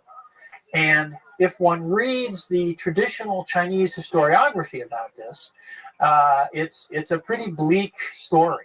The Confucian gentlemen who wrote the stories down didn't like this. They thought it was completely inappropriate for a woman to have this kind of power. And so they did everything they could to blacken her reputation. But if one looks, instead of at the sort of direct discourse about her, and instead looks at the records of these 15 years, what one sees is that she perhaps was not the greatest ruler in Chinese history, but she was far from the worst. She presided over a period of stability, of economic prosperity. She didn't initiate policies which caused particular problems. She was not a great innovator either. She was a ruler like many others, with the sole difference of having been a woman. But her reputation, or the way, the position that she holds in the official Confucian historiography, remains very negative. And this is largely, I think, an artifact of who gets to tell the story, rather than an accurate reflection of the kind of rule that she carried out. She was noted for a couple of things, and she's been noted, her reign has been noted historically for a couple of phenomena. One was her patronage of Buddhism. This is not unique. The Li family itself had been great patrons of Buddhism, but Wu Zetian seems to have been very strongly influenced by her spiritual advisors. And of course, there are all sorts of scurrilous stories about her relationships with the monks who were her advisors, and they were supposedly inappropriate in various ways. We don't know to what extent that may be true, or to what extent that too is an artifact of Confucian historiography. More significantly, perhaps, it's clear that in attempting to consolidate her own position, to strengthen her position vis-a-vis the Confucian bureaucracy, who she knew distrusted her, that she consciously undertook to recruit individuals into government service who came from less significant families. She didn't go out and recruit farmers out of the fields, but she turned to parts of the aristocracy which had not been the traditional center, the traditional core area for recruitment into government. She went to minor families, to families from more remote parts of China, and brought in individuals who were certainly well-educated, competent individuals, but who were not beholden to the established interests at the capital. And in this way, she was able to surround herself with at least some officials who were more directly responsive to her will. This was a very clever political maneuver on her part. And it indicates that she was far more than just a sort of opportunist, but had a very, very clear sense of how to work with the institutional structures of the time. Well, after her abdication, there's a few years of brief reigns until the year 713, when another emperor comes to the throne, an emperor that we know as Xuanzong. And Xuanzong reigns until the year 756, so he has a nice long time on the throne. And he's one of the great emperors in Chinese history. He presides, it's more a matter of the era over which he presides than any particular thing that he does as emperor. But he is fortunate enough to be the emperor of China during perhaps the peak period of the Tang Dynasty, a time when the economy continued to flourish, when the role of Chang'an as a cosmopolitan center continued to be quite significant, when Buddhist culture flourished, great monasteries were built, great translation projects to further adapt Buddhist scriptures to the Chinese language, to further embed Buddhism in Chinese civilization and culture took place. And when Chinese culture itself achieved one of the truly great moments, particularly in literature and poetry. The first part of the 8th century is an age when some of the greatest poets in all of Chinese history lived all at the same time. They knew each other, they wrote in response to each other, and this created a moment in Chinese literary culture that was incredibly rich, incredibly dynamic. Figures like Li Bo, Du Fu, Meng Hao Ran, names that any Chinese school child today can still call up and recite their poems from memory. These were individuals who were the giants of poetry and remain. They are still looked back upon by later Chinese as cultural paragons, and they all lived during the reign of Xuanzong. Now, Xuanzong, for most of his reign, was a pretty active emperor. He was pretty much a hands-on kind of emperor. He was engaged. He was involved in the day-to-day activities at court. He managed the affairs of state. He managed the empire in some pretty good, pretty competent ways. But as time went by, as he got to be older, he became more concerned with perhaps the inner life of the palace in two ways. One was that he became concerned with the quest for immortality. In China, during this time, particularly during the northern and southern dynasties, but carrying on down into later times, a spiritual practice that we call religious Taoism, to distinguish it from the philosophical Taoism we've talked about earlier, developed, that was very concerned with seeking out immortality, seeking to be in communication with a spiritual realm which was populated with immortal beings. And part of the way that this was done was through taking various chemical substances into one's body, producing heightened states of spiritual sensitivity, if you will. Or maybe it was simply a matter of taking hallucinogens. But however you may interpret it, it worked for the people involved. And they believed that they were having encounters with these immortals, with these spiritual beings. And the spiritual beings would communicate to them various techniques, various recipes, if you will, for better and better concoctions, which would help you to pursue your spiritual quest. Well, Xuanzong becomes interested in immortality as he gets older, a not surprising development, and he gets somewhat involved in these kinds of activities. More significantly, at least as things play out historically, he becomes very enamored of one of his consorts. And this is a gal known as Yang Guifei. She's from the Yang family. Guifei is not a personal name, it's a title. It means precious concubine or precious consort. So Yang Guifei is chosen, is selected out by Xuanzong from the ranks of the court women, and she becomes his favorite. She becomes his fairly constant companion. And indeed, she comes to play a role in his life beyond that of simply a palace lady. She becomes a partner. She becomes an advisor in some ways to him.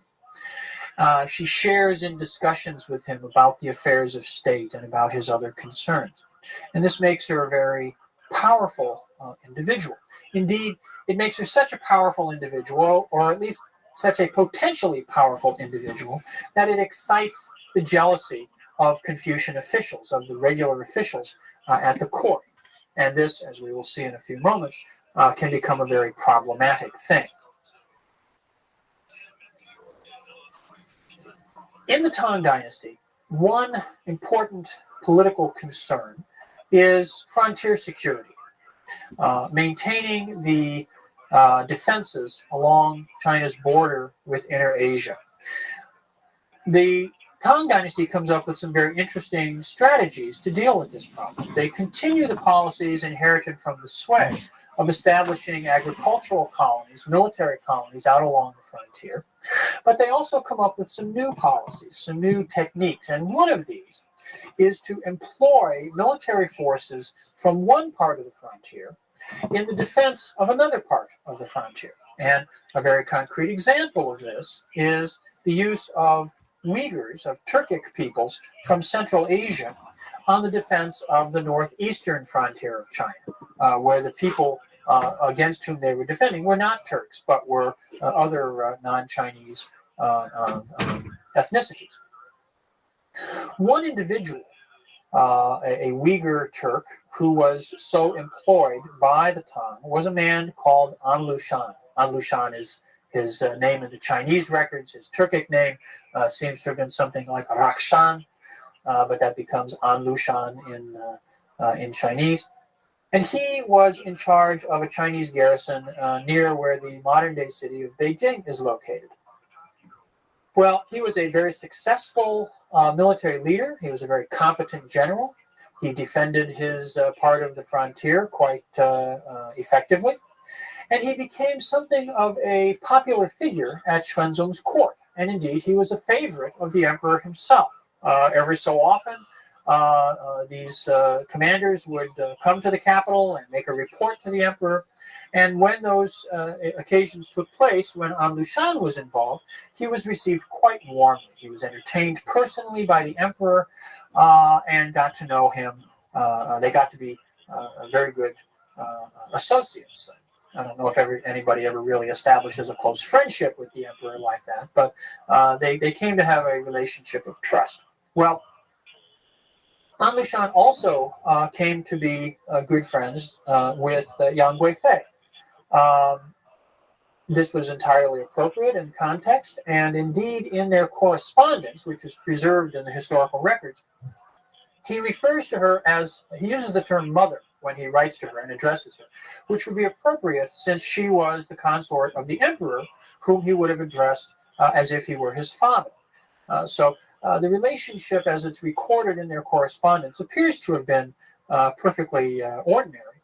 But jealous officials at the court chose to slander both Yang Guifei and An Lushan by claiming that they were having an illicit sexual relationship.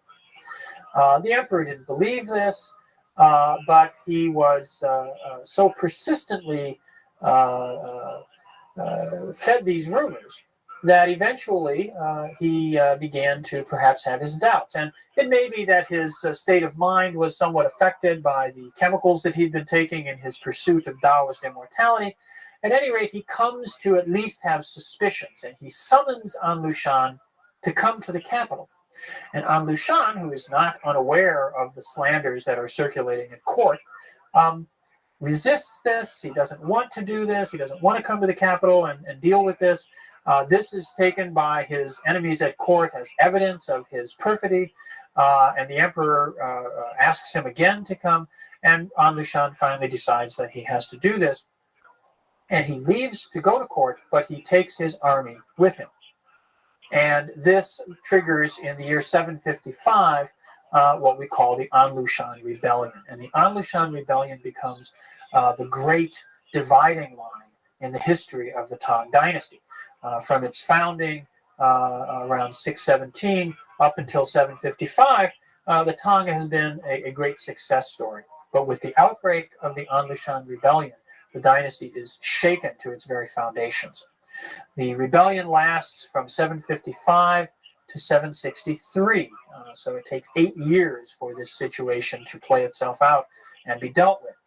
When An Lushan leads his forces south, a number of battles take place, a number of sieges, and in every encounter, he emerges victorious, his forces grow, and it appears that this may be the end of the Tang dynasty. As he approaches the capital at Chang'an, the emperor and the courtiers decide not to stay in the palace and receive An Lushan, even though he has been summoned by the emperor, but they run away. They flee the capital, they go off over the mountains to the southwest, down into Sichuan. And in the course of their flight, poor Yang Guifei meets her sad fate. Finally, the emperor has been, if not convinced of her betrayal, at least he realizes that he can no longer sustain his relationship with her in the face of opposition, and he allows her to be taken away from him, and she is strangled and left, her body left by the roadside as the imperial entourage moves on. The emperor dies the next year. An Lushan himself dies in the course of the rebellion. A new emperor and An's son continue to fight things out for a few more years until finally, in 763, the stability of the Tang is restored. Unfortunately, certain compromises, certain deals have had to be cut. The court has had to surrender, for example, the control of revenues from certain parts of the empire to win the loyalty of military commanders. So although the dynasty is restored, it never fully regains the wealth and power, the dynamism that it had possessed in its first half. It will continue for another 150 years, but never really quite with the power and glory of the first half of the dynasty. We'll take up the story of the second half of the Tang in the next lecture.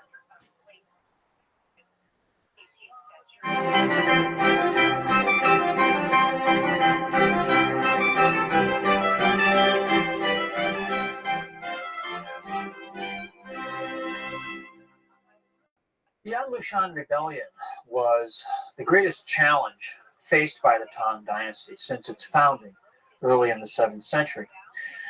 When the rebellion breaks out in 755, the court is thrown into quite a bit of panic as An Lushan leads his armies towards the capital, bringing them down from his garrison on the northern frontier.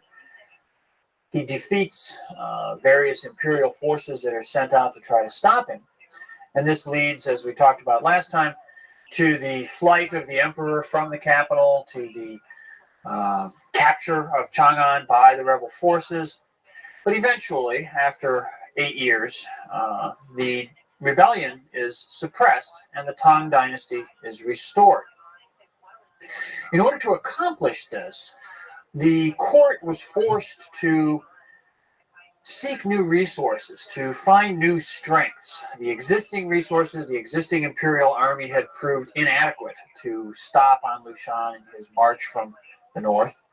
And so now, from his remote location where they had fled to the province of Sichuan, the emperor needed to put together a new sort of support system to find new ways in which he could rally military forces to support the dynasty and to resist the rebels. When Xuanzong died in 756 and was succeeded by his son, when An Lushan died and his forces were taken over and led by his son, the rebellion, the civil war continued. And the dynasty had to continue to seek these new forms of support, new sources of support. The main way, the main method that they used to draw in and secure the resources that they needed to defend the dynasty was to make deals, to make compromises with powerful military officials who were largely found in the south and the southeast of the empire. These areas had not been directly affected by the rebellion. The military forces in those areas were pretty much intact. And so the emperor called upon these generals to bring their armies to his defense. But the generals saw this as an opportunity to negotiate with the emperor, and so they obtained concessions. The court was forced to, for example, relinquish certain payments of taxes to allow the taxes that were collected in various parts of the empire to be retained in those areas, to be utilized for ostensibly for local administration, but often for the enrichment of the generals, the military strongmen who were in place there. These kinds of deals were successful in that they brought military support to the dynasty, and they allowed the Li family to preserve its rule. They allowed the Tang dynasty to defeat the Anlushan rebellion and to survive as the reigning house in China. But in granting these concessions, in making these compromises, the dynasty weakened itself. It weakened itself in ways that had long-term consequences that were perhaps unavoidable, because otherwise the dynasty would probably have fallen, but which nonetheless meant that after 763, after the end of the Anlushan rebellion, although the Tang survives for another century and a half, it never is able to regain the dynamism. It never has quite the power and the glory and the grandeur that it had possessed in the first half of the Tang period. Instead, the court directly controlled the area in and around the capital cities of Chang'an and Luoyang, and certain areas, particularly in northwest China, that were more traditionally under the sway of the imperial center. But large portions of the empire, although they continued to recognize the power of the Tang emperors and continued to submit certain amounts of revenue, certain amounts of tribute payments to Chang'an, kept greater and greater proportions for themselves and became increasingly autonomous in reality. Now, while this was going on, and indeed even before this, in the century and a half prior to the Anlushan rebellion, another phenomenon had been developing, which also had some fairly critical implications for the stability and viability of the Tang dynasty. And this had to do with the situation of what we might call institutional Buddhism. Buddhism as a spiritual doctrine, as a religion, had, of course, grown and developed in China for centuries by this time. And central to Buddhism as a social religion was the practice of monasticism, the withdrawal of some people from society to become monks or nuns, to live in communities that were separated from society, that had great ritual centers, large building compounds. To support Buddhist monasteries, for the Buddhist monasteries to support themselves, they needed income. They needed money. They had to have food. They had to have clothing. They had to pay for the buildings that they constructed. And one mechanism that emerged in China fairly early to allow these religious institutions to survive was that land, which was owned by the Buddhist monasteries, was exempt from taxation. This is, of course, parallel to the experience of churches in Western history. Church land traditionally was exempt from taxation in European history as well. And this was the case with Buddhist monastic land holdings in China. Now, the Tang dynasty, as we've talked about from its inception, was a period of fairly extensive patronage and support for Buddhism, in part growing out of the strong official patronage of Buddhism from the northern dynasties, the use of Buddhism as one of the cultural mechanisms for reintegrating the empire during the Sui unification, and then through the Tang period, the further encouragement of great translation projects and ongoing construction of Buddhist monastic centers. This was a very important component of Tang political culture. And there's another dimension to this as well, which was that many of the great aristocratic families, whose basis for their wealth and power and prestige was largely their own ownership of land, their own control of agricultural resources, many of these families began to figure out that there were certain ways, certain legal mechanisms that could be used to essentially commend some or all, not usually all, but part of their land to monastic institutions. By making arrangements with a particular monastery, you might grant them a certain amount of land, which then would become, as monastic land, tax exempt. But you might, in that agreement, make an arrangement whereby, although the land belonged to the monastery, and you would pay a proportion of the harvest from that land to the monastery, you would also retain rights to some of the use of the land, some of the harvest from the land, for yourself. So this was a way in which many wealthy families protected their own economic interests by formally granting land to Buddhist monasteries so that it disappeared from the tax registers, but retaining the right to some of the revenue, some of the harvest from that land. This was a deal that worked out very well for the families and for the monasteries, but it didn't work out very well for the dynasty because they no longer received the tax revenue from these lands. So after the Anlushan Rebellion, you have a confluence of these two phenomena where the military deals that have been struck to win the support of armies mean that revenues coming from various parts of the empire, in the south and the east especially, decline. And at the same time, you have this ongoing phenomenon of land going off the tax registers and into the control of Buddhist monasteries. So you have a shrinking revenue base. Okay, certainly the demands of the dynasty, the financial demands of the dynasty, remained constant or perhaps even expanded in the aftermath of war. And so in order to get a constant flow of revenue coming in, they had to increase the rate of taxation on those farmers who were left on the tax rolls, which was largely the smaller peasant farmers who didn't have the kinds of resources or the kinds of access that would allow them to make these lucrative deals with monasteries. So you had a situation where the dynasty was facing fiscal constraints. They increased taxation on the peasantry, which caused unrest and dissatisfaction amongst the farmers. And the ability of the dynasty to assert its political control outside the immediate vicinity of the capitals was also diminished. So the latter part of the Tang is a very problematic period from the point of view of the imperial court.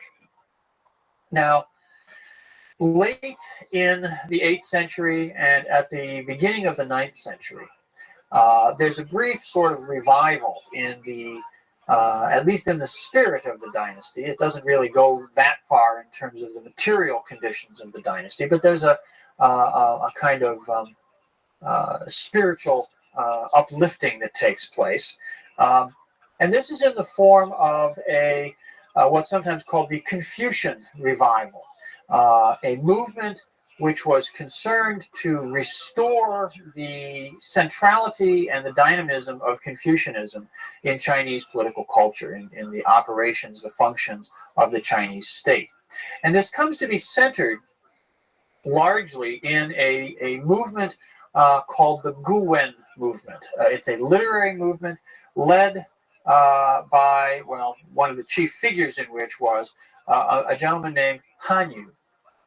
There were certainly a number of other individuals who participated in this movement, who shared some of the ideas that Han Yu set forth.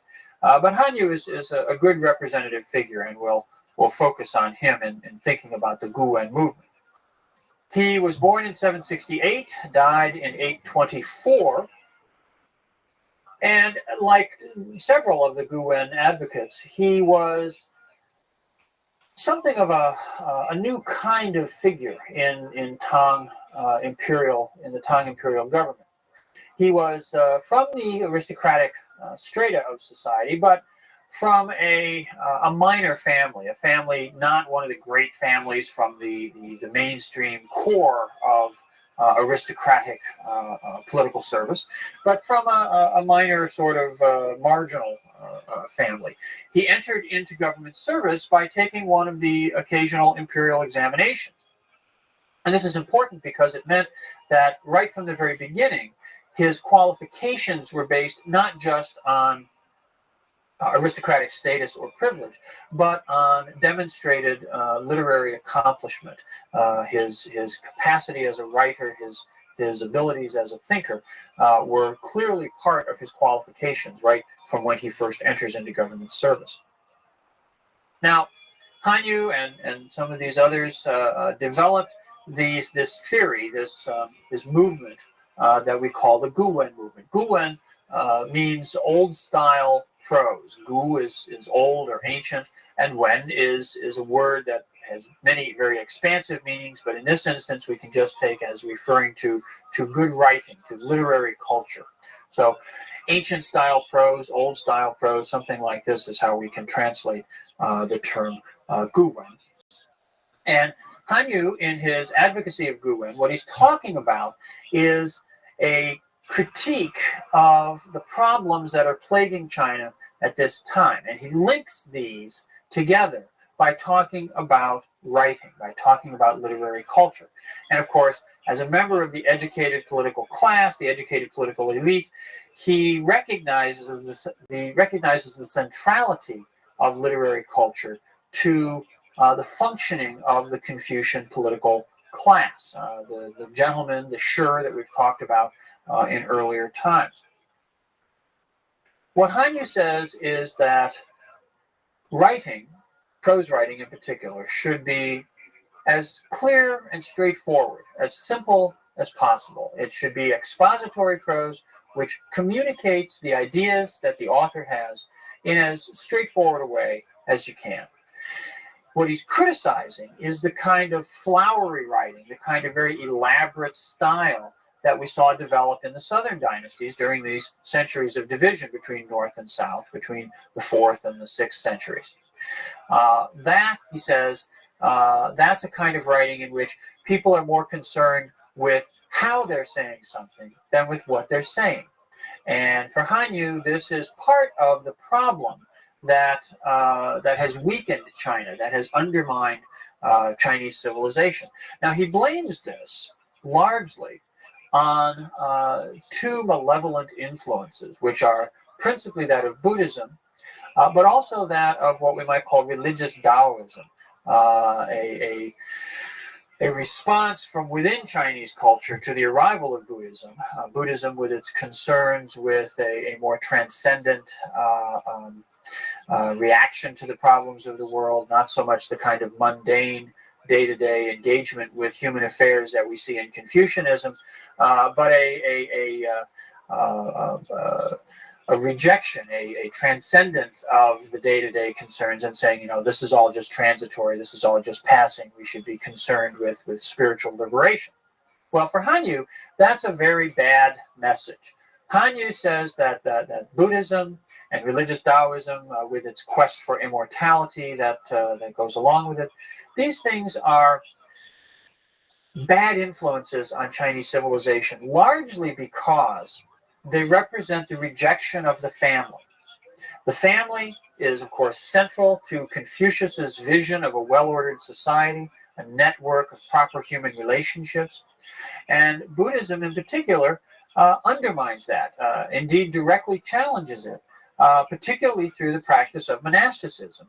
Men and women who enter into Buddhist monastic life, who become monks or nuns, leave their families behind. They reject the immediate living community, but they also cut off the line of ancestral transmission, the line of ancestral continuity. Ancestor worship, as we've seen going all the way back to the Shang dynasty, was central to Chinese spiritual life. It is, in a sense, the trans-temporal form of the family. It's the worship of the ancestors extends the focus on the family, not just in the present, but into the past as well.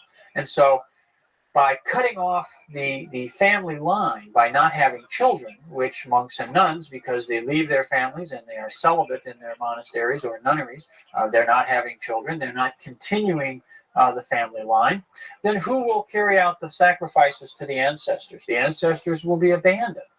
This is clearly a bad thing from Han Yu's point of view. So Han Yu advocates a return to the values of Confucianism. In a very famous essay called The Origins of the Way, The Origins of the Tao, he explicitly criticizes Buddhism and religious Taoism and talks about how they've undermined the viability of Chinese culture. And his solution is to return to the values of humanity, of righteousness, of moral order, of good human relations that are expressed in the writings of Confucius and Mencius.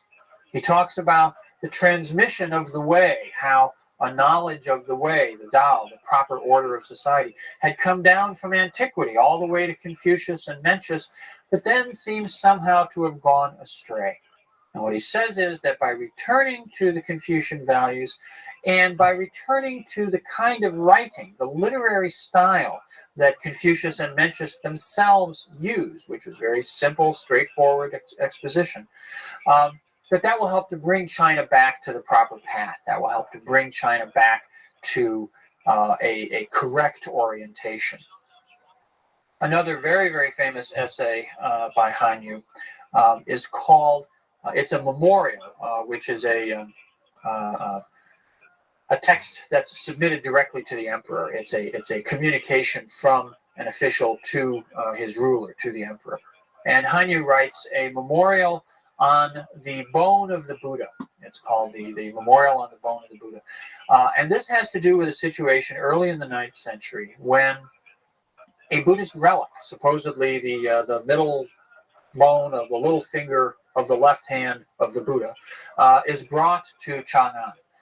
And this is a great occasion in the community of Buddhism because this is a real relic of the Buddha himself.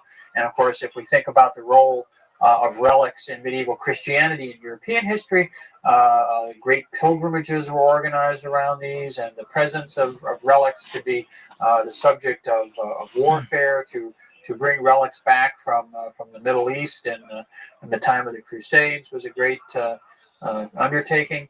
Relics can be very, very powerful in their psychological impact on people within faith communities. So the arrival of this bone of the Buddha at Chang'an was a big deal. This was a major event. And the emperor himself had announced that he would go to the monastery where this bone was going to be housed and put on display and pay his respects to this relic of the great teacher of the Buddha. Well, Han Yu thought that this was terrible. He thought that this was completely inappropriate and that indeed it reflected everything that was wrong in China at this time. And so he writes to the emperor and he says, very straightforwardly, in good, clear, Guwen-style expository prose, he says, you can't do this. This is not a proper thing for you to be doing. How can you, the son of heaven, the emperor of China, go and pay respects to the rotten corpse of a foreigner? This is the kind of terminology that he uses to refer to this relic of the Buddha, the rotten corpse of a foreigner. And this emphasizes, of course, the rotten corpse emphasizes that this is just a physical object. It's just a part of a dead body. And there's a certain aversion to this in Chinese culture. People who handled dead bodies, people who, undertakers, morticians, I suppose you'd say, were considered to be in a profane category. They were a polluted category in society. So for the emperor to go and basically worship part of a dead body, this was polluting for him. But even more so, even more problematic, was the fact that the Buddha was a foreigner. He wasn't even Chinese, right? And so to bring this bone to China from India, and then for the emperor of China to go and worship it, well, this was just scandalous to Han Yu. He thought that this was a public demonstration by the emperor of how corrupt, how decadent China had become. And so he strongly urges the emperor not to do this, to instead return to a correct path, return to the way of honoring the family, of honoring things Chinese, and to restore China to its proper order. Well, the emperor was none too pleased with Han Yu's memorial, and Hanyu, in a couple of instances in the course of his career, when he writes very outspoken things like this, gets in a lot of trouble. He does not suffer the ultimate consequences. He doesn't get executed. He gets sent off as an exile, as an internal exile. He's demoted and sent to the far south, down to basically around where the border between China and Vietnam is now. Tropical locations like this were often sort of a death sentence, because people from North China who went down there frequently came down with malaria or other diseases and all that. Hanyu does not. He survives his internal exiles and eventually returns to life in the capital, to life in the mainstream of Chinese administration. But his words and the writings of others like him become part of a moral critique, part of a call for a moral revival, a Confucian moral revival, which takes root, which begins to grow within Chinese political culture. It does not achieve dominance. It doesn't. It's not that these guys sweep the stage and they become the new in-group and they set the agenda. They're not powerful enough to do that. There aren't enough of them to do that. But they create an intellectual position which becomes part of the ongoing discourse of Chinese culture, of Chinese political civilization. And as we'll see down the road a little bit, the ideas, the values that Hanyu is pushing at the beginning of the 9th century will be picked up and further developed, particularly in the 11th century, by some later thinkers and writers. Now, Hanyu dies in 824. About 20 years later, in 845, there's a great purge of Buddhism. This is, in many ways, a response to the criticisms that Hanyu has raised. But it is also a response to the fiscal problems facing the dynasty. Now, it's interesting that in his discussions of the problems confronting China, when Hanyu challenges Buddhism and attacks Buddhism directly, he doesn't talk about financial questions. He doesn't say Buddhist monasteries are bad because they're tax exempt. What he says is, they're bad because they're foreigners, it's an alien ideology, it's anti-family, it undermines Confucian values, it undermines Chineseness. These are moral arguments, and this is entirely appropriate to the kind of moral discourse that constitutes Confucian political culture. But there's an underlying reality, which are these fiscal issues that are plaguing the dynasty, which I think must have been in Hanyu's consciousness, must have been part of his thinking, but he chooses not to articulate his argument in that way. Nonetheless, in 845, when a new emperor comes to the throne, he issues edicts which proscribe Buddhism, which proscribe, in particular, the established Buddhist monasteries. And this results in a great rupture, a great closing down of monasteries. All across China, Buddhist monasteries are simply closed. The monks and the nuns are ordered to return to lay life, to go back home, to return to their farms or their villages, their crafts, whatever tasks, whatever work they had been involved in before they became monks or nuns. And many monasteries are physically destroyed, physically disassembled. The buildings are torn down, the building materials are put to other uses, and perhaps most importantly, the land holdings of Buddhist monasteries are confiscated and redistributed.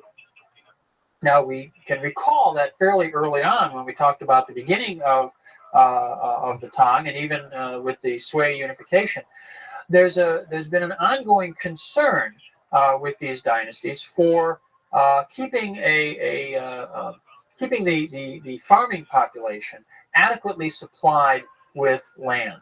So the confiscation of monastic lands allows for a new stage of redistribution of land, and in some ways helps to defuse what may have been emerging tensions with the small farming strata. We talked about the intensification of taxation as a result of the An-Lushan rebellion. Now there's more land to be handed out. By handing it out to small farmers, of course, it goes right back onto the tax rolls. So the farmers are happy because they get more land. The government is happy because it's now got a revived source of revenue. And this helps solve some of the fiscal problems of the dynasty for a while. Not permanently. It doesn't save the dynasty in the end, but it's a fix that is helpful for a while. Now, this ban on Buddhism does not last a real long time. It lasts about 5 or 6 or 7 years. By early in the 850s, the ban is lifted, and it becomes possible for Buddhist monasteries to be reestablished. And indeed, very, very quickly, many of them reappear. However, although they are allowed to revive themselves as institutions, they don't have their lands restored to them. And without the extensive land holdings, without that resource base, they are unable to reacquire the very large populations of monks and nuns which they had prior to 845. So Buddhism after 850 returns and continues to play a very important role in Chinese life, but it doesn't have the political clout, it doesn't have the economic resources, it doesn't have the population presence that it did prior to the purge of 845. Well, the latter part of the 9th century becomes a period of increasing problems. The revenue fix generated by the confiscation of monastic lands doesn't really support the dynasty all that long. Different power groups begin to emerge at court. A lot of the same kinds of problems that we saw late in the Han dynasty start to plague the Tang. And the final decades of the dynasty, it doesn't formally disappear until the year 907, but the final decades, again, are a period of a downward spiral as the empire sort of falls apart. And we'll turn our attention to that decline and fall of the Tang in the next lecture.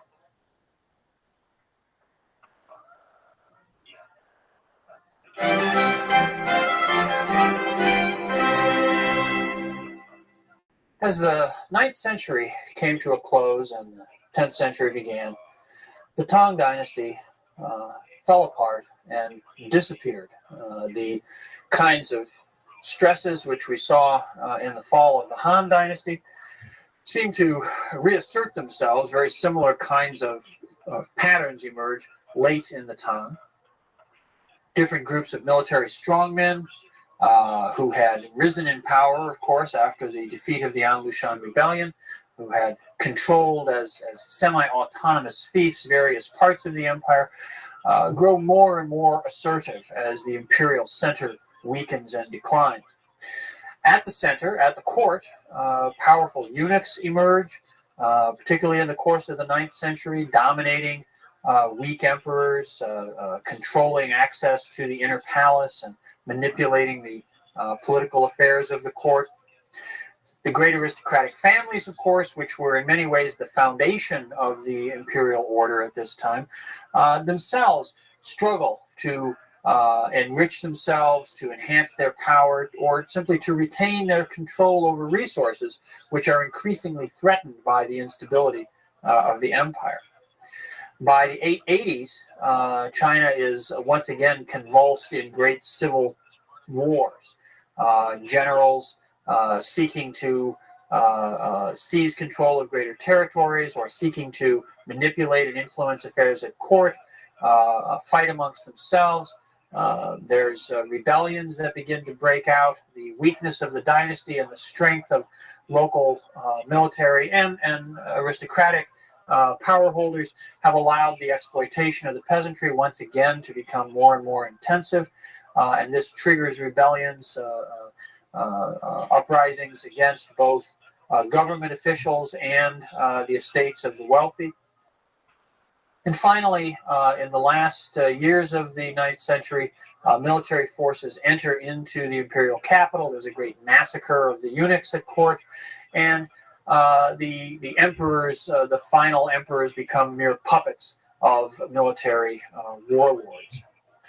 At the beginning of the 10th century, this sad process comes to its final conclusion. In the year 907, the last rather pathetic claimant to the Tang throne is deposed and murdered, and the dynasty disappears. It collapses. And the following 53 years become a period of division, fragmentation once again, as we've seen in previous times in Chinese history when central power has torn itself apart.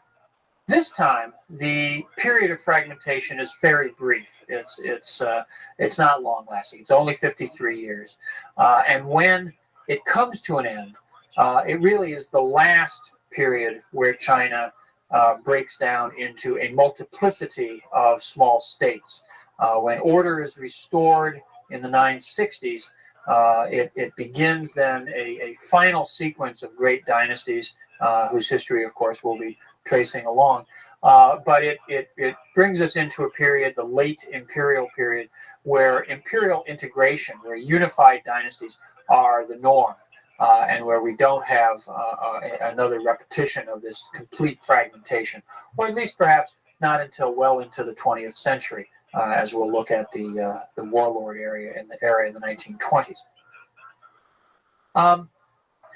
The period, this 53-year period in the 10th century, when China was broken up into small states, is referred to in Chinese historiography as the Five Dynasties period, which in some ways is an understatement because there are many more than 5 states during this period. Indeed, there's 20-some actual regimes that rise and fall in one part or another of what had been the Tang territory.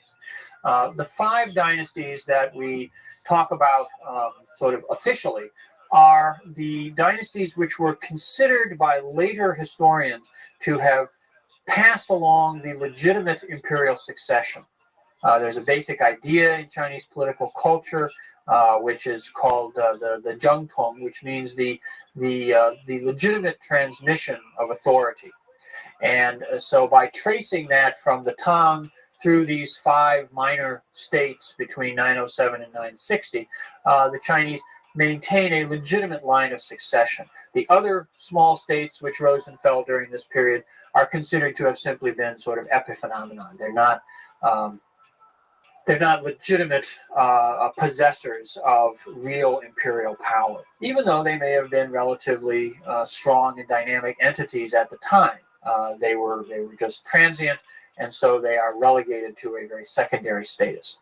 But the 5 dynasties do manage to follow one another along, none of them lasting very long. I think the longest lived state during this whole period only runs about 13 years. Some of them rise and fall within just a year or two. So it's a period of great instability. It's a period during which there's fairly chronic warfare. Their military power, once again, is the principal mechanism for seizing power, for holding power. Whoever basically can mobilize the military resources to conquer some place, to seize control of a political or economic center, can establish some sort of regime, establish some sort of government. They need, of course, to draw to them administrators, officials of one type or another to staff their governments, and there is an ongoing operation of these sort of administrative functions. But real power, the real control over power, is in the hands of military leaders once again. And of course, this had been true in practical terms for the last few decades of the Tang as well. Although there had continued to be emperors officially on the throne, real power had been exercised by military strongmen from at least the middle of the 9th century. The warfare, the constant fighting going on during the 5 Dynasties period was, of course, very disruptive, very destructive. and we'll see some of the implications of that, some of the ways in which that has very profound effects upon the shaping of later history.